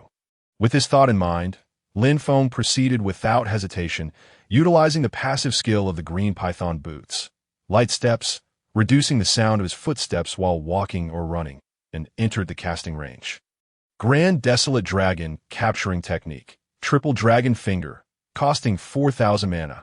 Upon completion of the spell casting, it inflicts area damage equal to 20 times the current spell attack power, with a 0/100 chance of inducing an abnormal effect. Duration and probability dependent on the level difference and the target's magical defense. Was unleashed. Mana minus 4,000 in an instant. The skies above the canyon darkened with ominous clouds, and in the eye of the storm, a gigantic golden finger plummeted downwards. Boom! A massive explosion and thunderous roar resounded. A visible shockwave accompanied by intense vibrations enveloped the entire area of the canyon, with an intensity of 20 times the current spell attack power, reaching a staggering 29,200 damage. These giant fire ants, possessing merely a few thousand health points, had no opportunity to resist and were instantaneously obliterated. Mana minus 4,000 immediately following. The second golden finger coalesced, piercing through the clouds, and once again fell rapidly. Boom! The remnants of the previous assault had yet to dissipate when another wave of attacks surged forth. With the formidable ant nest annihilated, the fire ants, who had been luxuriating within its protective embrace, suddenly found themselves bereft of their natural shield, their attributes plummeting instantaneously. In the aftermath of the prison dragon's residual power, both the ants and their nest were utterly obliterated. System notification. You have slain a giant fire ant, earning 1.1 experience points. System notification. You have slain a giant elite fire ant, earning 55 experience points. System notification. You have leveled up that a multitude of system notifications flooded in, as the giant fire ant contributed a guaranteed experience of 1. Level 34. 1182340. In terms of Lin Feng's level, each giant elite fire ant was originally worth 110 experience points. However, due to the mechanics of the Godslayer game, which calculated experience first with lower-tier monsters and then recalibrated post-level up, it was only after Lin Feng ascended to level 34 that the contribution of 55 experience points from each giant elite fire ant became effective. System notification. You have leveled up. Level 35. 15223500. Upon reaching level 35, the contribution from each giant elite fire ant dropped to 27.5 experience points, coinciding with Lin Feng's rapid ascent in levels, which saw his title of 1 against 100 evolve to 1 against 1,000. 1 against 1,000, title, quality, bronze, all attributes, 80 active skill. Thunder Slash. The next attack imbues lightning power, unleashing a crescent blade of thunder that inflicts spell damage equal to 3 times the current magical attack power on enemies within a 4/100 range, with a cooldown of 10 minutes. Passive skill, Indomitable, provides reduced resistance to negative effects. Passive skill, Radiant Glory, kill enemies to level up to 2036-20000. Trait, Radiant Glory is effective regardless of weather equipped. Lin Feng had vanquished a total of 2,820 giant fire ants and 95 giant elite fire ants, most notably achieving full status recovery and upgrading his title. Murmuring to himself, Lin Feng gazed toward the distant clearing. The might of the previous two instances of triple prison dragoness finger was swiftly waning, revealing, beneath the embers, the 15 enraged giant fire ant kings and 5 giant fire ant queens. Clinging to life in a state of fury, they were attacking in all directions, venting their wrath if they could curse their fate, if they could find the puppeteer behind their demise. These 15 giant fire ant kings and 5 giant fire ant queens would undoubtedly drown him in spittle and shred him with their massive pincers. What on earth had happened? Years of painstaking efforts, and suddenly, both the ants and their nest had been utterly destroyed. Chapter 102, A Good Man to the End. Accompanying the Buddha to the west, once towering ant nests now lay in ruins. Even though the corpses of the fire ants remained, the crackling sounds of burning resembled the crematorium mourning their loss. The incessant hissing filled the air. Clearly, these fire ants were seeking their murderer through unusual means, eager to feast upon his flesh and gnaw at his bones, wishing to reduce the culprit to ashes, a good man to the end, accompanying the Buddha to the west. Lin Feng, a man of integrity, fully committed to his tasks, suddenly pointed his right index finger upward. Magic power minus 4,000 as the third prison dragon's finger descended, the 15 giant fire ant kings and 5 giant fire ant queens, burdened by the grief of their family's annihilation, finally met their end in a deafening explosion. The torrent of rubble cascaded from the canyon walls. The earth cracked and fissured, a fierce windstorm akin to a sandstorm, rendering it impossible to keep one's eyes open. System notification: you have slain a giant fire ant king, earning 440 experience points. System notification: you have slain a giant fire ant queen, earning 880 experience points. System notification: you have leveled up. Level 37 322 3700. System notification: you have leveled up. Level 38 1022 3800. The giant fire ant king was level 36, while the giant fire ant queen was level 37. Regrettably, the ant king was merely a bronze level boss, and the queen was but a silver level boss. Especially after Lin Feng had leveled up multiple times, their contributions to experience and item drops had diminished correspondingly. Fortunately, the sheer quantity of defeated foes led to substantial rewards. It was uncertain how often the monsters here respawned, but a single wave could yield over 3,000 kills, making it worthwhile to return frequently. Additionally, if the 2,000 mountain ghosts buried deep within their resting place were to respawn, it would be ideal to eliminate them all in one fell swoop. Having executed the triple prison dragon's finger 3 times, Lin Feng's level surged by 5, that although he had wasted considerable time on the journey, if he could maintain such a pace, he believed he would soon reach levels that others could only dream of attaining. Even with a low drop rate, this recent endeavor had still netted Lin Feng 50 wooden boxes, 12 black iron boxes, 6 bronze boxes, 2 silver boxes, and a plethora of biological materials alongside thousands of spirit coins. Lin Feng dashed into the now desolate area, swiftly gathering these items through the use of his telekinesis. Just as he was about to depart, his gaze suddenly sharpened. Magic power minus 1,000 in the next moment. 10 chains of golden light erupted around him, darting downward with lightning speed toward the ground beneath his feet. First Binding Dragon Chain consumes 1,000 magic points. Upon completion of spell casting, forms 10 chains with a shield value equal to 10 times the current spell attack power, ensnaring the target, while each chain inflicts damage equal to 0. 2 times the current spell attack power per second until destroyed, with the binding strength depending on the level disparity and the target's magical defense. The solid ground below was instantly pierced by the golden chains, only to shatter in the next instant. Simultaneously, it felt as though some terrifying entity was writhing furiously beneath the earth, poised to burst forth at any moment. Lin Feng let out a soft gasp, his brow furrowing slightly. A level 40 body refinement boss, giant anteater golden level boss, realm, body refinement health, 20,000 physical attack, 1,500 physical defense, 1,000 magical defense, 1,000 movement speed, 160 attack speed, 16 per second active skill, long tongue assault. The giant anteater rapidly extends its long tongue to inflict damage equal to 3 times its physical attack on the enemy, with a high chance of applying a sticky effect that forcibly pulls the target closer. Cooldown of 3 seconds.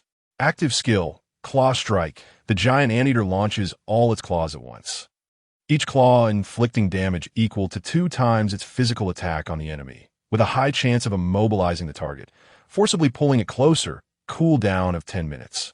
Passive skill, Burrowing. The giant anteater can move freely underground, with a movement speed reduction of 60, and gains 50 to physical and magical defenses.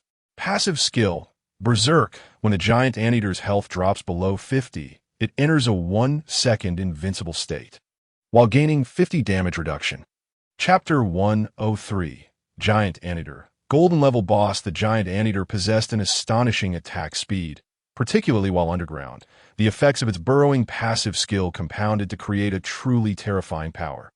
Lin Feng's first Binding Dragon Chain, boasting a shield value of 14,600, was utterly obliterated in less than a second. Observing the swiftly cracking earth below, Lin Feng conjured another 10 chains of golden light, plunging them into the ground to resist and delay the impending threat. Magic power -1000. After casting the first Binding Dragon Chain once more, Lin Feng bent his legs slightly and chose to leap high from his position. Magic power -4000. Lin Feng's jump was akin to a cannonball soaring into the sky, as the triple prison dragon's finger was unleashed once more. Dark clouds swirling ominously overhead, obscuring the once clear sky with a tempest of thunder and lightning. The golden giant fingers descended with a cataclysmic force, while from the rapidly fracturing ground below, the colossal figure of the giant anteater abruptly burst forth. Roar! It roared, raising its head to gaze at Lin Feng in the sky, decisively opening its elongated, razor-toothed maw. The active skill, Long Tongue Assault, was initiated in the next instant. A tongue of exaggerated length, coated in an unknown viscous substance, shot towards Lin Feng's form, suspended hundreds of meters above the ground. With astonishing speed, it seemed as though time was slipping away. Though the descent of the golden finger of light was swift, it paled in comparison to the long tongue assault of the colossal anteater. Given Lin Feng's health and defensive capabilities, such damage was hardly a concern. However, he had no intention of being licked by that repugnant tongue. With a mana cost of -1000, 10 golden chains of light enveloped his body, forming a protective barrier. After withstanding a strike from the opponent, the shield remained steadfast, causing the long tongue to retract instantaneously. As the 3-second interval elapsed, the colossal anteater launched another long tongue attack. Meanwhile, the descending golden finger had already passed over Lin Feng's form and was plummeting towards the location of the giant anteater, accompanied by a piercing wail and the deafening sound of an explosive shockwave. The colossal anteater's health bar was obliterated in an instant. Not even at the moment of its demise could it activate its passive skill. The explosion, akin to that of a miniature nuclear bomb, sent forth a shockwave that once again swept through the area. As the remnants of the explosion rapidly dissipated, only the corpse of the colossal anteater and the golden pillar of light hovering beside it remained untouched. In contrast, Lin Feng's body descended gracefully, gliding to the ground thanks to the influence of his bat-like cloak. System notification. You have achieved a level up by defeating a colossal anteater beyond your level, earning 3,300 experience points. System notification. You have leveled up to level 39, 522-3900. Who could have imagined that just a day prior, Lin Feng could only rely on close combat and all his tricks and strategies to fight fiercely against bosses? Now, facing a golden tier boss like the colossal anteater, the opponent could not even graze the hem of his garment, succumbing to a series of spell combinations that led to its instant demise. Such a rapid advancement in levels could only be described as akin to a human cheat. After collecting the materials and placing the golden treasure chest in his inventory, Lin Feng made his way through the desolate wasteland to a dimly lit teleportation array in the rear area. As the ethereal blue light illuminated the surroundings, the teleportation array deep within the Gourbi Lai Grand Canyon activated. Compared to the wilderness, the area near the teleportation array was significantly more tranquil. At this moment, no living creatures remained in the vicinity, and players were unlikely to appear here. Given Lin Feng's prowess, no matter who came, it would be futile, thus he had no concerns regarding safety. Consequently, he also took out the golden treasure chest reward he had received from the town lord of Kanglin Town, Kanglin Shua, after completing a previous quest. Inside were 50 wooden boxes, 12 black iron boxes, 6 bronze boxes, 2 silver boxes, 1 golden box, and 1 golden treasure chest. Next came the box opening phase. System notification. Congratulations, Heibai Sei Ejian. You have obtained a Guardian upgrade voucher, golden tier. A mount upgrade voucher, golden tier. An equipment selection voucher, golden tier. And a ring selection voucher, golden tier. From the golden treasure chest. Chapter 104. Opening the golden treasure chest Guardian upgrade voucher, golden tier, effect. Enhances the quality of a Guardian below golden tier by 1 level. Mount upgrade voucher, golden tier, effect. Enhances the quality of a mount below golden tier by 1 level. Equipment selection voucher, golden tier, effect. Allows the selection of 1 piece of golden tier equipment at will. Ring selection voucher, golden tier, effect. Allows the selection of 1 golden tier ring at will. The rewards for this main quest were indeed bountiful. Lin Feng smiled with satisfaction, as his prior efforts in Baimu village had borne fruit. Every item within the golden treasure chest filled him with contentment. System notification. Congratulations, Heibai Sei Ejian. You have obtained a Qiongqi Golden Armor Shoulder Guard Golden Tier. Qiongqi Golden Armor Shoulder Guard, Qiongqi Set, Quality, Golden Tier, Minimum Realm Requirement. Body Refinement Stage, Physical Defense, 400 Magical Defense, 200 Agility, 100 Active Skill. Qiongqi's Might partially beastifies the body, granting 500 points of physical attack. Upon exceeding a movement speed of 400 points, grants the ability to fly, lasting 10 minutes with a cooldown of 2 hours. Passive skill. Qiongqi's Flesh Wall grants a shield equivalent to 20 of maximum health. The shield automatically refreshes after breaking and exiting combat. Passive skill. Qiongqi's Guardian has a low chance to negate a lethal damage hit, during which all negative effects are removed for 0. 5 seconds. Qiongqi Set Effect, Golden Tier 2 pieces, Health 5000, not activated. Lin Feng immediately chose to don it. Wearing the Qiongqi Golden Armor Shoulder Guard, Qiongqi Set, on his left shoulder. It resembled a saber-toothed tiger's head adorned with horns, while on his right shoulder, it mirrored the head of a bull. The craftsmanship was exquisite, akin to a work of art, with details so lifelike they seemed animated. Upon acquiring this piece of equipment, Lin Feng also possessed an equipment selection voucher, Golden Tier. Opening the equipment selection voucher, Golden Tier, Lin Feng quickly browsed the attributes of various pieces of equipment and ultimately decided to replace the Kanjing Mask, Black Iron Tier, with a piece from the Qiongqi Set.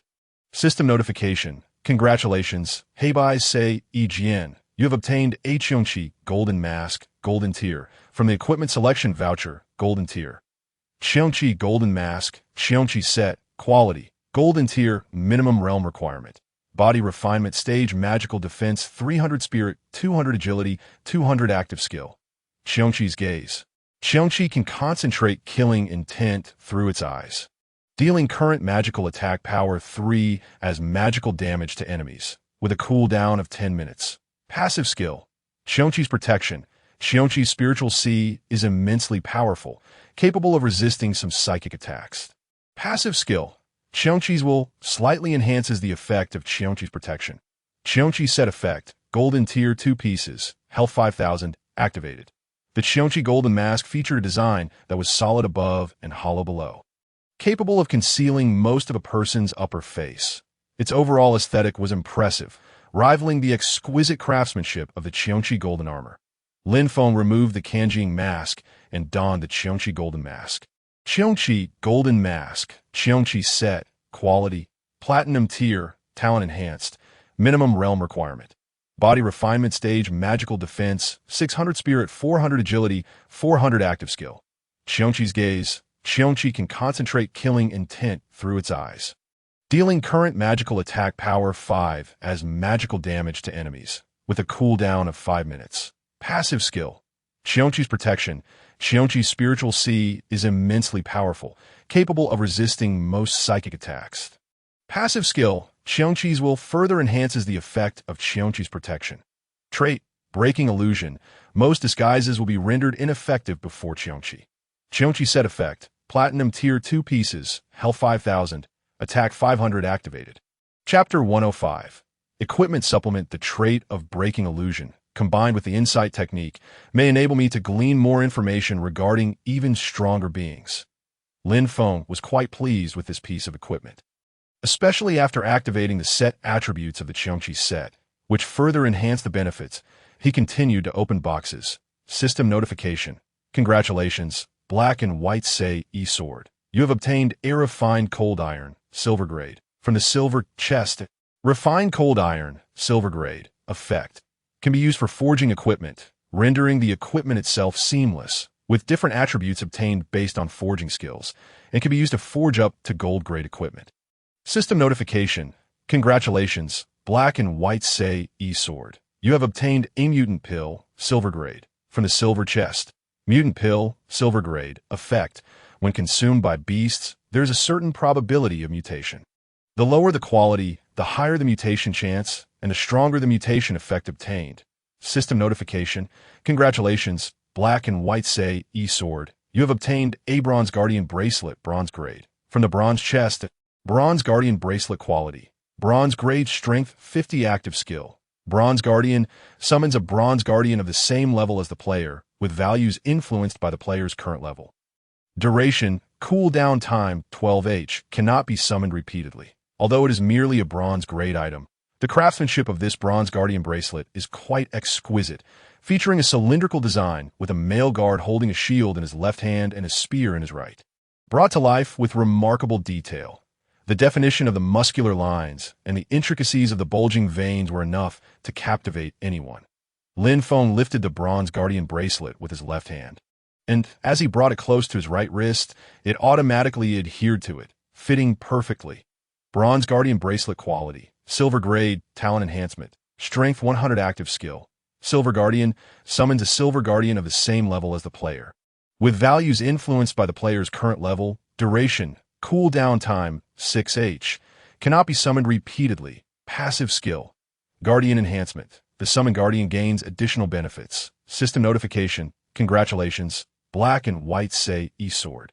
You have obtained a Bronze Crusader Necklace, bronze grade, from the bronze chest. Bronze Crusader Necklace quality. Bronze grade, intelligence 50, passive skill. Crusader's protection provides very low resistance to negative effects. This necklace, gleaming with a bright bronze hue, features a decorative piece resembling a menacing Crusader warrior. His armor, stained with blood, reveals only his eyes, filled with a chilling intensity. If this were not merely a necklace, Lin Feng would suspect it was truly forged from the body of a valiant Crusader warrior. He draped the necklace around his neck. Bronze Crusader Necklace quality. Silver grade, talent enhancement. Intelligence 100, spirit 50, passive skill. Crusader's will. When health is below 50, the Crusader's protective effect doubles. Passive skill. Crusader's protection provides low resistance to negative effects. With rather standard attributes, this item offers little assistance in current battles, though it may prove useful when facing particularly formidable bosses. Chapter 106. Ancient God Talent Skill Book. In addition to opening all these boxes, Lin Feng also acquired a plethora of consumables, including disposable talismans, experience pills, and over a dozen standard equipment pieces, which could adequately arm Hussein Yang and Wang Qian. Upon inspecting his inventory, the most valuable item Lin Feng possessed was undoubtedly the Ancient God Talent Skill Book. This was the skill book he received when he ascended to the body refinement realm, and due to the lack of luck points, he had kept it until now. Ancient God Talent Skill Book usage instructions. It contains the Taoist power condensed by the ancient gods. If luck is on one side, it may even grant the opportunity to defy fate and alter destiny. Regrettably, aside from the 4 items Su Jin helped him acquire at a high price, he had only just obtained 1 item that increased his luck points. The sacrificial offering could indeed yield 30 luck points, and combined with those 4 items, he could amass quite a bit of fortune. With this in mind, Lin Feng took out the 4 items: a tattered luck ring, standard grade, a pair of embroidered shoes for weddings, black iron grade, a box of auspicious wedding gifts, and a luck talisman, black iron, tattered luck ring quality, Standard grade luck 1, an ordinary ring.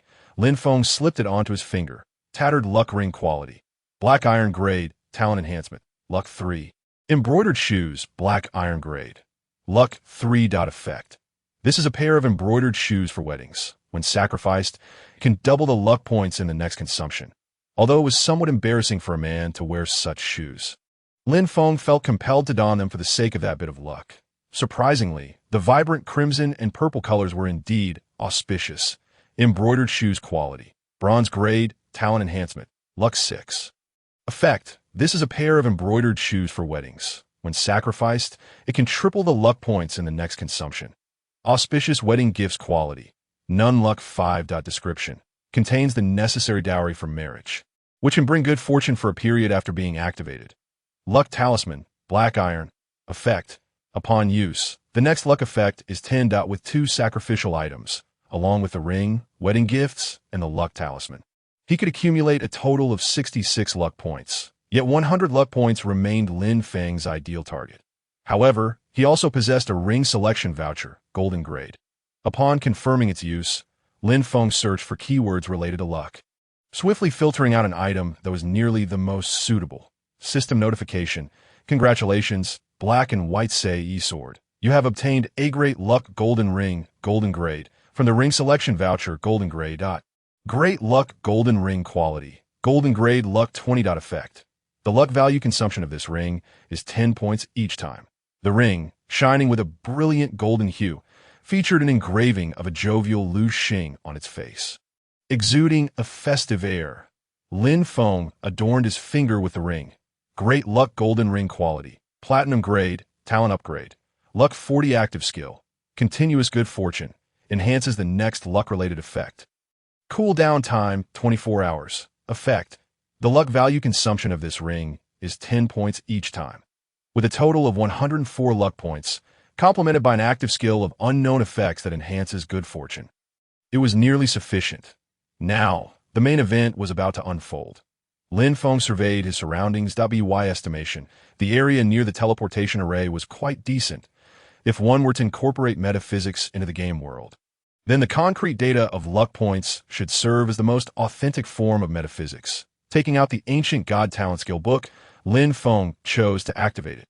System notification. Player black and white say sword. You are about to activate the ancient God Talent Skill book. Will you use luck points for this activation? Yes. System prompt. The calculation of fortune value has been accumulated. Selecting to activate again will consume the corresponding fortune value. Players, please be aware, at the moment the system notification was received, Lin Feng could distinctly feel a power that seemed ethereal yet undeniably real, gathering within him. Sacrificing the bronze guardian ring, fortune value 30. Sacrificing the embroidered shoes, fortune value 18. Activating the lucky dowry, fortune value 5. Using the fortune talisman, black iron grade, fortune value 10. Utilizing the great fortune golden ring, fortune value 40. Finally, activating the great fortune golden ring's active skill, continuous good fortune. Chapter 107. Unprecedented attribute value. The intangible fortune value appeared to exist as a tangible entity within the world of the Godslayer game. In the next moment, wisps of azure smoke emerged from these items, swiftly converging into the ancient God's Talent Skill book held by Lin Feng, as if some living entity were partaking in a meal. The bronze guardian ring and the embroidered shoes burned and crumbled to ash. The lucky dowry, radiating a crimson glow, quickly lost its brilliance. The runes inscribed on the fortune talisman, black iron grade, rapidly faded. Only the great fortune golden ring dimmed slightly, yet retained its gentle golden hue. With everything prepared, Lin Feng chose to activate once more. Boom! A beam of white light suddenly descended from the heavens, directly striking the ancient God's Talent Skill book. The color of the beam changed swiftly from white to black, then to azure, silver, gold, and finally bright silver. Ultimately, the bright silver beam condensed rapidly, its hue stabilizing as if a massive maw had ceased its consumption, vanishing in an instant. Before him, the ancient God's Talent Skill book slowly opened, and fragments of peculiar races flashed rapidly before Lin Feng's eyes. It felt like a fleeting moment, yet also as though an eternity had passed, until the system notification chimed in. System prompt. Congratulations to player Heibai, say EGN. You have acquired the talent of dominant physique within the ancient God's talent skill book. In an instant, streams of wondrous power converge from the surrounding space, swiftly penetrating Lin Feng's body. As these energies surged in, Lin Feng found himself uncontrollably levitating, a sensation of power threatening to overflow within him. This force compelled Lin Feng to gaze in awe at his own hands, his floating form gradually descending to the ground. Suddenly, a thought struck him. He meticulously donned all his equipment once more and allocated all 60 free attribute points gained from the recent upgrade into his agility attribute. He then opened his attribute panel. Name, Heibai Sei EGN. Realm, Body Refinement Realm. Level, 39, 522, 3900. Health, 65,400, base 2100, talisman 100, top 24,000, title 800, belt 200, title 500, set 5,000, talent enhancement. Mana, 14570, base 1020, mass 4,000, talisman 200, ring 8050, title 800, title 500, physical attack, 3090, base 330. Weapon 800, title 160, title 100, set 1000, bracelet 200, set 500. Spell attack, 1760, base 100, title 160, title 100, ring 1200, necklace 200. Physical defense, 1560, base 90, talisman 20, top 600, title 80, belt 20, title 50, pants 100. Shoulders 600, spell defense, 1800, base 90. Mask 600, talisman 60, top 600, title 80, belt 20, title 50, shoulder 300. Movement speed, 1035, base 185, mask 400, weapon 100, title 80, title 50, cloak 20, shoulder 200, attack speed, 103.5 times per second, 66.75 times per second. Player's current realm attack speed has reached 30 times per second. Attack speed calculation formula has changed. Strength, 495, base 165, title 80, weapon 100, title 50, bracelet 100. Intelligence, 880, base 50, title 80, title 50, ring 600, necklace 100. Constitution, 610, base 50, talisman 10, title 80, top 400, belt 20. Title 50, root bone, 860, base 90. Talisman 20, title 80, top 600, belt 20, title 50. Spirit, 1075, base 70, mask 400, talisman 20, title 80, ring 405, title 50, necklace 50. Agility, 1015, base 185, mask 400, title 80, weapon 100, title 50, shoulder 200. Final damage reduction, 430. Top 400, belt 20, title 10. Skills. Insight, able to probe the attributes of monsters not exceeding your level by 10 levels, gaining partial information on players below your level. Talent ability, equipment upgrade, increases equipment quality by 1 tier. Talent ability, dominant physique, further enhances personal physique, current body refinement realm effect, gains 100 health points. Fortune value, 30, ring 30. Chapter 108, dominant combat power, with 65,400 health points, 3090 physical attack power, 1760 spell attack power, 1560 physical defense, 1800 spell defense, movement speed of 1035 ms, and an attack speed of 66.75 times per second. Lin Feng's attributes are such that even a master of the body refinement realm, let alone a formidable being who has successfully entered the Foundation establishment realm, would find themselves utterly outmatched in the Godslayer game world. Lin Feng has essentially reached a point of unstoppable dominance. He is acutely aware of the implications of such results. Gazing at his extraordinary attributes, he couldn't help but gasp in astonishment, a mix of joy and a profound question arising within him. What secrets lie hidden behind the Godslayer game? Should such powers manifest in reality, how far would he be from a moment of unparalleled supremacy? It is widely known that speeds below Mach 1 are termed subsonic, while speeds between Mach 1 and Mach 5 are classified as supersonic. Within this range, the fastest manned aircraft ever in service is the State Route 71 Blackbird reconnaissance aircraft, capable of achieving a maximum speed of 3.2 Mach, equivalent to 1090 ms in combat records. No such aircraft has ever been shot down. In contrast, Lin Feng's current movement speed is 1035 ms, equivalent to 3 Mach, 3 times the speed of sound. Comparable to a human-shaped state Route 71 Blackbird reconnaissance aircraft, such a speed, combined with a human physique, could ordinary firearms or even supersonic missiles hope to strike him? It seems nearly impossible. If such abilities were to be unleashed in reality, it could spell a colossal disaster for the entire world. Lin Feng has come to this realization. He will take it one step at a time. At least for now, he feels that his destiny lies firmly in his own hands. With the power to decide what actions to take, Lin Feng took a moment to steady his emotions, summoning his steed, the yellow horse, while glancing at the mount's information. Mount, yellow horse. Heibai Sei Jian's mount. Level 1, non-growth mount. Cannot be upgraded. Maximum load, 2 persons riding effect. Maximum movement speed 40 system prompt. Mount upgrade voucher, golden level. Cannot be used on this mount. Players please be advised. Indeed, it was time to acquire a new mount. Although the 40-point movement speed bonus of the yellow horse had become somewhat negligible for Lin Feng, for the time being, he would make do with it, as it spared him the need to run himself. He continued onward toward the next area. With Lin Feng's own enhanced speed, the yellow horse transformed into a supersonic warhorse, each time it trod the ground, creating the illusion of taking off into the air. The speed was astonishing, as the scenery around him retreated at an incredible pace. Were it not for the unique property of his Qiongqi golden mask, dispelling deception, most disguises would be rendered ineffective before the Qiongqi. He would have struggled to catch sight of the wild creatures along the way. As Lin Feng galloped through a lengthy canyon, an endless expanse of sand dunes appeared before him. System prompt. You have entered the outskirts of the Billy Desert.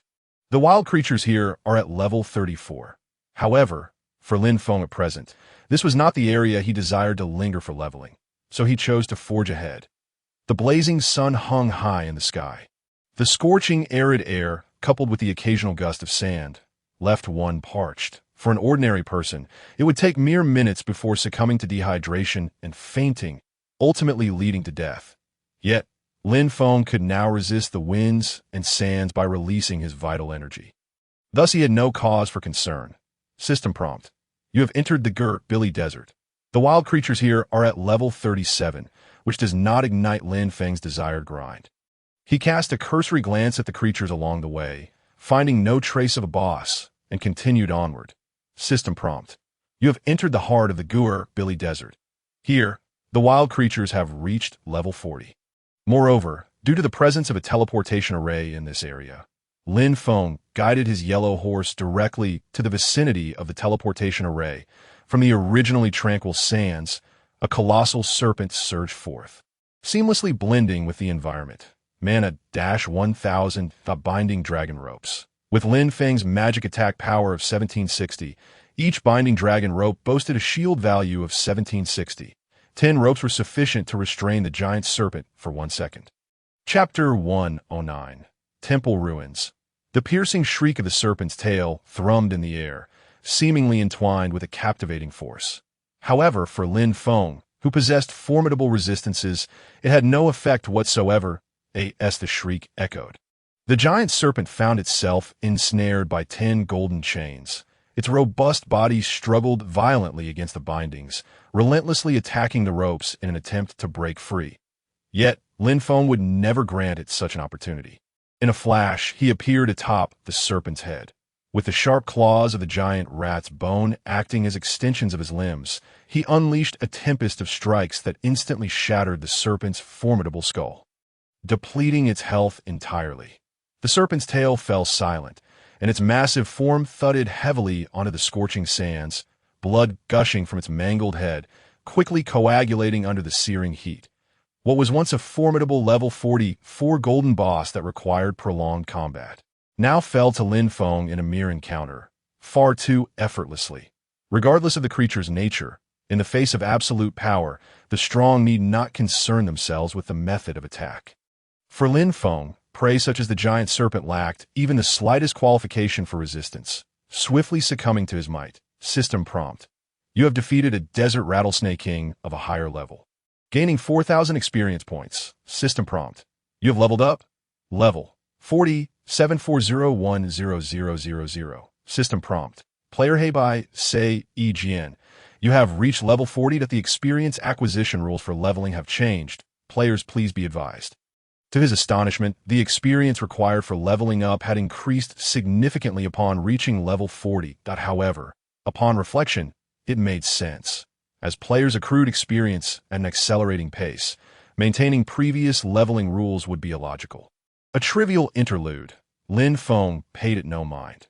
The level 44 Desert Rattlesnake King Golden Boss ultimately yielded a golden treasure chest along with numerous biological materials from its carcass, after casually collecting the spoils. Lin Feng also activated the teleportation array in the heart of the Gur Billy Desert. This vast desert was expansive, yet before Lin Feng's speed, such vastness was inconsequential as he traversed the desert. He soon beheld the silhouettes of pyramid-shaped structures, appearing hazy due to the high surface temperatures, a mirage, perhaps.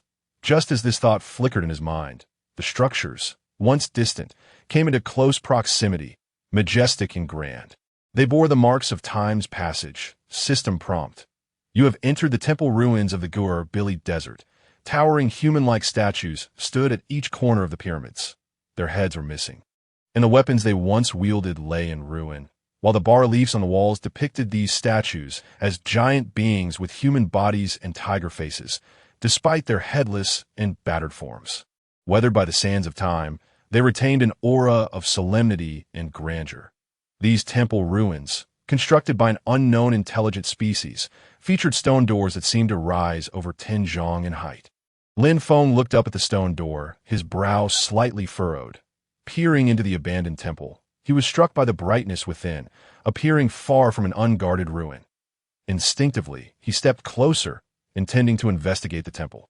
But a chilling sensation surged from his back, causing the hair on his body to stand on end. He instinctively turned, yet found nothing amiss, though the sensation felt all too real. What an odd place. After a moment's contemplation, Lin Feng chose to trust his instincts, leaping backward to vacate the area without further probing, until Lin Feng's figure vanished entirely from this locale. What a delicious scent of meat. Why doesn't he come in? Because you are foolish enough to scare off your prey, you idiot. The whispered words echoed like a hallucination, soon swept away by the swirling sands. 0.5 minutes later, after Lin Feng had raced over 300 kilometers, an endless oasis appeared on the distant horizon. At the center of the oasis stood a colossal tree, towering thousands of meters high, its trunk and branches lushly adorned, seemingly casting a vast shadow over the area.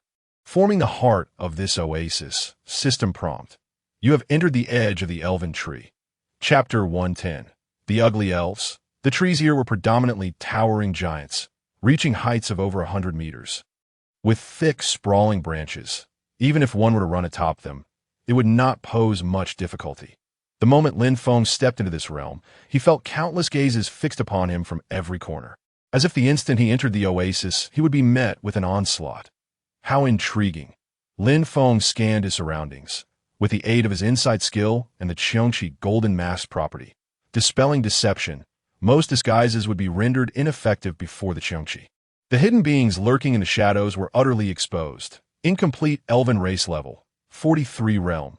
Body tempering realm life, 8,000 body tempering mastery, physical and magical attack, 800 body tempering mastery, physical and magical defense, 500 body tempering mastery, movement speed, 220 body tempering mastery, attack speed, 22 hits per second, body tempering mastery, active skill, thorn entanglement, within a certain range.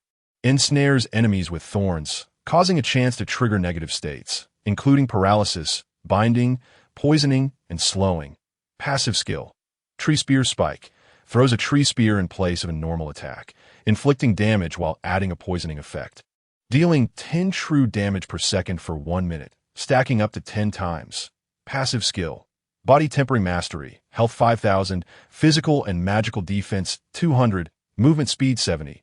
Lin Feng's gaze swept across the incomplete elven race. Locking onto them all, their positions were rather scattered. Thus, it would require some effort to tackle them. Time to engage. In the next moment, Lin Feng's figure vanished from sight, only to reappear behind an incomplete member of the elven race. He struck a powerful blow to the abdomen, causing his opponent to writhe in pain.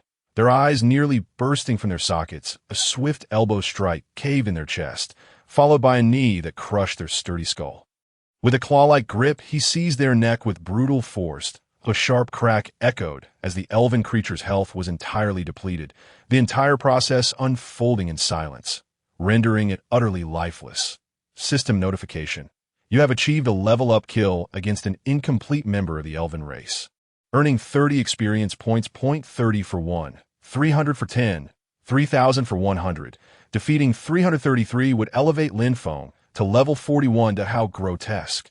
Lin Feng frowned in disdain, discarding the body towards another elf, while his form seemed to transform into a streak of light as he surged towards that elf in an instant. With a remarkable movement speed of 1035 ms, he reached the side of an elf, requiring fewer than 66.75 attacks per second to do so. From the perspective of an ordinary human aesthetic, these elves appeared exceedingly bizarre, lacking the beauty typically associated with their kind, and instead presenting a grotesque and hideous visage. The previously concealed, incomplete elven members, intending to launch a stealthy ambush, found themselves reacting too late, witnessing their comrades fall one by one. Some were flung by Lin Feng, while others plummeted from the thick branches above. In a mere few minutes, Lin Feng had slain nearly 200. Aside from Lin Feng himself, no elf had discerned his method of attack, with the only opportunity to catch a glimpse of him arising when their adversary momentarily paused to strike. Where is he? We must locate him. Among the elven elite, the skilled elves communicated anxiously in their tongue, the once tranquil forest now resounding with piercing screams and frantic calls. Lin Feng leaped onto the treetops. Observing that these elves had clearly gathered in greater numbers compared to their earlier scattered positions. Active skill, Xiongqi's golden armor, partial beast transformation, gaining 800 physical attack power. When movement speed exceeds 400. Flight ability is granted for 20 minutes, with a cooldown of 2 hours, activated. In the next instant, 2 wings unfurled from Lin Feng's back, lifting him away from the treetops with a gentle flap. As he ascended, the dense forest below came into view. Despite the obscuring branches and leaves, these elves were utterly exposed to Lin Feng's gaze. The most concentrated area lay within the reach of the triple dragon prison, capable of annihilating nearly 100 at once. Sufficient indeed. Murmuring softly, Lin Feng raised his right hand and pointed decisively at the designated area below. -4000, the once clear evening sky was abruptly shrouded by ominous clouds. Chapter 111. The mysterious powerhouse. A tempest surged, dark clouds roiling, lightning intertwined, and torrential rain cascaded. Suddenly, from the heart of the gathering clouds, a colossal golden finger burst forth, forming a massive eye of the storm around it. This golden finger swiftly coalesced, then plummeted towards the area Lin Feng had indicated. But it was not over. Lin Feng pointed towards 3 additional areas in succession, 4 golden fingers, each coalescing and descending within mere seconds. Evoked expressions of apocalyptic despair among the elves below, who screamed in a frantic attempt to escape. Kill him. The elite elves displayed a final, desperate frenzy. Fully aware of their impending doom, they gritted their teeth and ascended to the treetops, hurling tree spears and spikes at Lin Feng in the in an instant.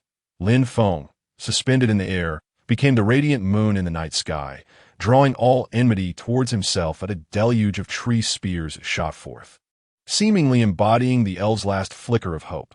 However, faced with the elves' dying counterattack, Lin Feng merely chuckled coldly and shook his head.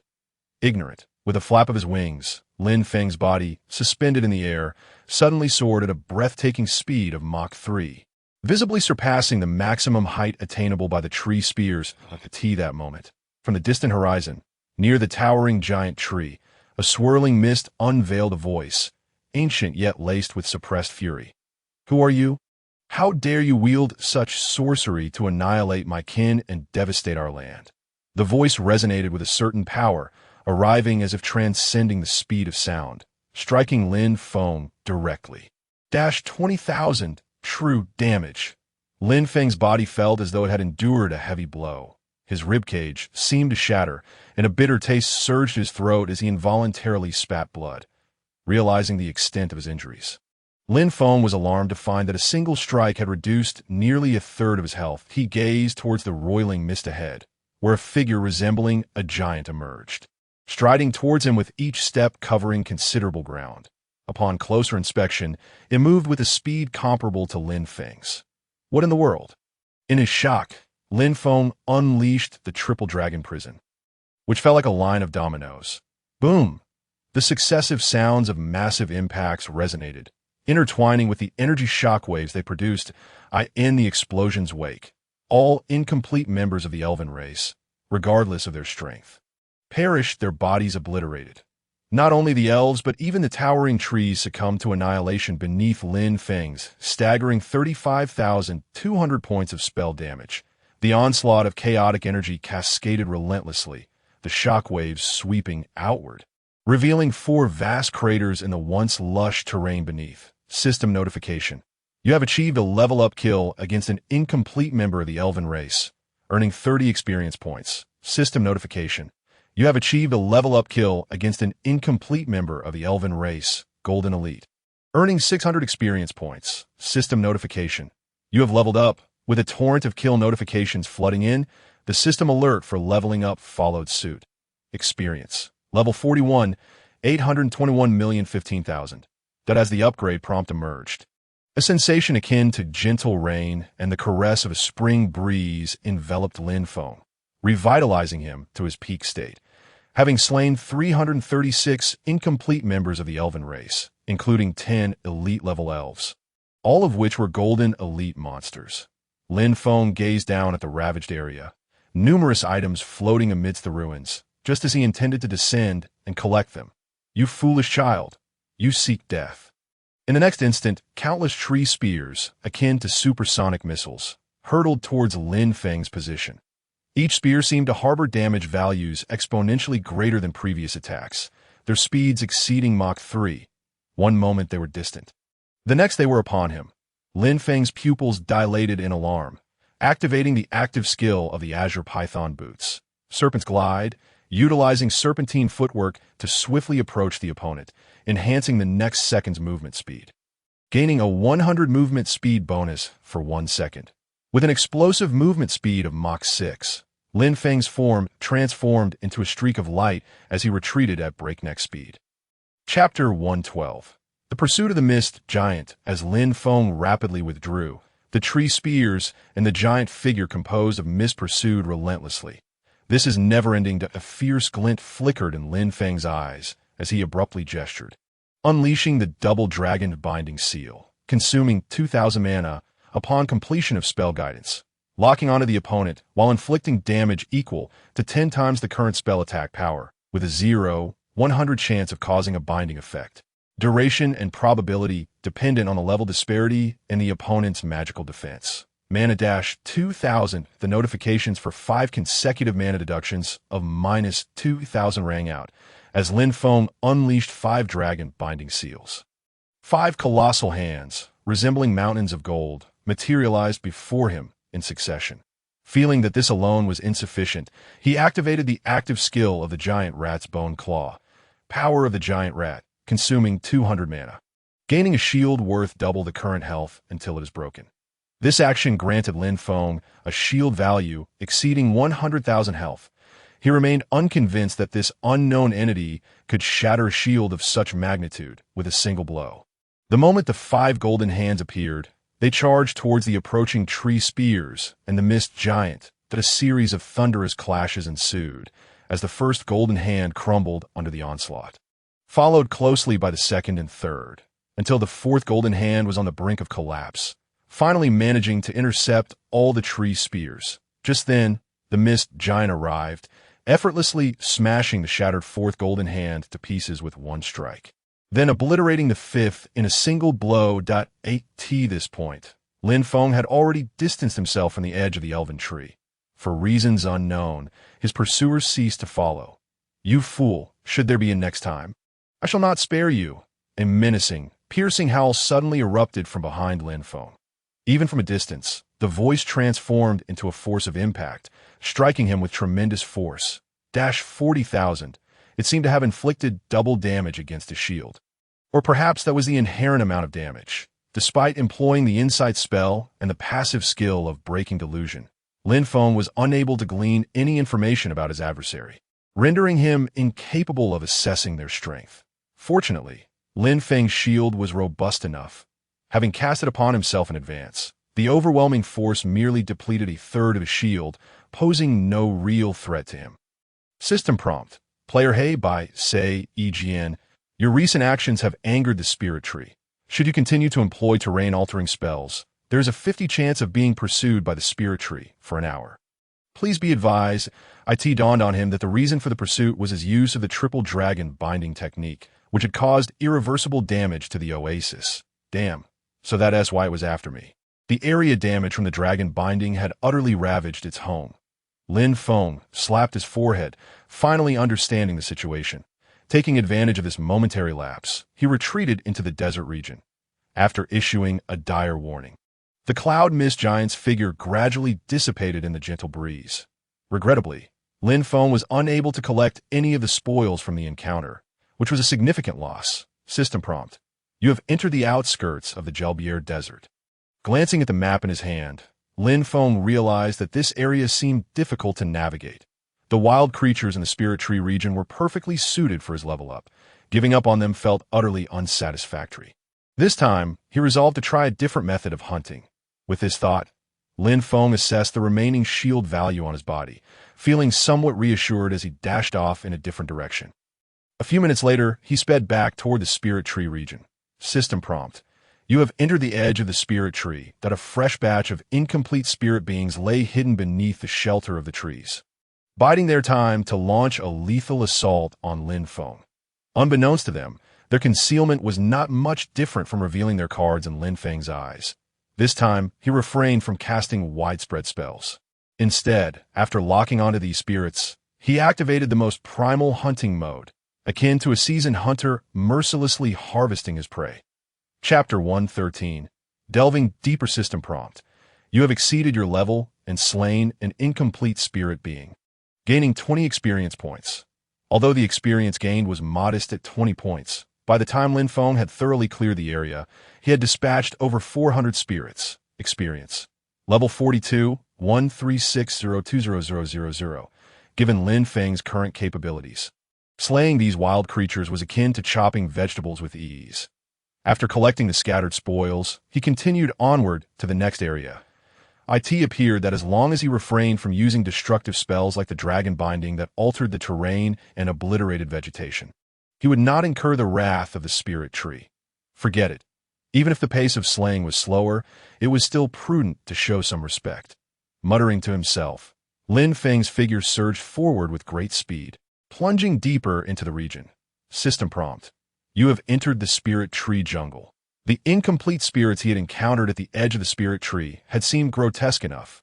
However, the wild creatures here were even more bizarre in appearance. With pointed heads and crooked mouths, their blue skin stood out. The bows and arrows they wielded were twisted vines, and they carried two jagged curved blades on their backs, resembling crude products crafted by unproductive tribes. Insight spell. Goblin Archer level. 46 realm. Body refinement health. 10,000. Body refinement mastery. Physical and magical attack. 1,000. Body refinement mastery. Physical and magical defense. 600. Body refinement mastery. Movement speed. 240. Body refinement mastery. Attack speed. 24 shots per second. Body refinement mastery. Active skill. Lock on shot for the next minute. The Goblin Archer's attacks will lock onto the target, inflicting an additional 50 damage. Cooldown time. 1 hour. Passive skill. Machine gun. Arrow attack speed synchronized with normal attack speed. Passive skill. Poisoning. Attacks inflict true poison damage, dealing 15 damage per second, stacking up to 15 times, lasting 1 minute. Passive skill. Body refinement mastery. Health 5,000, physical and magical defense 200, movement speed 70. Even with the additional 50 damage, it would merely turn Lin Feng into a pincushion, unable to even breach his defenses. The only notable threat was the poisoning passive, which could potentially stack up to 13,500 damage over its duration. The damage is acceptable. It could deplete a significant portion of Lin Feng's passive skill. Qiongqi's shield, gaining a shield equivalent to 30 of his maximum health, which automatically refreshes after exiting combat. For someone who can crush ants underfoot, would they even care about the weapons in the ant's grasp? Even the most potent weapons in their possession were inconsequential against Lin Feng, who stood as an indomitable force. With swift movement, he closed in on his foes and swiftly dispatched them. System prompt. You have exceeded your level and slain a goblin archer, gaining 40 experience points. The entire battle unfolded over the course of several minutes. System prompt. You have leveled up. Experience. Level 43. 238025000. A gentle breeze swept through, rustling the leaves and filling the air with a rich scent of blood, which wafted far away on the wind. The 500 goblin archers posed no challenge compared to the incomplete spirits. It seemed he needed to delve even deeper. Having traversed 2 consecutive regions without encountering a boss or even elite wild creatures was rather peculiar. Muttering to himself, Lin Feng collected the spoils scattered across the ground and then dashed toward the deeper region. System prompt. You have entered the depths of the spirit tree jungle soon as he stepped into this area. Lin Feng sensed something amiss. A feeling of being preyed upon sent shivers down his spine. Intruder, you have entered the territory of my spirit kin. Depart at once, or face relentless retribution. In 2030, you dare say this to me? With the aid of the breaking delusion skill, Lin Feng, though unable to fully perceive the hidden enemies surrounding him, still detected some foes that were exposed to his senses. With a swift movement, 100 golden chains of light shot out from his body, enveloping a 200-meter radius in a brilliant glow. Under the might of the dragon binding, the area around Lin Feng seemed ensnared like a spider's web, with every rustle in the wind falling within his awareness. Whoosh, whoosh, whoosh, the sound of arrows slicing through the air suddenly erupted from all directions. Chapter 114. Arise, my army. In the next moment, dozens of tree stump arrows, as hard as steel, pierced through the golden chains of light and continued to rain down upon him. Powerful tree stump arrow description. Could be used in conjunction with a crossbow, dealing substantial damage to foes. Effect. Inflicts 5,000 physical damage and 1,000 armor penetration on the target. Before the damage value reaches 0, this item possesses an unblockable effect and partially ignores defenses within the spirit tree's domain. Unblockable. Cannot be effectively blocked. Ignore penetration. Cannot be effectively obstructed. The damage values and details of this weapon flashed before Lin Feng's eyes as they emerged from the golden chains. In the next instant, the powerful tree stump arrows descended upon him, rapidly enlarging in his sight. Even with his impressive speed, Lin Feng found himself struck by one of the tree stumps that had pierced through from behind a giant tree. Landing a solid hit, a muffled grunt escaped him. The tremendous force sent Lin Feng's body flying backward. Unable to dodge in time, he was struck twice more by the powerful tree stump arrows before finally steadying himself and evading the subsequent barrage. Fortunately, Lin Feng's shield value was quite high. Even absorbing the blows directly, he only lost 15,000 shield points across those 3 hits. Regrettably, the dragon binding he had unleashed was nearly destroyed in the process. However, if this continued, it would be exceedingly disadvantageous for Lin Feng. For him, the terrain here served as cover and obstruction, while for his enemies, it was akin to an open field devoid of hindrance. The battlefield for both parties was not of the same caliber. With 5,000 damage, plus 1,000 armor penetration, and the added effects of being unblockable and ignoring defenses, coupled with a rapid firing rate.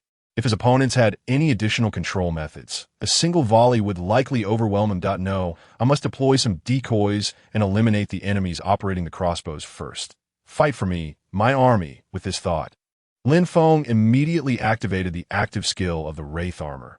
Demon Army opens a portal to summon a horde of demons, each 5 levels below the user's level, with a number equal to the user's current level, lasting indefinitely, with a cooldown of 8 hours, and cannot be summoned again. The active skill of the Wraith Armor. Wraith Incarnation summons a Wraith Incarnation with the player's current level to fight. lasting indefinitely with a cooldown of 4 hours and cannot be summoned again. The active skill of the Mountain Ghost leggings. Summon Mountain Ghost. Summons 3 Mountain Ghosts with attributes related to the player's level. Lasting 30 minutes with a cooldown of 8 hours. The active skill of the Bronze Guardian bracelet. Silver Guardian summons a Silver Guardian of the same level as the player, with values influenced by the player's current level. Lasting indefinitely with a cooldown of 6 hours and cannot be summoned again. That a portal exuding a sinister aura materialized, akin to a swirling vortex in the woods, from which bizarre and grotesque demon figures continuously emerged. Demon Army Portal Health Points. 43,000 physical and magical defense. 860 effect. Grants all marked creatures within a certain range, labeled as the Demon Army, an attribute boost of 43 from the attributes and effects. It appeared that the Demon Army portal's characteristics were closely tied to Lin Feng's level. These demons were level 38, significantly more formidable than typical level 38 wild creatures, yet their greatest advantages over creatures of level 40 and above lay in their speed and attack rate. Demon Army, One-Eyed Demon, level 38 health points, 3,805,434 physical attack, 380,543.4 physical and magical defense, 380,543.4 movement speed, 190,271.7 attack speed, 19 attacks per second, 17 attacks per second active skill. Demon Power grants an increase of 500 attack power, lasting 5 minutes, with a cooldown of 30 minutes. Passive skill. Team Battle Effect. When fighting alongside allies possessing the Demon Army attribute. Gains enhanced intelligence, sharper insight, and heightened combat spirit. Passive skill. Fight to the death. When health falls below 50, gains an all-attribute boost of 20. The entity summoned by the Wraith Armor's active skill. Wraith Incarnation bore a striking resemblance to the creature Lin Feng had previously slain. The difference being that this summoned Wraith Incarnation possessed a level of 43 and the cultivation of the body refinement stage. Chapter 115. Split up. The towering figure of the Wraith Incarnation quickly solidified, letting out a terrifying roar as it appeared in the woods, charging toward the enemy. Wraith Incarnation, summoned by Black and White Sei Sword.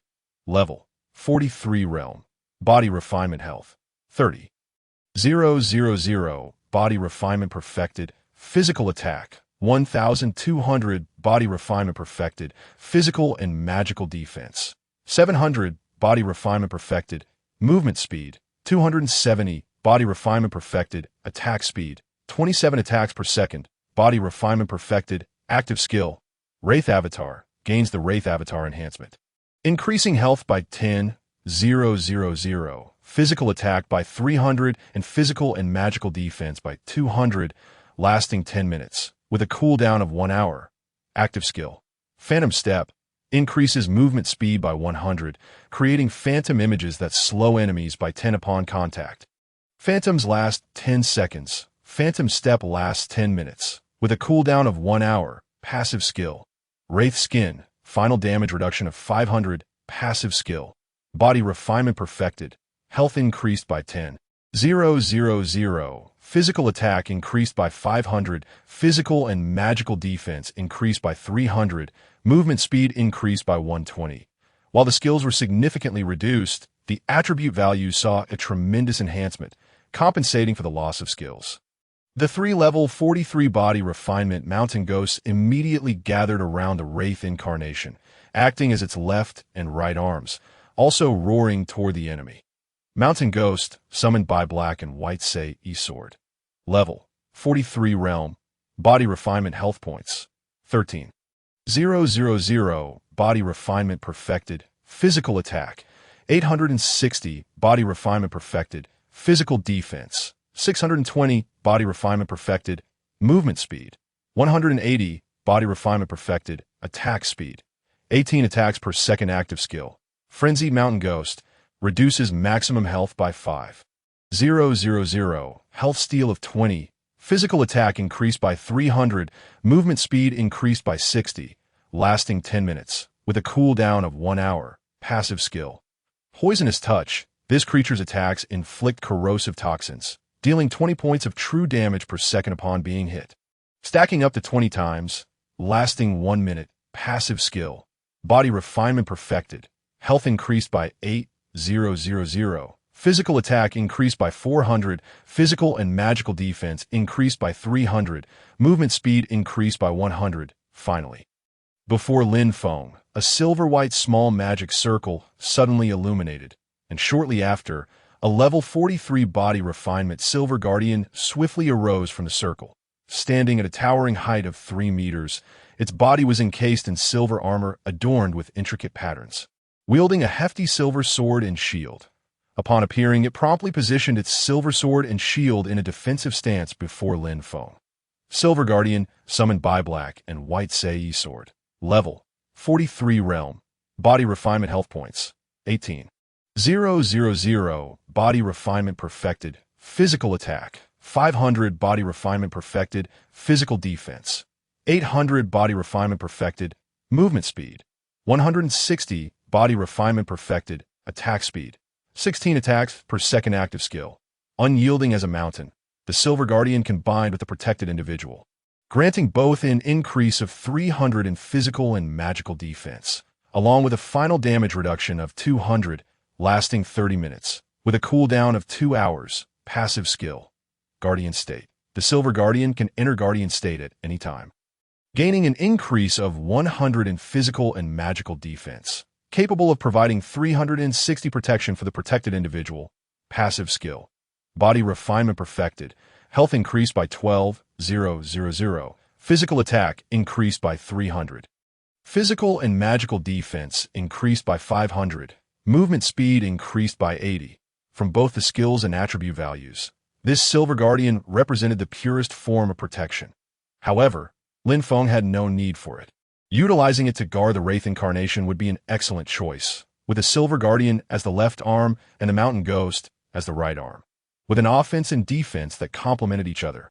Under Lin Feng's command, the summoned beings led by the Wraith Incarnation were tasked with creating chaos and drawing fire. Meanwhile, Lin Feng would exploit the confusion to infiltrate the enemy ranks, directly neutralizing their powerful archers and breaching their defenses. I'll leave this to you in response to Lin Feng.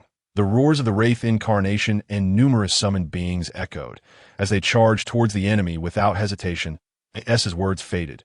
Lin Feng swiftly dashed towards another direction, activating the active skill of the Serpent Boots. Slithering Serpent approaches the opponent swiftly with serpent-like footwork, enhancing movement speed for the next second, gaining a boost of 100 movement speed for 1 second, with a cooldown of 10 minutes. Chapter 116. Solo Infiltration Passive Skill. Light steps. The sound of your footsteps while walking or running is significantly diminished, combined with the characteristic of the Bat Cloak, when a player's movement speed exceeds 300 points. A leap allows for a brief lift off the ground, gliding height and distance depending on the player's speed, a TA speed of 3 Mach. Within less than 5 seconds, Lin Feng had traversed 5 kilometers from the flank, spotting a wooden fortress built against towering ancient trees.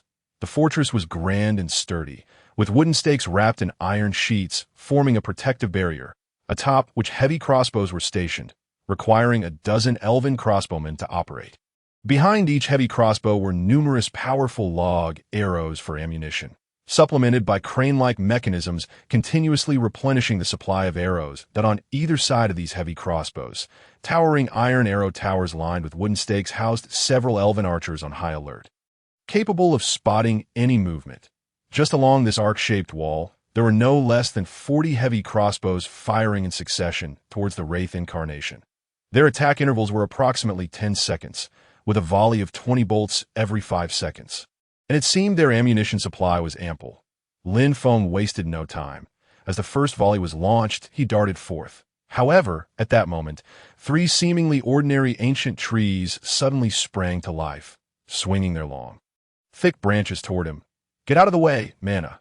-6,000 with a deep voice," Lin Feng spoke, and 60 golden light chains split into 6, with half of them swiftly ensnaring and sealing off 3 colossal trees. Giant Treant Level 50 Realm. Body Refinement Realm Health Points 30,000 Physical Attack, 3,000 Physical Spell Defense, 1,000 Movement Speed, 0 Attack Speed, 1 time per second Active Skill. Rooted grasp. The giant treant swings its massive hand, binding enemies within a wide area. The shield value of the rooted grasp is equivalent to the maximum health of the giant treant, with a cooldown of 30 seconds. Active skill. Uproot. The current level of the giant treant drops by 5. Gaining new attributes and skills. Passive skill.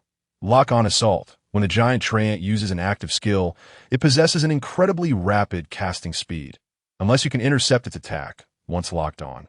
Everything within a 5 kilometers radius becomes its target. Passive skill. Threat perception. The giant treant possesses a keen insight, able to actively sense intruders and make different judgments and choices based on the level of threat. The remaining half surged forward, determined to ensnare anything in its path at this moment. The commotion caught the attention of the elves, and 10 arrow towers unleashed a barrage of arrows towards Lin Feng. 10 arrow towers simultaneously fired over 100 arrows at Lin Feng. With a cold smirk, Lin Feng charged forward into the oncoming hail of arrows, even provocatively raising his middle finger as he passed by 3 giant treants. The arrows hurtled towards him, yet Lin Feng's speed was so extraordinary that even these specially enhanced arrows could not catch up immediately. Faced with the towering city walls, he leaped into the air, appearing as a streak of light, swiftly approaching the elves amidst their terrified gazes. "Quick, stop him!" cried the commander among the elves as a group of wolf cavalry, armed with long swords and bristling with spears, mounted the city walls. The next moment, spears flew forth and massive nets unfurled in the air, attempting to completely ensnare Lin Feng. "Oh, you think you can trap me?" Lin Feng raised his giant rat-bone claw, crackling with electric energy. With the title 1 breaks 1,000, he activated the skill. Thunder Slash. The next attack is infused with the power of lightning, unleashing a crescent-shaped lightning blade that deals 3 times the current spell attack damage to enemies within a 400 radius. The crescent lightning blade, entwined with thunder, carried 5,280 spell damage and swiftly cut through all the nets before him. The nets, with a shield value of 5,000, could not withstand Lin Feng's strike, bursting apart into countless fragments. Under the characteristics of Thunder Slash, the conventional means could not even begin to deplete its power. Chapter 117. Elven Leader Mu Tai, Platinum Level Boss. After the crescent lightning arc severed the nets, the might of Thunder Slash remained undiminished, crashing into the crowd of elves below, leaving them charred and blackened. "Now it's my turn," a nightmarish voice echoed in his ears, followed by a cacophony of battle cries and the sight of cold, lifeless bodies falling down the city walls. Over 300 elven guards instantly engaged in battle with Lin Feng. In the silent woods, alarm bells rang out, and an unending stream of elves rushed from the fortress below, attempting to use their numerical superiority to slay the intruder Lin Feng. Skills intertwined in a chaotic display, causing Lin Feng's shield value to plummet until it was completely shattered. Despite Lin Feng's high defense, the elves' ordinary attacks struggled to inflict damage upon him, yet their poison, stacking real damage, became a significant headache. Especially in such a fray, Lin Feng found himself unable to guard both front and back, that if he continued to linger in battle, the enemy might wear him down, even if slowly. Moreover, most of these elves possessed shield values, and given Lin Feng's combat prowess, it was challenging to eliminate a significant number of high-level elves in such a chaotic skirmish. Something felt off. Lin Feng sensed the anomaly and, seizing a moment in battle, focused his gaze on a commander in the distance, clad in beast-hide armor, wielding a spear and shield, mounted on a giant bear. This elf was clearly different from the rest. The aura he exuded sent a shiver of threat through Lin Feng. The commander was bellowing, summoning more elves to rush to his aid, with wooden mechanical beasts appearing behind him, and even fiercer-looking elves advancing toward Lin Feng. With a series of bird calls, a squadron of flying creatures appeared in the previously tranquil sky, circling above and quickly locking onto Lin Feng and his summoned creatures, splitting into 2 groups to launch their attack. The situation had turned dire. It seemed he needed to find an opportunity to unleash his triple dragon prison technique. Cast it and flee. Even if the fog giant reacted, it was unlikely to catch up with him. Capture the leader first. The elves, fueled with fervor, charged recklessly, With many more elves arriving in droves, Do suggests that everything happening had no connection to their commander would be utterly implausible. Using his insight technique, coupled with the characteristics of breaking illusions, information about the enemy appeared before Lin Feng. Elven Leader Mu Tai, Platinum Level Boss. Level 50 Realm. Body Refinement Realm Health Points 26. 000 Physical Attack 2200 Physical Spell Defense 1000 Movement Speed 320 Attack Speed 31 times per second Active Skill. Heavy Spear Charge. The Elven Leader excels in single target attacks. The next attack will inflict 500 physical damage to a single enemy with a guaranteed hit, likely triggering stun and knockback effects, with a cooldown of 1 minute. Active Skill. Rallying Call. As the Elven Leader, he possesses high prestige among the elves, enabling elves within a certain range to gain a 30-point boost to all attributes. Lasting 30 minutes, with a cooldown of 6 hours. Active Skill. Desperate Fight. When the Elven Leader is in dire straits, he will unleash tremendous combat power, gaining a 100-point boost to all attributes. Lasting 10 minutes, with a cooldown of 4 hours. Active Skill. Preemptive Strike. Quickly gathers nearby elven forces to hasten their arrival on the battlefield. Summoned elves gain a 200 movement speed boost during this period. Lasting 1 hour, with a cooldown of 6 hours. Passive Skill. Unyielding Fight. As long as the Elven Leader remains alive, elves under his command will not retreat from battle, fighting to the last soldier. Passive Skill. Mastery of Body Refinement. Health Points 12. 000 Physical Attack 800. Physical Spell Defense 500. Movement Speed 120. Indeed, a true leader. Mu Tai, the Platinum Level Boss. The difficulty posed by these elves was undoubtedly linked to his presence. It seemed Lin Feng's judgment was correct. At this moment, it was imperative to swiftly eliminate this Elven Leader named Mu Tai, or else delays could lead to unforeseen developments. As Lin Feng obtained information about Mu Tai, his dark eyes flickered momentarily, a palpable killing intent surfacing within. Now that ranged, melee, and aerial forces had emerged, prolonging the conflict could very well invite even stronger elves. Chapter 118. Capture the leader with these thoughts. Lin Feng no longer hesitated. Activating the skill of the Qiongqi Golden Mask. Qiongqi's Gaze. Qiongqi can concentrate killing intent through its gaze, inflicting spell damage equal to 5 times its current spell attack. Launched. The Wraith Battle Ring's active skill.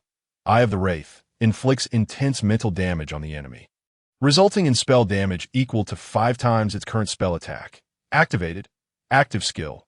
Thorn Bind. After a 5-second channeling, creates a 40m area of damage and binding effect centered on himself, with damage equal to his current spell attack, lasting 10 seconds. Activated. 2 substantial attacks, born of concentrated mental energy, struck Mu Tai's mind almost simultaneously, while the Thorn Bind was being prepared under Lin Feng's guidance. -7,800 -7,802 vivid red damage numbers erupted above Mu Tai's head, and under the intense bombardment, he nearly toppled from the back of his giant bear. The buzzing echoed in his mind. The sharp pain and dizziness, coupled with the sudden loss of over half his health, almost caused him to faint. Shaking his head to regain focus, he looked towards the center of the battle, only to find the intruder had vanished. Where is he? Just as Mu Tai pondered this, the aerial squad responsible for attacking from above plummeted amidst a chorus of wails. Up there. At this moment, Commander Mu Tai finally became fully aware, and the group of elves below immediately looked up. They beheld the once agile aerial squadron plummeting down like dumplings, yet the mastermind behind this chaos remained elusive. Just as one of the airborne cavalry's mounts began to fall towards him, Commander Mu Tai sensed a faint yet palpable aura of menace. "You young fool. How naive you are." A scornful expression emerged in his eyes as he tightened his grip on the reins. The massive bear beneath him instantly stood upright and let out a heart-stirring roar directed at the bird he had locked on it. An indescribable aura began to gather around him. Heavy lance charge. In the next moment, the long spear in Commander Mu Tai's hand struck down towards the descending bird, simultaneously unleashing a burst of green light from within the spear. This green beam carried with it a formidable force of destruction, rendering the falling bird incapable of even uttering a cry before being obliterated into fragments. be crushed to dust, a service akin to a dragoness fate. Yet before the smile could fully spread across his face, a ghostly voice echoed ominously in his ear. Your vision is truly sharp. Merely a wisp of my presence has successfully led you astray. Impossible. Disbelief flickered in Commander Mutai's eyes. Unbeknownst to him, Lin Feng had just activated the active skill of the Bronze Talisman, Holy Light Protection, gaining a defensive shield lasting 1 second that can resist certain skill effects, with a success rate depending on the level difference between both parties. Coupled with the passive Skill Guardian, which is a certain probability of resisting a skill effect, with a higher trigger rate for greater level disparities. With Lin Feng's speed, evading the lethal strike within that 1 second window and seizing the opportunity to close in on Mutai was not an insurmountable task. Lin Feng paid no heed to the turmoil within his opponent's mind. Before his words had fully escaped his lips, a fierce assault descended upon Commander Mutai as the claws of the giant rat struck with the precision of a limb, catching him completely off guard. The relentless barrage of attacks continued unabated, even as Commander Mutai raised his shield and exerted every effort to retaliate. He found himself suffering greatly amidst the exchange. The surrounding elves attempted to approach the fray, only to be torn apart by the passive skill of the giant rat's claws. Frenzied rending, causing conical splash damage in a small area during attacks. With damage values ranging from 100 to 50, Lin Feng's frenzied attack speed and his brutal blood-for-blood tactics were reminiscent of a relentless predator. It seemed that as long as he survived, his opponent would surely perish. This style of combat was genuinely chilling. Sensing the severe injuries racking his body, Commander Mutai's heart raced with desperation, and he finally uttered in human tongue the question that plagued him. Who on earth are you? Do you truly wish for a fight to the death? In stark contrast to the dread and fear radiating from his opponent, Lin Feng simply grinned, a smile that appeared utterly sinister. You are mistaken. It is not a fight to the death, but rather your demise. Chapter 119. Escape. As Lin Feng uttered his final word, the relentless claws continued to slash, disregarding Commander Mutai's desperate counterattacks, ultimately shredding his body to pieces. His remaining blood, as Lin Feng murmured to himself, deftly riding his yellow steed at breakneck speed, for triple-bound dragon prison fingers suddenly plummeted. A tremendous roar resounded continuously, and terrifying waves of energy surged outward in all directions, causing a flurry of system notifications to flood Lin Feng's vision. System notification. You have leveled up. Level 45, 626035000. Upon receiving this message, Lin Feng glanced at his fully restored health and mana points, as well as the reactivated 30-point maximum health shield after exiting combat, and he finally breathed a sigh of relief. Truly, it was a bastion of the elves. This single wave had permitted him to slay nearly 800 elves. From sorrow to joy, a fierce gale swept across a considerable distance, even from over 10 kilometers away at the epicenter of the explosion. Lin Feng could distinctly feel the howling wind behind him. The great trees trembled wildly, their branches and leaves swirling about. This moment, Lin Feng took the initiative to activate the giant rat's bone claw active skill, Giant Rat's Might, consuming 200 mana points, granting a shield equal to double the current health points, and preventing any damage until the shield is broken. With a shield value soaring to 130,000, plus an additional nearly 20,000 shield value from his passive skill, he felt significantly reassured under the total protection of 150,000 shield points. Youngster, you cannot escape. You shall remain here forever. Leave me be, if you dare, come and slay me. With newfound confidence, Lin Feng shouted defiantly, yet hurriedly stowed his yellow steed away. However, the intangible attack from the cloud giant struck him like a colossal hammer, dealing minus 80,000 damage. The once mighty shield value plummeted to 70,000. Under the impact, Lin Feng's velocity surged once more. Yet he suddenly felt an unsettling sensation prickling at his back. Instinctively, he turned around, only to see the ominous figure of the cloud giant, a shadow that blotted out the sun, had somehow appeared just a few kilometers behind him. In its mountainous hand, a massive, energy-formed cleaver materialized, swinging down towards him. Damn it, you're really trying to kill me. Mana -10, 000. Lin Feng spat in frustration, gritting his teeth as 100 golden chains, forged from the first binding dragon sorrow, swiftly erupted from his body, wrapping around the cloud giant's massive arm, effectively immobilizing its rapidly approaching form, with a combined force of 100 binding dragon sorrow chains, boasting an astounding shield value of 1.8 million. Even a formidable cloud giant would struggle to escape in the short term. At this moment, some of the opponent's details finally appeared in Lin Feng's line of sight. Elf Tree Projection, Emerald Level Boss, Level 99 Realm, Foundation Establishment Physical and Magical Attack Power, Physical and Magical Defense Power. Active Skills, Passive Skills, Talent. Characteristics, an Emerald Level 99 Level Foundation Establishment Old Monster, with all other attributes shrouded in mystery. Lin Feng was not surprised by this outcome. In fact, merely obtaining such information exceeded his expectations. Chapter 121. You Wait for Me. From the very beginning of encountering the Elf Tree Projection, Lin Feng had never intended to engage this ancient being. The sense of danger he felt was off the charts. Were it not for the ample incentives, he would not have considered taking the risk. Even a brief delay had proven sufficiently effective as he approached the point of escaping this area and successfully reaching the desert. Lin Feng couldn't help but glance back. That fleeting glance elicited a shock.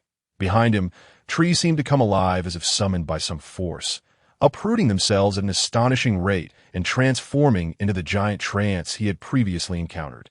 The difference was that these trance clearly exhibited the effects of the active skill. Uproot. The current level of the Giant Trant drops by 5, acquiring new attributes and skills. Giant Trant, uprooted. Level 50-45 health, 15. 000 physical attack power, 1000 physical and magical defense, 500 movement speed, 260 attack speed, 26 hits S active skill. Mutual destruction. The Giant Trant unleashes all its branches, dealing damage equal to its own health to enemies. This skill's use results in the death of the Giant Trant. Passive skill.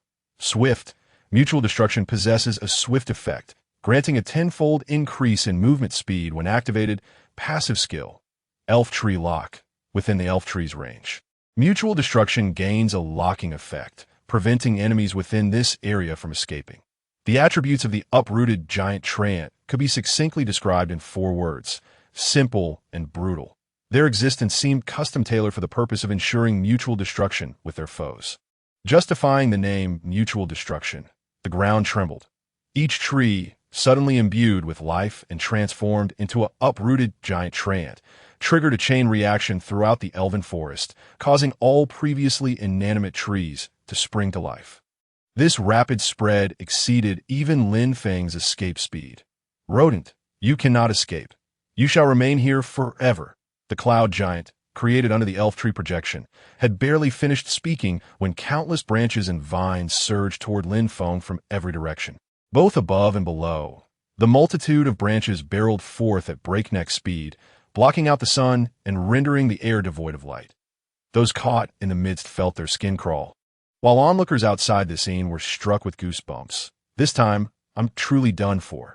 Lin Feng grimaced and ceased his escape. Regardless of whether the opponent could see him, he defiantly raised a middle finger toward the elf tree's direction and summoned all his strength to shout. Shameless scoundrel, you wait for me. Next time I return, I'll set your home ablaze. In the next instant, countless vines pierced through Lin Feng's body, transforming him into a gruesome spectacle. The chest-like item appeared above what remained of him, slowly dissipating into white light. System notification. Player Hey by Say EGN. You have died. Some items have been dropped, and 50 experience points have been deducted. System notification. Player Hey by Say EGN. Due to insufficient experience points to offset the death penalty, you've been forcibly logged out for 3 hours. As Lin Feng was forcibly logged out, he cursed under his breath as he emerged from the gaming pod.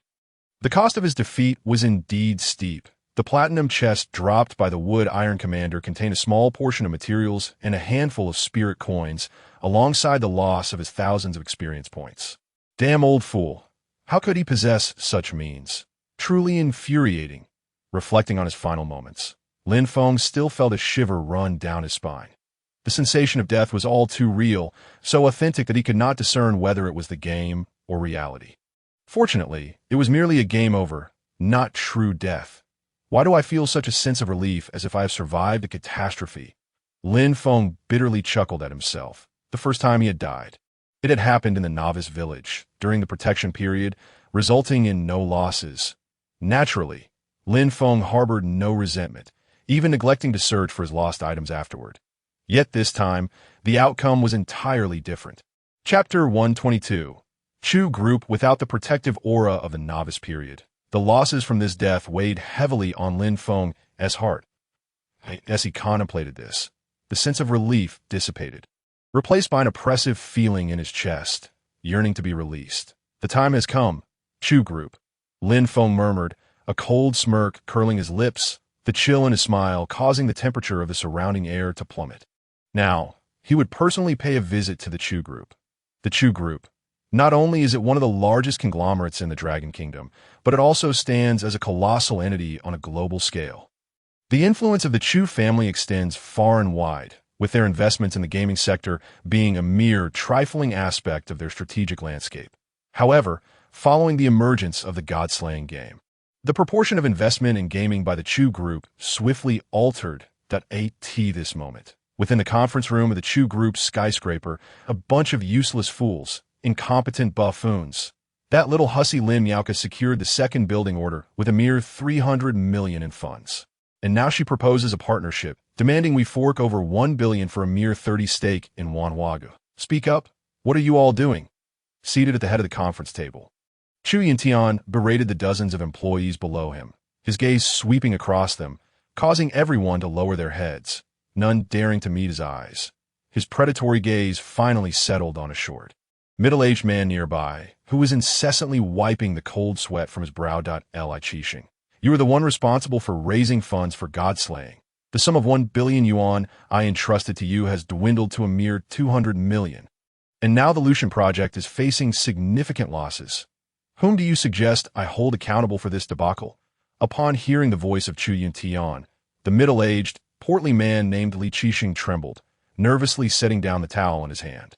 After a laborious swallow, he cautiously attempted to explain, young Master Yintian, this situation arose so abruptly, and we were inadequately prepared. Inadequately prepared. Chu Yuntian's fury was ignited upon hearing those words, just as he was about to retort. A female secretary, clad in black stockings with an alluring figure, leaned closer and whispered something in his ear, subsequently handing over a report. Upon glancing at it, and seeing that Chu Mengshua had been appointed to oversee the work, Chu Yuntian's anger surged. He abruptly stood, slamming the report into the secretary's face, then swiftly delivering a slap that sent her sprawling onto the carpet.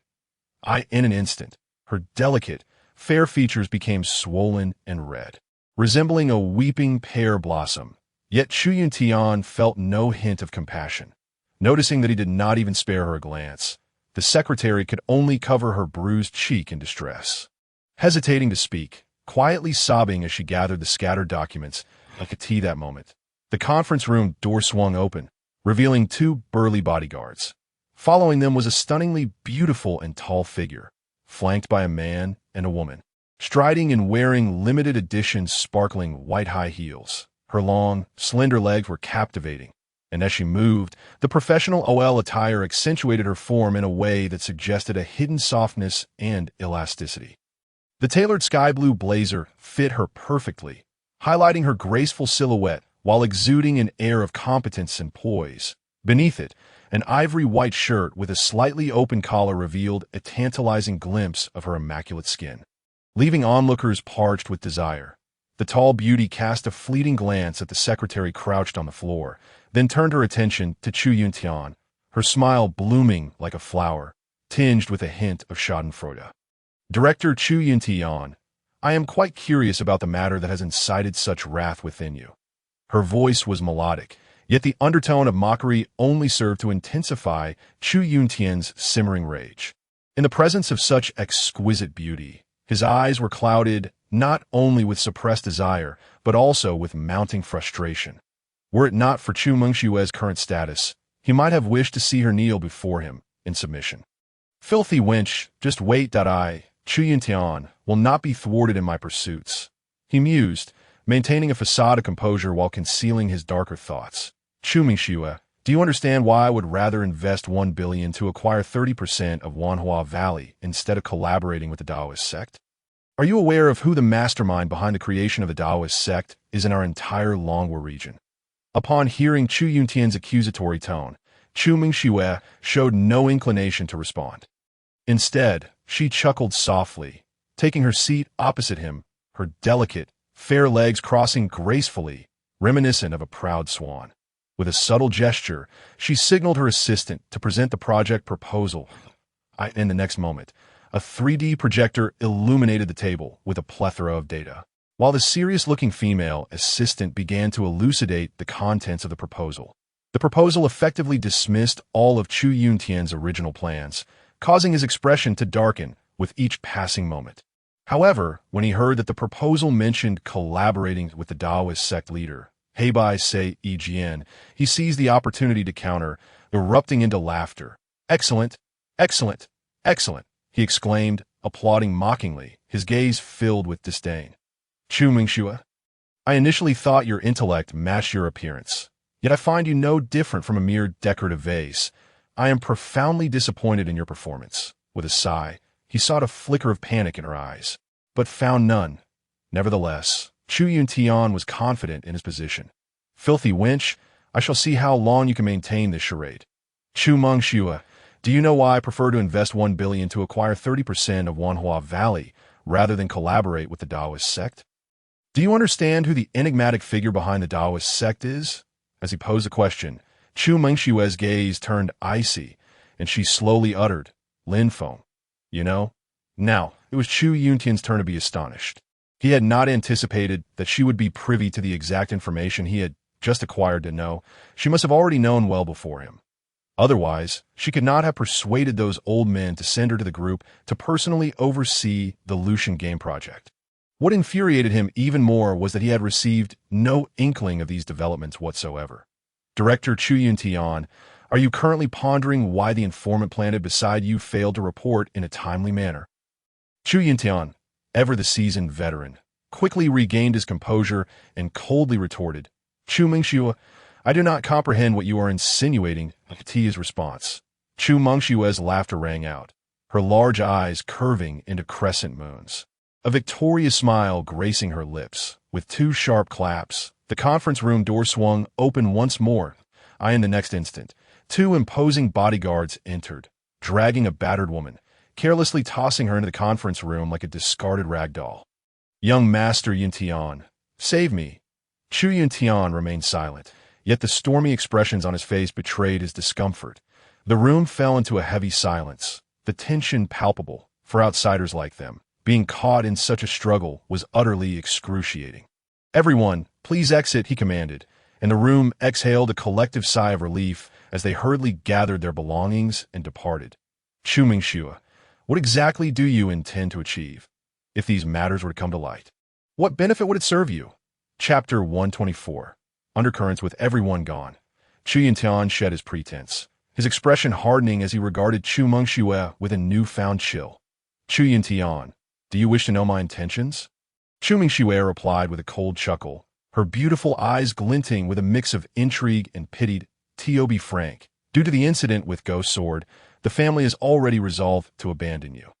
The fact that you are here, witnessing Li Fei, rather than being within the family fold, is merely a final gesture of goodwill for your years of service. As she spoke, she retrieved a globally recognized bank card from her handbag, expressionless as she tossed it onto the table before Chu Yuntian. This card contains 100 million, sufficient for you to live comfortably for the remainder of your life.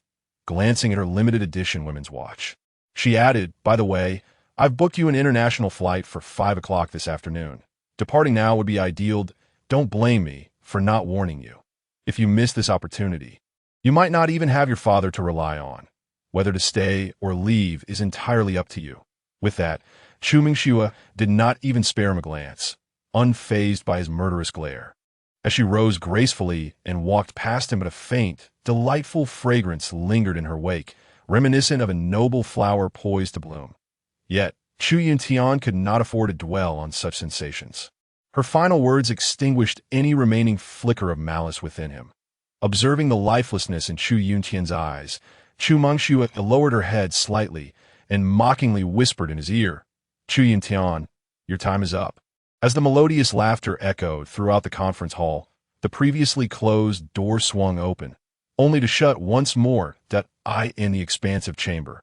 Only the batteredly Fei Fei and the hollow-eyed Chu Yuntian remained. The name Lin Feng slipped from Chu Yuntian's lips, his molars nearly grinding to dust. Once, he had deemed the act of crushing Lin Feng no different from squashing an ant. Yet today, his family had unceremoniously cast him aside in an effort to placate Lin Feng. This stark contrast felt as unbearable as swallowing something vile. He swore vengeance. He, Chu Yuntian, would not rest until this grudge was avenged. Chu Mengxue, I am finished, and you shall not fare any better. With these words, Chu Yuntian rose, producing a pure gold pen from his pocket, and, under Li Feifei's terrified gaze, seized her hair. No, Yuntian, please don't kill me. I am still of use. It is too late, with a twist of the pen. A transparent needle pierced Li Feifei's neck, leaving nothing but a minuscule red, devoid of any trace of a puncture. Her struggles swiftly ceased, her pupils dilating. Mere seconds later, she collapsed, breathless to fear. If you must place blame, then blame your failure to eliminate Lin Feng, and for allowing Chu Mengxue to find my weakness. Unbeknownst to Lin Feng, the events surrounding the Chu Corporation were unfolding. He had just emerged from the gaming pod, intent on visiting the Chu Corporation, when his phone rang. Chu Mengxue. Glancing at the familiar name, Lin Feng furrowed his brow. In his view, after the incident with the Ghost Blade, their paths should have diverged completely. Yet, after her last attempt to contact him, she chose this moment to call, suggesting that the truth of his identity in the game had reached her ears. Lin Feng felt no surprise. The source of her information likely stemmed from the series of events that occurred following the gang summons.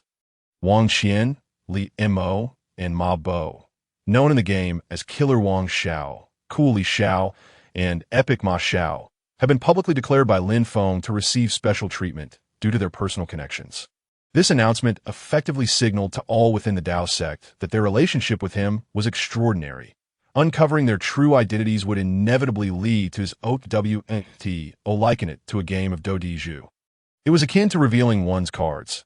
Thus, should anyone be inclined to trace the threads back to discover the identity of the elusive Heibai, say, Jian, in the real world, it would not be an insurmountable task, especially for someone like Chu Mengxue, who had the backing of the Chu family. Lin Feng even suspected that his true identity was on the verge of becoming an open secret within certain circles.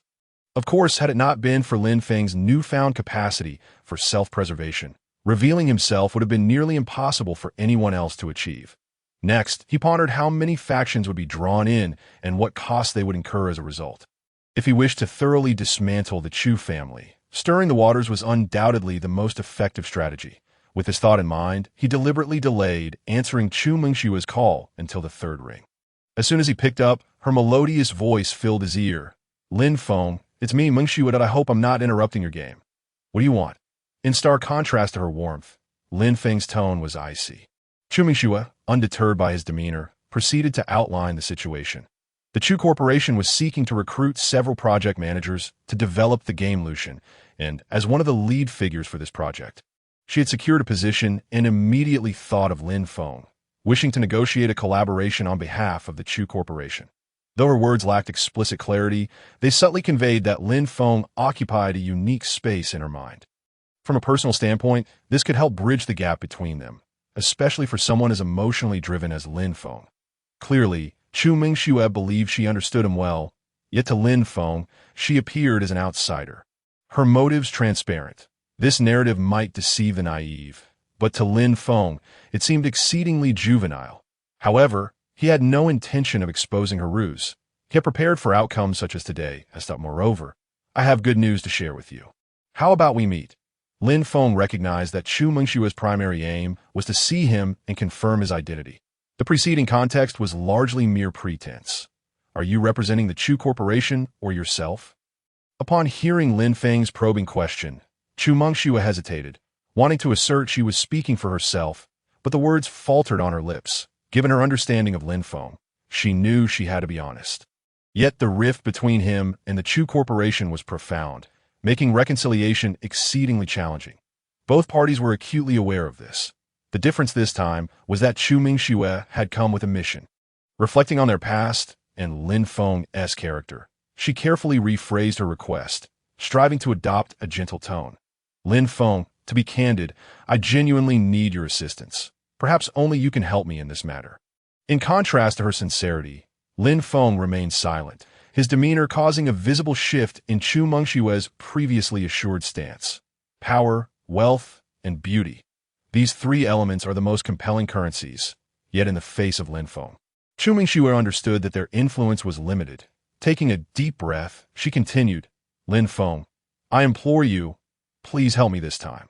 With this plea, Chu Mingxue transformed from the astute, calculating woman into the innocent girl he had first encountered. Listening to her heartfelt request, Lin Feng momentarily glimpsed the past they once shared. After a brief silence, he finally sighed. Very well. Where shall we meet? At the usual place by the Tianxue Lake. After uttering this, Chu Mingxue added, biting her lip, additionally, your identity has been exposed. There are individuals surveilling your residence. You need me to deal with them. Now that an agreement had been reached, there was no need for concealment. Informing Lin Feng of this was a gesture of goodwill for their impending collaboration, and no need. All right, just be cautious. Once the call ended, Lin Feng concentrated and the water in the bathroom began to flow under his command. Cleansing his body, after changing into casual attire, he surveyed his room and retrieved a simple defensive formation from his inventory. 7-star defense formation. Bronze level. Usage. Arrange the 7 flags according to the 7-star formation. Upon completion, activate the protection. Effect. Mitigates physical and magical damage within the protective range, with a shield strength equal to the player's current magical attack multiplied by 5 and a recovery rate of 10 points per second. Previously, Lin Feng had ascended from level 39 to 45, acquiring 60 free attribute points, which he allocated entirely to intelligence. Intelligence. 940, base 110, title 80, appellation 50, ring 600, necklace 100, magical attack. 1880, base 220. Title 160, appellation 100, ring 1200, necklace 200. With a magical attack of 1880, he boasted a shield value of 9400, providing maximum security for his residence. With humanity's current weaponry, unless one were to deploy heavy missiles or sustain machine gun fire, breaching his defenses was nearly impossible. This formation, a consumable obtained from a bronze chest, was deemed lackluster in the game, but proved valuable in the real world, given the unsavory nature of those pursuing him. Even if the gaming pod remained intact, the prospect of his room being ransacked was a troubling thought. After completing all these tasks, Lin Feng donned his motorcycle helmet and grabbed the keys before striding out of the door. As for the scrutinizing eyes observing him from the shadows, he felt nothing but disdain deep within to avoid drawing attention. Lin Feng refrained from displaying any behavior that might seem out of the ordinary. He made his way to the motorcycle parking area beneath the residential complex, mounted his black replica racing bike, and rode for over 10 kilometers to the predetermined meeting spot by the shores of Tianxue Lake. The lakeside was a semi-open area resembling an artificial lake, featuring certain exclusive zones inaccessible to the general public. It was here that Lin Feng first encountered Chu Mingxue. Time flew by, and it had been a full decade since their initial meeting. The once naive youth had transformed into a full-time gamer, while the innocent and charming girl had evolved into a major shareholder of the Chu Corporation's gaming projects, given the romantic, tech-inspired design of the Tianxue Lake area. It was frequented by many young people, including numerous university couples who took advantage of their leisure time to rendezvous here. Surrounding the area were bustling commercial districts and food streets, and one could gaze at the distant river scenery from the lakeside. After parking his motorcycle, Lin Feng walked along a nearby path, observing the affectionate couples around him, feeling a twinge of nostalgia. Once upon a time, he too yearned for love. That moment, a panoramic private helicopter suddenly swooped overhead and, under the curious and envious gazes of onlookers, landed at a private helipad in the center of the lake. As the rotor blade slowed, ripples danced across the water, revealing a striking figure through the helicopter's glass, who appeared to be making a phone call. Lin Feng's phone rang, and unsurprisingly, it was Chu Mengxiu. He slid to answer. Lin Feng, where are you? I've arrived at Tianshui Lake. As she spoke, Chu Mengxiu had ascended the helicopter via an auxiliary staircase. Under the reception of a female attendant, I'm here too. Where are you? I'll come find you. It was evident from her voice that she was filled with joy, and she began scanning her surroundings as if searching for something. Just wait for me at Tianshui residence. All right, I'll wait for you here. After hanging up, a sweet smile remained on Chu Mengxiu's face, prompting the man and woman accompanying her to exchange furtive glances. In the years they had spent with her, they had never witnessed this side of Chu Mengxiu. Their impression of her was that of a decisive and formidable individual, unyielding in demeanor, despite her youthful and beautiful appearance. This transformation seemed entirely attributed to the man named Lin Feng on the other end of the line. Their curiosity about Lin Feng's true identity began to peak. After ending the call, Lin Feng continued walking toward Tianshui residence along the wooden bridge. Since Tianshui residence was not open to the public, as soon as he approached, two sharply dressed bodyguards raised their hands to stop him. They scrutinized Lin Feng, and upon seeing his ordinary attire, one of them scoffed coldly and mechanically stated, Tianshui residence is private property and not open to the public. Hearing their dismissal, Lin Feng chose not to engage further. In such circumstances, discussing anything with them was futile. He simply needed to have Chu Mengxiu send someone to escort him in. With that thought in mind, Lin Feng reached for his phone, intending to call Chu Mengxiu when a large hand suddenly lunged for his phone. But he effortlessly evaded it. It was absurd.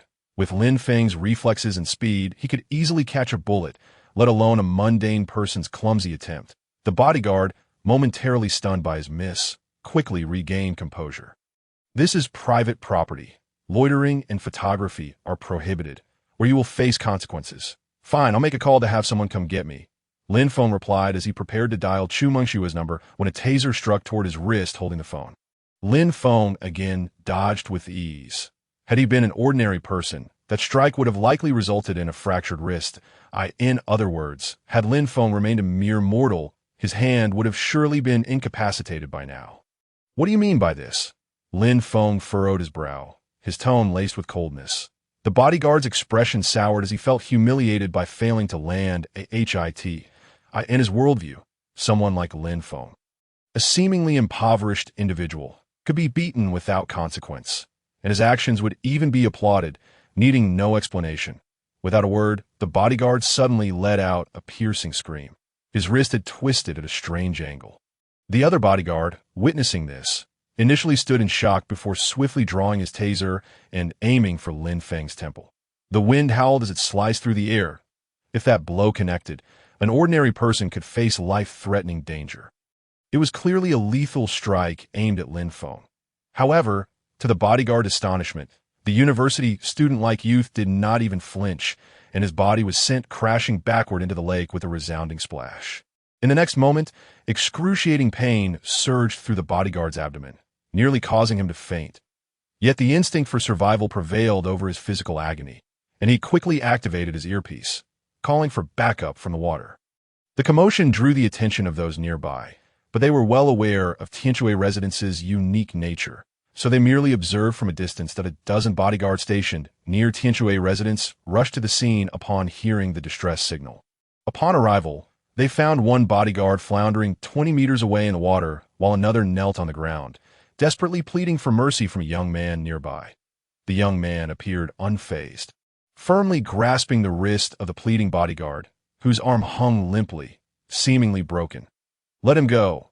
The group of bodyguards shouted menacingly, drawing their tasers, ready to rush in for a rescue when a voice suddenly interrupted from behind. What is going on here? The crowd parted as a middle-aged man, resembling a bodyguard captain, approached.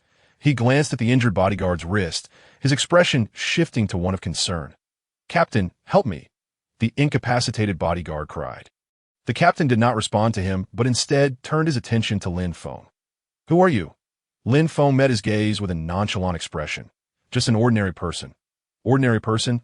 the captain echoed, feeling a sense of déjà vu as he scrutinized Lin Feng, but he could not quite place him. He seemed different from the person he recalled. Unable to articulate further, he fell silent. Noticing the captain's hesitation, Lin Feng chuckled lightly and released the bodyguard's wrist, continuing his stride toward Tianshui residence as he passed by the captain. The latter finally spoke up. "Kid, you've injured my man." "You might want to ask what your man did," Lin Feng replied. The captain's expression darkened, but he maintained his composure, inquiring once more. "Kid, I'll ask you one last time. Who are you?" "Lin Feng." Just then, a female voice chimed in. A tall, striking figure approached, accompanied by a man and woman. Upon hearing the name Lin Feng, the bodyguard captain visibly froze, recognizing him from their previous encounters. However, upon seeing that the newcomer was Chu Mingxue, his eyes widened in disbelief and suspicion. This young man had offended someone from the Chu Corporation, yet here he was, being personally welcomed by none other than Chu Mingxue herself. The captain's mind raced. Struggling to process the situation, President Shui, the bodyguards quickly parted to clear a path, and Chu Mingxue rushed to Lin Feng's side. Ignoring the astonished expression surrounding them, she grasped his hand with her delicate, fair fingers, her concern evident as she examined him. Her demeanor resembled that of a love-struck girl, her gaze fixated solely on her boyfriend. "Lin Feng, are you all right? Did they hurt you?" In contrast to Chu Mingxue's evident concern, Lin Feng remained aloof. Had it not been for the multitude of onlookers, he might have shaken off her hand. "That I'm fine." Although Lin Feng reassured her, Chu Mingxue, astute as ever, quickly surveyed the scene and grasped the situation. "What happened here? Didn't I give explicit instructions? How could such a basic mistake occur?" Upon hearing Chu Mingxue's inquiry, the bodyguards exchanged glances, clearly indicating that her earlier instructions had not been properly communicated to all. "Shuan, please manage the situation here." Chu Mingxue's voice was icy, a stark contrast to her previous demeanor. "Understood, Mississippi." After addressing the matter, Chu Mingxue seamlessly linked her arm with Lin Feng's and, under the astonished gazes of those around them, headed towards Tianshui. "Lin Feng, I have a dear friend who has just returned from abroad. It would be a perfect opportunity for you to meet." Observing their departing figures, the head of the bodyguards opened his mouth as if to speak, but ultimately remained silent. "Captain, are we just going to let that brat go?" "Li, Captain." Before Captain Li could respond, Shuan, the attendant beside Chu Mingxue, sneered and leaned in to whisper something in the head bodyguard's ear. She concluded with a pointed remark. "Captain Li, I trust you know what needs to be done." After uttering this, Chun Shuan crossed her arms and turned away. Reflecting on her words, Captain Li's expression grew increasingly grim, and he barked at the bodyguards nearby. "Take those two to the hospital." At that moment, within the most prestigious private suite of Tianshui, Chu Mingxue had changed into a new outfit, gracefully approaching with a glass of red wine.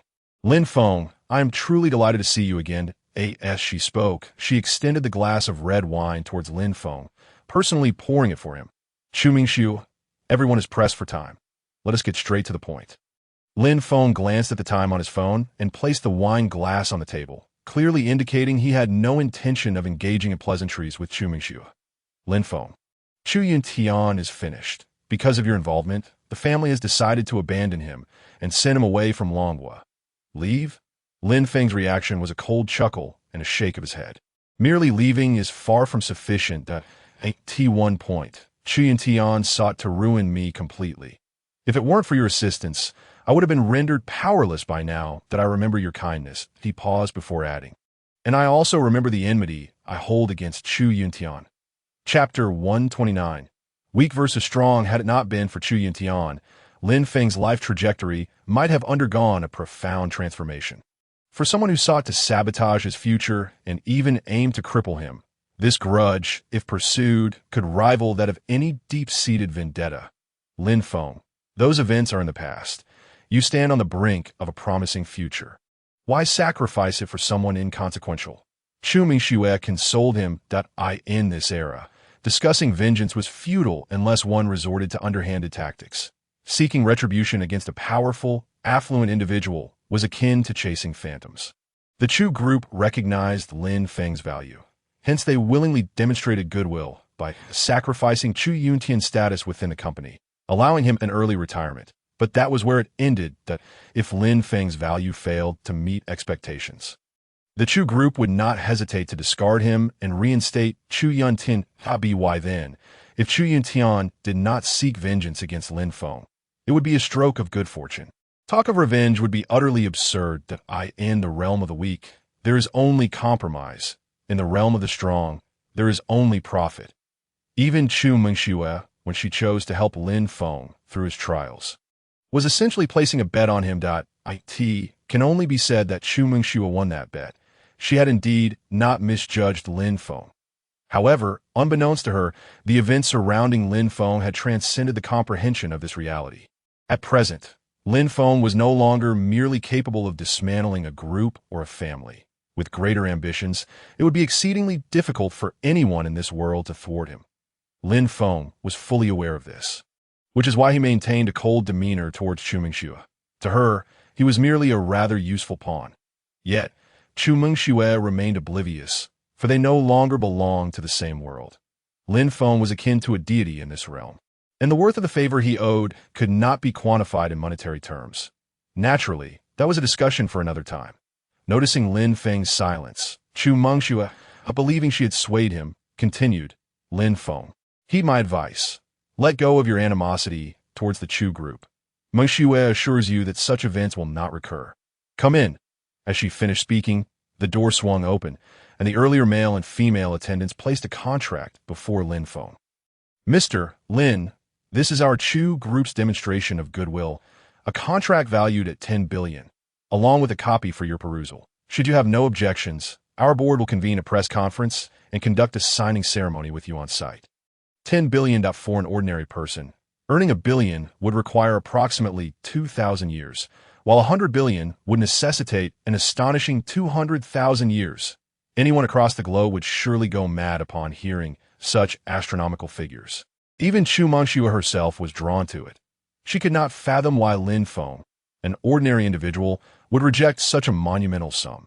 Even if Lin Feng, as the top player in the Godslayer game, had amassed 300 million through the sale of a second guild token, that paled in comparison to 100 billion. The two figures belonged to entirely different realms, and one believed Lin Feng would refuse. For Chu Mengxue, if Lin Feng were to sign this contract, it would establish a true match in status between them in contrast to those scions of wealthy families. A self-made Lin Feng would undoubtedly be her ideal choice. Just as Chu Mengxue envisioned this promising future, Lin Feng's subsequent words left everyone in the room utterly astonished. Chu Mengxue, I can agree not to oppose the Chu group in the future, nor will I seek vengeance against Chu Yuntian A.S. for this contract. With a disdainful laugh, Lin Feng lifted the contract, and before the eyes of the three, the 100 billion contract spontaneously ignited in flames. Chapter 130. Lin Feng's warning. The flames consumed the document at an alarming rate, engulfing Lin Feng's hand before extinguishing instantaneously. Witnessing this supernatural spectacle, the three were rendered speechless. Lin Feng, your hand, Chu Mengxue exclaimed, fear evident in her voice as she rushed to examine Lin Feng's right hand, only to breathe a sigh of relief upon finding it unscathed. Mr. Lin, your magic tricks are hardly amusing. Chun Shuan frowned, gesturing to the man beside her to retrieve another contract. No need, Lin Feng replied, raising the wine glass from the table and standing up. Regarding my issues with the Chu group, I have assured Chu Mengxue that from this day forth, we are neither enemies nor friends. I advise the Chu group to cherish this opportunity. Should new troubles arise, do not blame me, Lin Feng, for being impolite. As he spoke, the wine glass in Lin Feng's hand began to shatter from its base. Soon, the entire glass crumbled into powder, only to reassemble on the table into a new wine glass. The red liquid within transformed into a stream, flowing into Lin Feng's mouth. This is my final warning to you. With that, Lin Feng strode out of the room, while Chu Mengxue bit her lip and hurried after him, leaving behind a stunned male and female attendant who dared not move. With a clatter, a finely crafted dagger suddenly slipped from the male attendant's grasp, the sharp tip embedding itself into the carpet below. The man trembled, cold sweat pouring down his brow as he raised his hands. His eyes filled with profound terror. In that moment, I felt enveloped by an inexplicable pressure. I could hardly move. The man's name was Chun Shu, a twin to Chen Shuan. They had trained in martial arts for 20 years. enduring trials unimaginable to most, and possessed formidable combat skills and indomitable fighting spirit. Yet against Lin Feng, they crumbled like a sandcastle, utterly defenseless. Chen Shuwen took a deep breath, her pale cheeks reflecting her lingering shock. Bring the video back. We must persuade the higher-ups of the group. Do not provoke Lin Feng. Such an individual has surely transcended the realm of ordinary beings. Yes, she muttered to herself. Chen Shuwen glanced at the glass powder-formed wine glass on the table. Reaching out to touch it, before slowly lifting it up, let us take this wine glass back. What an incredible display of skill. Furthermore, hastily relay the command to withdraw all personnel monitoring and tracking Lin Feng, to avoid any misunderstandings that could plunge the company into an irretrievable plight. As for the specific course of action following this incident, let us first report the matter upwards and await the decision after the senior management meeting. I sincerely hope that Miss Meng Shui possesses an alternative means to persuade Lin Feng. After speaking, the two couldn't help but gaze in the direction where Chu Meng Shui and Lin Feng had departed, their eyes reflecting a profound sense of awe. Chu Meng Shui was never an ordinary woman, and Lin Feng, even more so, was shrouded in mystery. Lin Feng, upon hearing Chu Meng Shui's call from behind, Lin Feng let out a soft sigh and halted his steps, turning his back to her. In the next moment, Chu Meng Shui swiftly approached Lin Feng, disregarding the astonished gazes of those around her, and embraced him from behind. She held on tightly, as if fearing that if she loosened her grip, Lin Feng would vanish. This scene, unfolding within the Tinshui residence, appeared exceptionally jarring, seemingly out of place with the surrounding ambience. Who is Chu Meng Shui? She is a rising star within the Chu family and the Chu group. Possessing the perfect height and an alluring S-shaped figure, her fair, delicate skin brimming with collagen, combined with her captivating aura, elevates her charm to an extraordinary level. The man who could elicit such a bold display of affection from her must be exceptional. Wait a moment. Who is this guy? Anyway, among the many affluent individuals present, not a single one recognized him. Find out who this kid is immediately. Not far away, a young man dressed like a wealthy heir wore a grim expression as he watched the scene unfold, his teeth nearly grinding to dust. Chapter 131. Conflict. Zhou Ming, the head of the Zhou family and the youngest son of Zhou Yiming. The Zhou family stands as a titan in the home furnishing industry, with assets exceeding 30 billion, that, while it may seem comparatively trivial next to the Chu family, it remains an entity that countless ordinary individuals can only aspire to. For many years, he has regarded Chu Meng Shui as his dream goddess. He is not alone in this sentiment. The reaction among the attendees, particularly that of Feng Wei, the second son of the Feng group, was especially intense upon witnessing this scene. This wretched woman, I offered 1 billion to entertain her, and in the end, I couldn't even hold her hand. Yet now, in plain sight, she acts like a lustful dog, throwing herself at him. Does she not regard me at all? Feng Xiao, do you think Chu Meng Shui is deliberately trying to provoke you? After all, you did increase your investment by 500 million last time, didn't you? The words of his exquisitely made-up female companion resembled a bitter pill lodged in Feng Wei's throat, leaving him unable to swallow or spit out. He couldn't very well admit that his father, Feng Yi, had allocated only 1 billion for project activities. After being completely drained by Chu Meng Shui, how could he possibly come up with an additional 500 million? With this thought, a surge of anger welled up within Feng Wei, further fueled by the sight before him. Slap? To hell with this. Who do you think you are to speak here? A resounding slap echoed, instantly drawing numerous gazes. Almost everyone present recognized Feng Wei, who had recently become the subject of ridicule in wealthy circles for foolishly offering 1 billion in cash without even managing to hold Chu Meng Shui's hand, only to witness her throw herself at another man right before his eyes. The humiliation was not just financial. It was a blow to his pride. His female companion covered her face in distress, while Feng Wei, accompanied by a personal bodyguard, strode toward the center of attention. Is it appropriate to hold me like this with so many people around? Upon hearing Lin Feng's words, Chu Meng Shui finally came to her senses. Like a child who had done something wrong, she hurriedly released her embrace, a faint blush rising from her fair neck. Lin Feng, I just wanted you to finish the dinner before leaving. Chu Meng Shui's voice grew increasingly softer, her reasoning lacking any persuasive power, causing her words to dwindle. Lin Feng turned to respond. A low, furious shout suddenly rang out from across the room. "You pretty boy, if you dare to touch Meng Shui again, I will make you regret ever coming into this world." Lin Feng frowned slightly and followed the voice, spotting a young man resembling a wealthy heir, flanked by a bodyguard, storming toward them. Upon seeing Feng Wei, Chu Meng Shui's eyes flashed with disdain as she positioned herself protectively in front of Lin Feng. "Feng Wei, do you not understand the concept of respect? I demand that you apologize to Lin Feng immediately. Otherwise, our collaboration is off." That moment, Chu Meng Shui's previously gentle voice dripped with an icy authority that made it difficult to defy her, as if her earlier fragility had merely been an illusion. Feng Wei, taken aback by her frosty demeanor and her words, felt as though he had been stabbed in the heart. "Chu Meng Shui, you dare speak to me like this for a pretty boy?" "Very well." Feng Wei, instead of becoming angry, smirked and redirected his ire toward Lin Feng. "You must be Lin Feng, right? I am Feng Wei, the second son of the Feng group. Now, I present you with two choices. First, you kneel down and kowtow 3 times, then leave this place, and I will pretend nothing happened. Second, this card contains 1 million. The password is 6 zeros. If you slap yourself and proclaim that you are a pretty boy, it is yours, and I will still act as if nothing occurred." As he spoke, Feng Wei produced a bank card and tossed it at Lin Feng's feet, his gaze rife with disdain.